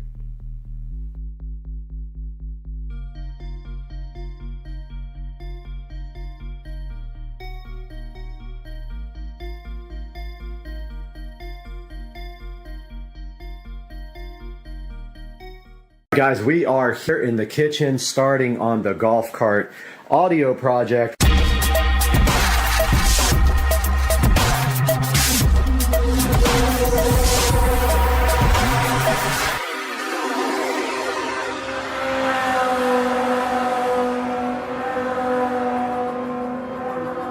We have everything except the front speakers, and the reason we don't have the front speakers is the speakers came in and they actually did not have grills, and so they were the wrong ones, so I sent them back and I ordered speakers with grills. So we are waiting on the front speakers before we can finish the dash install. We got the subwoofer here, we got the subwoofer box here, we got the amp and the epicenter here, we got the voltage reducer here. So this guy takes 48 volt golf cart voltage, or 48 volt any voltage, and reduces it down to 12 volts for the audio system and for anything else we need power for. Everything else is laying out here on the garage floor, and I've just been taking some measurements and doing some things, and it looks like the voltage reducer is too fat to fit inside here. The battery, it's just slightly, it could, I mean, another millimeter and it would fit right down there, but it just is too fat, and it's unbelievable that it also will not fit there, and I think it's because that's in the way. That's the charge port. So voltage reducer has to go elsewhere. It could go under the dash. Actually, there's plenty of space back there, inside there, tons of space back there, which means I would have to run a pretty hefty 48 volt line that way, and then 12 volts back to the back for the amplifier. So I don't know if I want to do that. It might make more sense to mount it back here somewhere. There is plenty of space inside this little cavity behind the golf cart. I still have to check that out, but for now we're just kind of looking around, trying to see where we're going to put everything. And we're not doing rear speakers at this time, but eventually we will pull this back seat off and do 2 more 6.5s right there in that position where those guys are. Okay, I looked at the box. I think the best place to mount the amp is on this back seat, honestly. There's plenty of space back there, plenty of room, and I'm thinking mount the amp in the epicenter there and run the wires down this like rail here and down with some tubing. Only problem is this bolt's in the way. Look. Or actually we could come to this rail, down the back of the rail, and go under there, right there with our wires. So really you would hardly ever see anything if we make a cross here with the wires. If we cross right there with some tubing and then zip tie it and then come down to this rail and go under, I think that's the ticket. And I really am contemplating taking this back seat off so I can get these speakers out. You can't get them out because the freaking screws are underneath. Like, I tried everything. It's just not possible without cutting them out. It's so close. I don't think I could even drill a hole in that rail and get them out. And I don't know if they're any good or not. I don't even know what they are. What do they say? TU? I don't know what that is. No grills either. So lame. But I think that's the deal. I think the amp's going on the back seat. I don't want it like out in the open on the back of the cart, because I just know people will fuck with you like that. At least it's kind of hidden in here. Like, we can put it right in the center and you'll barely see it. And then honestly, the voltage reducer could go back here as well. There's plenty of space for a whole amp rack back here. Literally everything. All right, I went ahead and ordered some cable clamps, the kind you screw on for wire organization, because I think we have a good plan now. we are going to put the amp and epicenter and voltage reducer on the back of this seat and just run everything down these rails and into the bottom of the cart.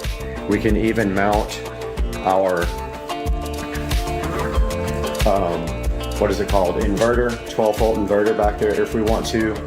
And I think it's a good plan. It gets all the equipment out from underneath the cart. It keeps everything away from the back of the cart, and it also hides everything mostly.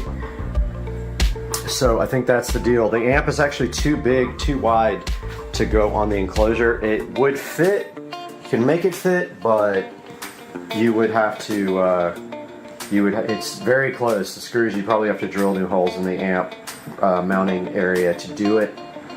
So new plan is pull off the back seat, design a pretty cool amp rack back there directly to the seat, screw everything directly to the seat, and then run the cables really nice, and everything will be good and hidden, and that'll keep people from screwing with it when I'm out somewhere. And so that's the current plan. I am so glad I did not screw this woofer in. I don't have screws anyway. I'll have to go to the hardware store and get some drywall screws, but I forgot the polyfill.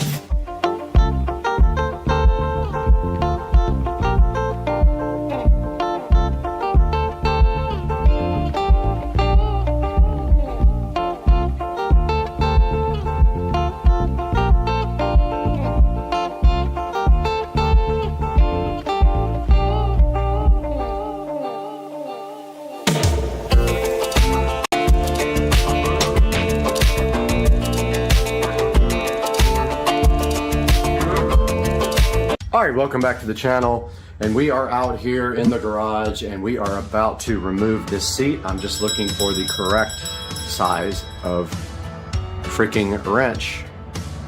So I'm gonna find a wrench and we'll get right to it on Supercar Street Racing. Alright, we are back and it is an 11mm wrench, and I just so happen to have a ratchet wrench for this guy.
Okay, we got the seat off finally, and now we can start designing our amp rack. We are going to be putting the amplifier and some other stuff right here between these rails. And all we have to do is fit between where these marks are here.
All right, we are laying out the initial layout here. Looks like the amp will go great there. And possibly the epicenter there.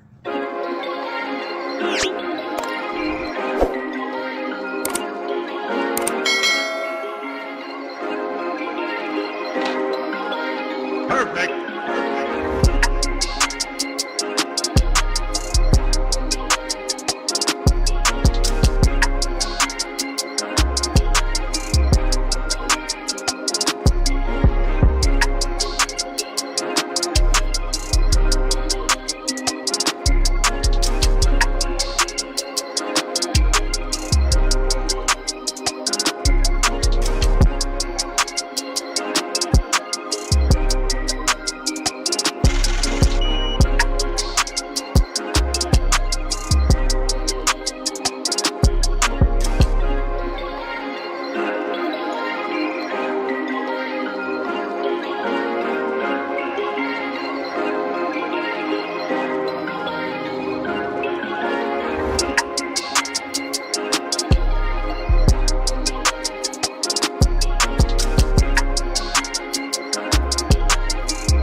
What's up, everybody? It is Tuesday morning.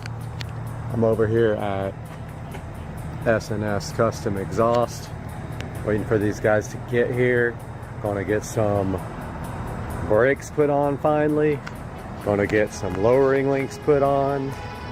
That's gonna be awesome. Wheels and tires will be here on Friday probably. I'll give you some more updates on this later. Wait for these guys to get here. Come on, bro. Let me in. Just picked up the car from S&S Exhaust. And first impressions are, I actually watched the technician drive the car, and they are extremely noisy at first. So you can expect them to be squeaky and noisy when you first get them. They do take some bedding in. Gonna take quite a few really hard stops from like 80 to 20 or 60 to 20 to get that that pad worn in. I did call the manufacturer and verify that. So don't be surprised if when you first get these rotors, they are pretty noisy. When I get back to the house, I'll shoot some pictures of the rotors on the car. On the way home, in the process of bedding these new rotors and pads in, it's going to take probably good 10 or 15 stops from 80 to 20 to get the pads and rotors nicely bedded in. So after that point, later down the road, maybe 1,000 miles or so, I'm going to make another video and do a review of how these things are holding up. But already the car feels so much better than before. The factory rotors were warped, and when you tried to stop from high speed, it would vibrate your face off. And even at low speed, you could feel like a slight shuddering in the brakes. Back at home, take a look at the factory. These are the factory links that were replaced by the lowering links. That's all they are. There's the key for size comparison. They're tiny. Walk out here and take a look at the car. So the car is now 1 inch lower with the lowering links. Keep in mind that the wheels that are going on this car are going to be 20-inch wheels. So that wheel well is going to be an inch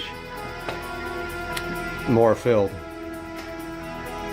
So, yeah. So, I'm gonna switch I'll grab a light real quick.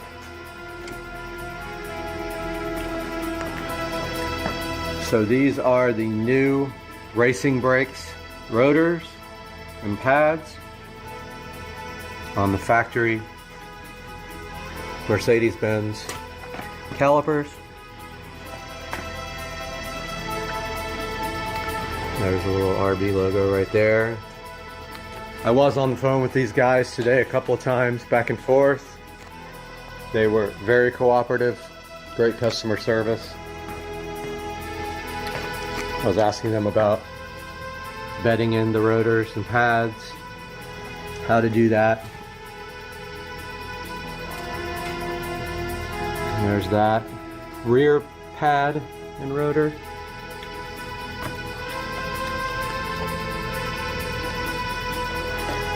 So once I put a few thousand miles on these, I'll be able to report back and let you know exactly what I think about these things. So, like I said, I did order wheels and tires. I'm not going to reveal which wheels I got yet, but I will reveal that they are matte black. So now you see my reason for blacking out the side markers there and the emblems in the side and in the back of the car. Stay tuned. The wheels and tires will be here on Friday. We're also rolling these fenders because the new tires are 305s. These are 285s. Putting some more meat back here. Deal with that 850 plus foot-pounds of torque this car generates. So we will see you on Friday unless something develops between now and then. Have a good one, guys.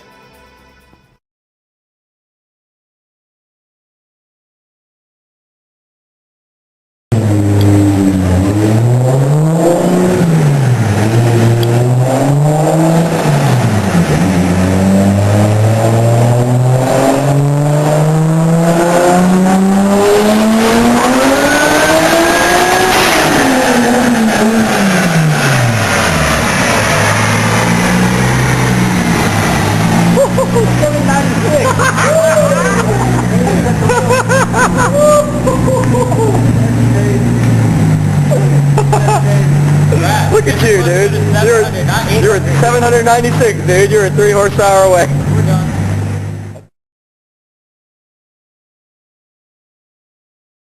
This is where AI vision system combined with the LiDAR mapping really helps the mower understand its environment. And you can see as it mows up and down the yard, this is a slope. It's heading slope down towards the pond there. The Mova LiDAX Ultra handles it with ease. It can handle up to 45%, which is steeper than many robotic mowers. And it can also climb over obstacles up to 4 centimeters high. This will be important for yards that have small bumps, roots, or just uneven ground. Now you can also see as the mower is climbing slopes, it will adjust its traction as it climbs those sections of the yard. Another impressive feature is the precision positioning system. The mower maintains accuracy within 5 centimeters, which allows it to navigate tight spaces and maintain clear mowing lines. And this will help ensure the lawn is cut evenly across the entire yard. After testing the Mova LiDAX Ultra series, the technology behind it is very impressive. The LiDAR navigation, the AI obstacle detection, and terrain capability all help it handle real-world yard conditions. But the biggest benefit really comes down to convenience. Instead of spending every weekend mowing your yard, the Mova LiDAX Ultra handles that for you. And that means less work, more time, and a lawn that stays consistently maintained. And for homeowners looking to automate yard care and simplify your routine, a robotic mower like that can be a huge upgrade. And if you want to check out the Mova LiDAX Ultra, I'm going to put a link down in the description. And if you want to see more real-world tests like this, like and subscribe and click the bell icon. And thank you for 275,000 subscribers. Check out today. We are starting on the garage door project, and the first step of this is we have to have power run over to the new garage door opener area before Monday. So we're going to go ahead and do that now on Supercar Street Racing. And here's the parts we're going to use. All we're basically going to do today is start off by prepping these parts.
back in the SCSR kitchen now with the receptacle for the new jack shaft garage door opener.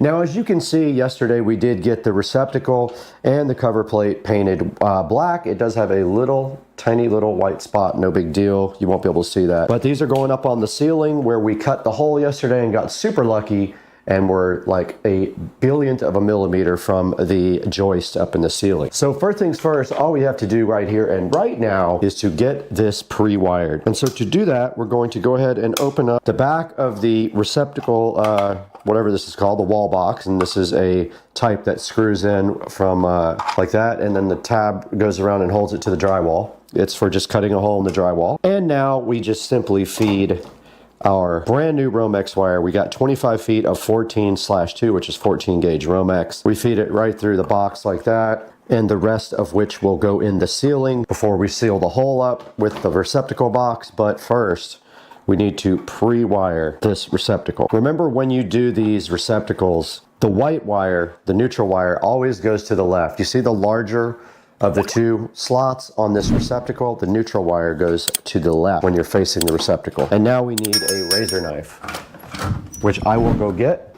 Take this Romex wire and strip off enough. Strip off the Romex, strip the paper off the ground. Ground wire is the bare copper wire. Take your scissors. Now let's see if our wire strippers still work. These have been giving me fits lately, probably because I don't know how to operate them. Okay, we got our wire strip back, and we are going to use the back, the quick connector, where you just push through the back of the receptacle, and don't forget, white goes to the left, so white would be this side. So you either use the top or the bottom. You don't use one of each. So the top, left side here, you just push the wire in and it locks in place. Same with the black wire, push the wire in and it'll lock, supposedly. Oh, wrong hole. That's what she said. That's what she said. All right, that is in there. And it doesn't look like I stripped back the ground enough, but we'll make it work. Now remember, when you are doing your ground, any screw actually, when you make your loop, if you're gonna do the screw, your loop always goes in the direction to tighten the screw. You put the loop in like this, the direction of the tighten. Does that make sense?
All right, we have successfully finished the first part of getting our new garage door and garage door opener installed. This is the new Chamberlain RJ101, I believe is the model number, jack shaft opener.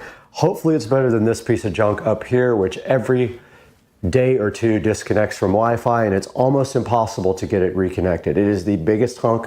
It will not go into Wi-Fi setup mode no matter what. I have to play with it for 10 or 15 minutes to get it to reconnect to Wi-Fi. And then over here, we did install this electrical outlet and tested it, and it does work. That will be for the opener that will go right here on the wall, and they will just run the plug directly up to the ceiling right there.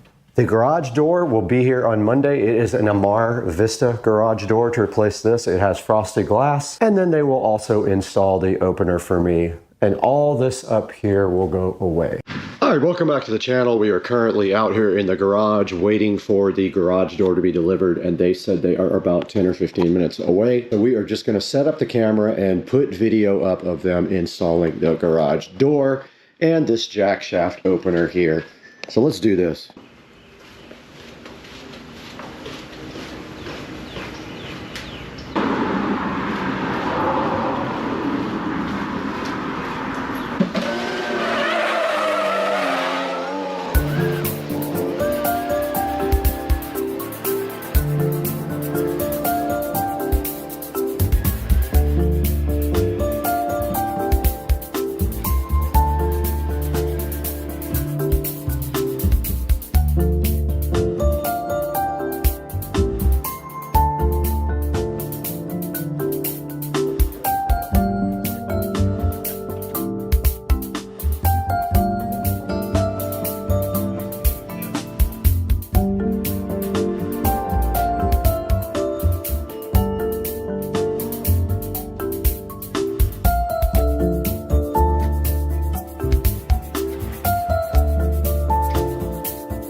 All right, guys, we're back in the Supercar Street Racing garage, and you can see right here and right now, the garage door company just left and installed the AMAR VESA garage door into the garage and the jack shaft opener. And you can see that up here, it eliminated all of this track. And all we have to do now is just shorten this cord from my extension right here and paint that ceiling black. And then over here on the side, you can see they did install the jack shaft opener where I put the power, and you can see it right there, and it looks so good. And you can see it right there. It looks so different, and it is a Chamberlain jack shaft opener. I had no problems with it like I've had with this garage door opener up above. It joined straight to Wi-Fi and was fine. I just have to tie up the wiring right there. And if you see right here and right now, this garage door looks awesome. Let's take it outside now where we can see the outside. All right, we are outside Supercar Street Racing compound, and you can see the AMAR VESA garage door installed from the outside with the frosted glass. And of course, you cannot see through this, but it is letting some light through, and you can see the hexagon lights here looking so fly and so fresh. And the sprinklers are going off, and I did tie the sprinklers into the city water so that it would not ruin my pavers with the rust. But stepping back, the house looks absolutely cool now with the new driveway and the new AMAR garage door with frosted glass. It's a VESA. I'll put a link in the description to this right now, but I'll step back here now. That is how the house looks from the street now. And you can see all of the fun things that we have done, wrapping up to be a pretty cool looking place. and walking back up right here and right now. We did the mailbox, the tree delete, new sod, tied the sprinklers in, redid all the sprinklers for the new setup. And now all we have to do is finish our gardens edging. And same thing over here, gonna re-edge this. And that should do it. And oh, also the new lounge area right here looking fly as heck. Guys, I just wanted to make one final video here of the outside of the house. And you can see right here that we have the house lights set on light blue. And we have the garage lights set on red. And this is what it looks like from the street. And we can change the internal colors of the garage as well. But this is what it looks like from the street, the way it is right now. It looks insane and just a crazy, crazy, crazy cool looking exterior now. A million times improvement over what it was before. And I hope that you guys like this video. And if you're interested in any of this stuff, drop me a comment or an email, supercarstreetracing@gmail.com, and I can talk to you guys about how I did it. One more video here of the light blue, and this looks insane. Level 1000, guys. I love it.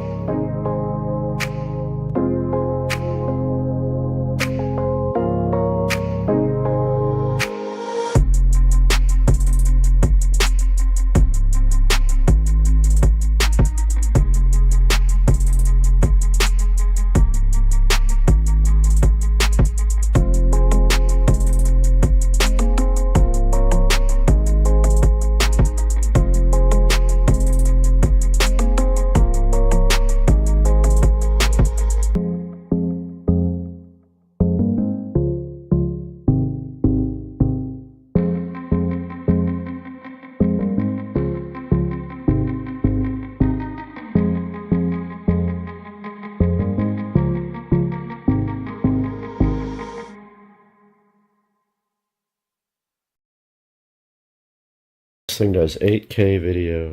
Whoa. What? Oh, so where you scrolling out of the attic? I thought we was going in there. Got him! Got him! Oh! Whoa! Whoa!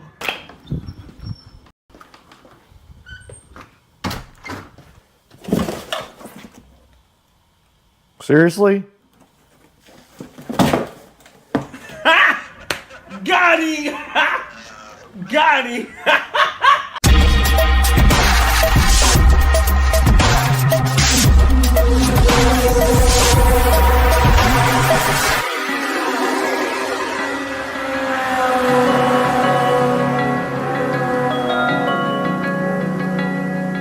Hey guys, welcome back. It is a Monday. And as you guys just saw, that box is completely broken. When I went to pick it up, everything fell out of the bottom. So it's a good way to start your Monday, right? But today we're gonna be replacing all my ancient yard lighting. I picked up these lights about a year ago and have not deployed them out into the yard. So we're gonna be doing that. We're gonna be reusing the old LED bulbs that are currently in the fixtures in the yard, but the yard fixtures are beat up and old and ancient technology. These are newer, nicer looking fixtures. So we're gonna go ahead and get that put in today. So that is our mission, if you choose to accept it with me. But first, we have to clean the yard up because we had some crazy wind in Jacksonville in the last couple of days, and we just need to kind of tidy up the yard a little bit before the yard people get here. So we'll start doing that first, and then we'll move on to installing these wonderful guys in the front yard. So hang out with me.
Here is the first light that we're going to be replacing. So what I want to do right now is take it out and see how I connected it. And it looks like, yeah, I used a quick connect on this. So I think I'm just going to connect the new lights the same way. Unfortunately, these are all taped up with old electrical tape. It's going to be kind of a pain. And that one just came out anyway. Yeah, I'm gonna need to get some scissors to cut this with. Now, these new lights did come with this Pierce type connector, which I'm not going to use. I might use it on one or two of them, but I'm not using it on this one, I don't think, because I haven't quite figured out how to operate them. And we are reusing the old bulbs. They are high intensity, I think they're G5s. And we're going to be trashing these old piece of crap bulbs. And now we'll cut off this old connector and splice the wire back.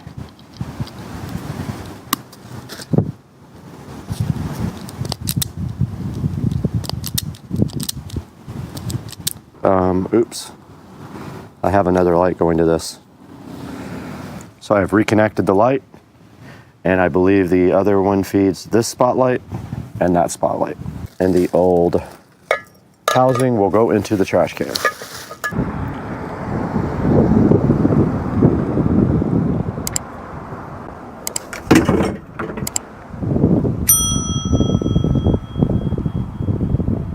I went ahead and powered the lights on, and that one is working fine. All I have to do is bury the wire so it's not visible under some mulch. And I will come back and do that in a little bit.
We have successfully replaced all of our front yard lighting with the brand new Westinghouse fixtures. That is how this one looks here on this side. We do have a plane coming overhead, sorry about that. And then in the garden here, this is the next one. And the next one there. And there, and if you guys do recall, when we replaced our mailbox, we also put one right in the center of the two plants here.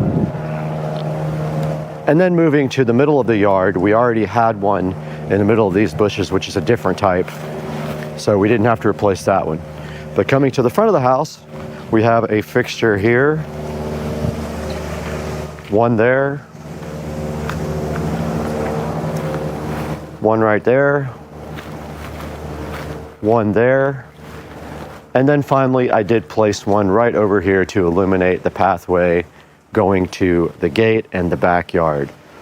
So remember, we used our own, I think they're called G5 LED bulbs. They're like 7-watt bulbs, they're pretty bright. We did use the Westinghouse fixtures, and I can't remember where I picked those up. I really don't remember where I got them from, but I got a whole box of these, possibly off of eBay, but I don't remember. Really don't recall. We do have one single light left out of all of the lights, so we don't have enough to do the backyard. So I'll be looking for a set for the backyard pretty soon. And I hope you guys enjoyed this video, and you'll like and comment and subscribe, and we will see you for the next project, hopefully tomorrow. Wouldn't you rather have a cart? No, those things are way too slow. I can walk faster.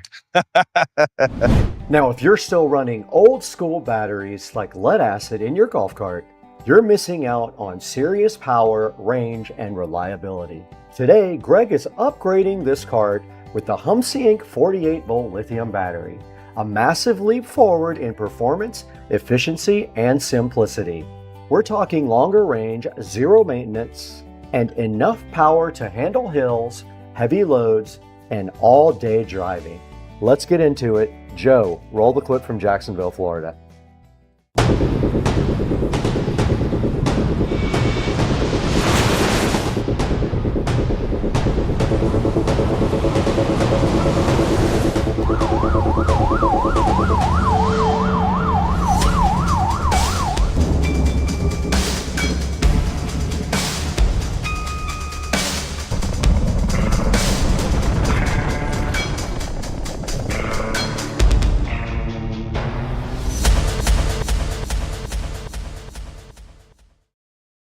This is a 48-volt Life PO4 battery with a massive watt-hour capacity. It's equipped with a 200-amp battery management system, delivering a 2C continuous discharge rate and burst of up to 500 amps, giving you serious torque when you need it most. And it's built smart. You get full protection against overcharging, discharging, overloads, short circuits, and extreme temperatures. And it even has low temp protection, stopping charging at 32 degrees Fahrenheit while still allowing discharge down to -4 degrees Fahrenheit.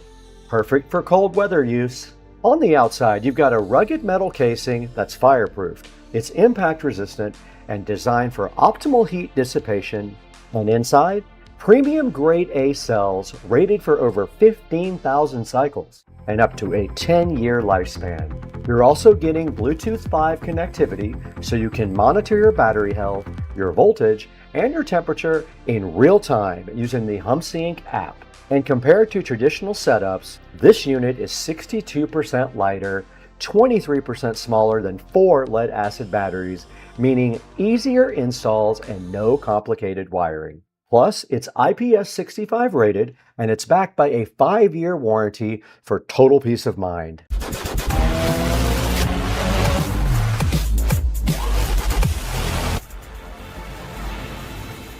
Alright, Greg went ahead and got started by removing all the old lead acid batteries, and right away you can see the difference in the size and the weight. And once those are all out, he's cleaning up the battery tray and getting everything prepped for the new install.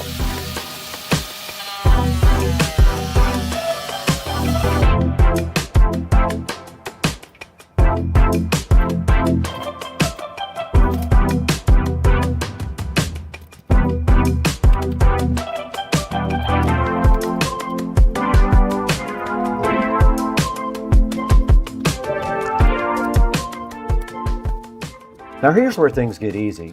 Instead of dealing with multiple batteries and complicated wiring, this is a direct drop-in replacement for all major golf cart brands like Club Cart, E-Z-GO, and Yamaha. Now Greg will place the HumSync battery into position, and thanks to the compact design, it fits cleanly with room to spare. Next, he connects the main positive and negative terminals. That's it. There's no complex series wiring, no balancing issues, just simple, clean power. And with the built-in forced power switch, it also gives you a quick one-touch reset if needed. A super handy feature for troubleshooting on the fly. And Greg will also go ahead and run a wire from the front, from the display, to the back to the battery. And once everything is secured, Greg will power it on and we're ready to roll. Now for the fun part, real-world testing. Now this battery delivers a 50+ mile range on a single charge, so you're not constantly worrying about running out of juice. And with that 200 amp continuous output and 500 amp burst power, the torque is instantly noticeable, especially on hills and rough terrain. Even fully loaded with 4 people, this cart will pull strong without hesitation. And thanks to the efficient power delivery and stable voltage, you get smooth acceleration and consistent performance from start to finish. This isn't just an upgrade, it completely transforms how your golf cart drives.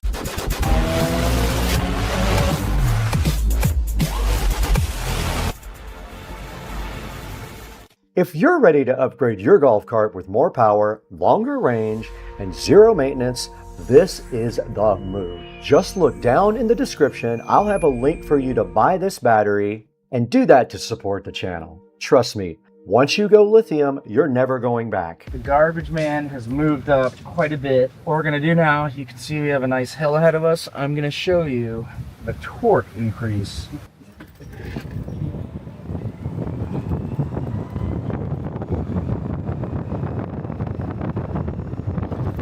Here we go, we're at 7 miles an hour.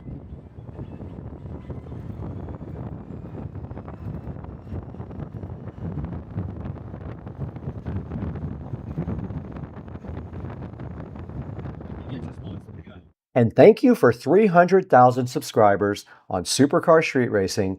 It's only possible because of you, and we really appreciate you. Thank you for watching. I gotta get out of here. Joe, when I'm gone, turn the camera off. From Jacksonville.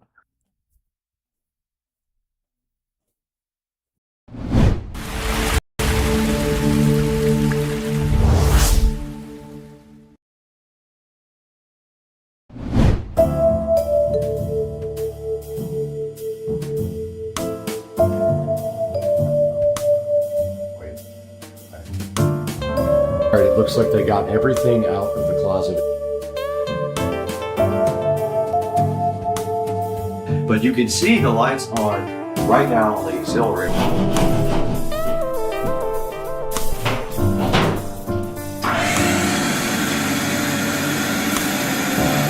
A good bit of the work done here. Shoe racks are right here in front of me.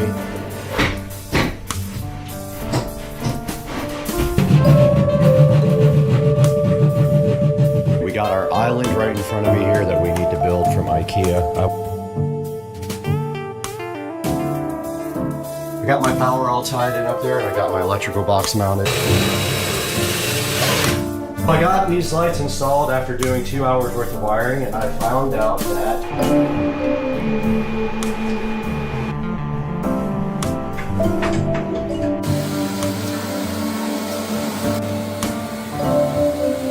these have been going out for a while. This one up here. All right, the installation is done. I made a complete mess. Let's just go one by one. I'm gonna go ahead and go one by one and rename all these.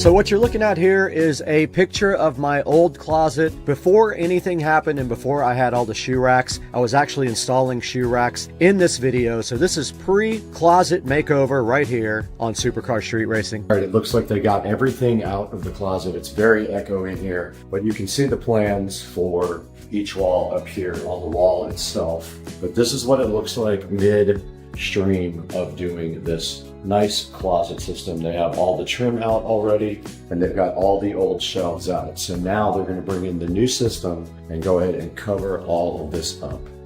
So guys, right here you can see the start of my closet installation. Basically, I am working on the lighting in the ceiling first. Lumery sponsored this project with their awesome AI lighting, and it is RGB recessed. It does white and all the colors around the ring. They look pretty cool. Check this out while I install all this.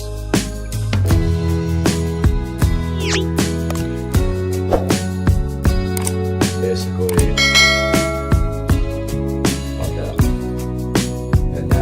thing's supposed to keep it from moving, but it's very loose. Now what you're seeing right here is basically me replacing my old can lights with some brand new Lumery AI RGB lights. So in order to do that, the holes were actually too small. So I had to take a plug and put it onto the hole saw to keep the hole saw from wobbling. If you don't have anything for the center bit to bite onto, you cannot use the hole saw on an old hole. So it's a cool hack. You just make a plug the same size as the hole that already exists. You put it on the actual hole saw, and then that will guide you right up through the hole. Check it out.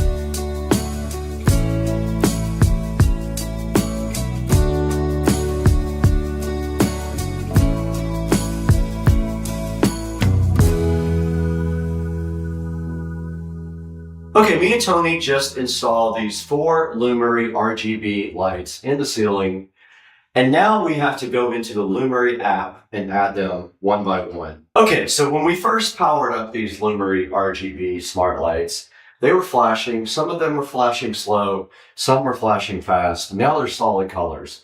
So basically when you turn these on, they go into a pairing mode where the app can see them. So I have the app open right now on the phone. If I hit plus add device, I'm going to see if it finds any devices. Most likely it won't because they're not in that mode anymore. So it says searching for nearby devices. It says make sure your device is in pairing mode, which it is not, as we can see. So what I'm going to do is flip the switch off and back on and see if they go into pairing mode. Oh, they're all flashing now. Okay, it says discovering devices. It found 2 of them.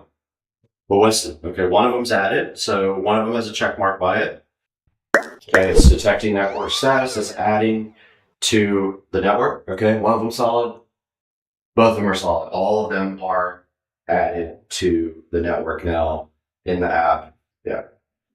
So they're all on now. They're all in the app. There's 4 of them, and I'm going to power all of them on. So I have total app control now of all these. Okay. And then, so there should be a way to just do the halos on the outside of the light. So what I'm going to do is I'm going to go into one of them. I was able to touch the light name and it drilled down into the actual controls. So it's got the main light, so I can turn off the main light. You guys can see that light went off. Now, oh, this is fire. This is fire. Do you see it? Oh, oh my God. Oh, shut the hell up. What? This is nuts. This is leisure. We like leisure. That's kind of cool. That one's kind of And then this is rhythm. So that's about it. My mind's blown right now.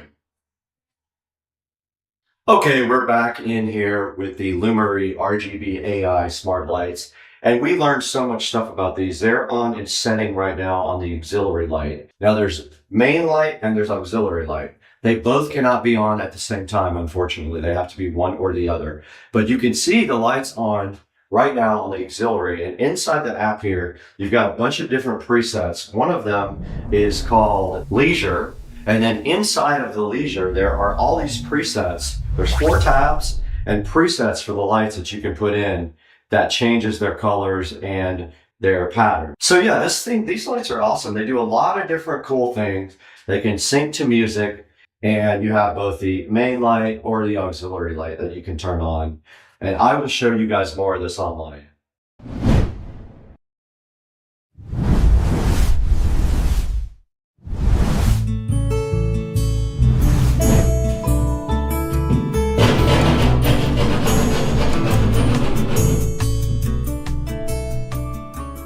We just finished installing our recess lighting from Lumery, badass AI lighting. Now, what we're doing is we have to have power on top of our closet system in order to have light